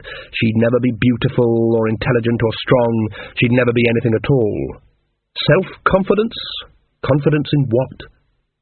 The eyes of the Queen were all she could see. All she wanted to do was lose herself in them. and the ablation of Magrat garlic roared on, tearing at the strata of her soul, exposing the core. She bunched up a fist and hit the Queen between the eyes.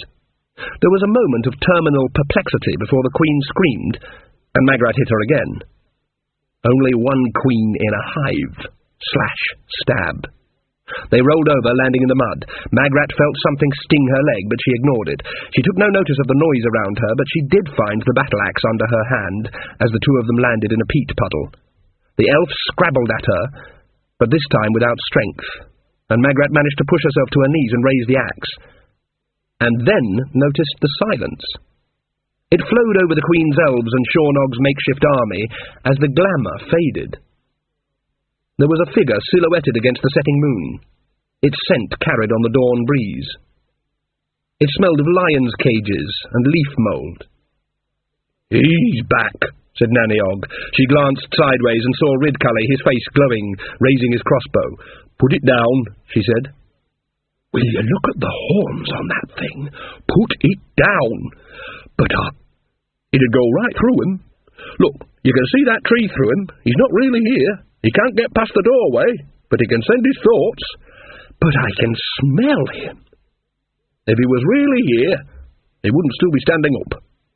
The elves parted as the king walked through. His hind legs hadn't been designed for bipedal walking. The knees were the wrong way round and the hooves were overlarge. It ignored them all and strutted slowly to the fallen queen. Magrat pulled herself to her feet and hefted the axe uncertainly. The queen uncoiled, leaping up and raising her hands, her mouth framing the first words of some curse. The king held out a hand and said something. Only Magrat heard it. Something about meeting by moonlight, she said later. And they awoke. The sun was well over the rim. People pulled themselves to their feet, staring at one another. There was not an elf in sight. Nanny-Og was the first to speak. Witches can generally come to terms with what actually is, instead of insisting on what ought to be. She looked up at the moors. "The first thing we do," she said, "the first thing is put back the stones." "The second thing," corrected Magrat. They both looked down at the still body of Granny Weatherwax. A few stray bees were flying disconsolate circles in the grass near her head. Nanny-Og winked at Magrat. "You did well there, girl. Didn't think you had it in you to survive an attack like that. Fairly had me whittling myself." "I've had practice," said Magrat darkly. Nanny-Og raised her eyebrows but made no further comment. Instead, she nudged Granny with her boot. "Wake up, Esme," she said. "Well done. We won." "Esme?" Ridcully knelt down stiffly and picked up one of Granny's arms. "It must have taken it all out of her, all that effort," burbled Nanny. "Freeing Magrat and everything." Ridcully looked up. "She's dead," he said. He thrust both arms underneath the body and got unsteadily to his feet. "Oh, she wouldn't do a thing like that," said Nanny, but in the voice of someone whose mouth is running on automatic because the brain is shut down. "She's not breathing, and there's no pulse," said the wizard. "She's probably just resting." "Yes." Bees circled high in the blue sky. Ponder and the librarian helped drag the stones back into position, occasionally using the bursar as a lever. He was going through the rigid phase again. They were unusual stones, Ponder noticed, quite hard and with a look about them that suggested that once long ago they had been melted and cooled.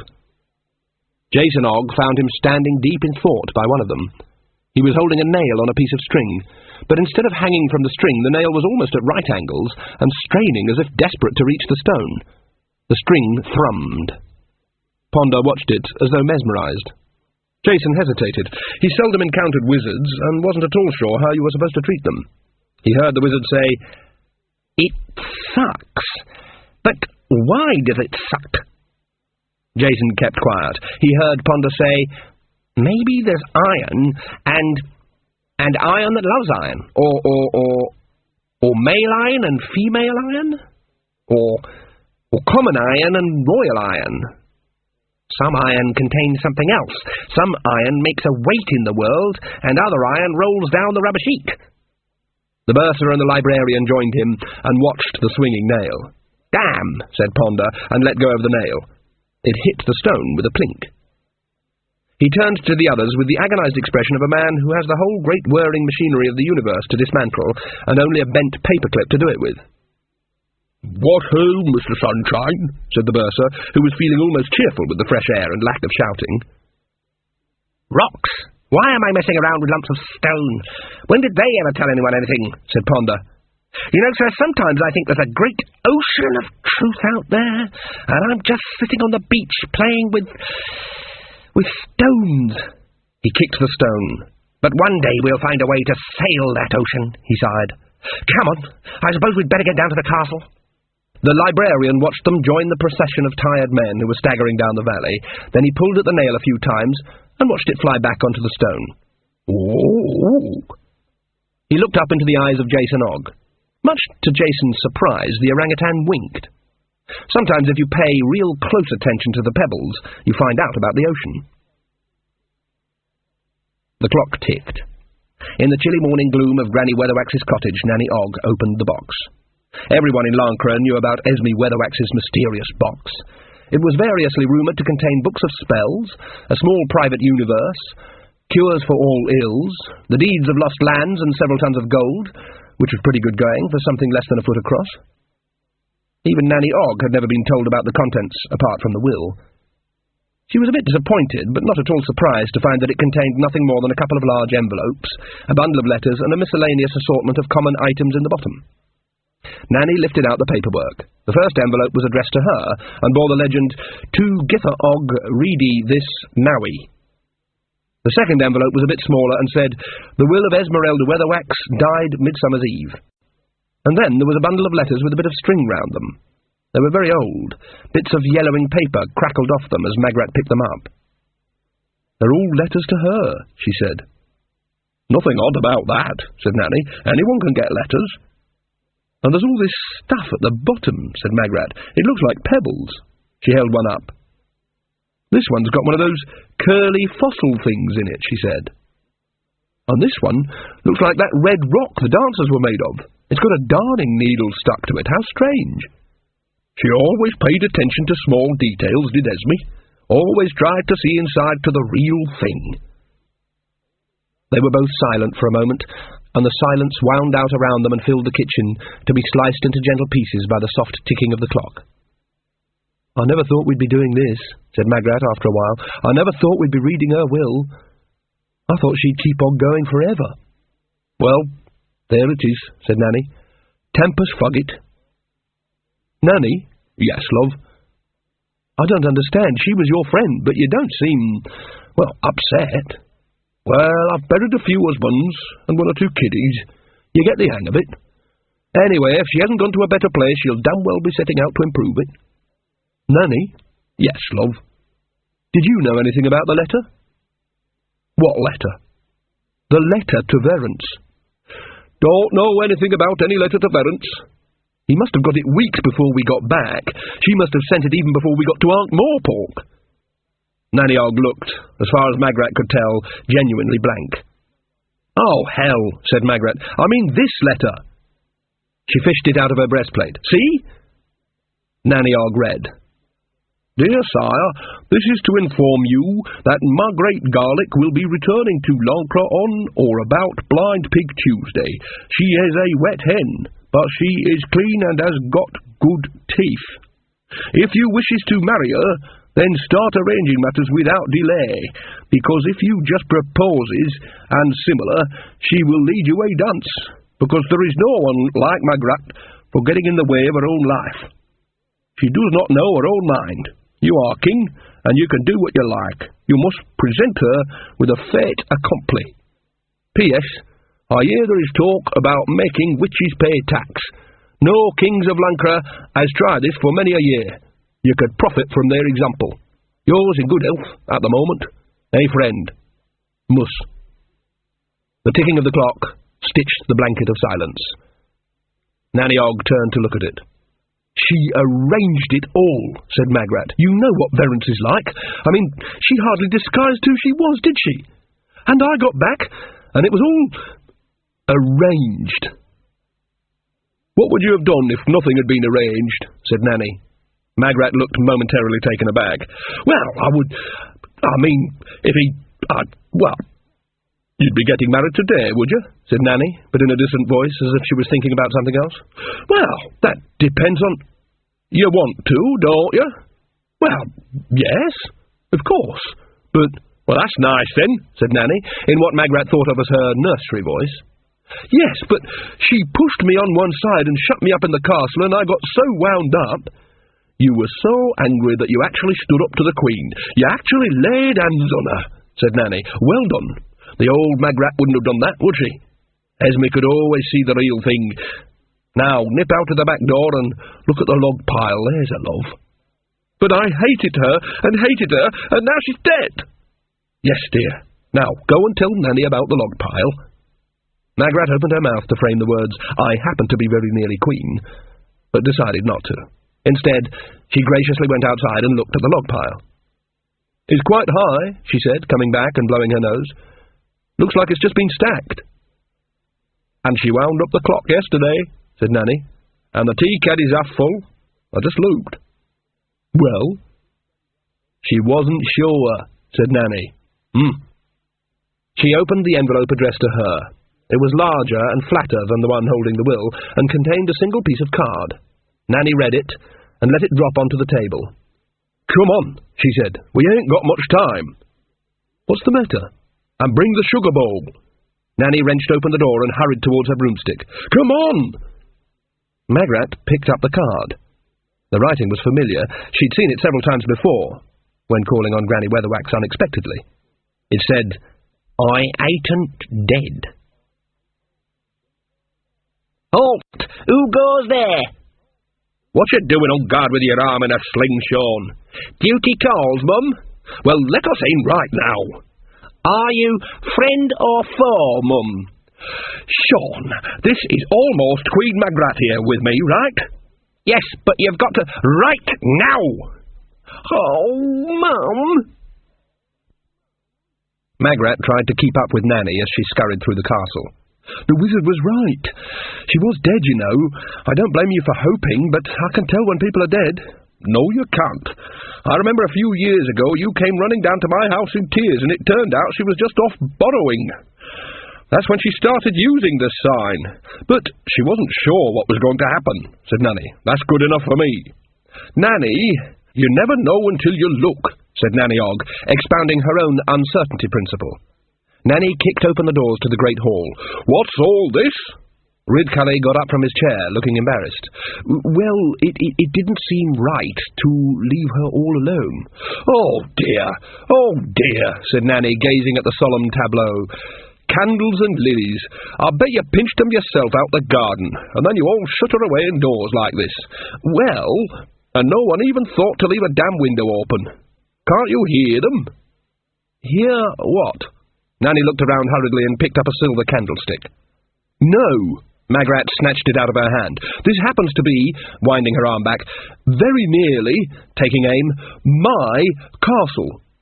The candlestick flew up, turning end over end, and hit a big stained-glass window right in the centre.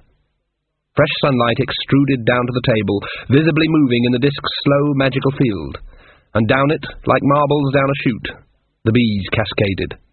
The swarm settled on the witch's head, giving the impression of a very dangerous wig. What did you... Ridcully began. She's going to swank about this for weeks, said Nanny. No one's ever done it with bees. There are minds everywhere, see? Not just in one bee, in the whole swarm. What are you... Granny Weatherwax's fingers twitched. Her eyes flickered. Very slowly she sat up. She focused on Magrat and Nanny Og with some difficulty and said, I want a bunch of flowers, a pot of honey, and someone to sting. I brung the sugar bowl, Esme, said Nanny Og. Granny eyed it hungrily, and then looked at the bees that were taking off from her head like planes from a stricken carrier. Pour a drop of water on it, then, and tip it out on the table for them. She stared triumphantly at their faces as Nanny Og bustled off. I done it with bees. No one can do it with bees, and I done it. You end up with your mind all flying in different directions. You've got to be good at it to do it with bees. Nanny-Og sloshed the bowl of makeshift syrup across the table. The swarm descended. "You're alive?" Ridcully managed. That's what a university education does for you, said Granny, trying to massage some life back into her arms.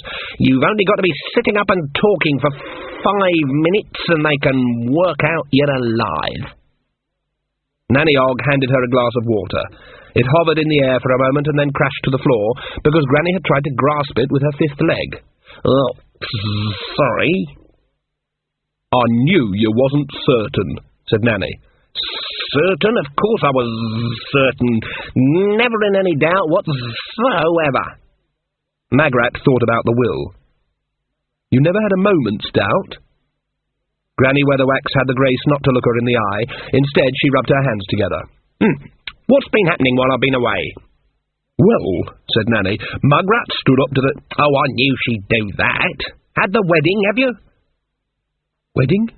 The rest of them exchanged glances. "Of course not," said Magrat. "Brother Perdor of the 9-Day Wanderers was going to do it all, and he was knocked out cold by an elf. And anyway, people are all—" "Don't let's have any excuses," said Granny briskly. "Anyway, a senior wizard can conduct a service at a pinch, ain't that right?" I think so," said Ridcully, who was falling behind a bit in world events. "Right, a wizard's only a priest without a god and a damp handshake," said Granny. "But half the guests have run away," said Magrat. "Yeah, we'll round up some more," said Granny. "Mrs. Scorbick will never get the wedding feast done in time." "You'll have to tell her to," said Granny. "The bridesmaids aren't here." "We'll make do." "I haven't got a dress." "What's that you've got on?" Magrat looked down at the stained chainmail, the mud-encrusted breastplate, and a few damp remnants of white silk that hung over them like a ragged tabard. "Looks good to me," said Granny. "Nanny'll do your hair." Magrat reached up instinctively, removed the winged helmet, and patted her hair. Bits of twigs and fragments of heather had twisted themselves in it with comb-breaking complexity. It never looked good for 5 minutes together at the best of times. Now it was a bird's nest. "I think I'll leave it," she said. Granny nodded approvingly. "That's the way of it," she said. "It's not what you've got that matters, it's how you've got it. Well, we're just about ready then." Nanny leaned towards her and whispered, "What?" "Oh, yes. Where's the groom?" "He's a bit muzzy. Not sure what happened," said Magrat. "Perfectly normal," said Nanny, "after a stag night." There were difficulties to overcome. "We need a best man." "Ooh, well, at least put some clothes on." Mrs. Scorbick, the cook, folded her huge pink arms. "Can't be done," she said firmly.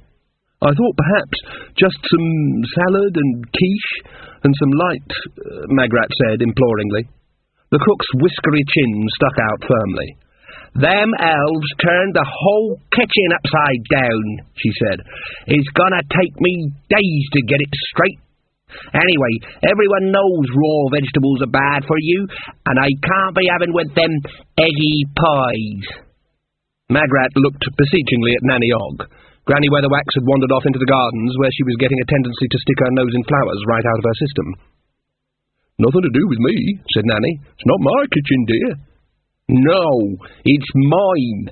I've been cook here for years," said Mrs. Scorbick, "and I know how things should be done, and I'm not going to be ordered around in my own kitchen by some chit of a girl." Magrat sagged. Nanny tapped her on the shoulder. "You might need this at this point," she said, and handed Magrat the winged helmet. "The king's been very happy with—" Mrs. Scorbick began. There was a click.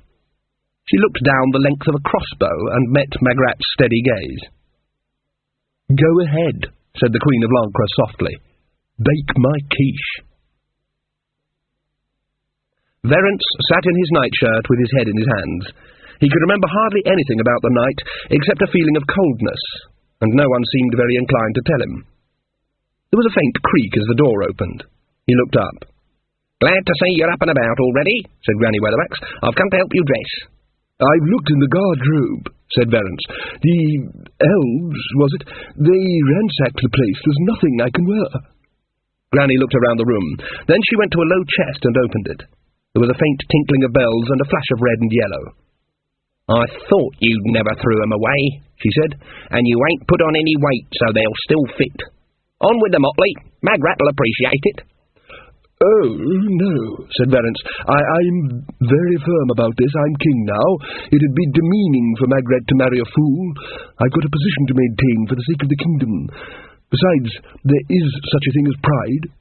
Granny stared at him for so long that he shifted uncomfortably. "Well, there is," he said. Granny nodded and walked towards the doorway. "Why are you leaving?" said Verence nervously. "I ain't leaving," said Granny quietly. "I'm just shutting the door." And then there was the incident with the crown. Ceremonies and protocols of the kingdom of Lancre was eventually found after a hurried search of Verence's bedroom. It was very clear about the procedure. The new queen was crowned by the king as part of the ceremony. It wasn't technically difficult for any king who knew which end of a queen was which even the most inbred king figured out in 2 goes. But it seemed to Ponder Stibbons that the ritual wobbled a bit at this point. It seemed, in fact, that just as he was about to lower the crown on the bride's head, he glanced across the hall to where the skinny old witch was standing, and nearly everyone else did too, including the bride. The old witch nodded very slightly. Magrat was crowned. Whack-a-fold, diddle-diddle, etc. The bride and groom stood side by side, shaking hands with the long line of guests in that dazed fashion normal at this point in the ceremony. "I'm sure you'll be very happy." "Thank you." "Ooh, thank you." "Nail it to the counter, Lord Ferguson, and damn the cheesemongers." "Thank you." "Can I kiss the bride?" It dawned on Verence that he was being addressed by fresh air. He looked down. "I'm sorry," he said. "You are—" "My card," said Casanunda. Verence read it. His eyebrows rose. "Oh," he said. Well, number 2, eh?" "I try harder," said Casanunda. Verence looked around guiltily and then bent down until his mouth was level with the dwarf's ear. "Could I have a word with you in a minute or 2? The Lancre Morris men got together again for the first time at the reception. They found it hard to talk to one another. Several of them jigged up and down absent-mindedly as they talked. "All right," said Jason. "Anyone remember? Really remember?" I remember the start," said Taylor, the other weaver. "Definitely remember the start, and the dancing in the woods. But the entertainment—" "There was elves in it," said Tinker the Tinker. "That's why it all got buggered up," said Thatcher the Carter. "There was a lot of shouting, too." "There was something with horns on," said Carter, "and a great big—" "It was all," said Jason, "a bit of a dream." "Hey, look over there, Carter," said Weaver, winking at the others. "There's that monkey. You've got something to ask it, ain't you?" Carter blinked. "Cool, yes," he said. "Shouldn't waste a golden opportunity if I was you," said Weaver, with the happy malice often shown by the clever to the simple. The librarian was chatting to Ponder and the bursar. He looked around as Carter prodded him. "You've been over to Slice, then, have you?" he said in his cheery, open way. The librarian gave him a look of polite incomprehension. "Ooh?" Carter looked perplexed. "That's where you put your nut, ain't it?" The librarian gave him another odd look and shook his head. "Ooh." "Weaver!" Carter shouted. "The monkey says he didn't put his nut where the sun don't shine. You said he did. You didn't, did you?" "He said you did." He turned to the librarian. "He didn't, Weaver. See, I know you'd got it wrong. You're daft. There's no monkeys in Slice." Silence flowed outwards from the two of them. Ponder Stibbons held his breath. "This is a lovely party," said the bursar to a chair. "I wish I was here." The librarian picked up a large bottle from the table. He tapped Carter on the shoulder, then he poured him a large drink and patted him on the head. Ponder relaxed and turned back to what he was doing. He'd tied a knife to a bit of string and was gloomily watching it spin round and round. On his way home that night, Weaver was picked up by a mysterious assailant and dropped into the locker. No one ever found out why. Do not meddle in the affairs of wizards, especially simian ones. They're not all that subtle. Others went home that night. "She'll be getting ideas about her station in life," said Granny Weatherwax, as the two witches strolled through the scented air. "She's a queen. That's pretty high," said Nanny-og. "Almost as high as witches." "Yes, well, but you ain't got to give yourself airs," said Granny Weatherwax. "We're advantaged, yes, but we act with modesty, and we don't put ourselves forward. No one could say I haven't been decently modest all my life." "You've always been a bit of a shy violet. I've always said that," said Nanny-og. "I'm always telling people when it comes to humility, you won't find anyone more humile than Esme Weatherwax." "Always keep myself to myself and minded my own business." "Barely known you were there half the time," said Nanny-og. "I was talking, Gither. Sorry." They walked along in silence for a while. It was a warm and dry evening. Birds sang in the trees. Nanny said, "Funny to think of our Magrat being married and everything." "What do you mean, everything?" "Well, you know. Married," said Nanny. "I gave her a few tips. Always wear something in bed. Keeps a man interested." "You always wore your hat." "Right." Nanny waved a sausage on a stick. She always believed in stocking up on any free food that was available. "I thought the wedding feast was very good, didn't you? And Magrat looked radiant, I thought." "I thought she looked hot and flustered." "That is radiant with brides." "You're right, though," said Granny Weatherwax, who was walking a little way ahead. "It was a good dinner. I never had this vegetarian option stuff before." "When I married Mr. Og, we had 3 dozen oysters at our wedding feast. Mind you, they didn't all work." "And I like the way they give us all a bit of the wedding cake in a little bag," said Granny. "Right. You know, they says if you puts a bit under your pillow, you dream of your future husband." Nanny-og's tongue tripped over itself. She stopped embarrassed, which was unusual in an og. "It's all right," said Granny. "I don't mind." "Sorry, Esme." "Everything happens somewhere, I know. I know. Everything happens somewhere, so it's all the same in the end." "That's very continuing thinking, Esme." "Cake's nice," said Granny. "But right now, don't know why, what I could really do with, Gither, right now, is a sweet." The last word hung in the evening air like the echo of a gunshot. Nanny stopped. Her hand flew to her pocket where the usual bag of fluff-encrusted boiled sweets resided. She stared at the back of Esme Weatherwax's head, at the tight bun of grey hair under the brim of the pointy hat. "Sweet?" she said. "I expect you've got another bag now," said Granny without looking around. "Esme? You got anything to say, Gither? About bags of sweets?" Granny Weatherwax still hadn't turned round. Nanny looked at her boots. "No, Esme," she said meekly. "I knew you'd go up to the long man, you know. How'd you get in?" "Used one of those special horseshoes." Granny nodded. "You didn't ought to have brung him into it, Gither." "Yes, Esme." "He's as tricky as she is." "Yes, Esme." "You're trying pre-emptive meekness on me." "Yes, Esme." They walked a little further. "What was that dance your Jason and his men did when they got drunk?" said Granny. "It's the long cross stick and bucket dance, Esme." It's legal, is it?"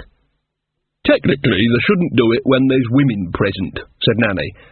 "Otherwise it's sexual embarrassment." "And I thought Magrat was very surprised when you recited that poem at the reception." "Poem?" "The one where you did the gestures." "Oh, that poem." "I saw Verence making notes on his napkin." Nanny reached again into the shapeless recesses of her clothing and produced an entire bottle of champagne you could have sworn there was no room for. "Mind you, I thought she looked happy," she said, "standing there wearing about half of a torn, muddy dress and chainmail underneath.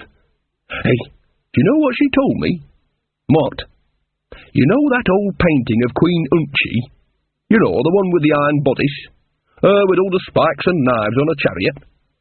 Well, she said she was sure the spirit of Unchi was helping her.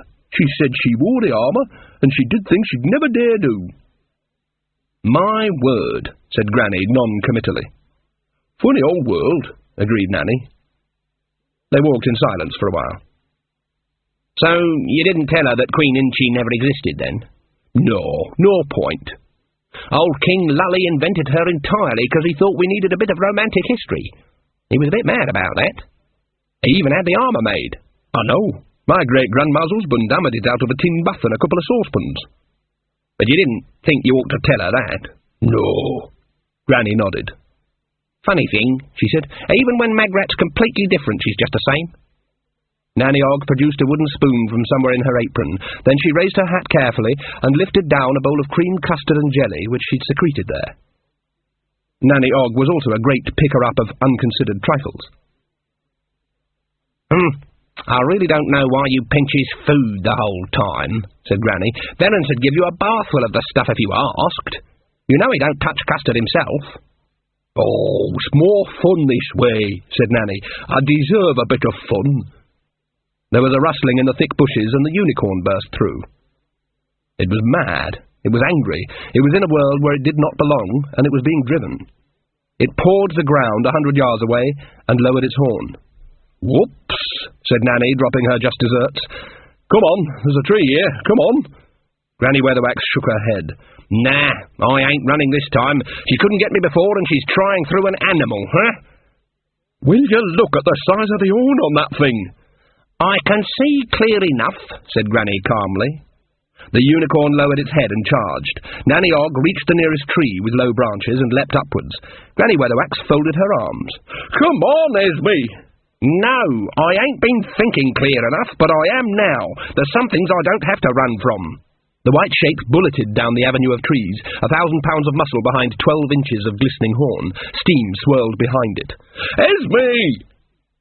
Circle time was ending. Besides, she knew now why her mind had felt so unravelled, and that was a help. She couldn't hear the ghostly thoughts of all the other Esme Weatherwaxes anymore. Perhaps some lived in a world ruled by elves, or had died long ago, or were living in what they thought were happy lives. Granny Weatherwax seldom wished for anything, because wishing was soppy, but she felt a tiny regret that she'd never been able to meet them. Perhaps some were going to die now, here on this path. Everything you did meant that 1 million copies of you did something else. Some were going to die. She'd sensed their future deaths, the deaths of Esme Weatherwax, and couldn't save them because chance did not work like that. On 1 million hillsides the girl ran. On 1 million bridges the girl chose.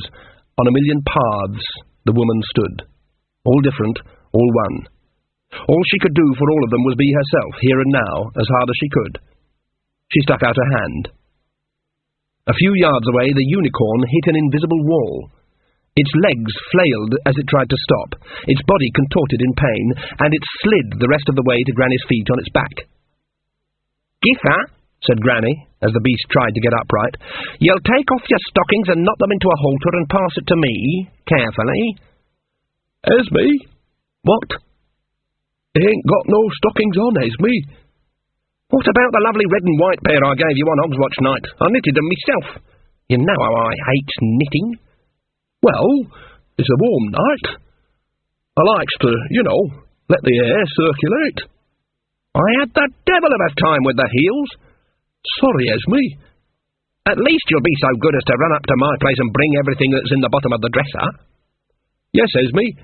But before that, you'll call in at your Jason's and tell him to get the forge good and hot." Nanny Og stared down at the struggling unicorn. It seemed to be stuck, terrified of Granny, but at the same time quite unable to escape. "Oh, Esme, you're never going to ask our Jason to—" "I won't ask him to do anything, and I ain't asking you neither." Granny Weatherwax removed her hat, skimming it into the bushes. Then, her eyes never leaving the animal, she reached up to the iron-grey bun of her hair and removed a few crucial pins. The bun uncoiled a waking snake of fine hair, which unwound down to her waist when she shook her head a couple of times. Nanny watched in paralysed fascination as she reached up again and broke a single hair at its root. Granny Weatherwax's hands made a complicated motion in the air as she made a noose out of something almost too thin to see. She ignored the thrashing horn and dropped it over the unicorn's neck. Then she pulled. Struggling, its unshod hooves kicking up great clods of mud, the unicorn struggled to its feet. "That'll never hold it," said Nanny, sidling around the tree. I could hold it with a cobweb, Githa Ob, with a cobweb. Now, go about your business. Yes, Esme. The unicorn threw back its head and screamed. Half the town was waiting as Granny led the beast into Lancre, hooves skidding on the cobbles, because when you tell Nanny Og, you tell everyone. It danced at the end of the impossibly thin tether, kicking out at the terminally unwary, but never quite managing to pull free. Jason Og, still in his best clothes, was standing nervously at the open doorway to the forge. Superheated air vibrated over the chimney. "Mr. Blacksmith," said Granny Weatherwax, "I have a job for you." Said Jason. "That's a unicorn, is that?" "Correct." The unicorn screamed again and rolled mad eyes at Jason. "No one's ever put shoes on a unicorn," said Jason. "Think of this," said Granny Weatherwax, "as your big moment." The crowd clustered round, trying to see and hear, while keeping out of the way of the hooves. Jason rubbed his chin with his hammer. "I don't know." "Listen to me, Jason Og," said Granny, hauling on the hair as the creature skittered around in a circle. "You can shoe anything anyone brings you, and there's a price for that, ain't there?" Jason gave Nanny Og a panic-stricken look. She had the grace to look embarrassed. "She never told me about it," said Granny, with her usual ability to read Nanny's expression through the back of her own head. She leaned closer to Jason, almost hanging from the plunging beast. "The price for being able to shoe anything that anyone brings you, is having to shoe anything anyone brings you. The price for being the best is always having to be the best, and you pays it, same as me." The unicorn kicked several inches of timber out of the doorframe. "But iron," said Jason, "and nails." "Yes?" "Iron'll kill it," said Jason. "If I nail iron to 'un, I'll kill 'un. Killing's not part of it. I've never killed anything. I was up all night with that ant. It never felt a thing. I won't hurt a living thing that never done me no harm." "Did you get that stuff from my dresser, Githa?" "Yes, Esme." "Bring it in here, then. And you, Jason, you just get that forge hot." "But if I nail iron to it, I'll—" "Did I say anything about iron?" The horn took a stone out of the wall, a foot from Jason's head. He gave in. "You'll have to come in to keep it calm, then," he said. "I've never shot a stallion like this'n, without 2 men and a boy hanging on to it." "It'll do when it's told," Granny promised. "It can't cross me." "It murdered old Scrope," said Nanny Og. "I wouldn't mind him killing it." "Then shame on you, woman," said Granny. "It's an animal. Animals can't murder. Only us superior races can murder. That's one of the things that sets us apart from animals. Give me that sack." She towed the fighting animal through the big double doors, and a couple of the villagers hurriedly swung them shut. A moment later, a hoof kicked a hole in the planking. Ridcully arrived at a run, his huge crossbow slung over his shoulder. "They told me the, unicorn had turned up again." Another board splintered. "In there?" Nanny nodded. "She dragged it all the way from down the woods," she said. "But the damn thing's savage."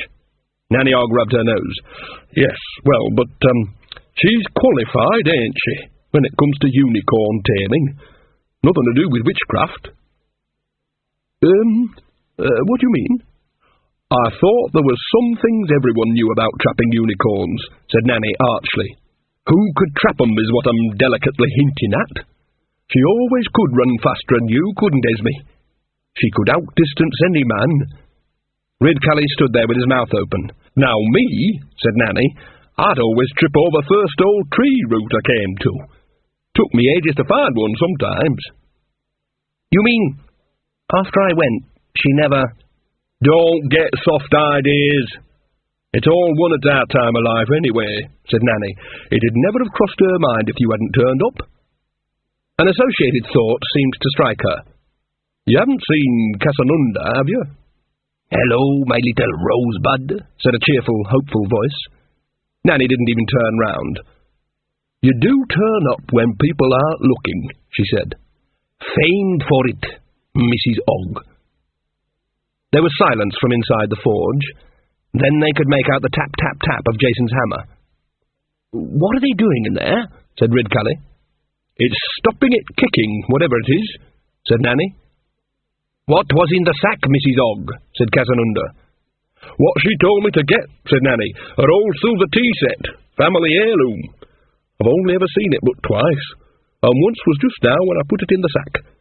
I don't think she's ever used it. It's got a cream jug shaped like a humorous cow." More people had arrived outside the forge. The crowd stretched all the way across the square. The hammering stopped. Jason's voice, quite close, said, "We're coming out now." "They're coming out now," said Nanny. "What did she say?" "She said they're coming out now." "They're coming out now!" The crowd pulled back. The doors swung open.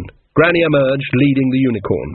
It walked sedately, muscles moving under its white coat like frogs in oil, and its hooves clattered on the cobbles. Ridcully couldn't help noticing how they shone. It walked politely alongside the witch until she reached the centre of the square, then she turned it loose and gave it a light slap on the rump. It whinnied softly, turned, and galloped down the street towards the forest. Nanny Og appeared silently behind Granny Weatherwax as she watched it go. "Silver shoes," she said quietly. "They'll last no time at all." "And silver nails. They'll last for long enough," said Granny, speaking to the world in general. "And she'll never get it back, though she calls it for 1,000 years. "Shoeing the unicorn," said Nanny, shaking her head. "Only you'd think of shoeing a unicorn, Esme." "I've been doing it all me life," said Granny. Now the unicorn was a speck on the moorland. As they watched, it disappeared into the evening gloom. Nanny Og sighed and broke whatever spell there was. "So, that's it then?" "Yes." "Are you going to the dance up at the castle?" "Are you?" "Well, Mr. Casanunda did ask if I could show him the long man. You know, properly. I suppose it's him being a dwarf. They're very interested in earthworks." "Can't get enough of them," said Casanunda. Granny rolled her eyes. "Act your age, Gither." "Act? Don't have to act. Can do it automatic," said Nanny. "Acting half my age. Now, that's the difficult trick. Anyway, you didn't answer me." To the surprise of Nanny and of Ridcully, and possibly even of Granny Weatherwax herself, she slipped her arm around Ridcully's arm. "Mr. Ridcully and I are going to have a stroll down to the bridge." "We are?" said Ridcully. "Oh, that's nice." "Gither Og, if you keep on looking at me like that, I shall give you a right ding around the ear." "Oh, sorry, Esme," said Nanny. "Good."